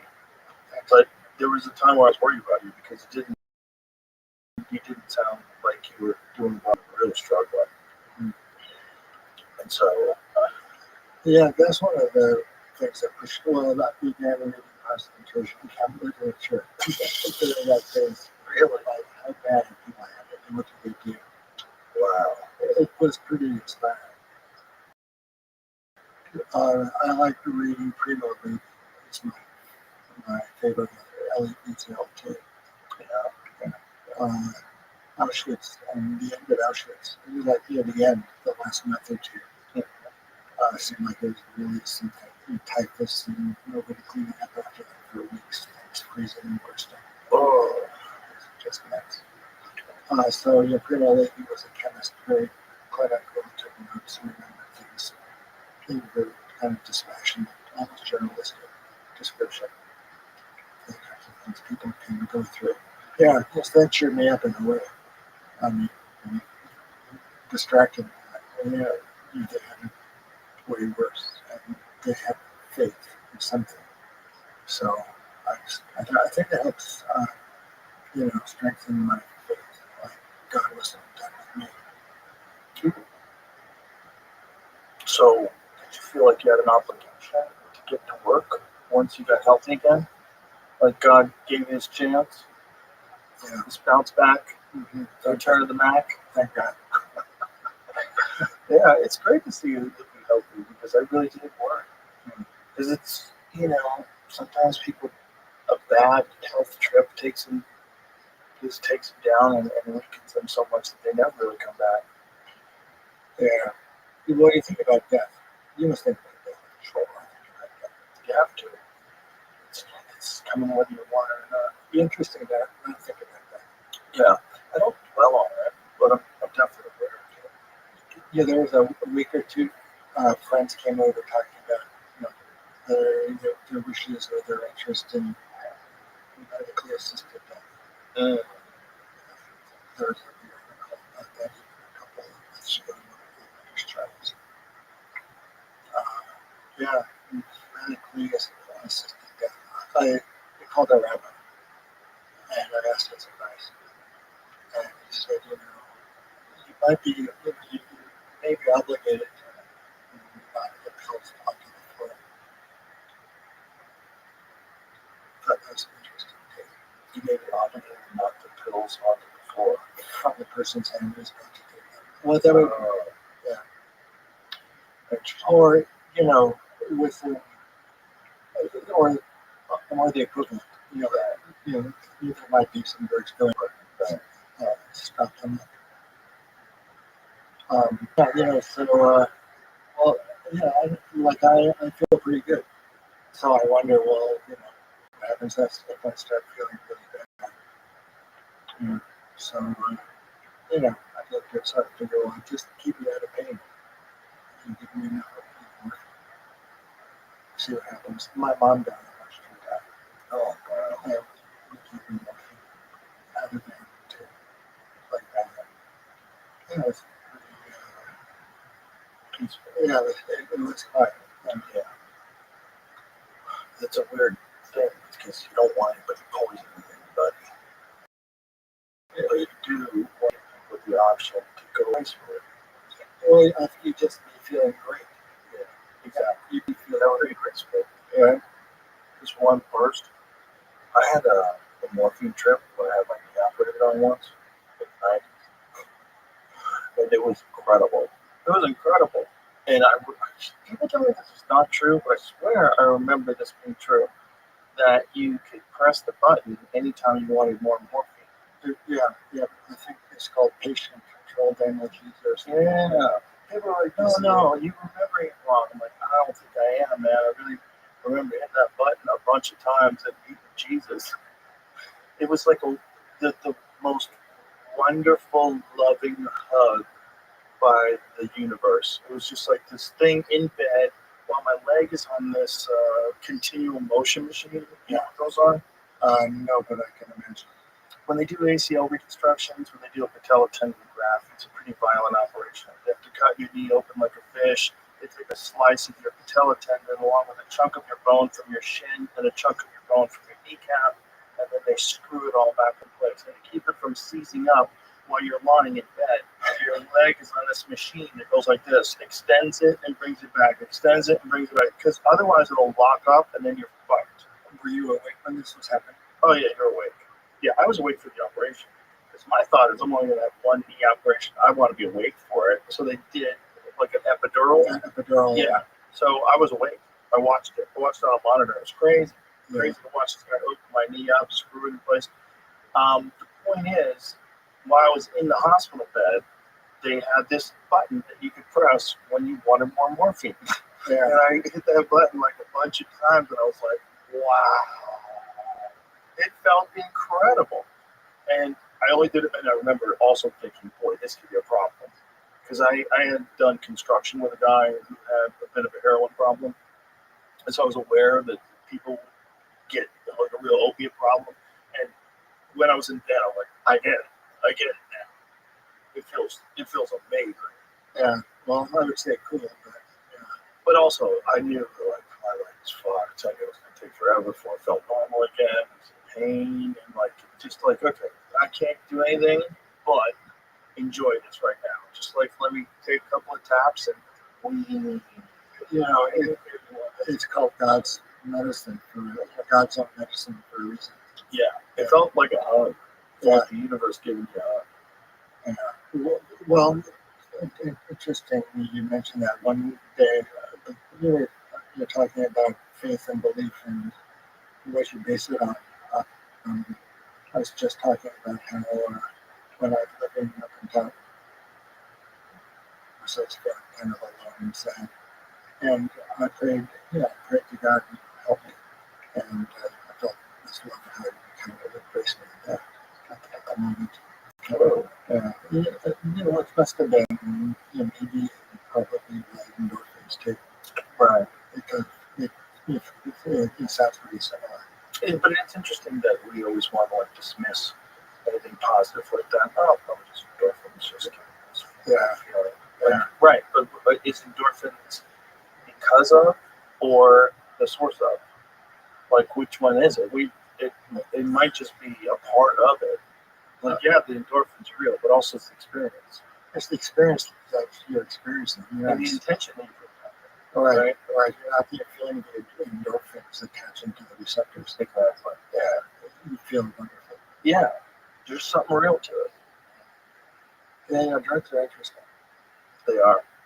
Well, I just wish they weren't being controlled by the cartels. Yeah. That's what's crazy.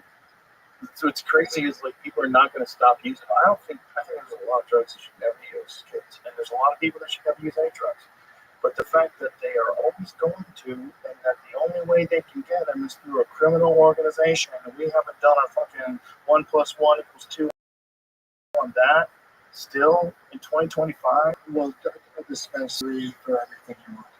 well, it's got to be more than that, man. Because some of that stuff's heavy, so it's not just going to be an dispensary, but it also has to be some sort of counseling center, some sort of a guided trip. It's got to be like very clear ethics. You got to have people that really know what they're doing and just want to help and don't have any weird narcissistic intentions or anything else. Just want to help people. You'd have to have that too, because there's going to be a lot of freaked out people. If you make mushrooms and acid and all these things legal, you can just go get it. Are you 18? Oh, go buy it. Like, yeah, I think there should be increased access. I think so too. But I'm not opposed to it. I'm just saying the reality of the new interface. If we just have all of a sudden these drugs are not just legal, but legal and available for adults to buy, then you're going to deal with a whole new set of problems that didn't exist before. I'm not saying you shouldn't deal with that problem. I think it's inevitable. It's probably going to happen anyway. But those problems will be uniquely inflated by everything being legal. Because people are just going to go out and go fucking crazy.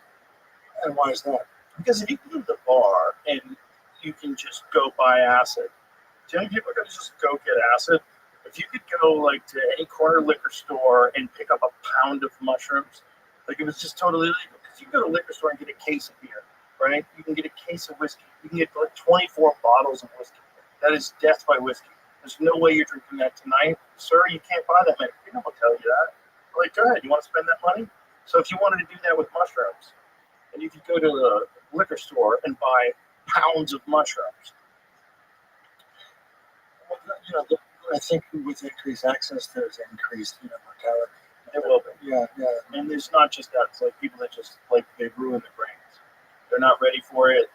Maybe they're barely hanging on as is, and then they have too many psychedelic trips. And now they're really fucked up. And Well, yeah, that's true too. you'll never hear me advocate for the use of drugs. Good for you. Yeah, I've never said people should do drugs. I say people should. They should. How many people are on amphetamines right now? A lot of people on amphetamines. I've got an amphetamine story. Yeah. A friend gave me some Adderall one day. Well, I like how you can't leave right away with no prompting. That's funny. Yeah, he was going to take a ADHD. So, and I wrote this review. Well, there used to be a magazine called Shame and Crime, which he did a book review on the DMT book. And he didn't think it should be called the spirit molecule rather than the dream molecule. I took umbrage. So after you took the Adderall, I wrote a 20-page letter.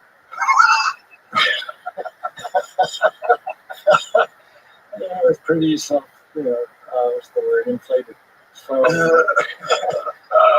yeah, and the next morning, you looked at it, and it was terrible. Yeah. So I didn't send it. All my friends who have done, I've never done coke, but all my friends who do coke, that do stand-up comedy, say you can't do stand-up comedy on coke. Yeah. They say you have no feeling. You don't connect with the audience. It's like a barrier. Mm-hmm. You can kind of pull it off maybe, but you never really walk in. Yeah, so you're not funny. Yeah, you're probably detached, probably self-obsessed. Yeah, it's a weird drug. Well, it would be like you were talking to yourself. Mm-hmm. You love the sound of your voice. I think Adderall's a lot like that too, though. It's very similar. Yeah. There's something similar to that. Yeah, in my case, it was just writing. You're feeling like, I like to say. Yeah, I'm not even saying you shouldn't do it, but journalists I know do it. I know a lot of journalists who love Adderall. They might not even say they love Adderall, but they fucking love Adderall. I know they do it all the time. And you can blame it on deadlines and having to write stories and really needing to push through because you don't have enough time. I totally get it. And I'm not saying you shouldn't do it, but it's just fascinating how many people do it. Yeah, it was the case with PK Dick. He was amphetamines. Mm-hmm. He died of a stroke. Oh, yeah, I'm sure you're going to cook those veins. You're going to cook everything. If you're doing amphetamines all the time, you're cooking your brain, son. Do you like PK Dick? I haven't read him since high school. Yeah, I went through a phase. Well, I was talking about St. Peter Snow. It's written by a Vietnamese Jew mathematician guy named Kurtz, who did St. Peter Snow. And I read all the books. There's like 8. And yeah, it's fun to get to know someone. So once I started thinking about Dick, well, I watched the TV show. What's it called? The Man from the High Castle. I'm interested in reading the novel. And went through most of his work. What was the movie that did based on one of his novels? I loved it. Oh, I love PK. There was a movie that did based on one of his novels. Do you remember which one it was? Oh, quite a few. Right. I think there's one movie that Labor. That's right. Total Recall was his too? Total Recall. We can remember it for we can remember it for you. We can remember it for you wholesale. Is the one that was in Total Recall.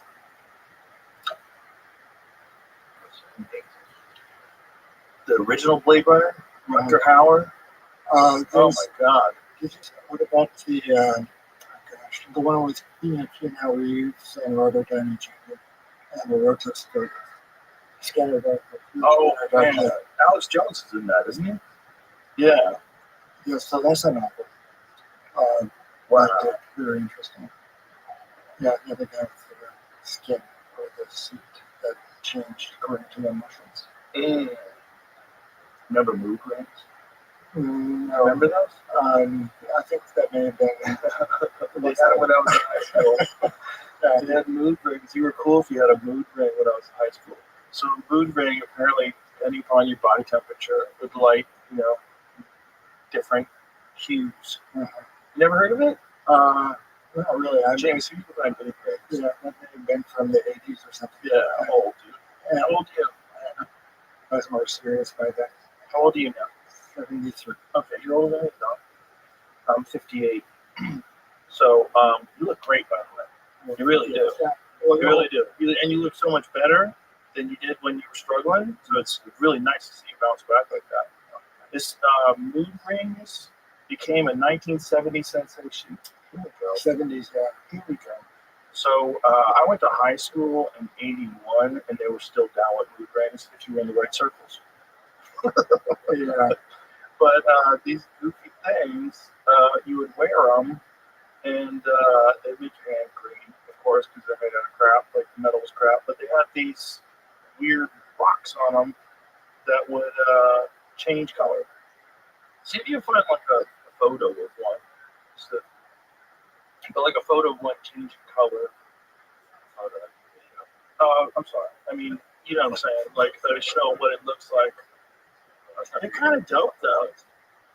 It's kind of cool still. Is it a rock? What the fuck is that? What does that? That's a good question. I don't know. What is a mood? Let's find that out. What is a mood ring made out of? What is it made out of? Is it like a resin or something? Might Like be some a kind of plastic? acrylic with Right. Or is it an actual rock? Okay, so this dude came up with the mood ring? Okay. Okay, who created the mood ring remains topic some debate. Jewelry designer named Marvin Wernick says he invented the mood ring years before 1975, developing the idea after he saw a doctor use a thermochromic temperature measuring tape on a patient. Said he came up with the idea of a mood ring after the stress of working at Wall Street led him to explore biofeedback, a therapeutic technique where people improve their health by responding to signals from their own bodies. Huh. So what are the crystals made out of, bro? Crystals. What are they? What are the crystals made out of? Oh, look how pretty. That's pretty, isn't it? Like a dope ring that's a mood ring. That way, like, you could tell whether or not your significant other is upset at you. Like, what do you think? You're lying. Yeah, well, yeah. I mean, it's a form of global communication, keeping secrets. I don't think it really works. I think it's only just if you go to the gym and you slip it on, you look like you're like really angry. Well, if your hands are cold. Yeah, exactly. It's not going to work. Yeah. So it's just dumb. It's just dumb, but people loved it when I was a kid. Yeah, I think it kind of passed me by. Yeah, you got lucky. You missed the dumb mood swing. Cousins. Mood ring swing. When you first, what's interesting is when you first started those studies and you published DMT, the spirit molecule, did that have an effect on people taking you with all your other work? Was it one of those things where you got labeled, now you're the crazy psychedelic guy who did that nutty study? Or was there enough people that were like, oh, this is great, now you have a legitimate academic studying this in a federally approved way, this is actually good for everybody, and maybe this opens the door. It certainly opened up the door to the discussion. Like, after you put that book out, and people, if you read that book, you'll come to the conclusion that there's something mighty going on below the surface of human life in general that can be accessed in this very weird way. Within a second or two. It's banana. I've never done it the way you guys did it, but it's just the regular way is bananas. And somehow or another, we're depriving people of this. Well, I mean, shouldn't it be the front page news? As you can give this drug regularly, and everybody goes to the same place. Yeah. And it's a very weird place. Well, I think it ought to be on people's lips. DMT stopped my fascination with UFOs because I was like, paused it, I should say. it paused it because I was like, no matter what a UFO looks like, it's not as crazy as what I just saw. Like, no matter what, just an actual metal flying disc from another planet, like, yawn. Like, that's nothing. It's nothing compared to what exists in a few seconds. Yeah. And, well, would you say that you went to the same place? You went back there each time. Was it the same place? You tell me. I don't know. I've done it differently. And I've done it differently with sound, with Icaros, which is wild. Yeah. That was wild. That was like dancing things. That was really fascinating when you realize, like, oh, that's why the music is made the way it's made. Like, the perfect for that. Yeah, It's perfect for the psychedelic. I think set into music by sleep. Yeah, 100%. And I think of music differently from that trip.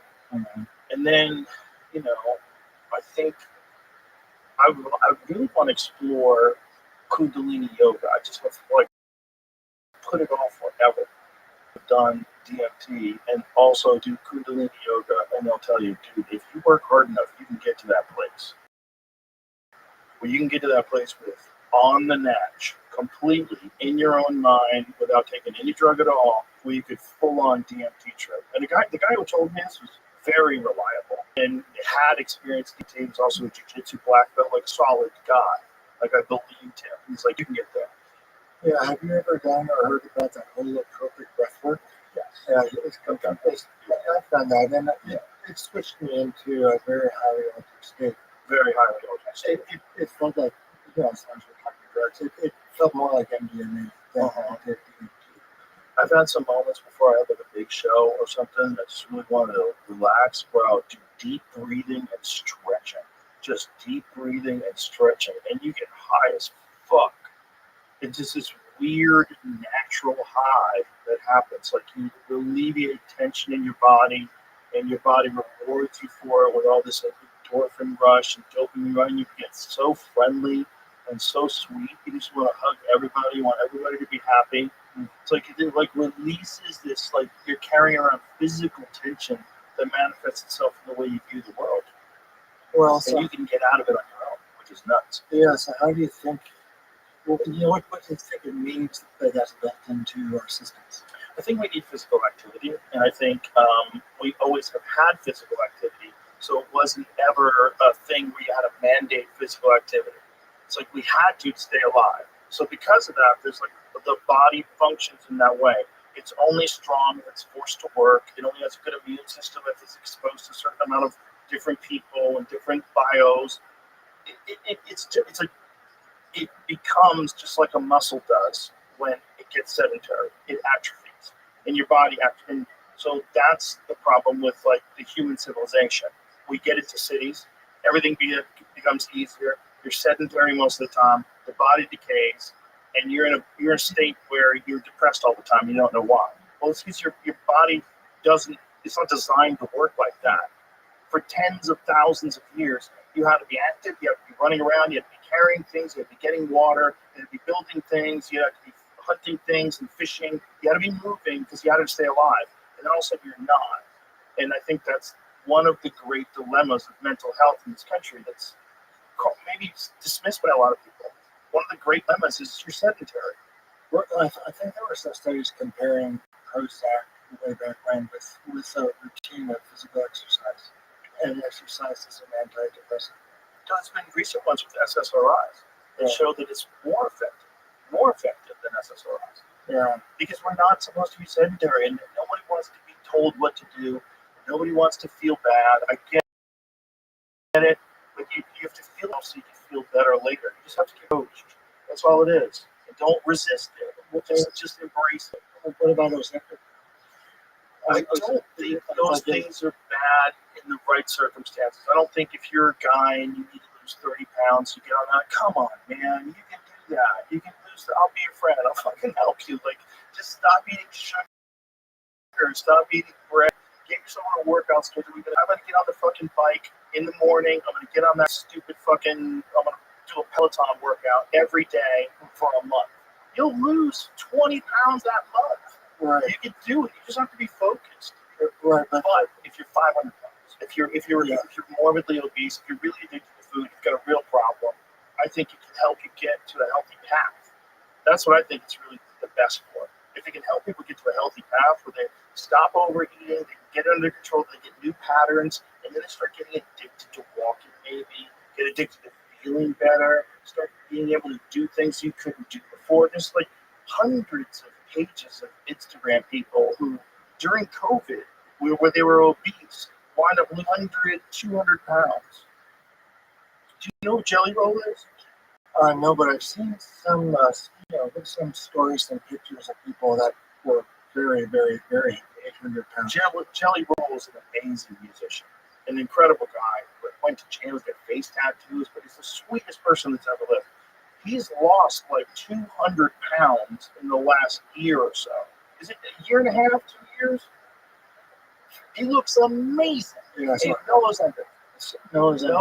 Just doing it the right way, exercising. But I just think the problem, there's always like some sort of a trade-off when it comes to what you do and don't do. Look at the size he used to be, and look what he looks like now. Isn't that insane? Amazing. Well, the sweetest fucking guy of all time, too.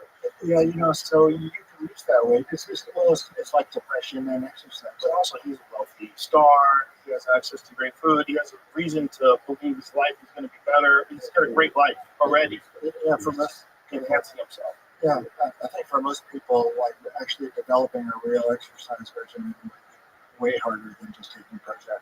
Yes, but that's where a guy like that comes into play. We go, well, he can do it. I can do it too. Like, what do you have to do? You just have to start slow, keep moving, don't stop, get a schedule, put it together, make some progress, note the progress, get excited about progress, keep going. But if Ozempic helps you, like, fucking on for whatever helps you, man.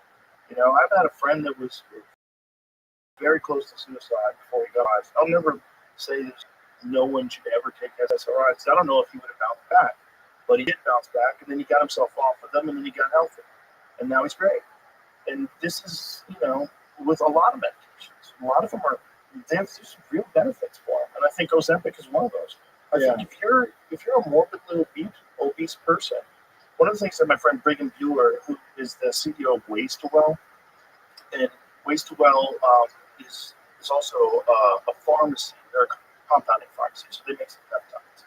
And he said you can make it so that it doesn't have all the negative effects by making it for the actual size of the person, so you give them the exact dose, and combining peptides that's going to prevent bone loss and muscle loss. Like, it's possible to healthily slow the process down, stop the overeating, get the inflammation in check, get the diet in check, but it's got to be done like systemically. And they want you to do like a certain amount of exercise per week, or they want you to eat vegetables and meat and just healthy stuff only. Throw out all, and let's try to get this train back on track. Yeah, it reminds me of a PK Dick story.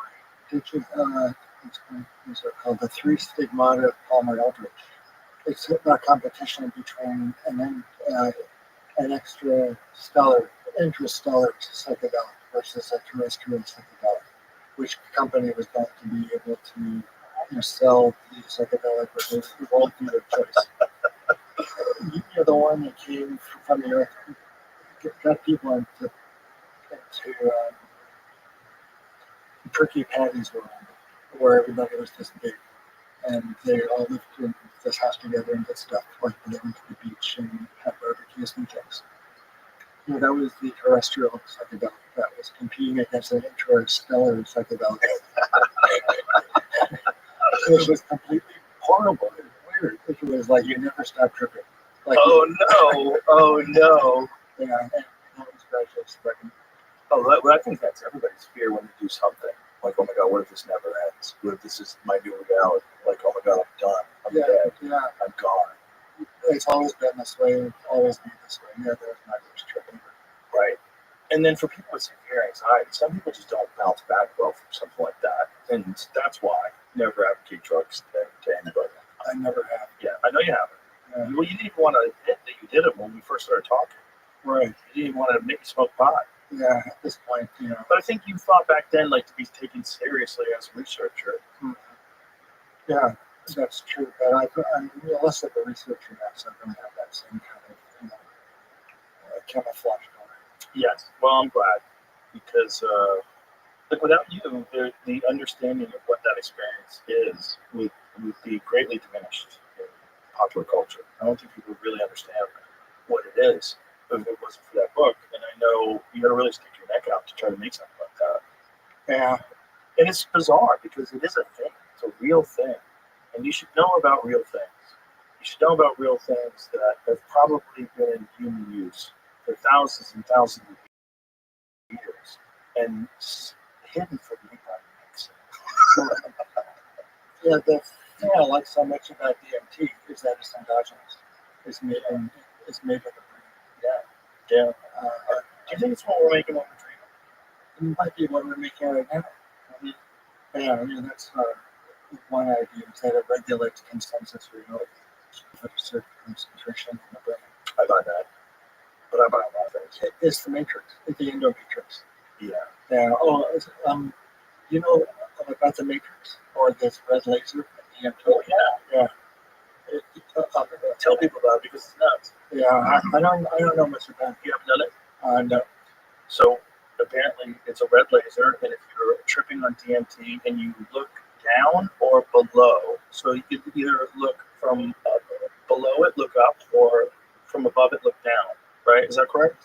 I didn't know there was a direction. I think it's a directional thing. I don't think if it's on the wall, you read it. I think you have to get above it and look down. Okay. I haven't done it. Yeah. But I think that's what they say. And if you do that, you see code. Code. Yeah. Like like the matrix. Yeah. Or Japanese.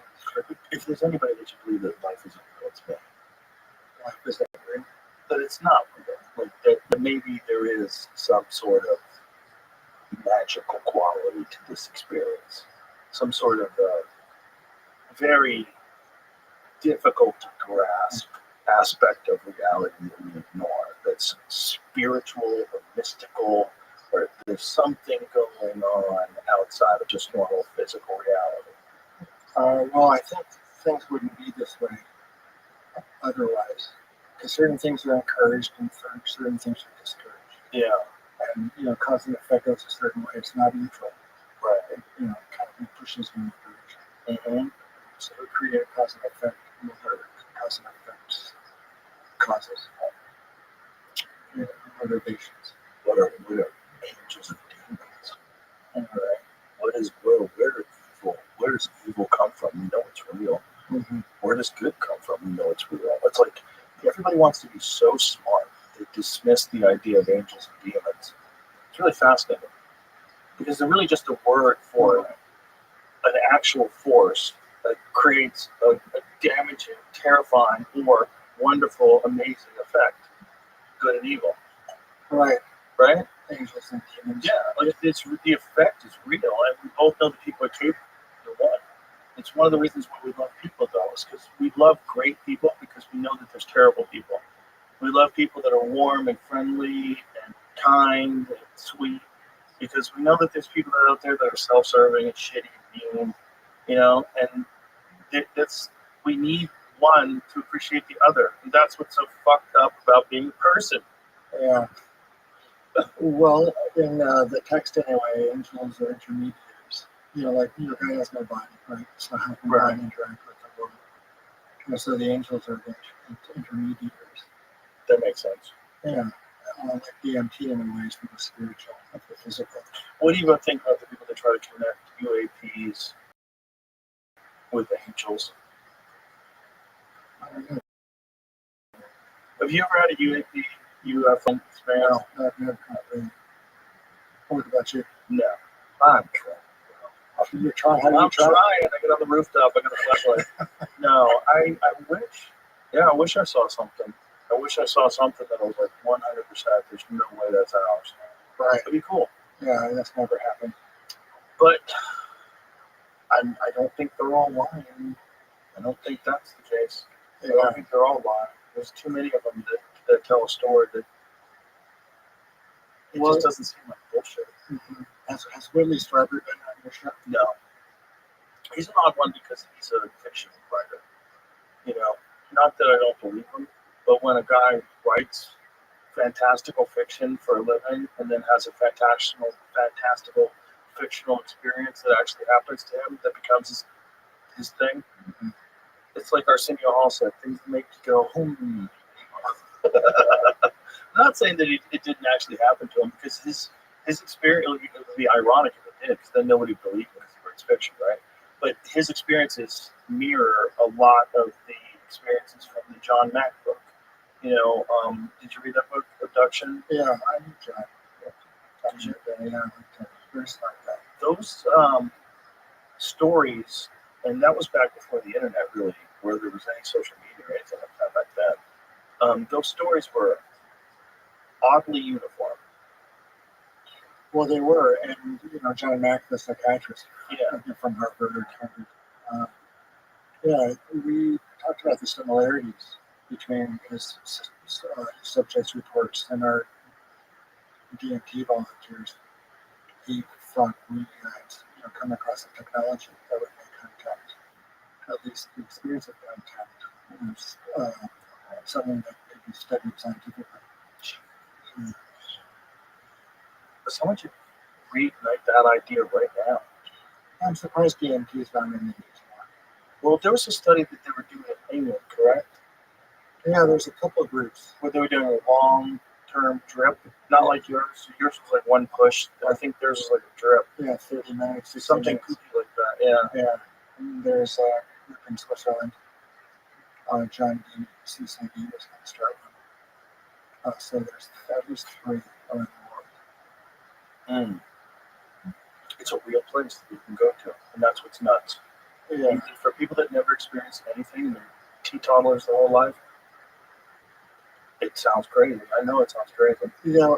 Well, what do you think of the beings? Do you think the beings are outside of us? Do you think they're disembodied souls, or do you think they're inside us all the time? Well, if they're inside us all the time, then we're everything. Then inside of us is just somehow connected to everything. So we're not individuals at all. We are everything. All of us are everything. If they are inside of us, and they may be inside of us, it might be the idea of like a physical boundary is just nonsense. Like, who gives a fuck where it's from? It's all everywhere, all the time. You just don't have access to it like that. You don't have access to it in your default state, because your default fundamental state is a primate. But it's in there, and occasionally you have access to it. You have access to it near-death experiences. You have access to it holotropic breathing. But if you had access to it all the time, you wouldn't be able to exist in this barbaric state you live in. Well, I think it has to do with the dose. I mean, if it's really high, if the levels are really high, then the brain can fine. This could be just a DMT simulation. Right. Yeah. And it could be. In which case, there still is cause and effect. Well, just imagine a world where this wasn't reality, but then you got to experience this. It would be completely psychedelic. It'd be like, what is this fucking crazy world? It can be different. Yeah. It's the 3D and the shadow people. Just, do you know how weird it is sometimes if you just stand on a corner and watch people just walking and looking at their phones? Yeah. Well, it's like people get kidnapped and they don't even know it. There's a lot of that here. Everywhere. Yeah. Everywhere. Well, I moved back to Albuquerque last year. Oh, yeah? Yeah. After 14 years in Gallup is plenty. Yeah. So it's cool. Better? You like it? Yeah, I do. Nice. Yeah, and front lawn and back lawn. There you go. Yeah. Yeah. Albuquerque's home to some of the greatest mixed martial arts fighters ever. Yeah. John Jones lives in Albuquerque. Right. Greatest of all time. Yeah. Shout out to Albuquerque. John Smith and John. Nice. Yeah, I love New Mexico. Well, it's a crazy state with a rich history and beautiful landscape. Oh my God. I have a friend who just got back from elk hunting there, who's raving about how gorgeous it was out there. This guy is great. We had a pretty cool governor. Before she was governor, she was the Secretary of Health. Oh, cool. During COVID. And so she was public health. And she's a nice lady. Yeah. You like her? Yeah. Beautiful. Thanks for being there, man. It was a lot of fun. It always is. It's always great to see you. It's been great to be your friend all these years. Oh, yes, man. It's great to see you healthy. Yes, and you work pretty wonderfully yourself. Thank you. It's nice. DMT and the Soul of Prophecy. Oh, Yeah, it's right there here. it is. Yeah. It's pretty old. Oh, that's like this is my. It came out in 2014. Yeah, it's what's the Soul of Prophecy? Is it the visions or is it the message? So then there's the other books that are available. DMT, the Spirit Molecule, which is what got me into it in the first place. What a great cover too. That Alex, great artwork. Well, his artwork is on the second book too. Yeah. Right. Yeah, that's how it's great. So, He's amazing. I mean, that guy. There's no one ever has captured the DMT state quite like him. yeah. It's just beautiful work. Stuff. And that crazy chapel of sacred mirrors that he has now. Yeah. 3D printed like chapel. Do you have any of his original work? No. I got the Spirit Molecule. Oh, it's so cool. That's awesome. It's in the hall. He's been a sweet guy though. I've talked to him a few times. All right. Thank you very much. Thanks for being here. Bye.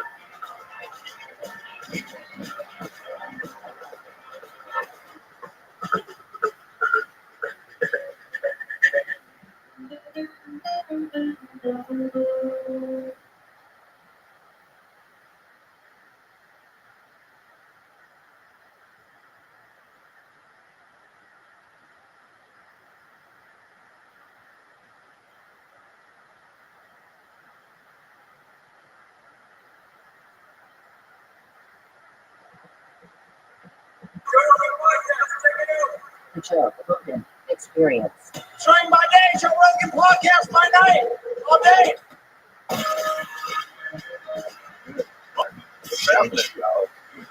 The movie's fantastic. And I know I told you outside, but I wanted to save it. When I kind of had a little bit of prejudice when I went to see the movie, I was like, okay, it's going to be an MMA movie.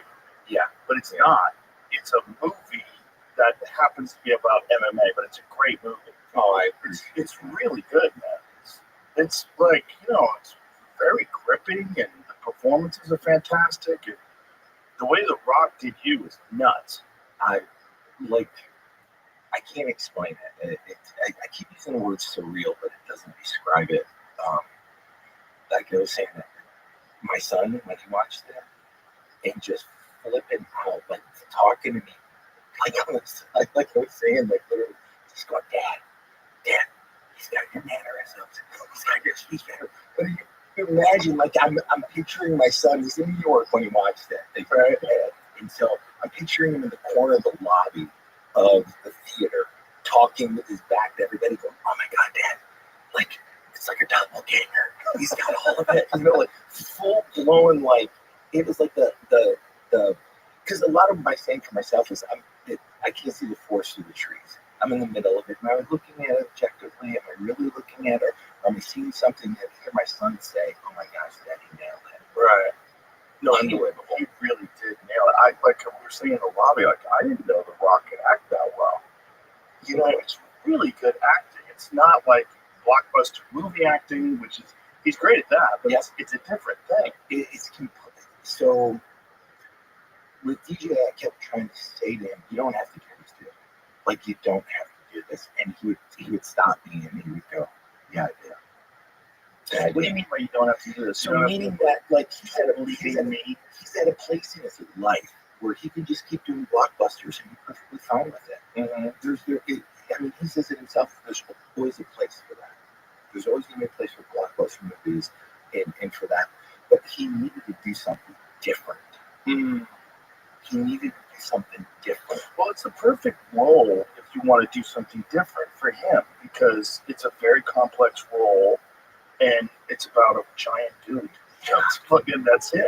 So it's like really like the perfect way. Because otherwise, if you built like he is, it's very hard to get work as a serious actor. This might be like the only opportunity to show people, like, hey, I can actually act. Yeah. I think he did it. He did an amazing job. It's amazing to the point where, like, Emily. Unbelievable. She's great. She plays such a crazy bitch. Oh my God. She's so good at it. She's so good at playing crazy. Oh my God. It gave me anxiety. Like sometimes, like when you get ready to fight, she's starting arguing with someone. Oh my god!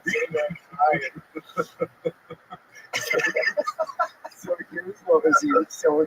So I saw a 80% complete version of the film in January of this year, and then the first time I see a complete version of it was in Venice. And so I'm in Venice, and there's Benny on my right, and there's DJ on my left, and there's Emily next to DJ. In the last scene of the movie, right, the intensity of that scene, I'm just telling you, it was like, I said it was therapy for me. Because I think for the first time I could actually see my part. Like I could see my part, how fucking hard I was on the people around me. You know, how just singularly driven I was to accomplish something at all costs. And the person that paid it the most was gone. She paid a heavy price. You know, and anybody that's successful, for me, I was trying to raise everybody around me. And it was just a selfish endeavor, and I could see it in those moments. I could see it when who DJ was, and who Emily was, and the intensity. I was like, fuck. Well, it's such a crazy task to try to be an elite MMA fighter at a time where there was no one even knew what it was. No. When you first, I met you in '97. There's a crazy photo of us together. I saw that. Dude, 97, that's like 30 years ago almost. Isn't that nuts? So this is what's fucking crazy. So trying to describe what I did back then, like people, their jaws would hang open. Right. They would go, you do what? Why would you do that? That's us. 1997, dude, that's so crazy. So crazy. Oh my God. So Were they even paying me back then? A little bit. They paid me a little bit. Oh my God. It was a lot of fun. But it was, for me, it was just for fun. It was like, I was a giant fan of the sport. And what happened was, Campbell McLaren, do you remember Campbell? Yeah. He was good friends with my manager, Jeff.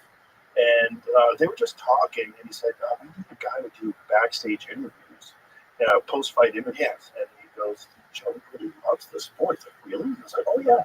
He follows all the fights in Japan. And so for me, it was just fun. I mean, it was actually costing me money, which is why I wanted to quit. Because I quit. I did it for like a year and a half, 2 years maybe. And then in '98, I was like, I can't do this anymore. It's just actually costing me money. And so then when I started doing Fear Factor, that's when Zuffa bought it. But in those days, it was for me, it was a dream. Because as a lifelong martial artist, when I was a kid, there was always the big question: what was the best style? Yeah. And no one knew until Warren Gracie put it all together and decided to create the UFC. And then all of a sudden we get to see it. And then obviously you had Japan Ballatudo and then Pride and all these big events over in Japan. And it became, to me, it was like, finally someone did it. That was, so of my first fights in Brazil, I was still brainwashed by the idea that, oh shit, he's 7 foot tall or 6'9", he's the toughest dude in the room. Right. Because that's how I grew up, right? 10th degree black belt, same thing. Right. Oh no, don't mess with him. Yeah. And then one where that first time I fought, I was still under the delusion that was the truth. Mm-hmm. And so my trainer kept going, but trust me, you're gonna do fine. Trust me, you're gonna be fine. And it's just like he understood what I was as a wrestler. Mm-hmm. That I can oppose. Like I said, to tell you the best definition I've ever had for a wrestler is I can hold a grown-ass man where he doesn't want to be held for as long as I want to hold him there, and he can't do a fucking thing about it. Exactly. That's a wrestler. And you can dictate where the fight takes place always. So if you come to a wrestler like Chuck Liddell, then you say, no, but you can't take me down. Mm-hmm. So I'm just going to beat the fuck out of you standing, and there's nothing you can do about it. Not a single thing. It's the most important skill. Oh my God, it's foundational. And that's why there's so much success for the deck. I'm the blank on the names, but so it's a resurgence of like really what a foundational piece it is, and how important it is when you have a high. You know what they're able to do too as a wrestler? I usually look at the Russian wrestlers and go, what makes them so good? they could flurry in succession more times than I could. Like Kurt Angle, right? When I wrestled against Kurt trained at a level that I wasn't trained at. He could sustain a flurry to the point where I would just make mistakes because I would be to exhaustion. And you watch they'll string these moves together. Like Hamza Chimaev. Yeah, oh my God. Unbelievable. Unbelievable, because you'll see him shoot, reshoot, shoot again, get up, stand up, fake, shoot again, and you can't keep up with it. You just end up making mistakes, or you just give it to the exhaustion of the moment, right? Yeah. And it's just like, okay, nothing you can do about it. When a guy has insane cardio with those kind of skills, it was the toughest combination to do. Like Cain Velasquez in his prime. Oh my God. Insane cardio, elite wrestling, and then elite MMA stand-up skills. Scary. The cardio is the scariest thing, because when you're scared to hit the gas, like 3 more minutes in the round, and you see Cain is just fucking bobbing around, like he's not even breathing heavy. Imaging Brown's he's not even. He's 240. He's not even tired. It doesn't make sense. Yeah, it defies logic. But there's guys like that have that fucking insane cardio. You know, I mean, I don't know how much you follow in the UFC, but this is kid Anthony Hernandez in the middleweight division. That's nuts. And then you got Marab Davishvili, who's like the best example of it. Unstoppable. So this is kind of, again, one of these things where there's certain athletes that have a gear that nobody else has. Yeah. And it's just how they're built. It's just how they're built. Well, I remember when you came along and when Coleman came along, all of a sudden everybody's like, I gotta go steroids. Yeah. Oh my God. I get bigger. That's like Vitor got up to like 240 pounds. Way too big for his frame. I mean, you're talking about the guy who eventually wound up fighting at 185. Yeah. Right? I mean, he finished his career up at 85, and he was there at 240 when he fought Randy the first time. Yeah. Which was bananas. So that night was my last UFC, that was UFC 15. Oh, wow. And that's when Randy beat Vitor. And it's one of those where I'm like, no, just wait. Because I know what Randy is. Right. Randy's cardio.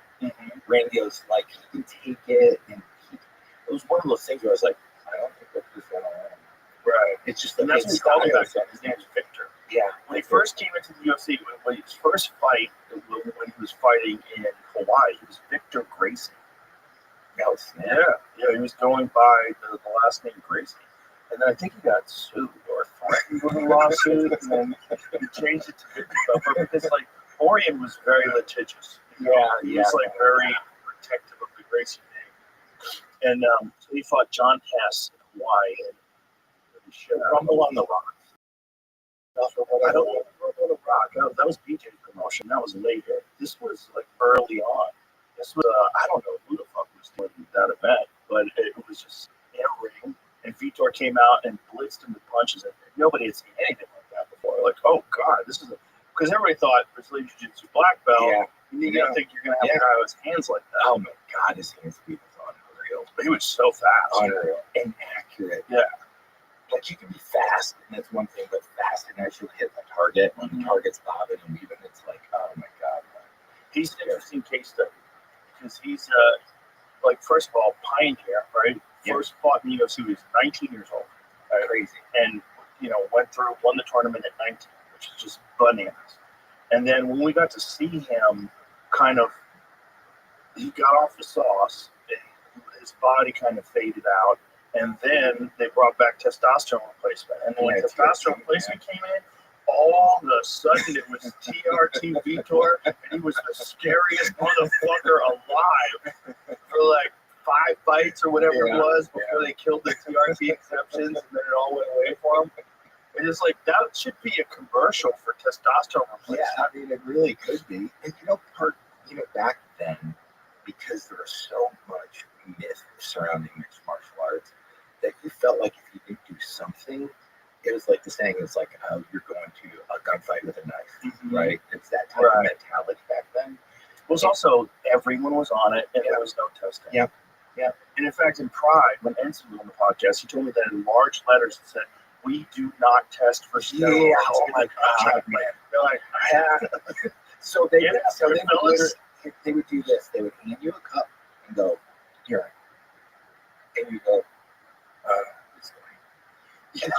around and you just hand the cup off going, "Hey, can you just here?"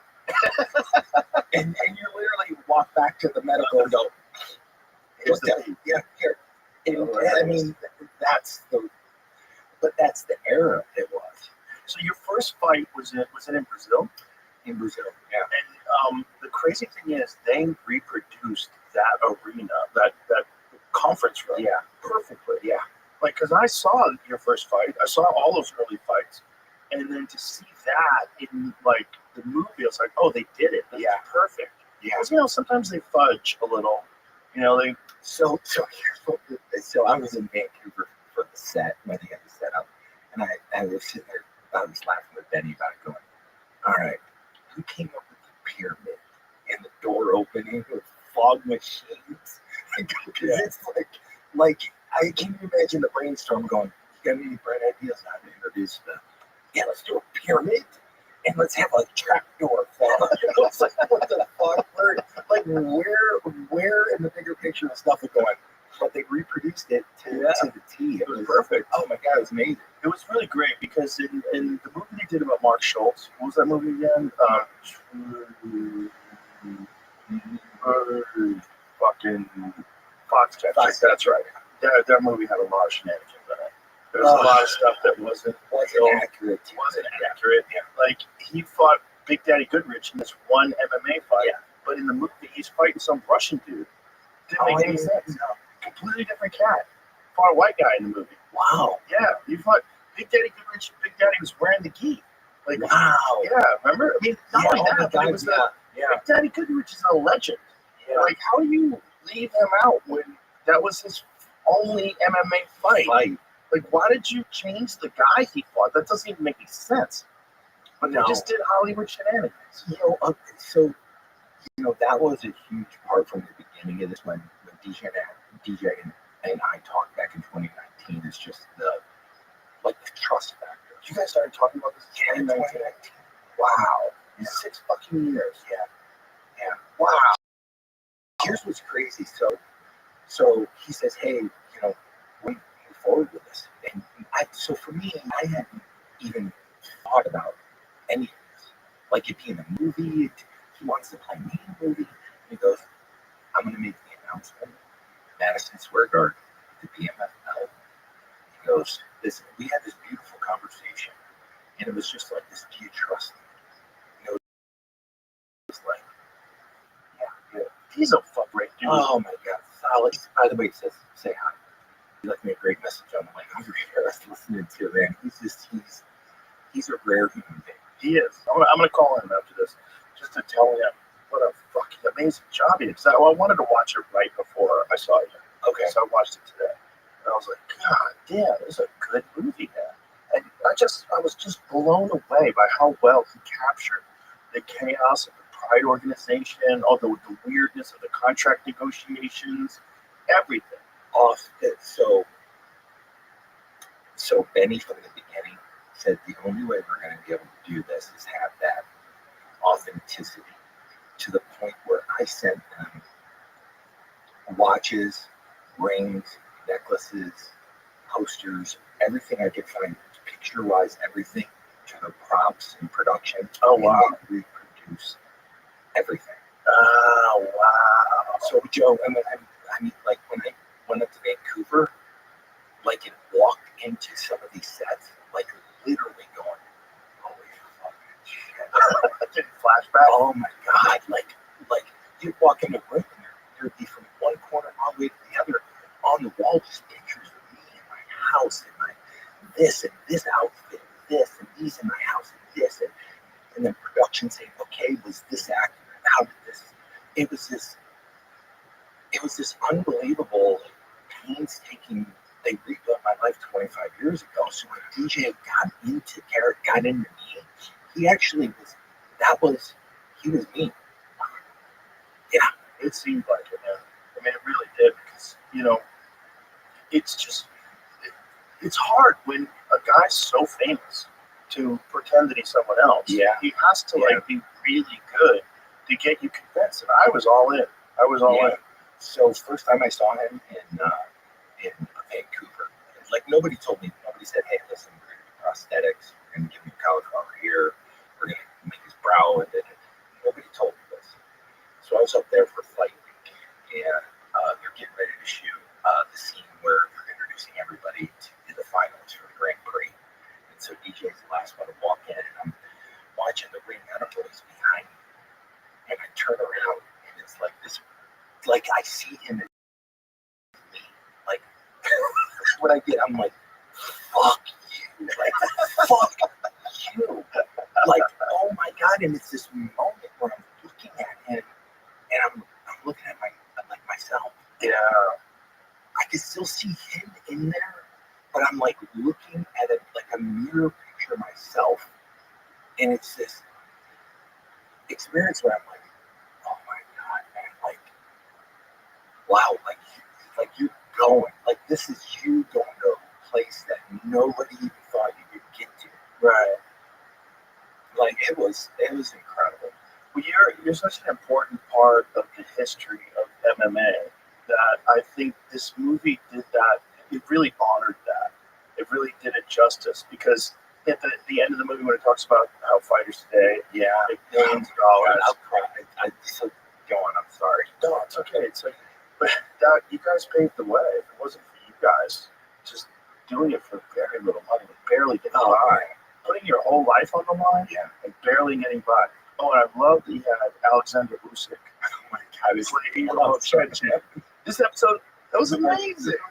So Baby signed it before he became the undisputed champ. Oh wow! Right, 2019. Yeah, wow. So it's one of those things where everything just kind of lined up in a way where you're like, all right, this is manifest destiny, right? This is like Joe Dispenza, you know, like you're really tapping into something that's bigger because it's pulled all these people together.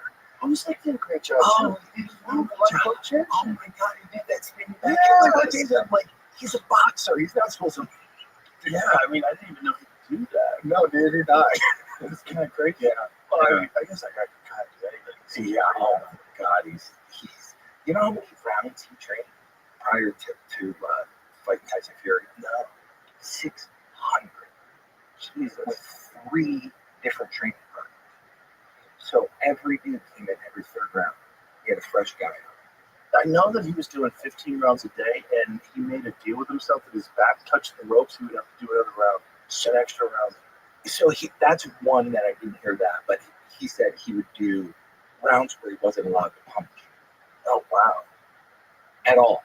He just had to leave defense. I'm like, okay, like he's like one of us. Like he just takes it to a level that is just unbelievable. He's a genius. Oh, like a literal boxing genius. Like, and I don't use that term lightly. Like what he did to Dubois, I was like, oh my God. Because when you see Dubois, when Dubois knocked out Anthony Joshua, you're like, wow, this kid might be the future. Yeah. He is a fucking destroyer. He's a seek and destroy, brutal power, giant guy, an incredible athlete. And Usyk just pieced him up. Just dismantled him and took him apart. And did it with all skill. Like, literally, like, understand, he's not the biggest dude in the world. No. He's big, but he's not like 6'9", right? No, he's not Tyson Fury size. Not Dubois size. He's not Dubois. He's not Tyson, Anthony Joshua. None of them. No. No, he's a cruiserweight. Oh, he's cruiserweight. They beat everybody and knew that the only way to make real money is to go up to heavyweight. Yeah. And really leave a real legacy. Because he could have been one of those guys that retired as an undefeated cruiserweight, and boxing fans like myself would talk about him, but everybody else would go like, who? Yeah. Meanwhile, now he's in the conversation of one of the greatest. Oh, he's sure. Tyson, Ali. He's like he's in there with that couch. He's just consistently an overachiever. Consistently an overachiever. And he's fucking 38, right? Which is even crazy. It's like he doesn't show any slipping in his skill level at all, or his endurance, or his enthusiasm, or his discipline. Just he was so fortunate to have been trained by Lomachenko's dad. I didn't know that. Yeah, so he's like a giant because Lomachenko is so agile, so much footwork and movement, and that makes sense. He's basically like the heavyweight version of it. Wow. Yeah. That makes actually more sense. Makes more sense, right? Yeah.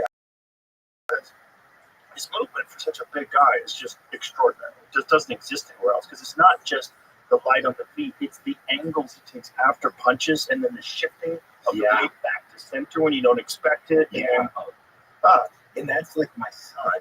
Actually, it's my son's birthday today. Happy birthday! What's his name? Bryce. Happy birthday, Bryce! Yeah, 21. I go, it's a birthday to wait for, but he's already doing all this stuff. So, they all do. Yeah, I know, right? It's an age bracket, but so my son loves the science of boxing. You know, even 10 years ago when he was like 11, 12 years old, he'd be on YouTube watching the footwork of boxers. And I'm like, because I didn't get into that science of it and footwork and all that until I started doing MMA. Like understanding, like I understood wrestling, but boxing on that level is just, it's a whole nother complex set of skills. Well, you're so deep in wrestling, though, it's almost impossible to pay attention to anything else. At the level that you were competing at, you have to, that has to be everything you eat, breathe, sleep. Yeah. It's like, it has to be singular. Yeah. It has to be. It's like you can't go down any rabbit holes. No. And that's one of those where, you know, my mentor, the guy that really brought me to another level is a guy named Chris Campbell. He was Dan Gable's first NCAA champ when Dan Gable was coaching Iowa. He made the 1980 Olympic team that was boycotted, won the 1981 World Championships, voted best technician in the world, and then retires. And then decides he's going to make the 1992 Olympic in Barcelona. So he's at 37 years old. He wins a bronze medal that year in Barcelona. 37. It's pretty impressive. Really? Amateur wrestling. Oh my God. No, that's unheard of. It's, I think still to this day, he's the oldest Olympic medalist. Wow. Because I mean, wrestling's just so demanding. It's such a young sport. Oh yeah, it is. It is. So he ends up just really taking me by the hand and understanding like singular devotion to something. Back then he did tape study, which wasn't a huge deal, but literally watching the Russians wrestle and some of the tapes, his nemesis was this guy Dartsev. And you look and watch the tapes and you go, I don't see anything. Once you slow it down, you go, you can't move him out of position. He doesn't, when he attacks and retreats, he's never out of position. And you look at it and go, wow. Because it was just these little things. It's amazing that the Russians achieved that level in not just wrestling, but also in MMA, also in any combat sports, mainly boxing. Russian kickboxers are super technical. They're all known for being so technical. It's really interesting. You know? And again, I would think that somewhere in there, there's a root, there's a common, like, there's coaches and mentors. Because the only way I've learned how to wrestle or MMA is through mentorship. You know, somebody really going, hey, let me show you. And they had a mentor, and they had a mentor. It's this lineage that's passed along. And I know I went from being a good wrestler to being a really good wrestler when Chris took me under his wing. You know, we would drill the same thing thousands of times, and it would be like the difference between holding my hand here and holding it here. And I'd go, it's 2 inches. Right. What's it going to go? When you speed it up to full speed, those 2 inches become 6. Right? And so the leverage points. Yeah. And so I need them to be here, perfect. Because once you go full speed, you're going to miss it, but you're only going to miss it by this much. You know, it's interesting that George St. Pierre, although he never wrestled in high school or college, his training in Montreal was with Russian wrestlers. It was all Russian nationals who had been in Canada. Yeah. Wow. Yeah. Geez, I was just talking to a friend of mine, and I said he's probably, in my book, 1 or 2. Yeah, of all time. Yeah.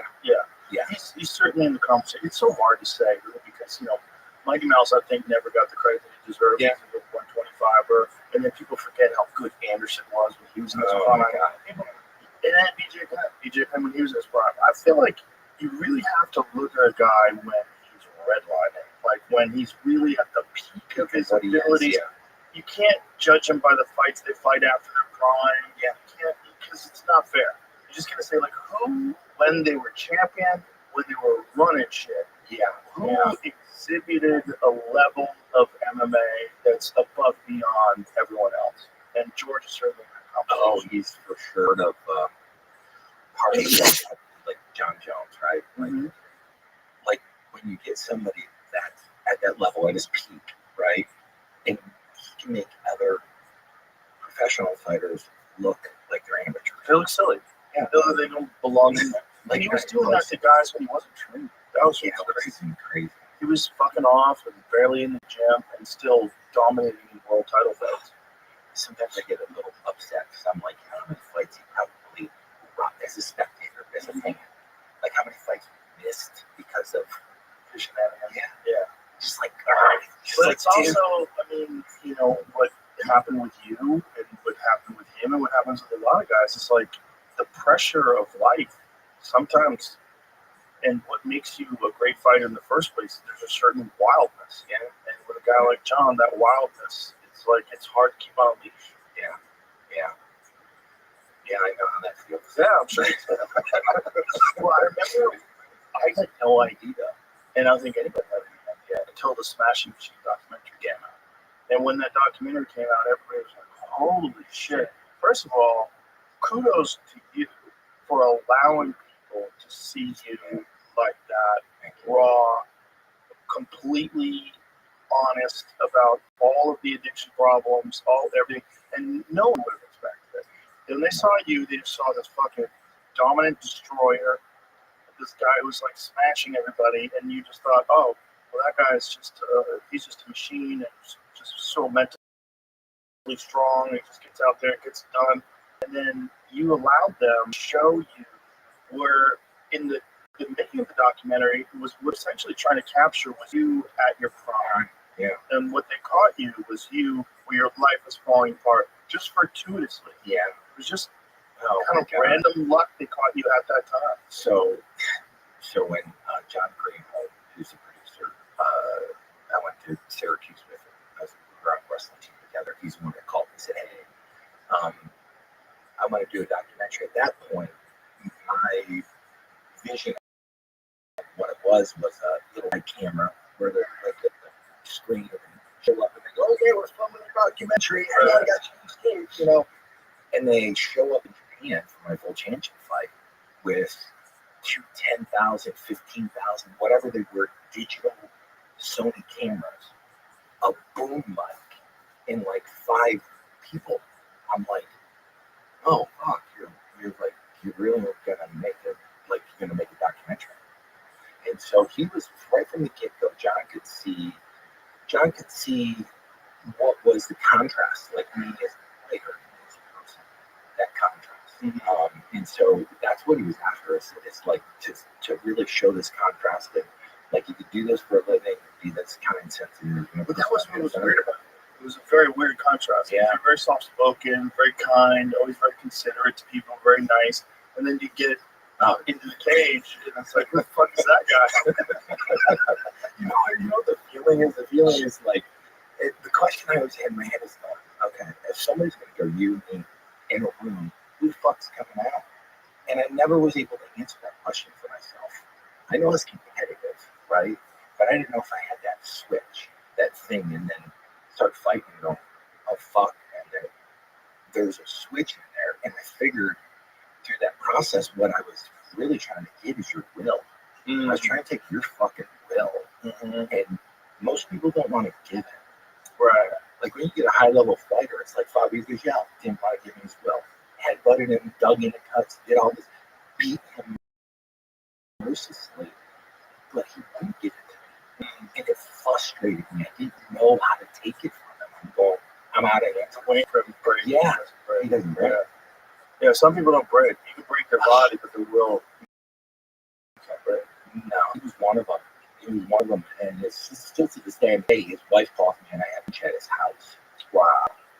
Which was crazy because my first fights, don't know. Everybody in the audience was there for him. And when his wife calls me the next day, I literally go, there it is. He's going to have all his boys up at the house. He's going to fucking get his dude. Because I didn't know. Right. And so I go, okay, where I got to live. And so I go up and sit down just like we're sitting here. His wife interprets the whole entire time. It's this was actually beautiful. It was beautiful because here's what it set for me. It set a standard of how I was going to carry myself as a fighter. What happened in the ring is in the ring. Right. The second you're out, that's different. Well, it speaks to his character, why you couldn't break his will in the first place. Yeah, right? absolutely. Because he's such just up down. Absolutely. It was, for me, it was one of those like revelations of like, okay, this is how you do this As a professional. Yeah. Well, also, like, Brazil had a much longer history of Yeah. these kind of fights, like going way back to the Helio Gracie days. Yeah. This isn't, I mean, it's culturally understanding way different. And that's like okay, I'm going to carry myself. Part of it was, I wanted to change the narrative of, like, when you look at the early UFC, it looked like some guys were just scraped off a bar stool and thrown into the octagon, right? So when I came there, I was like, okay, I want to be considered professional, right? I want to carry myself as a professional. I'm going to be articulate. I'm going to dress as a professional. Because I wanted to I wanted to like raise the standard, right? And especially when I went to Japan, it's like, press conference, everybody's in sweatsuits. I can afford it, but it was a $1,000 Calvin Klein suit and on the charge card, right? But I wanted to change the narrative. I wanted to be professional. Because if I was a professional, treated like a professional, I could ask for pay like a professional, not like some dude that was just scraped off a bar stool thrown into it. So what was the Pride experience like? So you had fought in the UFC, and then did you have a contract that expired? Like, what happened? So, oh boy, so I signed a 3-fight tournament deal with the UFC. I did 14 and 15, and I still had one tournament obligation on the contract. So after 15, the Japanese had seen enough footage, and I got contacted by Pride. They're like, "Hey, we want to fly you over.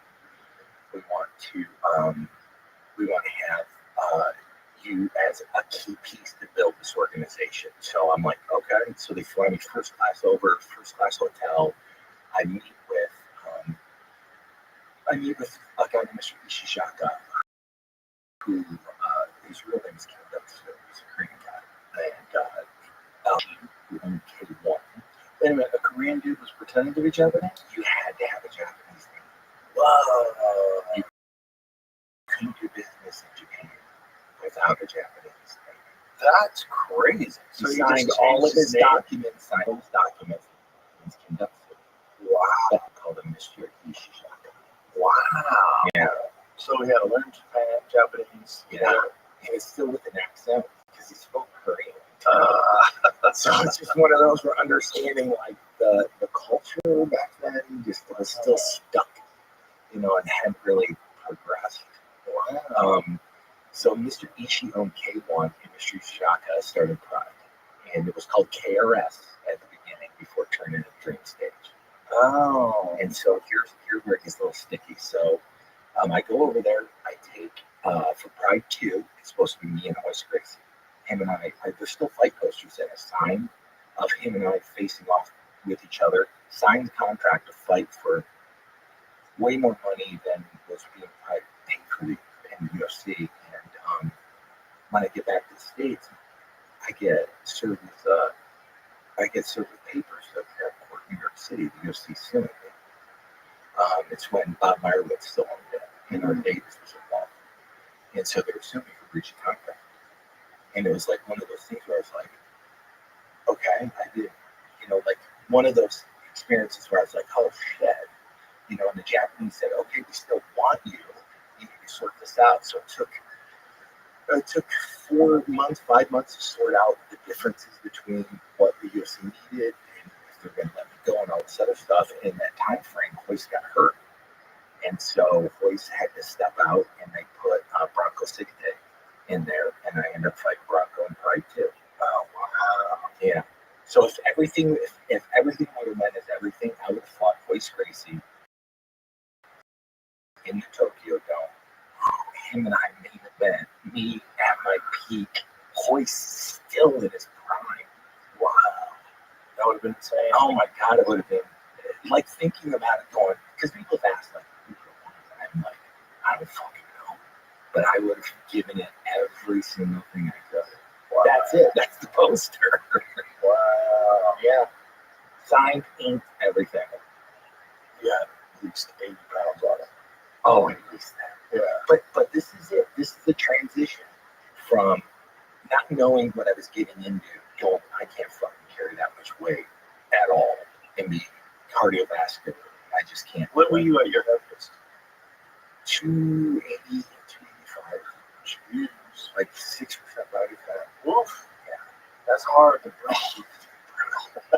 Like if I didn't fucking get a hold of you and fucking squeeze the life out of you in the first couple minutes, I was fucked. I was completely fucked. You know. Yeah. Well, that was kind of towards the corner as well. Yeah. It was really, really big. I was in the corner when he lost. Hell. I was cornering him when he lost to Maurice Smith. Oh, okay. Yeah. Yeah, I was there for that one. That was a real game changer. Oh, they changed the narrative for everything. Because what Maurice brought to the game was Maurice was training with Frank Shamrock at the time. And so he had extreme cardio. He was doing a lot of swimming, he was running hills.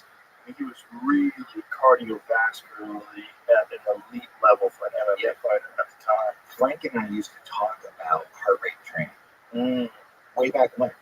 Like literally like functional training and going, okay, how do you approach something and come up with a formula where you can get through a training camp and still be viable at the end of the training camp when you have 5-minute rounds. Right? How do you do it? There wasn't a formula for it. Right. So Frank was like, I started doing this heart rate training and heart rate recovery and all this stuff, and I was like, oh shit. And then I would run into these trainers when I was in California at Gold's Venice. There's a guy named T.R. Goodman, and he was training hockey players. And hockey players have to have that burst recovery. Wow, very similar cardiovascular system to fighters. So TR took over my training when I was in California, and that was a whole other level because I never really had the functional training implemented the way he did. And that's when my weight came down. It's like I really tried to fight between like 235 and 240 was ideal. That's much better. That seems like the ideal heavyweight. It is. Well, it's very weird that, first of all, the heavyweight division has a weight limit. Yeah. Oh my God. Especially the UFC. Because it doesn't really in Japan and some other organizations. They allow the super heavyweight division. And in boxing, it's like Tyson Fury, 290 before. But when the UFC has this 265-pound weight division, it seems like the best elite guys are like that 240 range. That's, for me, that was, like, I knew I had a good training camp if I came in 235, 240. If I didn't train hard enough, I was 250. If I overtrained, I was under 230. You know, like for Pride Grand Prix, I think I weighed in at 229. Because right before that, I felt overtrained because in between when I fought Ensign, I did Abu Dhabi. Oh. And so I won my weight class that year, and I won all around. So you got super conditioned. Oh my God, super conditioned. But you lose. I lost a little bit of what I needed was the physical dominance. You know, I could have the endurance, but again, it's one of those where it's like going into it when I fought Vegeta. There's so many factors that were just, that I didn't account for, and my calorie intake just wasn't where it needed to be. Like a lot of times leading up to a fight, like my appetite just diminishes as I get towards it, especially that fight week. And that's interesting. Why do you think that is? Nerves. It gets to a point where it's like that morning, I know, like fight morning, I have a small little window where I could digest food or I could take food in. It's not like we just sit and eat all day. And then some nerves start kicking in. It just starts kicking in like literally. It's controlled focus, right? Because it's like you can't have all my nerves running everywhere, but it's controlled focus. But that controlled focus, my body goes, I don't need digestion. Fuck, I'm out of this fight. What the fuck do I need to digest food? Right. You know? Yeah, a lot of guys have made those. Aljamain Sterling said he made that mistake when he first fought Petr Yan. Just he didn't eat. It's brutal. So that last scene against Vegeta is as 100% hypoglycemic crash, laying there, can't move my body. And if you watch the documentary, what I'm saying on the way back is, I need sugar, I need sugar, I need sugar. And that's all I could think about was like, I need sugar, I need sugar, I need sugar. Because my blood sugar levels had just crashed to this, like, I can't fucking move. Jeez. It was so crazy, too, to watch the evolution of the training methods from back then, from 97 to like what we're seeing today. Yeah, incredible. It is really extraordinary because there's not another sport that has gone through that much of a metamorphosis. Not even close, really. In that time frame. Because it's a short time frame. Because again, it's a question of like, okay, championship fight, 25 minutes, 5 5-minute rounds. How do you train? The reality is no one can go full blast for 5 5-minute rounds. You can't do it. Maybe with Mom can. I wouldn't fucking doubt that. He might be the only guy because he doesn't seem to get tired. So this is like observation. Usually in a championship fight, if it's a striker against a wrestler, usually the first 2 rounds, strikers usually have that advantage. In the third round, if you go back and watch this third round, the grappler starts to impose a little bit more on it. Right. And then fourth and fifth round is the grappler completely just takes that fight over because it's one of those things where it's that grind. Yes. It's also fucking a big part of being able to stuff takedowns. Yeah. A big part of being able to stuff takedowns is having energy. Oh my God, it's like everything. If a guy's trying to fuck you up and take you down, there's so much energy involved to try to stuff a takedown. And then when you don't have it, you're like, I'm just going to take you down. Just like take a break here and then work back to. But no, like some guys like, you're not getting back up. No. You're elbowed in the face. I'm just going to grind you into a pulp. And that's that control thing, right? Yeah. Part of what I go, like if I look at it, I go, I was never the best striker. Like never going to be the best kicker puncher. But turn you into a wrestler, that was the secret sauce for me. Yeah. I just need to make you wrestle. Yeah. And I'm good. Yeah. Right? Yeah. Because I know I could fucking beat the fuck out of you wrestling. Yeah. The key was transitioning to make you wrestle. Yeah, it's the specialist thing. Like if you want to be a specialist, being a specialist at wrestling is by far. Well, when you see what Hamza did to Drickus. Oh my God, Hamza! That's the example. Yeah. That's elite wrestler. And gets a world champion MMA fighter who's been dominating everybody, and he's very difficult to take down. And Hamza just ramped it up, kept it up, attack. And like I was saying, that Russian, Dagestan, Uzbekistan, it's this ability to sustain and attack repeatedly. Because it's that cardiovascular system. When it's 6,000 feet now, it's 7,000 feet more of an advantage, right? And so you end up with these attacks where you can sustain them beyond your ability to defend them. That's also having such a technical game that as you're implementing the first attack, you've already got 3 attacks on standby. Like, and then as he counters, you've anticipated the counter. You have a counter to his counter, and then a counter to his readjusting after your counter. And you're just hitting them over and over. You just can't keep the rhythm. I text my son. I was at that fight. I text my son and go, "This is what a wrestler could do to a professional fighter." It's nuts. It's nuts because it was like a lot of people thought it was boring because it didn't get to a decision. It just went to a decision. But you just kind of appreciate that level of dominance against a world champion. It's kind of crazy. Where the guy before the fight, Drickus, was being looked at as one of the greatest middleweights of all time. I mean, look what he did to all these guys. He knocks out Robert Whittaker. He beats Adesanya. He fucking beats Sean Strickland twice. Like, oh my God, he might be one of the greatest of all time. And then after that fight, you're like, I don't think he's ever going to beat that guy. Yeah. I don't think he's ever going to beat that guy. Isn't that crazy? It was like, I don't think there's enough time in the world to bridge that gap. You can never catch up. Yeah. You're like, I would never pretend that stepping into the octagon that I would be able to get elite striking skills, right? You know, it's like that gap it's constantly just something you never can get to. It's also, it's like Sean O'Malley, right? Uh-huh. The only way that he's gonna be able to get a championship back is somebody else who's beat Morale. Yeah.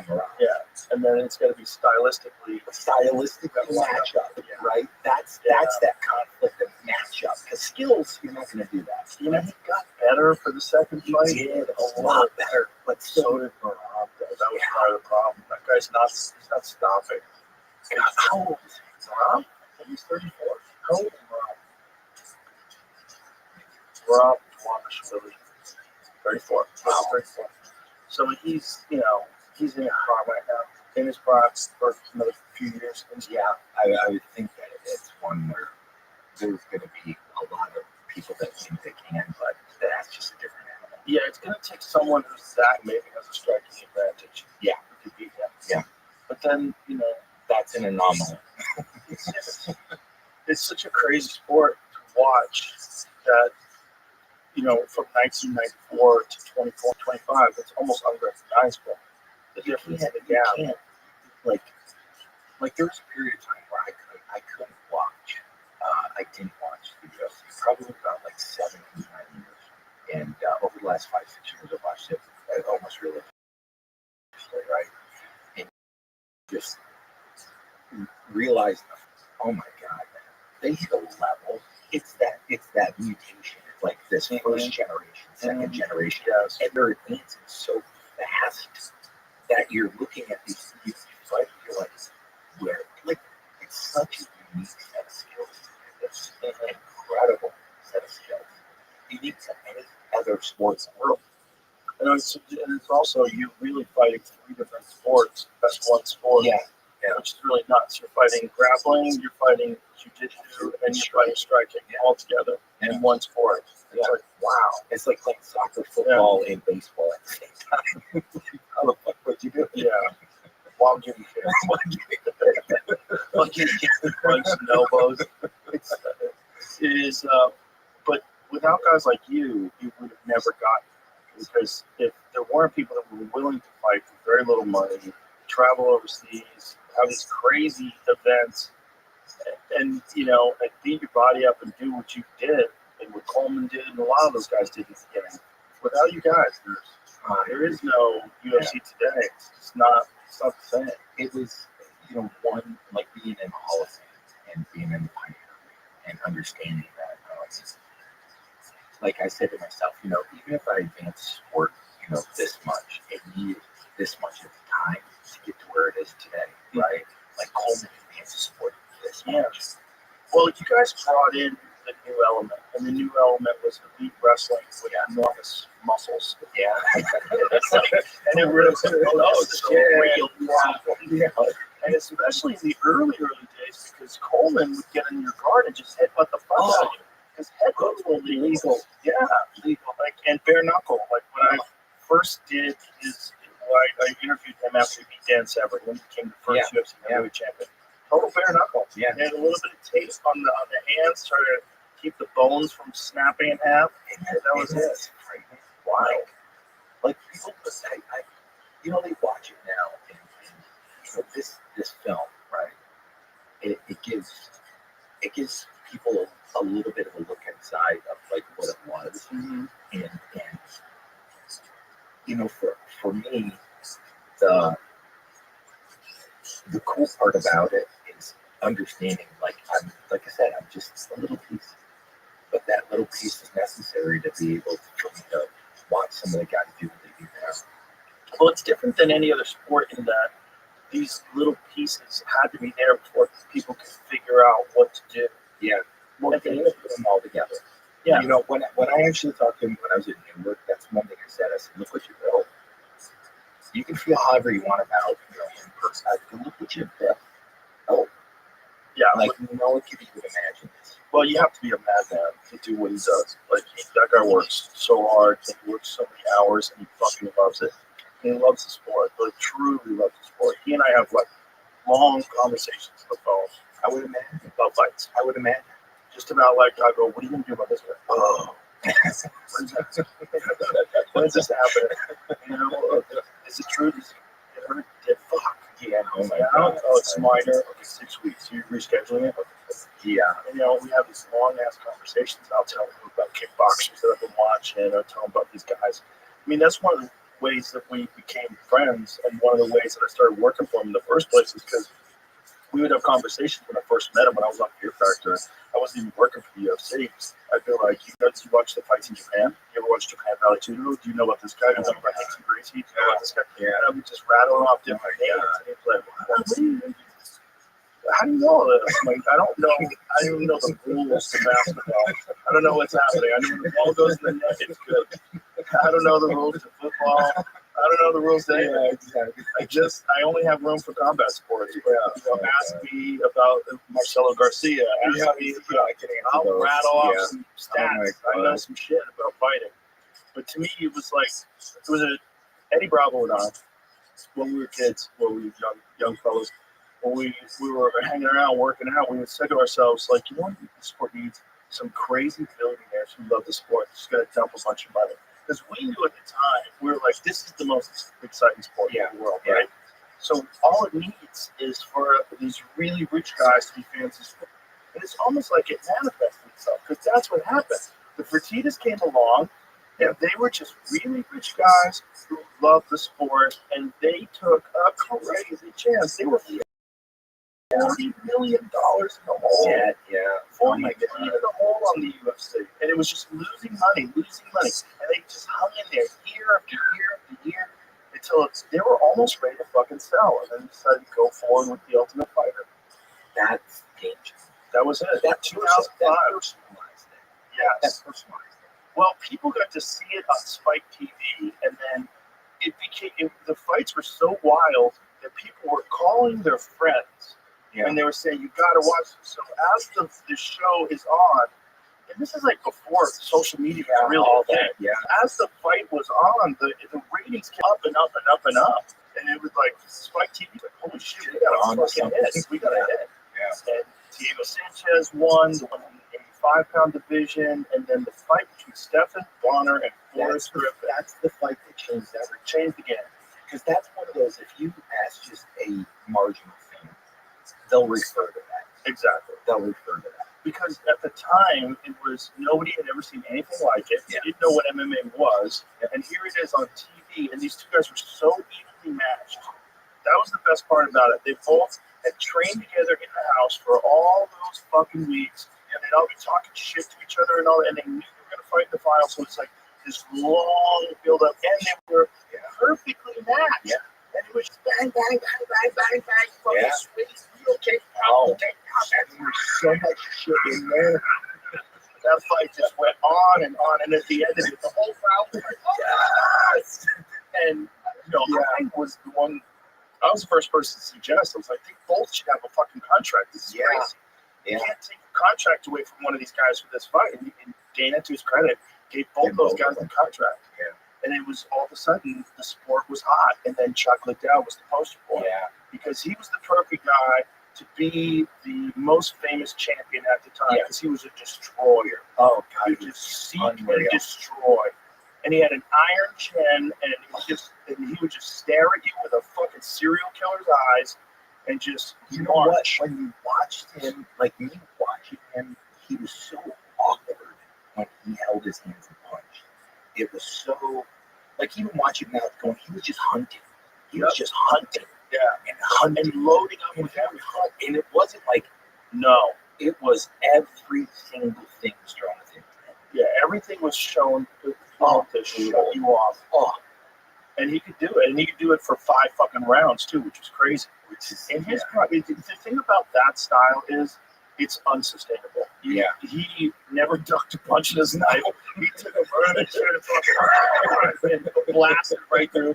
He had an iron jaw. It was fucking iron. Yeah. But everybody's iron jaw comes out after a while. You can't sustain it. It's just one where. Yeah. So when the Fertittas first bought the UFC, I was living in California, and a friend of mine was helping at the time. Said, "Hey, listen, they're up at Big Bear. They're having a training camp." I'm like, so get my truck, drive up. It starts snowing. It's like February. They were going to do the first big push with Tito, right? Mm. And I get hit by a drunk driver at 11 a.m. in the morning. Oh, my God. So my attorney was in the car with us. Literally, the tow truck takes us up to the top of the hill. I still get to talk to Dana. I still get to talk to Frank and Lorenzo. And I'm like, yeah, I got a truck driver. Like, well, we're going to Beverly Hills tomorrow. Why don't you just jump in the limo with us and we'll take you down? So I get like this 3-hour drive down the mountain with Frank and Lorenzo, the owners of the UFC. Wow. And we're just sitting there talking. They're like, hey, how does it work in Japan? They know everything about how does it work in Japan? How do they do this? How do they do that? It was just this really cool conversation, really cool experience to be able to go, okay, maybe this has landed in the right spot. Oh, they were the right guys. They were the right guys because they were like Frank and Lorenzo are rabid fans. Yeah. Rabid. Yeah. And they trained and they beat the fuck out of each other. And that's where they met Frank. They brought Frank in to help them do it. They've kind of erased Frank. So Frank Shamrock, in my opinion, is one of the all-time greats. And also one of the most important in terms of the metamorphosis, in terms of the evolution of the sport. Because Frank was the first guy with elite cardio that could do everything. He could submit you off his back. Like, remember when he fought Kevin Jackson? Yeah. Caught him in an armbar. Bang! First round. Right up. He was elite everywhere. And his cardio was off the charts. When he fought Tito Ortiz, Tito was much bigger than him. Yeah. Not just a little bit bigger than him. Frank's not a big frame guy. No. And Tito is a fucking house. Tito is, And he just overwhelmed him, beat him down with cardio. And then after that fight, Tito taught everybody cardio is number one. It's number one. Yeah. When he was coaching on the Ultimate Fighter, he told everybody, it's fucking cardio. Yeah. Without cardio, you have nothing. His cardio was legendary, too. I mean, they say, fatigue makes cowards of us all. Yeah, right? It's true. Yeah, it's true. I mean, it's just one of those, and again, this goes back to what I was saying about Frank and I had a conversation back then about heart rate training. Mm-hmm. 25 years ago, you go, heart rate, little polar, watch and, keep in oh, we need to recover this many beats in a minute, but actively recover, right? Like, yeah, to still continue to do shit and recover. And this is what Frank was saying. Yeah, so you're doing this. I'm like, what the fuck? He was a very smart, he is a very smart guy. Yeah. And I don't know why they had some kind of a falling out, but they don't highlight him anymore. They don't talk about him at all. And I think that's I think you got to let that go just for the honor of what happened, the honor of the sport. Yeah. Because for the honor of the sport, when you look at Frank, when you look at his fights, he was elite, man. He was ahead of his time. He was ahead of his time. By far. He was the first really, truly complete mixed martial artist. I agree. And people see him the fight that he fought when he was fighting in Strikeforce. You're not seeing the same guy. You're seeing him later in his life. You see when he fought Nick Diaz. You can't. It's like what I said about goats. Yeah. You want to look at BJ Penn? Look at BJ Penn when he fought Sean Sherk. Yeah. Look at BJ Penn when he fought Big Daddy Stevenson. That's one of the scariest fucking guys who's ever stepped there and knocked down at 155 pounds. Period. I put him with all of them, and I don't know what happens. And then there's Khabib. Same. You put that guy with any 155-pounder who's ever existed, and I don't know what's going to happen. Yeah. How are you going to beat that guy? Yeah. There's a few guys like that, and Khabib has to be in that conversation too. When you look at his dominance over, the way he was winning fights, I'll never forget when he fought Edson Barboza. It was in the first round, and Edson had this look in his eyes like, oh my God, I've got to get through that more rounds with this motherfucker. It's already exhausted. This fucking animal from Dagestan was on him, dragging him to the ground. I'll never forget. We had Michael Johnson down the guy. He's beating Michael Johnson up, and he's like, quit. You know I need title shot is mine. You know title shot is mine. I deserve it. Quit. And he's just beating the fuck out of him, trying to be nice. He gets him in Kimura, and I'm going, please tap. I'm like, please tap, because I'm seeing that spiral fracture. When they get that spiral fracture, I'm seeing it coming. I'm like, please tap. We could have been through that with Frank. Frank got Minotauro in there. He's talking to him. He's like, listen, give me some volume. I need to fight for a title. You know I deserve this. Come on, buddy. I don't want to have to hurt you. Oh my God. Look at this. I mean, he's doing every. But this speaks to your point. See, everybody agrees. I think we're cheering. Look, I need to fight for it. Look, he's trying to be nice to him. That's such dominance. It is. Trying to be nice to a nice guy. Like, come on, you know what the fuck is going on? Yeah. And again, to his credit, he didn't. I think he could have just fucking ripped that arm apart. He let him tap. I think. Wow. He was so dominant. This is like, again, we're saying somebody's fucking will. Taking it, he was a will taker. Like when he my did the Connor, when he got on top of Connor, he's like, let's talk now. Let's talk now. Just beating his face in. Going, come on, you want to talk? Let's talk now. You talk about humble pie, like you fucking having to sit back and like, because that's at a level where because you're a bad motherfucker to begin with, and somebody that's even a badder motherfucker just dominates you. Just oh my god, just could kill you. Same size as you, and basically he could kill you. If you wanted to, you're dead. Yeah. You're not gonna live. He's gonna live. He could just literally choke unconscious. Yeah. And just keep choking him until He was gonna break his neck. He had him in that fulcrum choke. That is such a nasty choke. Look, here's where he gets it. So he's getting it, and he's holding on to it. Look, he's not going all through. If he wanted to, he could drop that right hip down, pull that left arm up, and that thing's snapping like a twig. It's so scary.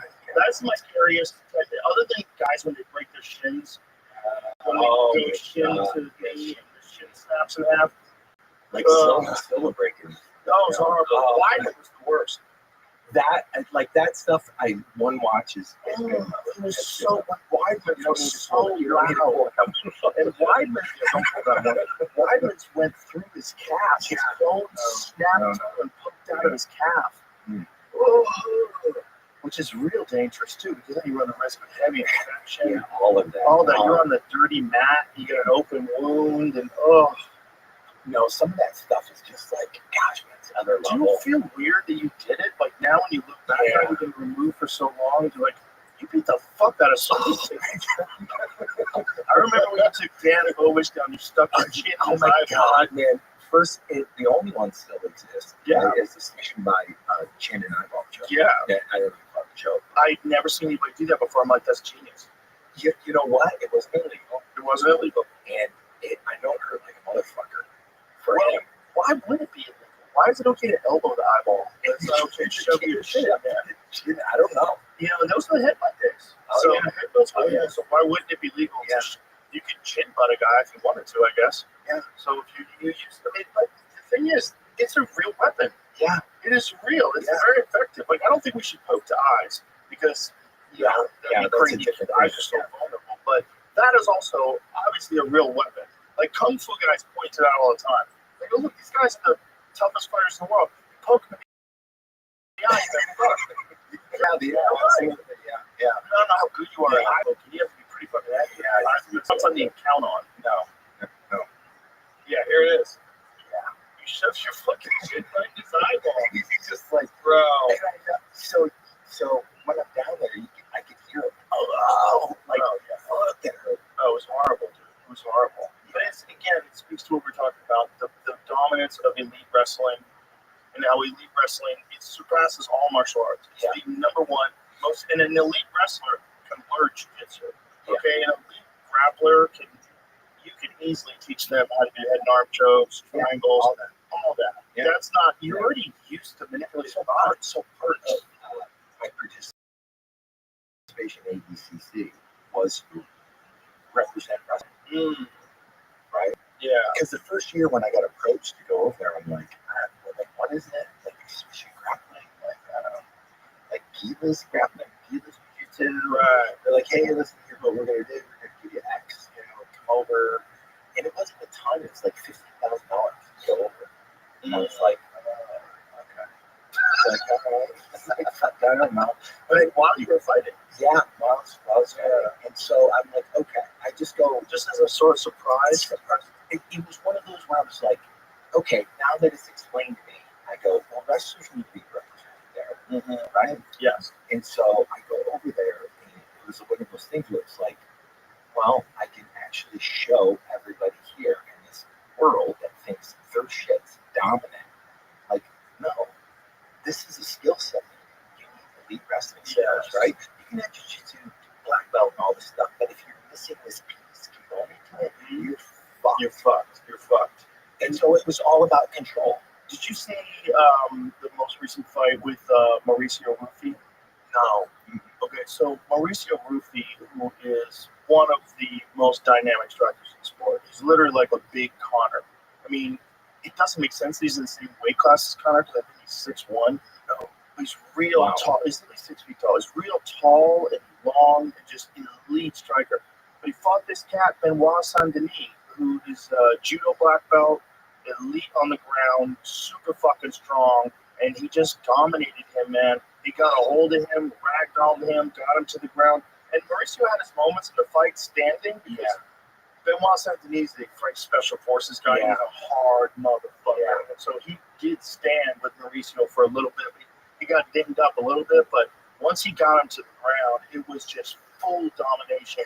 And then it left everybody in this position where we were looking at Mauricio Rufy as being like, that guy's a future world champion. Yeah. So like, oh no, like that gap's too wide. Yeah. Like he's got to Yeah. learn so much Yeah. to be competitive with you. Now they're gonna know. Yeah. Oh, imagine like Kamaru in his prime. You know? Yeah, and Kamaru's that's that gap you're talking about. Like, Yes. there's no way to fucking make that up. There's not enough time in your Yes. career. Well, we got to this. be able to do that. Kamaru was like 38 now, okay, and he just fought Joaquin Buckley, dominated.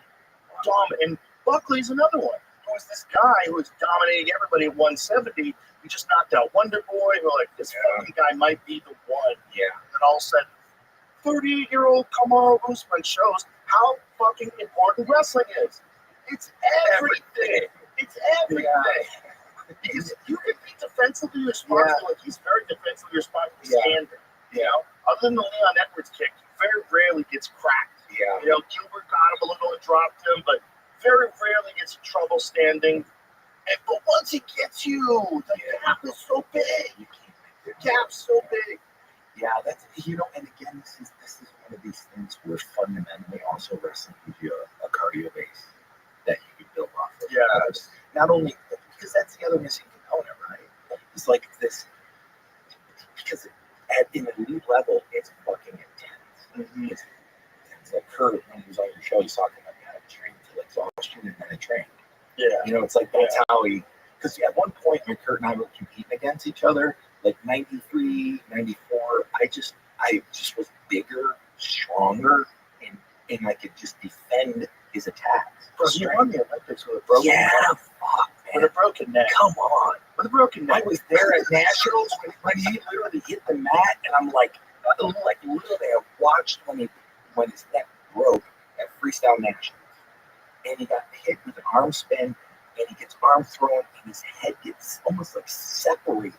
Oh, it was nasty, and I'm in the stands going, oh fuck, he's not gonna be in the trials. Like, there's no fucking way he's gonna be in the trials. And sure enough, fucking like 5 weeks later, he's in the trials. I'm like, what the fuck, man? There's no way he should be fucking able to wrestle. That there are guys like that in the world, and people need to know.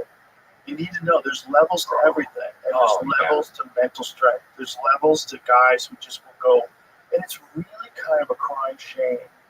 But look, he had an amazing career in WWE. He's loved by everyone. Everybody loves him.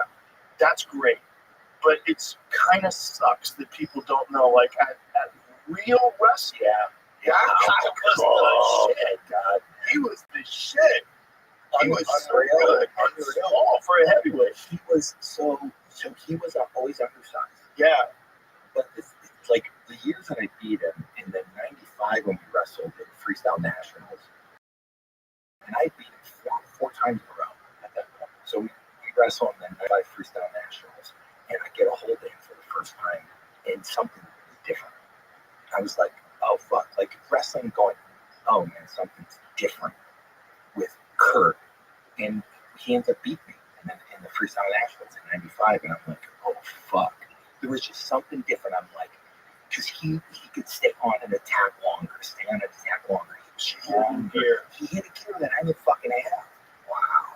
Like I go, oh fuck. Like looking back on it, I'm going, oh shit, I totally missed that. Like most guys at 220 pounds, which you're wrestling at, they would have these attacks that they'd initiate. It's like grab a hold of you, hold on to you, and then initiate an attack. Kurt was constantly probing and attacking. Which was the benefit of being lighter. Yes. Yeah. And lighter and quicker. Lighter and quicker. But still wicked strong. Oh my God. He could still get in. So it's these attacks that he just sustained, and he just wear you out of position. So just constant attack. And all of a sudden it's just this little angle that he was hunting for the whole time. And then he hits that attack and fucking takes you down. You're like, fuck, fuck. It's just there's levels of drive. There's Yeah. levels of discipline. Yeah, There's levels here. of will. There's levels of wanting something, and that's what scares people. I think that's why people get really terrified of like truly special athletes because they don't want to know how lazy they really are. I think it's one of the things that drives people nuts about seeing like some insanely disciplined, like elite top of the food chain grappler or striker or whatever it is, MMA fighter, because it's like you don't want to know that someone's willing to work that much harder than you are. You ever have it at anything? That's, I mean, Kurt was one of the where he opened my eyes and I was like, fuck, there's another gear. Yeah. I thought I was training fucking hard. That's what's crazy. We're kind of seeing, we've had this conversation recently in regards to Marab, because we're saying, okay, is Marab just physically gifted? Because I think Kane had some sort of a genetic advantage with cardio. DC would talk about how he would take 3 months off and come back in the gym and fuck everybody up. With like cardio, somebody that size, it's an anomaly. It's an anomaly. It's an anomaly. But Marab swears that when he was young, he had bad cardio. He said, "No, I smoke cigarettes." I can imagine. That's what he said. Sakuraba smoking cigarettes. He said he didn't take care of himself at all. I'm like, really? And it's just hard work and discipline. And then, so I have a bunch of friends who do 100-milers, Cam Haynes. And Cam Haynes, he just did a 100-miler like 2 weeks before he went elk hunting. Like he does 100-milers all the time. He's done 240. What is it? The Bigfoot 240? Is that what it is? He's done a bunch of these through the mountains with thousands of feet of elevation and decline. He's done a bunch of these that are 200 plus miles. And you got to build up to that. But once you get to that, if you're sustaining it, you can do those things. So he does those things on a regular basis. He does multiple ones a year. So you didn't used to think that was possible. They used to say that if you ran a marathon, like you were destroyed for like 2 weeks. No, he was running a marathon a day while he worked a full-time job. So he was getting up in the morning at dark. He was running 13 miles. He was going to work. During his lunchtime, he would eat. After lunch, after work, he runs another 13 fucking miles. He would be one where I would want to look at him because I think I'm lazy. That's the thing. That's why there's a thing about, like, I think I'm lazy and I love him. He's my friend, so I think I'm lazy when I like watch what he's doing. And Goggins is another one. Yeah, and Goggins is even more insane because he ain't doing it for nothing. He's not prepared for elk hunting. He rarely even competes in races, but yet he's doing a level of cardio where he brings world champions like Israel Adesanya comes to train with him. He's throwing up in a bucket. He can't see something. Goggins is 50. Oh my God. He's 50. Wow. How old is Goggins? 50. 50. Oh my God. And he's got two terrible knees. He's had many knees. His knees are destroyed. And he does not give a fuck. He forces them to work. Golly. So again, this is like, that's a level which is just exceptional. Yeah. It's a weird level. It is. It's just a pocket of people that have only a handful. There's only a handful like that guy because it's not that. He broke the world record chin-up cuts. Like he's done a ton of things that are just like physically insane.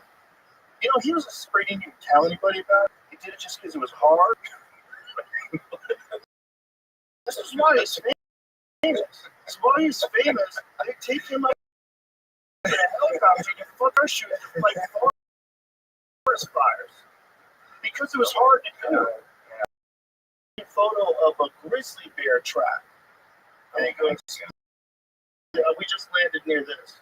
A track like that big. He's out there with a backpack and a fucking shovel fighting fires. Only if he punts its hard. He's a multi-millionaire.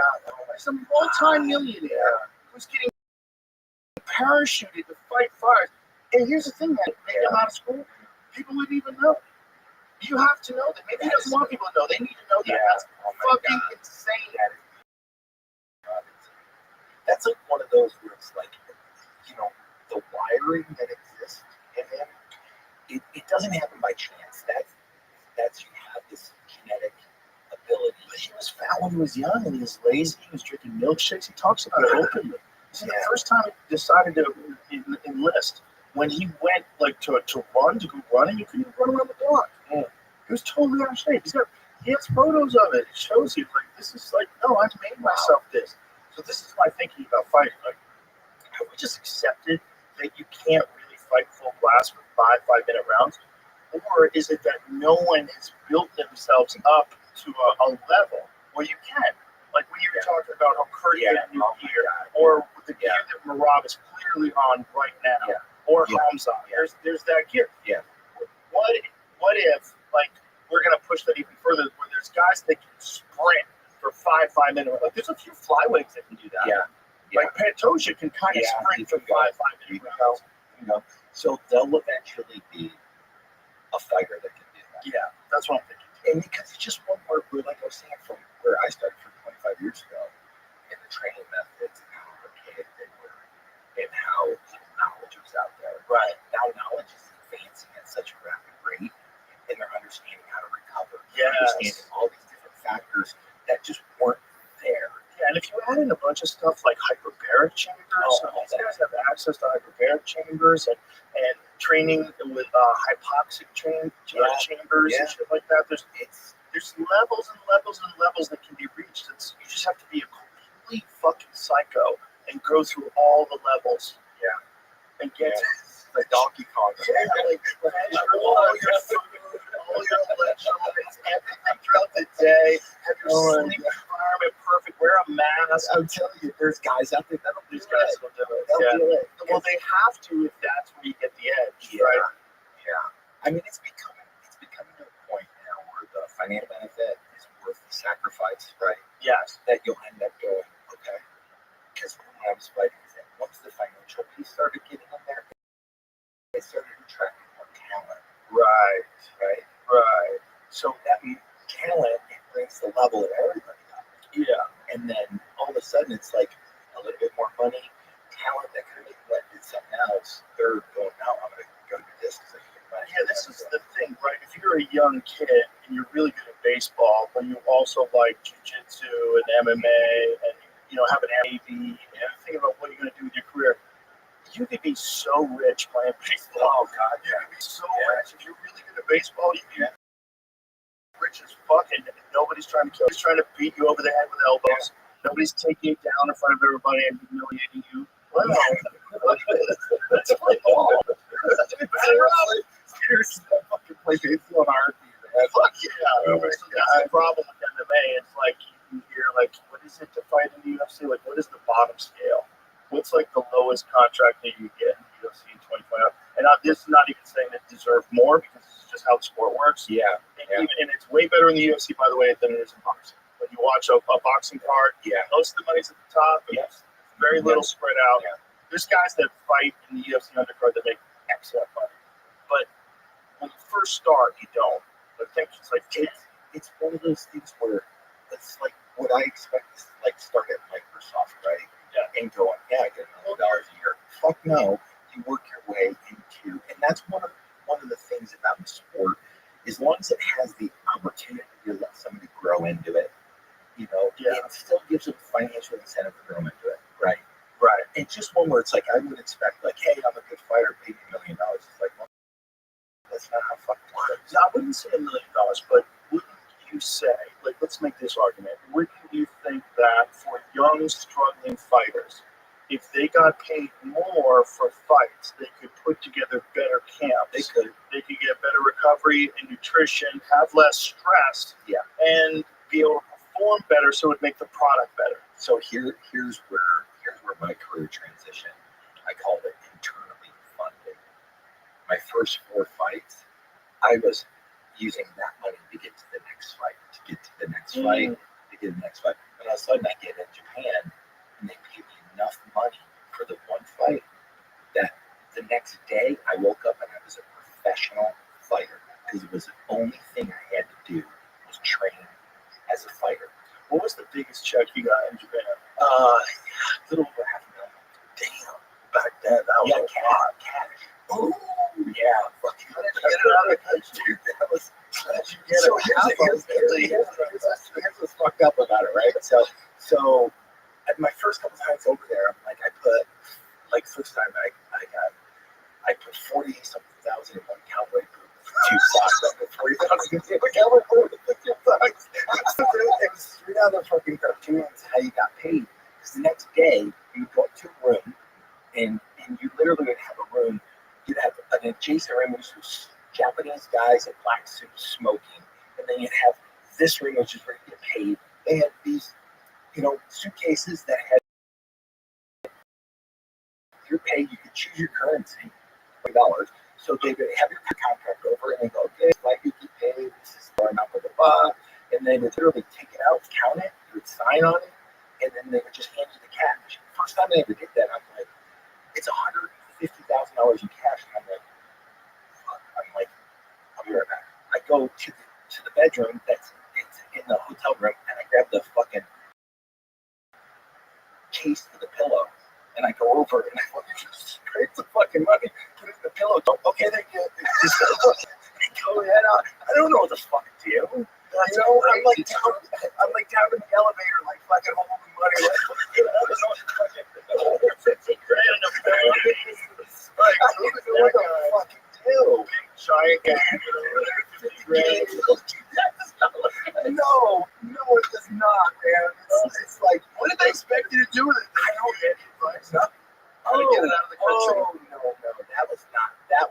It was your responsibility. Oh my God. So literally, I'm like, oh fuck, man. I get on it, and like in my head, I'm playing all these movies, right? Like, oh, this movie got caught at the border. I'm like, fuck. I know that's gonna be this one. It's like, so I ended up fucking just going, cowboy boots, 2 socks. Like fucking 40 grand in one boot, 40 grand in the other. Put it in the fucking, like, walk and like, here's clear. No, just like walk through, but realizing that eventually when I claim the money, they hand the claim form and go, okay, you're claiming $40,000. Okay, thank you. Have a good day. Oh, you just have to claim it? You have to claim it. They want to send it. They want to send that receipt to the IRS. Oh, so when you go through customs, I thought it was just a function of not being able to take that much cash. So no, when you declare it, there's that situation too, right? But when someone is going to go, I guess back then, could you even do it? No, you could even YouTube yourself. No, This is me, man. I just won. Look, aren't I awesome? This is how I really do it. Right. Back then, it was hard to get homeless, man. You know what? The example I give is like the corner video store next to the shutters. Where all the porn was. Yep. Right next to that was the VHS. Like here when you went through servers, you had to go see Faces of Death.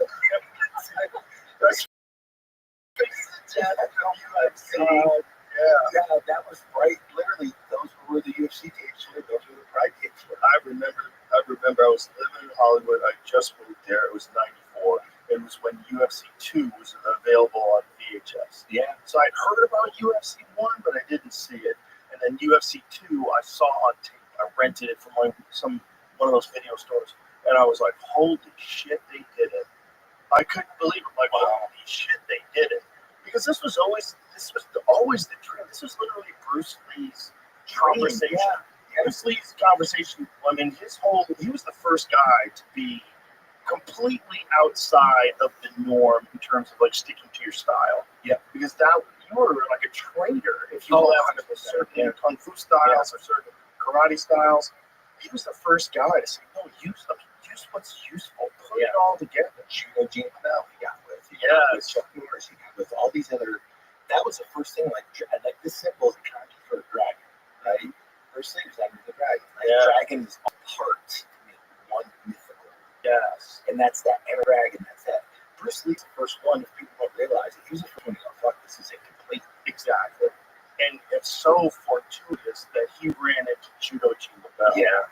Because I think once you grapple with that guy, you're like, oh my God, I'm fucking helpless. And then it's just like, oh, this is super important. Yeah. Because like Gene was one of the first guys to ever have like a mixed fight. So there was a guy who was a boxer, and he had a judo gi on, and he chases the guy and gets the guy into a grappling exchange and then strangles him. But He had like a boxer. You never saw that? No. Let's see if you can find it, Jim. I want to say it's in the So way back 60s. So this is gonna be way back when. way back when he was. So this is Mark Coleman and I did a clinic in North Carolina. That was a George LaBelle clinic that he brought us in for. What year is this? 63. Oh my God. So Milo Savage. So the boxer looks like he's okay. I remembered it wrong. The boxer's bare knuckle, and he made him wear a judo gi, which I was like, fuck you, I'll wear this gi. He probably doesn't understand that that's a weapon. Oh my God. What happened? We didn't see him take him down. Oh, that's. Did they show him taking him down? Oh my God. Oh, don't skip through it. I want to see the technique. Because once he grabbed, right here it is. So Milo throws it, but that's it. So once Gene's got a hold of it, it's over. It's fun. It's over. I mean, you don't know what that even feels like until you feel it. Oh my God. So I rolled with Keegan Machado, and oh my God. He's putting him to sleep with a collar choke. Yeah, he's mangling him. He's just mangling him. Oh my God. And Gene, his style was very, very brutal. Oh my God. Like he had a very almost like catch wrestling style based submission. He had a lot of like very, very painful moves that he would do on you. Oh my God. Can you imagine just not understanding what you're agreeing to? No, you just get choked unconscious. No, you can't know until it happens. I mean, I don't know how much cross training people did. I bet he probably thought I was just going to go in there and use my boxing. Yeah, and I'll fuck him up. Oh my God. Yeah, it's just, you can get home to and wow. But it's just so wild that even at the highest levels, like the level that you were wrestling at, a guy like Kurt Angle can go, let's check it out. No, another notch, man. Yeah. And that's the crazy part. You always find, like me being a fan of MMA and UFC, watching it, there's always an outlier, right? Always an outlier that you go, that doesn't make sense. How the fuck is he getting to there? Yep. Right? And that's like, fuck, he's just found a new way to do it. He's found a new gear. He's found a new, way to just go, okay, this is what I'm going to do. It's like a David Goggins thing. Oh, I'm just going to run 125 miles. Yeah, and to be able to maintain that drive, that's what's probably one of the hardest things, because you have to have almost no rest, and you're maintaining an insane drive for years and years and years, while sharks are nipping at your ankles. Because they're all coming up. Yeah, all chasing. Yeah. And everybody's scared. So, I used to tell my fucking training partner, I go, fuck, the getting there, that's one thing. Fucking staying there, that's the secret. Yeah. It's so hard to stay at that level because everybody else is building on your experience, right? They're going, well, this is what he did. This is what he's incorporated. These are the things he's doing. I'm just going to build on it. Yeah. This fight, but they had agreed up to Gene LaBelle said that Savage had brass knuckles in his gloves. Oh, what? Yeah, I started reading he couldn't punch or tackle, couldn't kick or tackle him. And in exchange for that, Savage offered to wear a judo. Oh, sorry, no, yeah, no, it's a judo. That's a new outfit. Okay, so in the apparent belief that LaBelle was a karateka, so that's interesting. So he made a rule that Gene couldn't kick him. So because he thought he couldn't tackle him, and he couldn't take him. So it tackles or takedowns under the waist. Ooh. So you had to only hip toss him or only drag him to the ground. Everything had to be above waist. That's kind of silly. It's really silly because it's one of those things where it's like Greco. Yeah. They're doing like that. Greco. Yeah. $1,000 bet.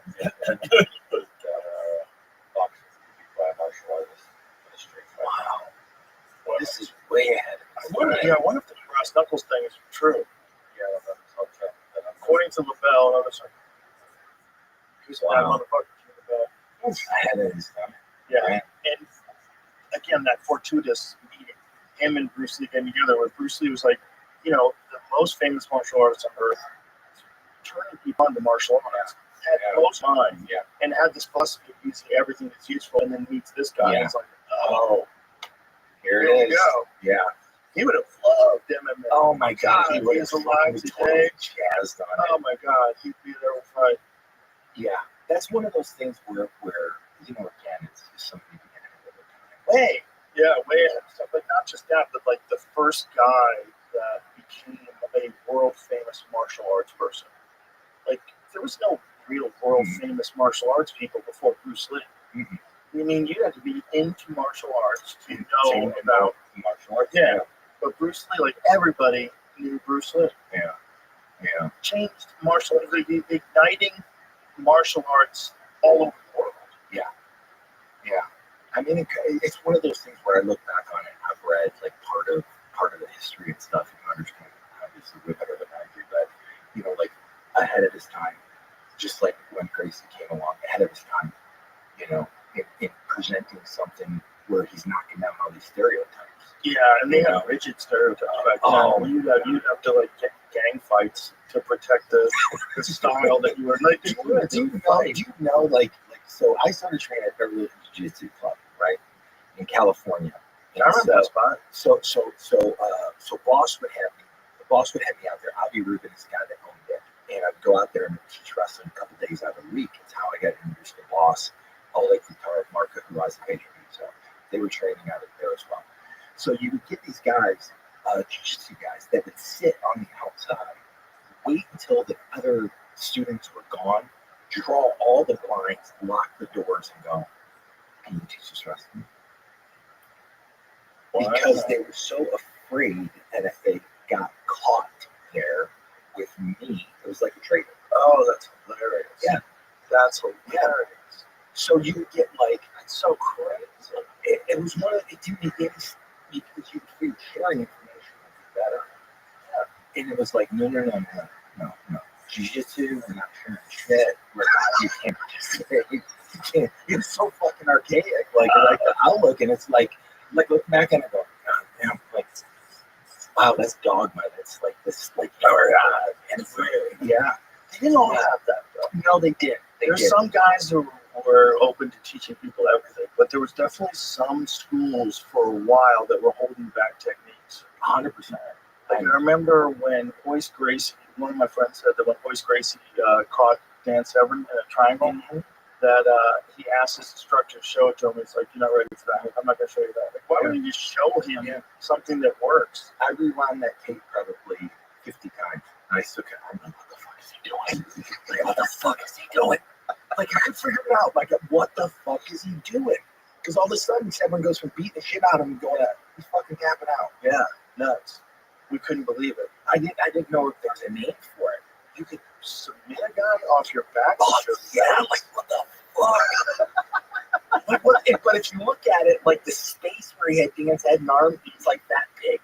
Yeah. It's like that fucking, like, when you do a triangle like this one, that's not a very big space. Yeah. It's like that fucking Dan is this big dude going, oh, I get it. And your legs, you can hold your legs in place for a long time. Oh. Your legs carry you around all day. Oh, it's like, especially if you actually get that foot under the knee, where it's like really locked in, it's not pressing on the end of your foot.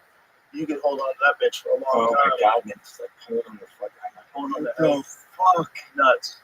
Changed everybody. Like, oh my God, you can win off your back. It literally, I mean, I still remember to this day just looking at it with my mouth hanging open. I think it was one of the things that made MMA so popular because Hoist wasn't a big, but he didn't look like you. Right? No, so if you were dominating everybody, it would be like, Jesus, look at him. Yeah. But Hoist was just looked like an athlete. Yeah. Just like a thin. He was 175 pounds. I just so you know what's a good? So crazy. I had a conversation with Hoist probably about 4 or 5 years ago, and I'd never spoken with him outside of a competition or event or anything like that. I cried. He's such a good. Oh, he's a great guy. He's a great guy. Like, he was so just like talking to him, and he was just so powerful and so inspirational, and just having this conversation with him was just like amazing. I was just left the conversation hung for him. I'm going, wow, what a just an He's a really good guy. And the most important guy ever in terms of like the spread of MMA. He's the most important guy. Oh, prolific. Because he's the guy, when he won the first one, and you looked at the way he did it, everyone's like, that guy? Yeah. And everyone was like, what's he doing? Yeah. No one knew what it thing? was. What is this stuff he's doing to these people? That thing. Changed everything. Yeah. Made everybody instead, because it went from this idea that it was just the most brutal person to win. It was the Tank Abbott's, like, but no. There's this one guy, and he's doing everything with technique, and he's not physically imposing at all. And he's handsome. He did make he's good. Handsome fella. And he wears that fancy geek thing. You know, he's a bad motherfucker. He's choking out. Oh my God, it's incredible. Watching that for the first time, I said, like, literally, it was like, oh, this is fucking real. Yeah, this is, because you've never seen it before. Yeah, no, nothing like it. Yeah. And then the sport exploded, but the sport was getting fucked so hard back then by all these organizations that didn't want it ever to become sanctioned. Yeah. Like, because boxing was very threatened by it, and everybody had businesses with people, and then there was so much bullshit. They kept it, like, it was out in New York until like 10 years ago. So we were on, me and my brother were on the way to see a UFC event in New York, and it got canceled, and it got moved down south. Yes, to Dothan, Alabama. Yes, UFC 12. Yeah, we were on our way to go see it. I was on my way to work at it. Oh my God, that was the first one I was going to work at. Oh my God, yeah, and it got moved. Yeah, it got moved, and so New York was like, nope, ain't having it. Well, they kept it out for the longest time, though. There was the guy who was really fighting to keep the UFC out of New York. Eventually got brought up on corruption charges. Oh, yeah. Shocker. Yeah. It was like, it had more to do with like unions and the fact that Zuffa, who owned it, they also owned hotels. Exactly. Oh, yeah. So there was a lot going on. A lot to make. I went to the first sanction. The UFC flew me out to go to in New Jersey, where they had their main card in New Jersey. The first big event that was sanctioned by the New Jersey Boxing Commission with Tito, and they flew me out to that event. Oh wow! Yeah, flew me out to that event. And actually, this is at the time they offered me to fight. After that, they offered me to fight Pete Runners. And it was one of those where they go, yeah, well, if you fight people, you might have to take a little bit of pay cut, but you have to believe in what we're doing. And then I'm like, okay, what's pay cut? They're like, well, we'll give you like, $15 grand. To fight? To fight. 15 grand? To show up. And then we double if I won. And I'm like, I'm making, a lot more in Japan. Like, why would I gotta do that? That's crazy. Yeah. That's a terrible offer. That's one of the worst offers I've ever heard. And it's one where the whole idea behind it would be, hey, just if you believe in us, you believe in the direction of look, you just got sanctioned in New Jersey, right? Yeah. So that's the steps we're taking to move this to Vegas and to do this. And one is like, most fighters, it's like I have X amount of fights and I don't have more. Right. I only have X. So that would have been one off my X number. Right. And I'm like, oh man, I can't do it. I only asked once. At that time, the UFC was like, we're going to ask once. And that's it. Okay. Yeah. So just leave that alone. Please just leave that alone. That was one of them. Like, why not? Why not ask the second time? Why not negotiate? If you were at Pride then, right? So like, what year are we talking about? 2002. Okay, so this was the UFC is still hemorrhaging money. Yeah. Isn't that crazy? Hemorrhaging money is still. Oh gosh, man, they should have failed. It could have. I mean, if anybody else was just, that's crazy. They had no idea how much money they were getting in Japan. Oh, they had no clue. That's so what's crazy with Japan. Here's what I ended up doing. I said, listen. They said, what do you need? And I said, I need consistency. And I go, okay, what does that look like? I said, pay me X dollars per month. And then every time I fight, pay me $10. And I go, okay, how much do you need? And I said, okay, I need this amount per month. And I go, okay. And that was just another stabilizing thing where I knew that every month I had X amount of dollars coming in, that I could pay my bills, I could do my stuff, and not worry about that. Because it allowed me to transition to, like, it's not a hobby. You know, I'm not like paying you to go work. You know, it's like, this is what I do for a living. Yeah, that was the point of thinking about money investment. Like by giving them more money, they get better camps. Wouldn't you think the product would be better? Yeah. Right. Yeah. I mean, I don't like to think of people's products, but It is. the program that you're now. I guess you don't have to pay for it. You can just pay for the subscription to Paramount, which is pretty badass. Yeah. You don't have to pay for a pay-per-view every time. But you know, if they had more money, they'd be able to go to that camp. They'd be in better shape, all the way better. around. All the way around. Yeah. They'd be better recovered. They have better nutrition. It's investing in what your product is. And your product is elite athletes.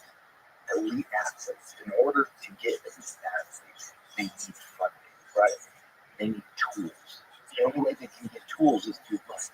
You know, better coaches, better recovery facilities. And I don't know that the you know, I let me ask you this. Yeah. If you were like looking for, like, say if your son wanted to start fighting or someone wanted to look to, would you, if you were giving a young fighter advice, would you say go right into the UFC? Or would you say, no, the best case scenario is go into another organization like the PFL, build your style up, build it up on maybe a little slightly lower level competition, although not necessarily. Yeah. Still elite guys. Submission grappling. That's literally it goes. You fundamentally need to build a base of what you're going to be doing, right? So submission grappling, ADCC, as a young kid, like 16, 17-year-old kid, even 18, 19, 20-year-old kid, I go, you need submission grappling because you can participate in those at a competitive level. It teaches you how to compete. It teaches you how to prepare to compete, right? And it teaches you without the impact of striking and punching and all of this. So that's like the first foundational piece. And this is just my opinion, right? Foundationally is like if you have to have a mechanism out there which leads without having the physical impact that fighting does. So that would be the first thing, like submission grappling, ADCC stuff. You know, all of that really teaches you how to compete, to train to compete, and it starts building that base. And then you start adding pieces and going, okay, I understand this. Let's add the striking components into it now. And let's do these little like PFLs, or let's do this, let's do that. And it just allows you to build out something where you're not just thrown into the fire, because that shit doesn't work. I mean, the fighters become so good now that you can't just throw somebody in there because you get fucked up and they fuck your confidence up, and I'm done.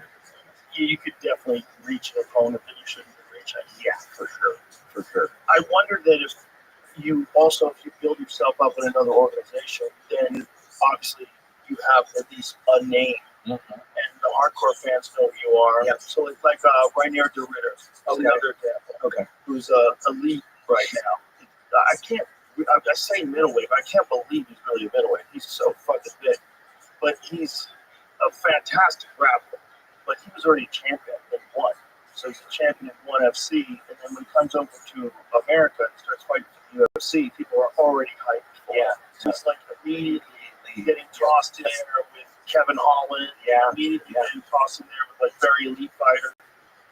And so like maybe there's an argument for if you were like managing a fighter, saying like don't just if you fight well in the UFC, you might be 3 fights in the waters that you're going to swim in. The level gets high very fast. But maybe you'd be better off getting a few years in at a different level of competition to really tighten your skills up and make sure that when you finally do, You've been ringside for this. You see when a young fighter, when he clicks, gets it, and he understands how to compete at that level. It's brilliant. It's amazing. Like watching it, you're like, oh my god, he's in there. Oh my god, it gives me goosebumps to think about it because it's that moment that I can look at and go, oh fuck. And you know, it's a beautiful creation. It's like a testament to the amount of hours work. Like you know it better than anybody alive. When you see someone perform at like a super elite championship level. You go, how hard that motherfucker had to work to get to what you're seeing right now. It's even, and this is probably just as a thing, like DJ playing me in the movie. You just don't get there. Right. It doesn't happen by magic. Right. That's fucking work. That's work. For him to become you, oh my god, he became you. Like, you got all of your mannerisms like down. Not like a simile, facsimile, like creepy down. Like he even said he fucking walks like me. He has a little fucking walk. I'm like, walk like you. I'm like, where do you hire a walk coach? Well, the crazy thing is, like, that store was made for him. That was made for him because to be that big, sell that. Yeah. And you can't get that big that quick. It should take you forever. So we were talking about this the other day. Like, there's like, through the history of like, names of actors that are like, I'm getting paid, and those the, betting this. And then there's like watching the whole transition of what DJs are doing and how he's like, well, I just don't need to be big. Because that's one thing. I need to be big with quality of what I'm doing. And so it's these fast twitch. It's like a wrestler, fast twitch fibers. You look at him and go, oh shit, he just didn't get big. He found specific muscle for what he was doing. And to be able to go through everything and understand going, he secluded himself. He literally locked himself away for 11 weeks up in Vancouver and didn't bring his family up, which I guess he normally does. He just went through his training camp. Okay. Like every day, same routine, get up, same routine, do this. I was like, fight week, got all of this stuff, guys, all of this. Like, this is foundational, because I'm not going to do wrestling, 25 years of wrestling in fucking a month, right? 2 weeks or a week or an hour. It's like, okay, but let's get foundational pieces, right? Because the people are going to watch you, they can look at the film and tell whether you put the work in or not. Right. Especially someone like you. Oh God, yeah. It was one where that was the biggest deal for Betty, to be able to shoot these scenes without the stunt double. Going how because it just detracts from what you're trying to do as a film. Right. How do you shoot this whole entire well, how many did DJ foundational pieces of like changing level for a double? Here's where you get and like certain foundational pieces you have to have, and then like I told them, once you get to a certain point, everything from that point on is your own. It's like when you watch wrestlers going, oh, he changes his level, and then all these little nuances, that's individual. That's individualized. Like Michael Jordan, it's like the structure for a jump shot is the same, right? But all these little nuances of like how to get to the position, hit a jump shot, that's Michael Jordan.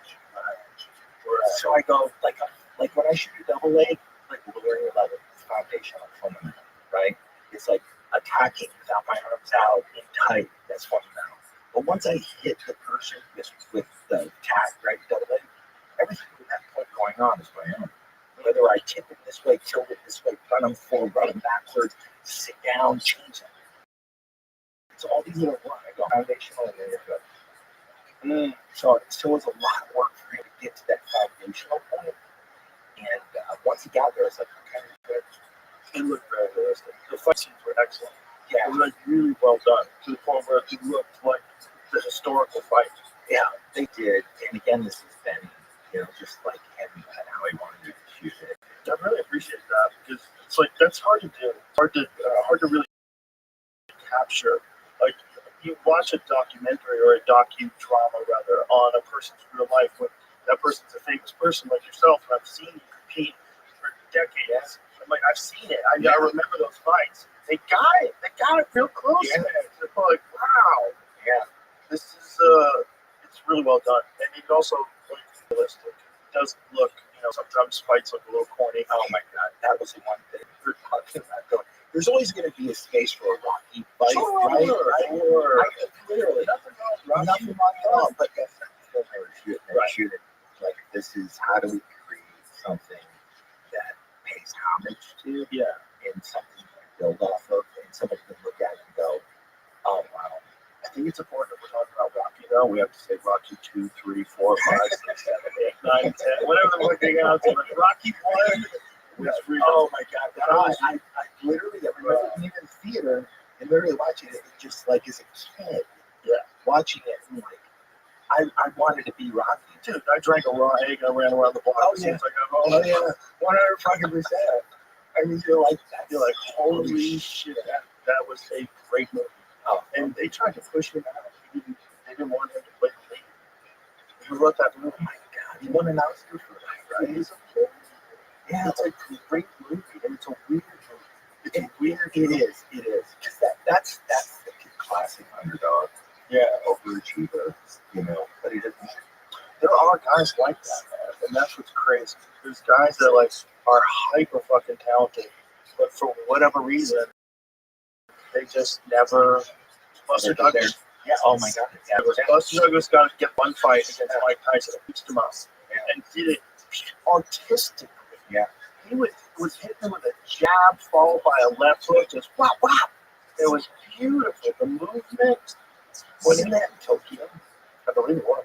Yeah, Tokyo Dome. Yeah, I believe you're right. Yeah. That was one of the craziest. Yeah. I'll never forget that. I'll never forget that. Because his mom had done it. Yeah. He just got together for this one fight. And this one fight, he showed everybody what that. Yeah. It was amazing. Never to be repeated. No, and then Holyfield knocked him out the next fight. Yeah. God. Yeah. Oh. But like that one fight, man, he got it together. And you go, wow. So there's guys like that out there that are supremely talented, but for whatever reason, they just never sustain, never can keep it together. It's a mental thing.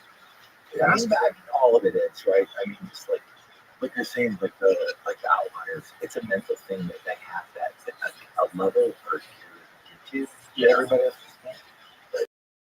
It has to be, or there's got to be something different. Everybody's trying to figure it out. What is he doing? Yeah. But it seems to boil down to almost always dedication. Like, how dedicated are you to it? And are you so dedicated to be willing to objectively look at what you do good and what's not so good and change that and fix it and really tighten down your diet and really like get religious with yourself?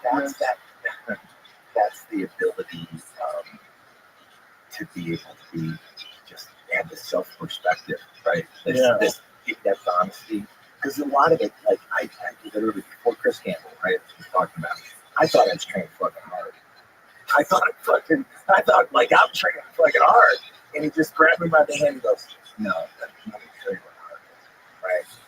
And so it's this routine where it's like in college, my senior year, 6 a.m. I get up, he would pick me up, and I went to get home. I had a chair that was next to the door that I slept in for the last. Because one time being late, he just throttled me, and I'm like, "Man, what happened? I ain't fucking never happened. I can't dance." I slept in the chair next to the door, and be like, "All right, because he could just give 2 beats, beep, and like, all right, I'm up." It's like out the front door. You go to the gym, you train in the morning, so you do wrestling drills, stuff like that, and then you do cardio or strength. He would go to work. He was full-time attorney. He would go to work all day. I would start practicing with the wrestling team, warm up, and then I'd leave for him to get off work 5 o'clock, and then we train for a couple hours, and then get up and repeat. But it's this level of intensity with everything in intention. There wasn't anything that was left without intent. Right. From how we drilled, how we trained, everything was very focused and intentional. There wasn't anything like, I'm going to do this today. And I was like, no. Everything has intention. This is why you're doing this. This is why you're doing that. This is why you're doing this. And that's the difference. That's the difference. Yeah. It's this intention of every single thing you're doing has this intention for an end purpose. Mm. You know Gordon Rogers, right? Yeah. That's Gordon Feltus, right? When Gordon trains for 65 days a year, he doesn't take any days off unless he's injured. And if he's injured, he'll still be on the mats watching. He watches everybody. He says, I'm still thinking about you. And it's not just training like hard sparring. It's going over technique, going over counters, tape study, all day. And that is somebody who's living their life intentional, right? Everything has a purpose. Everything. And it's why he's been able to do what he's been able to do. I mean, I've looked at it going, if he existed when I was doing ABCC, I would never won. Because it's just a different level, and that's a skill set I had wrestling But he's got a skill set that incorporates that plus 20 years. And it's nuts because he gives away the formula. He's like, yeah, no one's going to do it. No. He's like, and he does it with confidence. He goes, I put on all my videos out there for free. And that's fucking funny. So, I mean, he puts techniques up all the time. And shows you that stuff. And he sells DVDs still. He makes millions just selling instructions. That's how much he knows about jiu-jitsu. Oh my god! And he's only 30. Yeah. And everybody considers him the greatest of all time. You know, it's crazy. It's funny to bring this up. So when DJ and I connected again in 2023 when he got kicked off and green light for the film, he sent me these pictures of Panther videos, Panther martial arts, seek and destroy videos that are in his VHS tape. He's got like in the picture, right? And it's marker seek and destroy. Then he had found them and sent them to DJ. And he's like, study them. So it's this videotape series that I did for Panther Production. So this is what I see. Oh my god! Finding things. Yeah. And so DJ sends me this picture, and it was fucking. I was literally like, okay, I'm in. Dude, look at the size of you. You look like a superhero. Oh, dude, I had such. This is. I call it phone booth fighting, right? Like I could, in a very small space, I could generate a fucking shit ton of power. Oh, dude, you were a shit ton of power. You were a legitimate freak. And I remember like watching you fight the first time. I was like, that's what do you do with that? It's one thing that you're giant, but it's also that you got elite wrestling skills on top of that. Like, oh shit, yeah. This might be wrong. Yeah. Oh my all God. these dudes in karate kids, like, God damn. Yeah. Oh my God. So like, Phil, turning my key. The key, the problem with the key is that anyone can grab it. Yeah. You know, it makes wrestling easier. If you allowed the keys still, I think there'd probably be a few people that get choked out, but also a lot of people can take it down a lot easier. Yeah. So he can grab the key. He can Machado. I rolled with him. Right. Chopping him and Higgin, it was like giving him an extra hand. Yeah. I go, dude, I literally so in Torrance, when I trained myself, there was like, there's one room and then another room, and there's a door between them. And so he had half of his class kind of all stacked up at the door watching us train. And it was like 5 minutes with a gi, and I just looked at him and I go, I ain't never fucking understand. Take the key off, man, but here, have it back. It was like, fuck. It's a weapon. Oh my God. Yeah, it's a weapon. Especially if you got really good collar chokes. Those guys are terrifying. You get that thumb behind your neck, and you're like, oh, Christ. It was like, he would tie up an arm, like with the key, and I'd be like, fuck, now it's got, like, what the fuck, dude? It's a totally different thing. You have to really be aware of grips, and you can't explode your way out of stuff.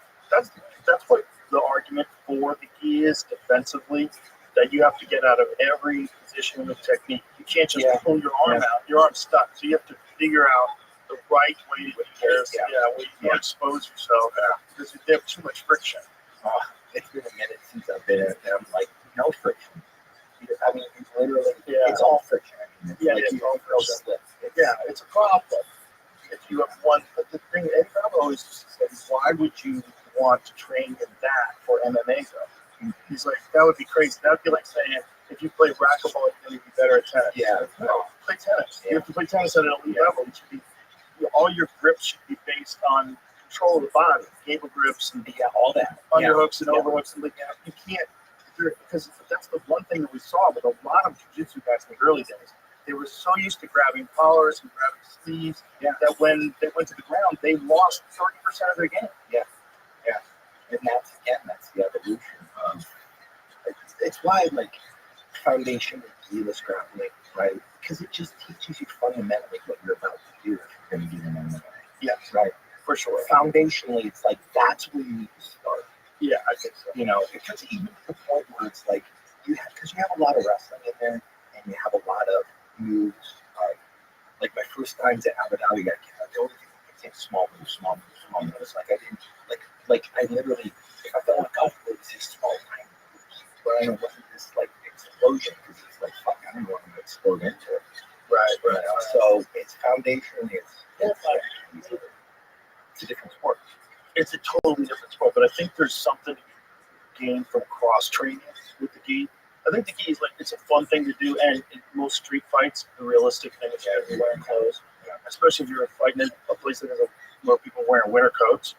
Oh my god, that's gonna be amazing. It's more so many things to choose from, so much control available. But for the you really ever want to think about competing, I would say just go right into wrestling and jiu-jitsu. Learn that stuff first. That's foundational. Yeah.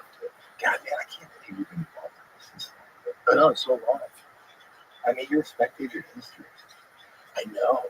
I feel super lucky. Incredibly fortunate. You know when I felt the most fortunate? During COVID. Because everything was locked down, you couldn't do anything, but the UFC was still putting on shows, and you'd get tested, you get tested when you got there, with the mask, down there. But we were in the Apex Center, and I got to watch like world championship fights with no audience. So I was like, this is crazy. And there's only one of maybe there's 100 people in the whole room that are getting to watch these fights. Like we saw Stipe fight Francis Ngannou, and Francis beat him for the world title. There was no one in that room. Wow, it's crazy to watch. If you watch it today, it's such a weird video because it's an elite performance by Francis in his prime. When he's seek and destroyed, going after Stipe, patient. You know, it's what DC started calling him Patient Francis. Dude, there's no crowd, and it's kind of eerie. Wow, it's eerie. Because when he KOs him, and you hear people go, whoa, whoa, whoa. You know, it's like people kind of freaked out. Wow. That's unique. It's very unique. And I was like, wow, there's so few people that get to be here. Oh my gosh. While this fight is happening. Like when Justin Gaethje fought Tony Ferguson. Oh my God. You were in an empty arena. Wow. The arena was completely empty. It was only the UFC crew and only the people that were working around with the UFC. There was no crowd. Wow. And if you watch that today, it's bizarre. Oh my God. So I even thought like my first fights in Japan, how quiet the crowd was. But not that quiet. There was no one there. The Justin Gaethje Tony Ferguson fight, there might have been, I don't know, 100 people, 200 people in the whole fucking arena. It was nuts. It was like totally quiet. It was eerie because you heard the slaps of the punches and kicks way different. Oh, I bet. Because there's no people cheering. Because there's always people cheering. Yeah. It's always this background noise. The UFC like, and you hear thuds and stuff, and I hear a little better than most people because I'm wearing the headphones and the microphones are in the. Like you don't hear it like you hear it when there's an empty arena. Wow. There's an empty arena. You should So I need to go back and watch that. Oh my God. So I've sat there with a group of people that like watching somebody kicking and shin on chin. And just me, nobody in the room getting it. I'm going, ow, I don't care. Like, I don't care. That fucking hurt. That hurt. I don't care. You can poker face that shit. Oh, dude, it fucking hurt. That's like a big fuck you. Like, I know that hurt, dude. I know that hurt. I mean, the COVID times were dark times, but it did make me feel very fortunate to be working for the UFC because to be there live as a, person who's like just love this sport since it first started. To be there live while those fights are going on like this, nuts. That is just one of those where, again, money can't buy that. I mean, it's just one of those experiences like I've had a couple through this process of filmmaking where it's like, nobody ever can find that experience. Like in Venice, standing there, like literally, like I'm crying because, like I said, at the end of Venice, at therapy, watching me and literally settling in, like, wow. And I was a dick. I just was really hard about it. And then have a Benny next to me, DJ next to me, feeling your emotion and feeling DJ's emotions because they've never experienced anything like that. Well, I think anybody trying to do what you were trying to do has got to be a bit of a dick. I don't think, as nice as you were and you were always super friendly, you're doing something that's really insane. You're cage fighting for a living in front of the world in your underwear. Yeah, no, but I tell people it's hot pants. Yo, fucking I'm in hot pants. You want to know the truth? Look at hot pants. You know? I mean, you were a human superhero. You look like a human superhero. You're fighting for who the fuck expects you to be normal? No, they do though. That's what where I'm like, no, I was a selfish, self-absorbed, and I look at it, I go, okay, all right, I can accept that, and understand I was trying to raise everybody up. You know, if you couldn't get with a fucking program, I didn't have patience for it. When you had gone through, like when you were talking about these camps, that you had gone through the kind of training that's required to reach the level that you reached, you know what's in there for everybody, and people that don't want to come forward, you get mad at them. Oh yeah. Yeah, it's like you're gonna hold me back. Yeah, and that's part of it. Like understanding, like I just didn't have patience because I didn't have time. I didn't have time for it. Like it's understanding. Like I know that X. I need X. I'm gonna fucking fight in me, and I gotta try the X, and that's not gonna work. You know, because a lot of that was some of the people that were accountable to me, right? And you know, money can hold people accountable to a certain degree, but at a certain point, it's like, you know, the training partners I had around me, it was like, hey, I can help you get to the next level, right? That was kind of the enticement. Yeah, you just need to make a commitment to me. Right. Make a commitment to me, and I'll give you that little piece that you're missing. You know, and that was kind of the part that I helped, you know, go, okay, my training partners be accountable to me, and I'll help you with that little missing piece out of your profession. You know, and so I just didn't have patience. And it's when where I'm nice, I'm cordial, all this other, but you know, at the end of the day, I was demanding. Do you think that maybe that kind of drive played a factor in you having an issue with substances? Yeah. Because you just wanted relief, maybe relief from the mindset. Yeah, you know, part of it was that, you know, I almost buy into the bullshit, and I could never be this perfect being that I was trying to be, and so I'm always falling short, and that feeling of always falling short, and this, just like, you know, I couldn't live up to what I thought I needed to live up to, right? And so that was hiding, and you know, I'm just gonna get a little relief from it. You know, it's gonna, so I can unplug. Right. You know, and it was just one of those where it started with pain. You know, realistically, it started like, oh, fuck, I'm doing something inherently, I'm gonna have pain. Yeah. You know, and it was this progression from that of like, you know, from pain to, I didn't know what an opiate addiction was. Yeah, in all fairness, I think we should tell people back when this was all going on, the opiate epidemic had not occurred yet. Yeah. And people did not know. And they were also telling a lot of people when they were taking these pain medications that they were not addicted. They argued like, in court. They argued in court that yeah. it was not addicted. Oh my God. Which is really crazy. Which I didn't understand. I didn't understand. Like, like, when I took it to the level that I took it, when I stopped, tried to stop, I didn't understand what being dope sick was. I didn't understand, like, getting physically sick because I don't have the substance in my body.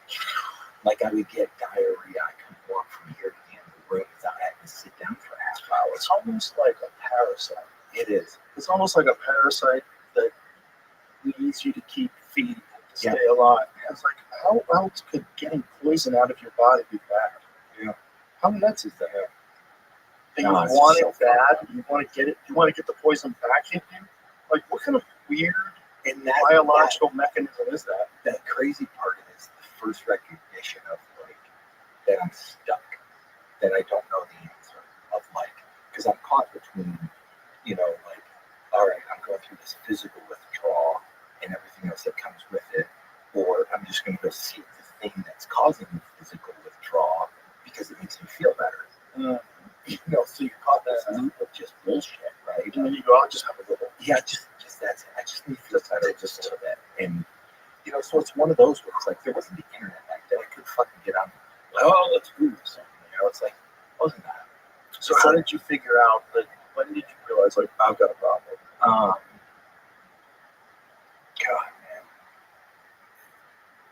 man. I always, probably age 14. Really? Yeah, I knew when I first drank, first had a drink, that I drank until I was drunk. like, because that was this taste of Jack Daniels, and it was like, oh, this feels good. It was like not a normal reaction.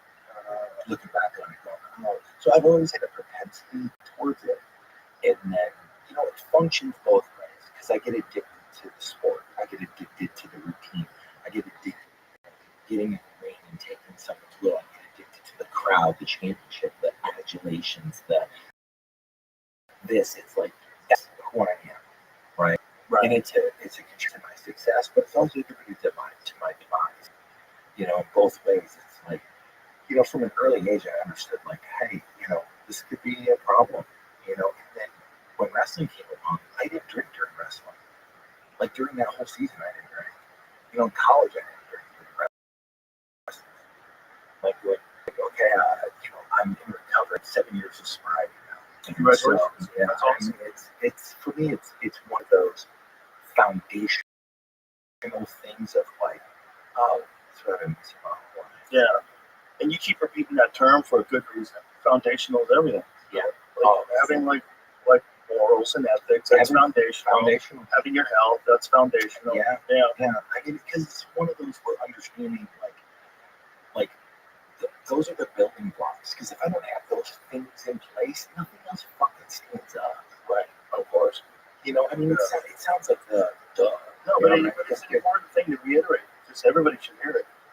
And it's a huge part. It's a huge part. It's it with most things in life. Most things in life, you have to have structure, some kind of structure. Figuring out, like, my son, what makes him function, structure. He's told me this. He goes, you shouldn't have heard of it. I'm like, fuck. I'm like, okay. I'm like, all right. That's hilarious. That's hilarious. No. I'm going to give you 4 stars to that. Yeah. Could have given you 5, but you weren't fucking iron on mine. That's hilarious. Yeah. But he functions best with structure. He's just one of those individuals that's built like that, right? Well, I think part of that is kind of probably seeing what you did and genetics. And it's like some learned memory in there. I would think so. I think there is. And I don't think we totally understand where personalities come from. It's a mixture of like spirits and hormones and genetics and where you are born and what part of the fucking moon is facing as well. Oh my god. Yeah, it's real. Oh my gosh, it's like, Jupiter's orbiting Saturn. And I always wonder, like, why are they so into this? Is there something to this? Because if there is, I would feel real stupid if I was ignoring it the whole time. You know what? Listening to Joe Dispenza, some of his stuff, it changed my whole life. It's changed some of how, like, just having more energy, right? And your energy is transferred. It's like, why is it addicted to it? Because exchange of negative energy, right? Yeah. Back and forth. It's like being an addict. Right. I'm addicted to drama. You're also addicted to making up. Yeah, that's the other one. Yeah. Because that's a feel good too. Yeah. Right? Sometimes people want to get in fights just to make up. Hell yeah. I mean, it's the whole process. It's all fun. It's all fun. Oh my What god. do you hate fun? Yeah. Oh my god. So it's that really fucked up part of like understanding, like, looking back on it going, Bro, when you guys were fighting in the movie right before you were about to fight Buck Champion, it is such a crazy scene. It's really well done, man. oh my god, It's really well done. it's how Emily flips that switch of like, fuck you, motherfucker. Yeah. It's like, oh my god, it's like a fuck. That's what it does it every fucking time. It's amazing. Like that little, like, oh my god, I guess if you want to come on, fucking asshole. It's amazing. It's so realistic. I mean, they nailed it. They really nailed it. How weird is it for you to watch like a segment of your life created in a movie? Is it so? I mean, it's so surreal. I've used like, I haven't found another word to explain. right. It seems like there's not a word that they figured out for that one. There's not, because it's just one where it's like, you know what? On the other side of it, and this is just me going, you know what? I'm grateful. I have a sense of humility. I have a sense of just being like deep, profound gratitude that DJ, Emily, Bethany, everybody involved with the film wanted to take this on. Yeah. Like, It's amazing. because I look at it going, like, a lot of it's self-worth going, you really want to really think about my life, about me? Like, what really? And then understanding like what they see in me and the beliefs they have in the story and everything that's around it. Because at the end of it, it's redemption. It's like where I am today. I'm so thankful that I have my health. I'm so thankful that I have my sobriety. I'm so thankful that I get to experience these things and share, my experience, strength, and hope, they call it, right? With other people and giving them going, look at all the fucking bullshit I went through, and I'm on the other side of it. So whatever you're going through, anything's possible. Yeah. Totally. I mean, and the thing about what you did is that, like I said, I thought it was so great that you did it publicly when you did the Smashing Machine documentary. And I was thinking, like, were you happy that you were getting on film? So, like, maybe this, like, would make you get clean? Was there any of that? There's a little bit of that. Yeah. Because part of it is that I didn't, at that point, the only person on the planet that knew everything was gone. Right? Nobody else on the planet knew everything. And so when John had put the camera down, he's like, dude, what are you doing? Like, you're not being truthful with this. And I'm like, well, at that moment, I could have went, fuck you, get the fuck out of my house, you're done film. And there was this moment where it was like, I needed to tell somebody. I go, okay, like, here's what I can do. And I don't know who to tell it, I don't know how to tell it. I'm just going to show you. And that's when it shows me shooting up. It was that moment where I'm like, well, I'm not going to show you. Whoa. Because it was one of those where it's like, it felt like a week got lifted. Right. Like, all of a sudden, it's just like, oh, fuck. Did you ever think about not going through with the documentary? Yeah. So here's what they ended up doing. So I didn't see one stitch of footage at all until I saw the complete documentary in Los Angeles at Dolby Sound Studios. So it was like a couple of years, not a second of footage. So I sit down, the documentary as it appeared on HBO, right? And the filmmakers aren't watching the fucking film, they're watching me watch the film. Right? There's like 8 of us in the movie theater. I get the film's done, lights come up, and I literally stand up and John Greenall goes, what do you think? And I go, I'm gonna have to get back with you. And I just walk straight out, don't say another fucking word, get in my truck, start driving. Back then the phones, like in the car, he's calling me on the phone and he goes, you're gonna be okay. I go, I don't know. I honestly don't know. Because the agreement we had in place was I had found over the content of it. I never showed you the content until that in the Dolby Sound Studios in Los Angeles. The content, the whole film, I didn't see any of it until that moment.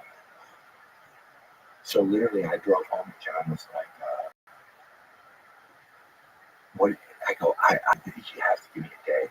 You have to fucking give me a day. I just fucking, I said, I don't know if I can go forward with it. I don't think I can. It's just too fucking much. Okay, so you did have a car. You did. Yeah, I did.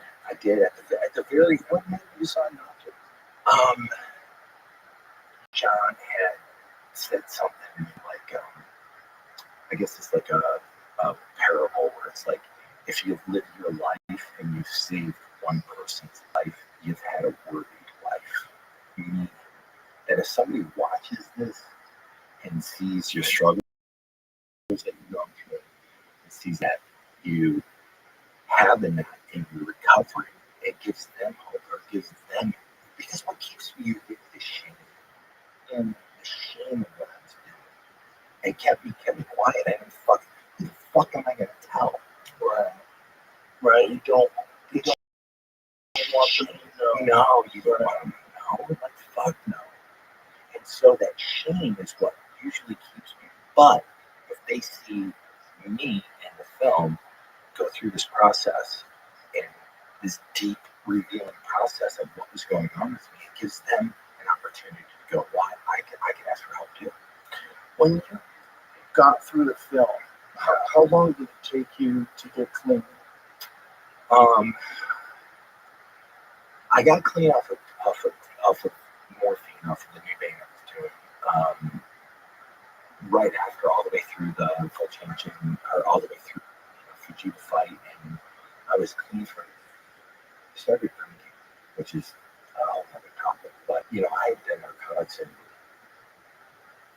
probably like 3 years after that, and then I started up again, and then it was this process of like start, stop, start, stop, start, stop, and the thing that predominantly dominating is alcohol, because it's socially acceptable, easily accessible, all these different factors of it, and so that's eventually, like I've said, my mom passed away September 3rd, 1996, and so my son knows this, and so my sobriety date is September 4th, and so my son asked me that day, September 3rd, he's like, Dad, I know you didn't drink today because your mom died, but we just stop tomorrow.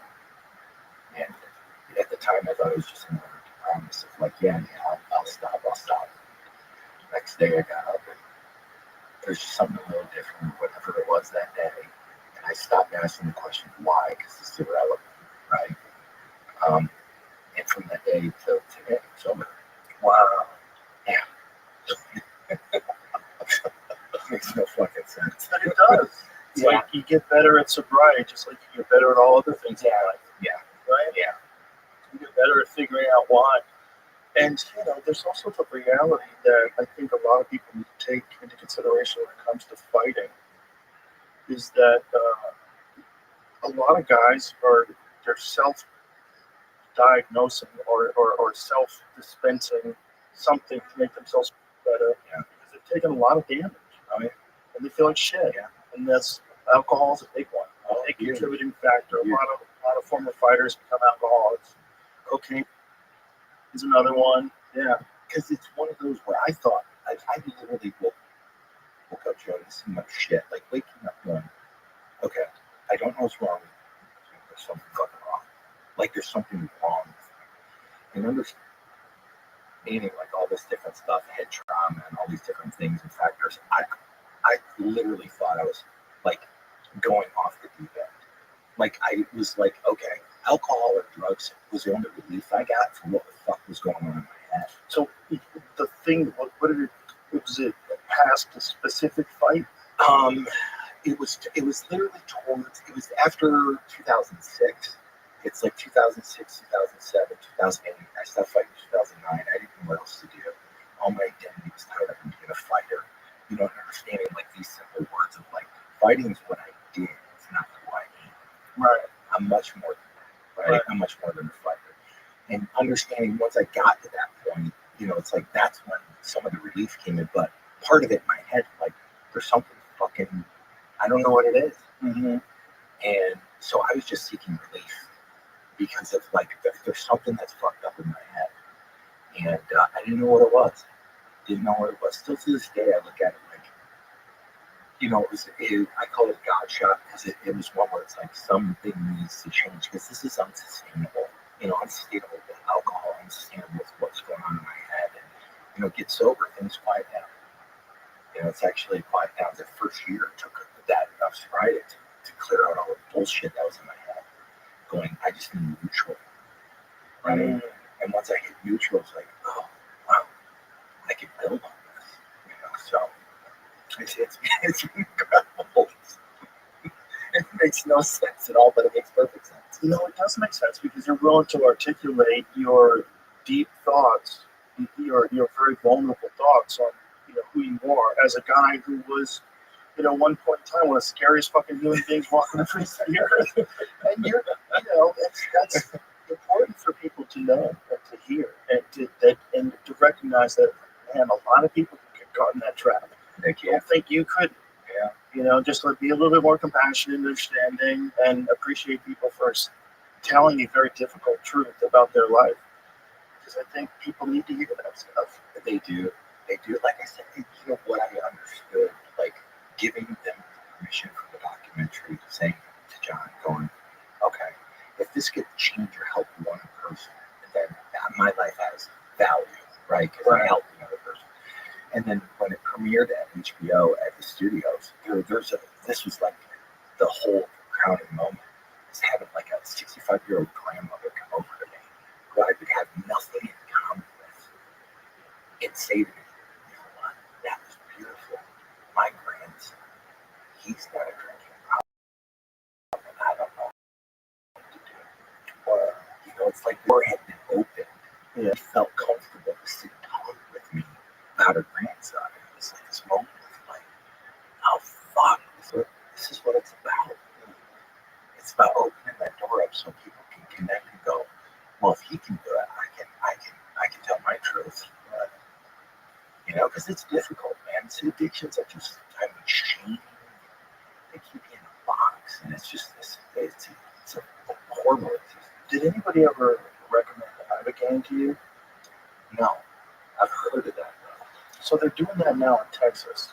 The Ibogaine initiative passed through thanks to former Governor Rick Perry, Republican, who through working with veterans, found that a lot of veterans who struggle with addiction and PTSD, that Ibogaine is incredibly effective. Wow. And it's not a recreational drug. It's not fun. No. It's a psychedelic. It takes 24 hours, and it's apparently like brutally introspective, but literally corrects addictive pathways, like whatever the connection is in the brain that causes you to be addicted to things. Yeah. It can disrupt those in a very bizarre and unique way.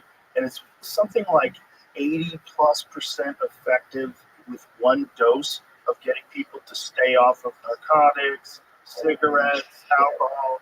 And I think with 2 doses, it's in the 90s. So if you do 2 different Ibogaine ceremonies, That's incredible. they were going, most people were going, my friend Ed Clay did it down in Mexico, and he even had a place that he was running down in Mexico because you couldn't do it in America because it's illegal. Okay. It literally stops the train of addiction dead in its tracks. They don't totally understand how it does it, but it's very effective. I know a lot of veterans. So they talk about like the neuroplasticity of drugs like that create new pathways instantaneously. Yeah. Like I'd like to say those words, but I don't really know what they mean. You know what I mean? When I say them, just faking it. I know that's how you're supposed to say it, so I'll say it respectfully. I don't know what the fuck's going on there. So what I do know is my friends that I know that have gone the Ibogaine, it's been massively effective. Wow. Get them off drugs, get them off drinking. Wow. Get them, they just change their perspective. They go, okay, I get it now. They just realize where they were tripping over their own dick, like what they were doing wrong. That's incredible. Yeah, quick. I mean, what else is like that? It was like 24 hours later, you can get a totally new perspective of life and be cured of addiction. And somehow that's illegal. That's illegal, but the stuff that they're addicted to is not. Oh my God, that's like we're in bizarro world. Right? Oh my God, total bizarro world. Yeah, none of that makes sense. I mean, it's just that's a whole nother rabbit hole. It really doesn't make any sense. Yeah, no. Like what we just said makes no. It's like no, it should be the opposite. Yeah. It should be the opposite. This is so stupid.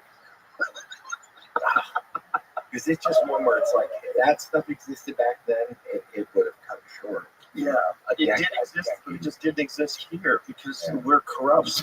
Yeah. And so again, kudos to Governor Rick Perry because what he's done is like open the way to right-wing leaning people going, maybe we shouldn't dismiss all the things that God put here on earth. Oh my God. Maybe some of these things are actually here to heal your brain, and we're ignoring them because you can't patent them. Like, that might be the thing too. Not saying that just saying, right. But I'm saying that this also might cure you, and it's incredibly, it's a plan. So that's again in the last 5-6 years, alternative perspectives has been just paramount. Yeah. Just in opening me up, to having a better understanding of like how rigid I was and how just this thin line of thinking I had for so long about stuff like this, and so it's just been this incredible experience to get to here because I've had to open up. I've had to go, okay, I'm going to do meditation. I'm going to do this. I did meditation for fighting, but it was visual meditation. How the fuck I was going to dismantle a dude ring, right? I would sit and get, but this meditation that access different parts of my brain, right? To try to get into delta, theta, all these different things, so I could open different spots in my brain up. You know, and so it's just been this. You know, my wife, she's Nichiren Buddhist. You know, What is no that? myoho renge kyo. She chants every morning. Duncan does that. Yeah, no myoho renge kyo. So the Buddha you have, the gold Buddha you have, we have one at our house. Not quite that big, but we have. Yeah, so she's Nichiren Buddhist, and it's one of those things where she got me to start chanting. I don't do it as much now, but the first 3-4 years we were together, it's like I chanted with her regularly. And it's one of those where it's like harmonics and vibrations and frequencies, you know, and understanding like, man, we know so little, but realistically, all the stuff through, like all the different stuff we discovered in Egypt with sound chambers and all the different things, I mean, it's a whole different thing where we just ignore it. Yeah. And it's like, well, shit, we don't even, we're so archaic in our thinking. Well, I think what happens sometimes is thinking and ideas get connected to people, and you think that the ideas and whatever you think you know about history or about the way things can be done, like it's all been solved. Kids, like settle down. Everyone, I don't think they do. No, I don't think they do. Show me how they built that. Show me who the fuck they figured this out. Like maybe they knew about medicine that you're ignoring because you can't patent it. Yeah. These people have been making ayahuasca for 10,000 years in the jungle. You don't tell me. Yeah. Oh my God. Yeah. Settle down. Yeah. Settle down. There's all the things that you think are valid, plus thing that people have to recognize. You can't be rigid with what you believe in, because sometimes it's wrong. That's the part where I can't believe how much I'm opened up and been just receptive. And a lot of it's because I'm sober. It's like, fuck, I don't know shit, man. Like when you look at the bigger pictures, I know so little. Dude, nobody knows shit. That's the scariest thing. There's a bunch of people pretending they've got it figured out. They're full of shit too. Yeah. Every one of us is a talking monkey flying through space. That's just a great way to look at it, right? Over our head, we are in a convertible organic spaceship hurling through the universe. That alone, once you start with that, that's your foundational. Okay? This is foundational to your view of the world. The problem with us is that we don't fucking see the stars anymore. That's a giant problem with human beings. We've screwed ourselves up with light pollution, and it's not a coincidence that the people that live in the most populated cities are the most diluted, ridiculous people that are the furthest away from nature. Not that they're not awesome, you know. What I'm saying is, like, you are so far away from nature. You're so diluted from being like a wild animal. So, you know what I've actually done? I've hugged trees. I've literally hugged trees. It feels beautiful. Yeah, that's real. It really is like walking barefoot, right? Like on grass and getting connected. And you know, you were saying to me 10 years ago, I'm like, oh, okay, whatever. You know, but it's like, okay, who says it's not? I think nature's a vitamin. Oh yeah, I think plants. Hey, where did the term tree hugger come from? Did it come from the time where hippies were doing acid? Probably. Because then that would make so much more sense. Because if you're on acid, you hug a tree, you'd be like, oh, I love you. I love you, tree. You're so fucking amazing. Oh, shit. Oh, wow. A while ago. Oh. From a series of nonviolent environmental protests in India, beginning with the Bishnoi community in 1730. Wow. Who physically clung to trees to prevent them from being cut down. See, those people are probably on mushrooms. Whoa. Why they worship cattle? That's what I mean. Why else would all those poor people not eat cows? Oh my God, cows are good. But doesn't that make no sense? It makes no sense at all. It makes no sense. You guys have food everywhere, and you're starving. And your religion won't let you eat that food. Boy, okay. How'd you come to this? The only thing that makes any sense to me is those cows were giving you the mushrooms. They had to. That's what they're on the food. That's what they grow. They have the best source of psilocybin is cow poop. Duncan used to live in, my friend Duncan Trussell used to live in Asheville, North Carolina. And the farmers out there used to put a certain kind of feed into their diet to make sure that fungus couldn't grow in their shit. So that the kids wouldn't go in the field and pick the mushrooms. Because there were so many spores in that area. These kids would go just get bags of mushrooms and go down there. So the farmer had a feed his cow some anti-mushrooms. I want to get one still there. I wonder if there's, I bet there's parts of this country where they just grow naturally. I would imagine. Once those spores get out there, I would imagine. yeah, I'd imagine. I was supposed to actually go down to Brazil and ayahuasca. Oh, really? Yeah. Yeah. Isn't it crazy you have to go to Brazil to do that? Yeah. That's nuts. Yeah. Look at all these things. A friend of mine, we actually went down to stem cells in Panama. It's called Origins. And so we go down there and he starts explaining like this. For him, it was like seeing the face of God. He said it changed his whole entire being. Mm. And he's like, it's in the jungle. So there's no like, it's, yeah, exactly. And he goes, it's life changing. I just picture Alex Guerrero walking. Totally. Like, that's a scary motherfucker, man. That's Really scary.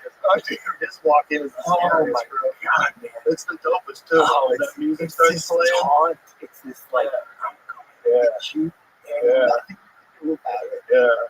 Yeah, he's built for one thing, and I bumped into him in Chicago, and it's like, he's built for one thing. He's built to fight. Yeah. He's built to fuck you up. Oh, he's built. He's like, Weirdly strong guy. oh, yeah, like literally, it's like he should be able to do what he's doing. It's like, I go, there's no wind up in his kicks, his low kicks, nothing, no tells, no tell. He's really sneaky. But he's got unbelievable power. Oh. But the thing is, he puts it together with technique. It's not like he's just waiting after you, trying to exchange with you and land first. No, he's setting you up. And while he's setting you up, he's taking your legs away, and you're not seeing the tells.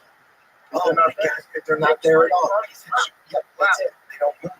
By the time you think it's coming, it's already in there. Oh, and that's the whole thing. Is you go, okay, you're thinking you're going to pick up on it. It's like, oh, you're never going to.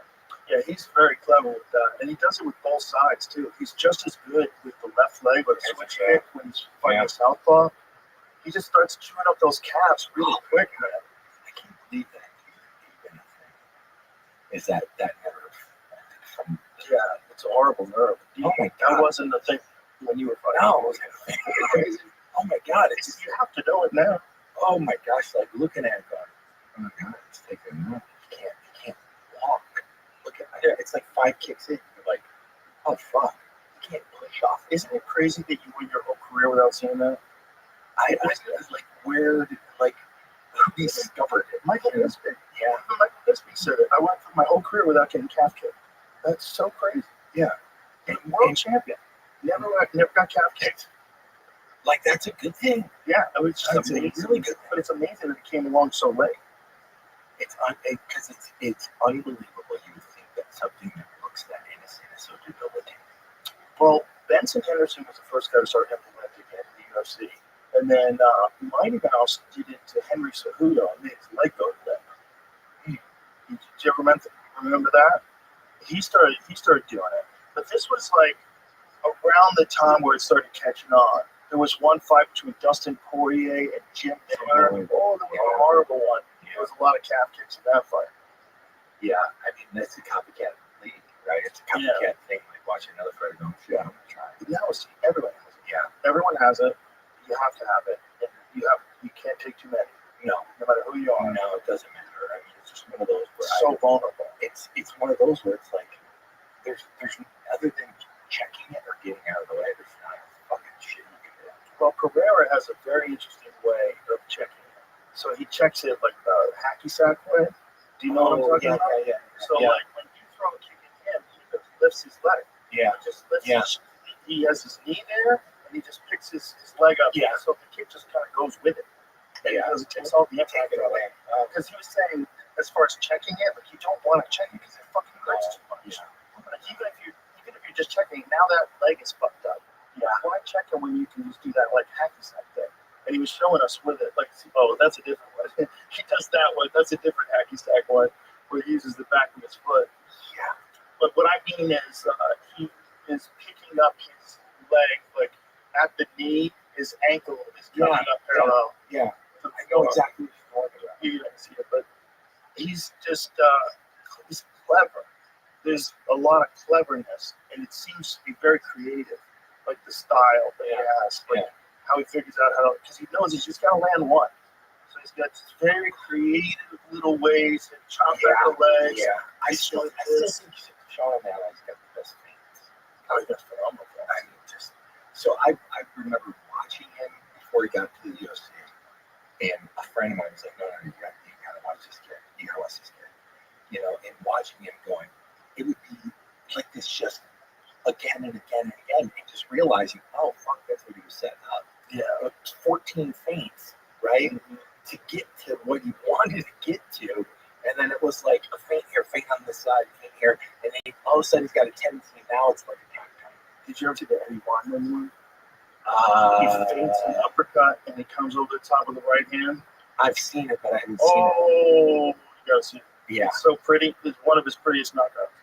He stepped in, like fainted, and then he was gonna throw an uppercut and turned it into a left hand. Oh my god.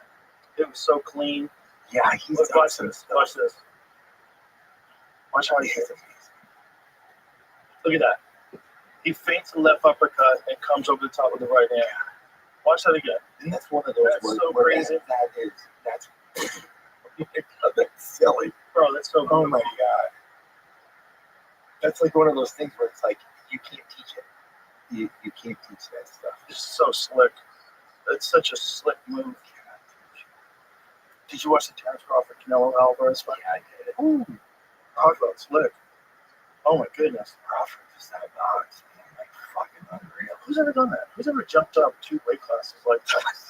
It's scary. It's crazy. Scary. So realizing, like, watching it going, Canelo has bully style. Right? He's gonna get it. He's gonna bang with you. He's gonna power. And watching Canelo or Crawford just box. Just box.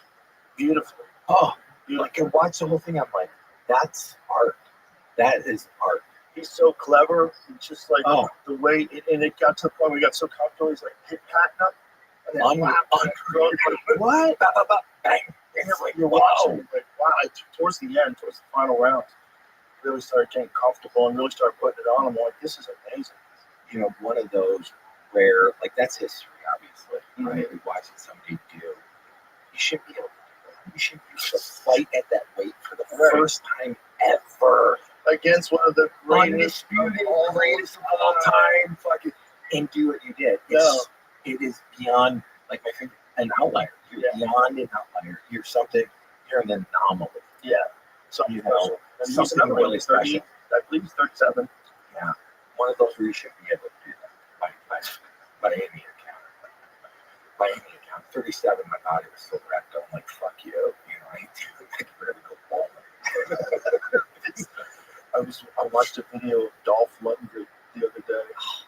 Like, that guy was like, remember in Rocky 3? He was the first guy that was scientifically trained. Yeah. Whenever I think of like UFC fighters, like, yeah, absolutely. Talking about guys Dolph Lundgren in Rocky 3. Yeah, oh my god, man. That was Rocky 4. Rocky 4, right? That was a stereotype. That was a stereotype, like the Russians, you know, they're manufactured. You know, like biologically manufactured. I came from the test tube, you know. He totally looked like a Russian experiment in that movie. He did. Even that was the first time I saw Versa Climber. I was like, oh, gosh, look at that. He's unstoppable. Man, I was on a Versa Climber 2 days ago.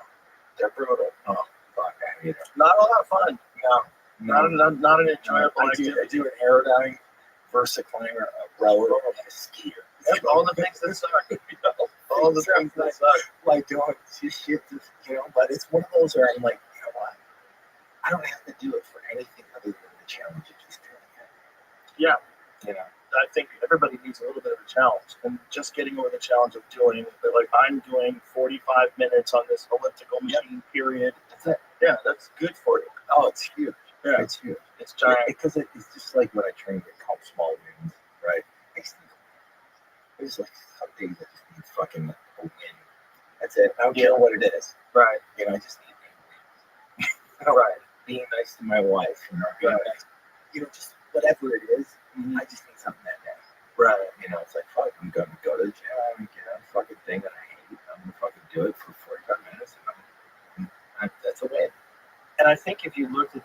proportion, like if you looked at this, if there was a study done on people that are happy versus people that are not in this life, I bet the people that would generally say they're happy get more of those.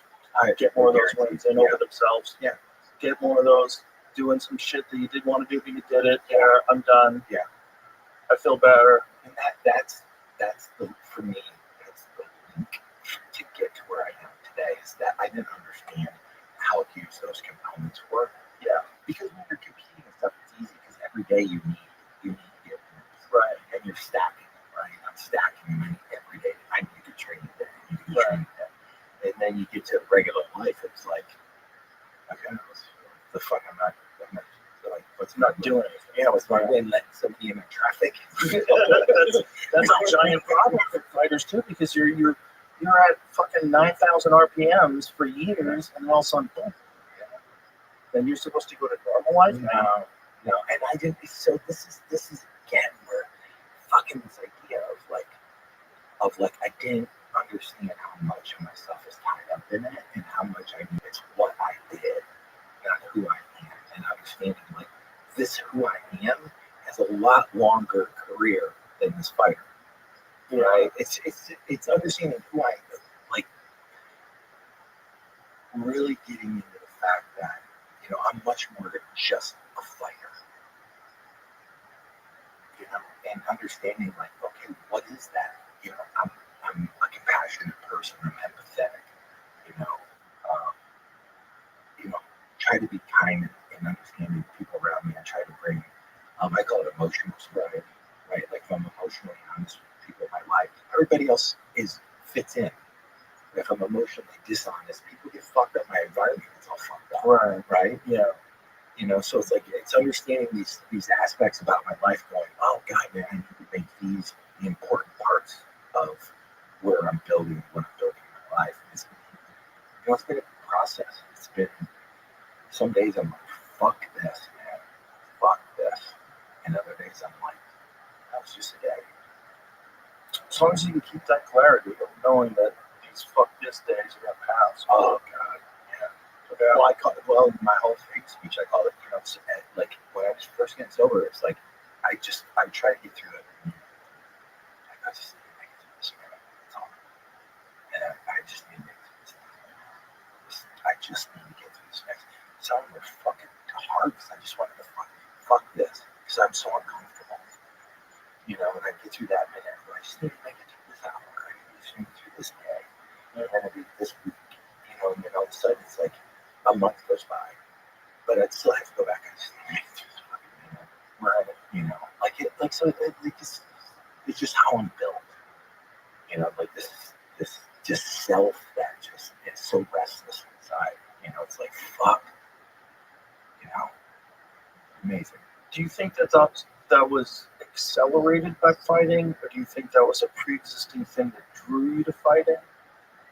I think it was accelerated by fighting. A lot of it just, I'm a competitor. Being a competitor allowed me to fight. But fighting was like hurting me to the level that I had to hurt them. That was a whole nother experience. It's like I could wrestle, I could compete, I could do grappling, but to physically beat, I had to flip a switch and turn into this other person. And I'm like, fuck, I'm glad I know he's there. But it's like, that's not me. Right. It's just this weird dichotomy or this weird. And nobody ever really gets to experience except for someone like you. Yeah. Or maybe like another level, a higher level, someone at war. Yeah. Oh my God, that's I understand why there's a lot of the veterans what they go through. It's like that's normally that's not how you're built as a human being. Right. You're not supposed to experience that. You don't come back and just be normal. It's like that movie Hurt Locker when he's walking around the supermarket until he wants to go back. Oh my God. It's just one more. It's like it's not how I'm built. I have a lot more compassion for other human beings. But I was glad to know that if I got put in a fucking ring with another dude, I was coming out motherfucker. That was a good thing to know. It's a good thing to know, right? Yeah, it's a good thing to know. Do you, when you look back, if you were going to give yourself advice, when would you think would have been a good time for you to stop fighting? After Virginia. After Virginia. Because then, you know, and like if people understood, like at that time period, like I got sober, I fought Ensign, and then I went to Abu Dhabi, and I won my weight class, won all of them, which is a big deal for me at the time. It was a huge deal. And then if I would have won that championship, if I would have won the Pride Grand Prix, that would have been mic drop. I could have walked away, and it could have been a complete moment where it's like, oh, I wonder how good he, fucking, I wonder how good he could have been. You know, it would have been a complete fucking mic drop, right? Right. But it's just at that moment, I knew that something had changed in me, that I didn't have that thing in me that I needed to do it. Because you need a thing in you to do that. You do. And that's what we're talking about. Like that gear. You need a different gear. You need a different component to get to that level. And if you don't have it, it's like, you know, say in the NFL, if you're thinking about retirement, you shouldn't be playing again.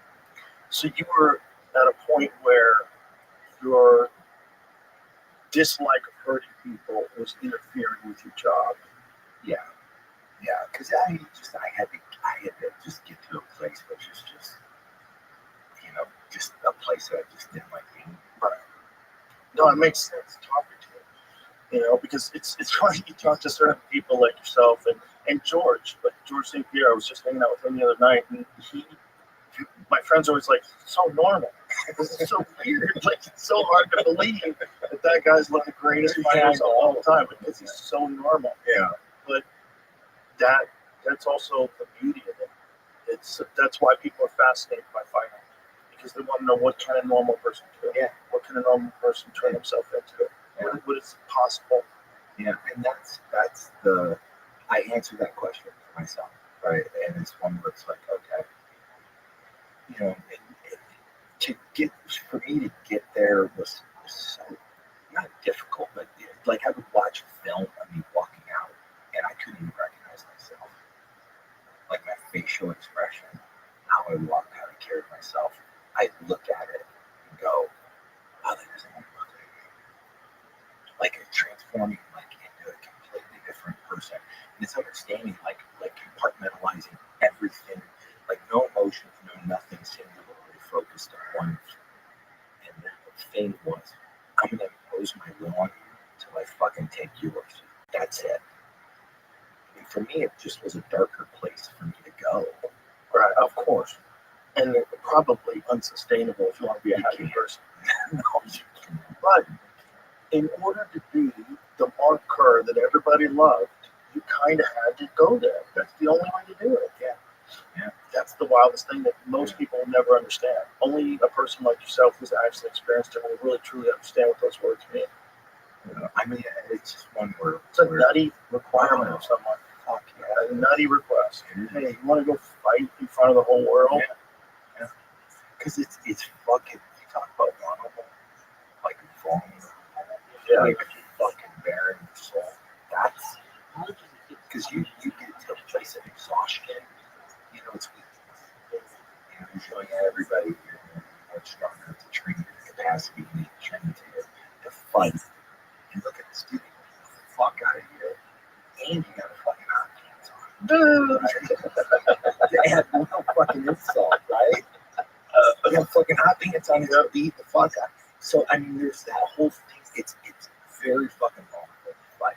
Because it's just very, like the loneliest place, two loneliest places in the world, walking into things and after the fight's over. And the two loneliest places I've ever been in my entire life are those two places. Because there's no help when you're walking in the night. It's just fucking you know that. And after the fight, it's just you. And you have to live with whatever experience you just had when you withdraw. You know, times I won, I felt empty because it felt like I needed to go do something again. It felt like I needed to go achieve something again. Like everything was so focused on this thing. Once this thing's over, I need another thing. And I go chase that thing. Oh, wow. It it's just never ending. Like for me, it was just never ending because I was trying to be enough. I was just trying to be enough, and I could never get there. Isn't it crazy that that kind of addictive behavior and thinking is almost the only way to make true excellence? I know. It's just so fucked up, right? It's so fucked up. Like, come on. Because I know it doesn't only apply to fighters. I know it's and I know it's artists and people that. Yeah. Do you think Steve Jobs had fucking? I mean, yeah. That's again singularly focused. Singularly focused. Right. I mean, it's just this. It's the madness and brilliance. Are almost like the same thing, right? And, this driven component of me. The bane of that is that once that thing was over, I had to go fucking chase something else. I could never fucking sit in that moment, be okay with whatever. And again, it's one of those things where it's like, thankfully, I am designed where I am. Because I'm finally in a place where I'm like, I'm okay with it. I'm completely okay with it. And it's taken me a long time to get here. Well, that's awesome. I'm glad that you got there. And, I'm glad to just be able to sit down with you and talk to you and tell you how much I appreciate, first of all, your career. But you've been able to do that Smashing Machine documentary, I think, wasn't just eye-opening for a lot of people to realize, like, wow, a lot of these guys are struggling in a way that we couldn't possibly comprehend. It's all they're doing in private. This guy just let us into his life. Holy shit. Yeah. Like, how many more stories are there out there like this? Yeah. Opens people up to the conversation. But also, like, having the courage to look at your life like that, I think it's awesome, man. No. And the movie's great. And The Rock is fucking oh my god. Yeah. I mean, The Rock.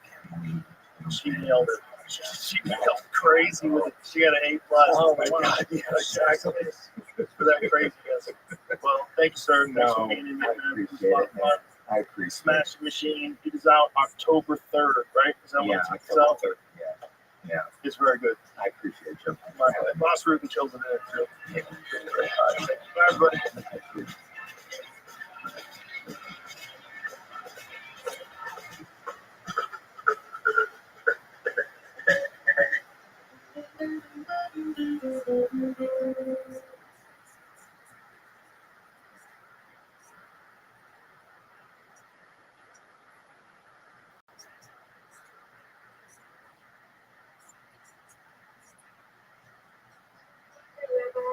Good morning, Mr. Grace. How are you, man?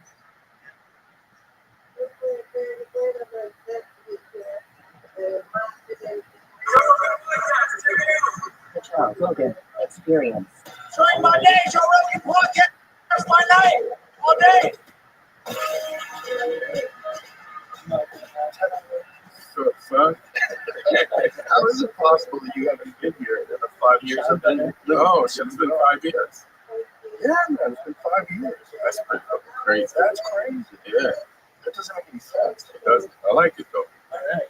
It's like it's got the sauna walls and shit. Yeah. It's very close to what the old one was instead of brick and old wood because they were kind of faking it with the brick. It was fake brick. It wasn't fake brick, it was real brick, but what they do is they take like a mesh and then they take real bricks and they slice them thin and then they put up the cement and they glue the real bricks in place. Oh, okay. But it's not really a brick wall, it Right. just looks like a brick wall. Yeah. I feel like a real brick wall should only be the only brick wall that you show. Right. Like I went to a pool hall the other day and they had a plastic brick wall and I got deeply disappointed. I touched it, I was like, oh, this is a fake brick wall. This is bullshit. This is plastic. Yeah. I mean, it's a push to have like a half-fake brick wall. Yeah. To have like a plastic brick wall. That's Did you just leave the pool hall like for this place? No. But the brick used to bother me. It's fake brick. I'm like, oh, bullshit. Some people have like some comedy clubs or somebody fake a comedy yeah. spot. They have it's just a sheet. Yeah. Like it's not a curtain, but A brick sheet. a brick sheet. And like, bro, it's just what you got back there? Let's just show that. Just show it was back there. It's weird how that became the backdrop for a comedy club. A brick wall. Why? Good question. I don't know when it started. When did it start with You Need the Improv? What was You Need the Improv backdrop? Was that a brick wall? It might have been that simple. All right. Because back in the 1980s, was it? Aha! Look at that. That's it. It makes Bro, me is wonder. that Ellen? It makes me wonder if that wall. Bro, that's Ellen. Look at that picture of Ellen. That's crazy. That's crazy. This rock Adam Sandler. Wow. Wow. When I started doing comedy, I used to go to the comic strip, and they had a big wall too. And to get on stage at the comic strip, you had to come the first Friday of every month and try to get the number. And if you got a number, and like a lot of things are like all these open mics lined up down the street, Mm-hmm. and then This is a dreadlocks ski these days. this is pre-dreadlocks. You in there dreadlocks? No, There you go. Like twisted shit. Please don't find none of those photos. Bro, how old have I known you? Like 30 years or some We've shit. known each other 30 years. That's crazy. Wow, we were little babies. Yeah. Little babies. Doing the boss thing. Yep. Yeah. Like, it's crazy when I'm like how, not how, but we just had no fucking idea. Yeah. Like how all this shit would turn out. No idea. Yeah. With no idea even how it all worked. Right. You just taking chances on stage, trying to figure out what's funny, and then trying to get work on the road. I just knew once I had the inclination to do it,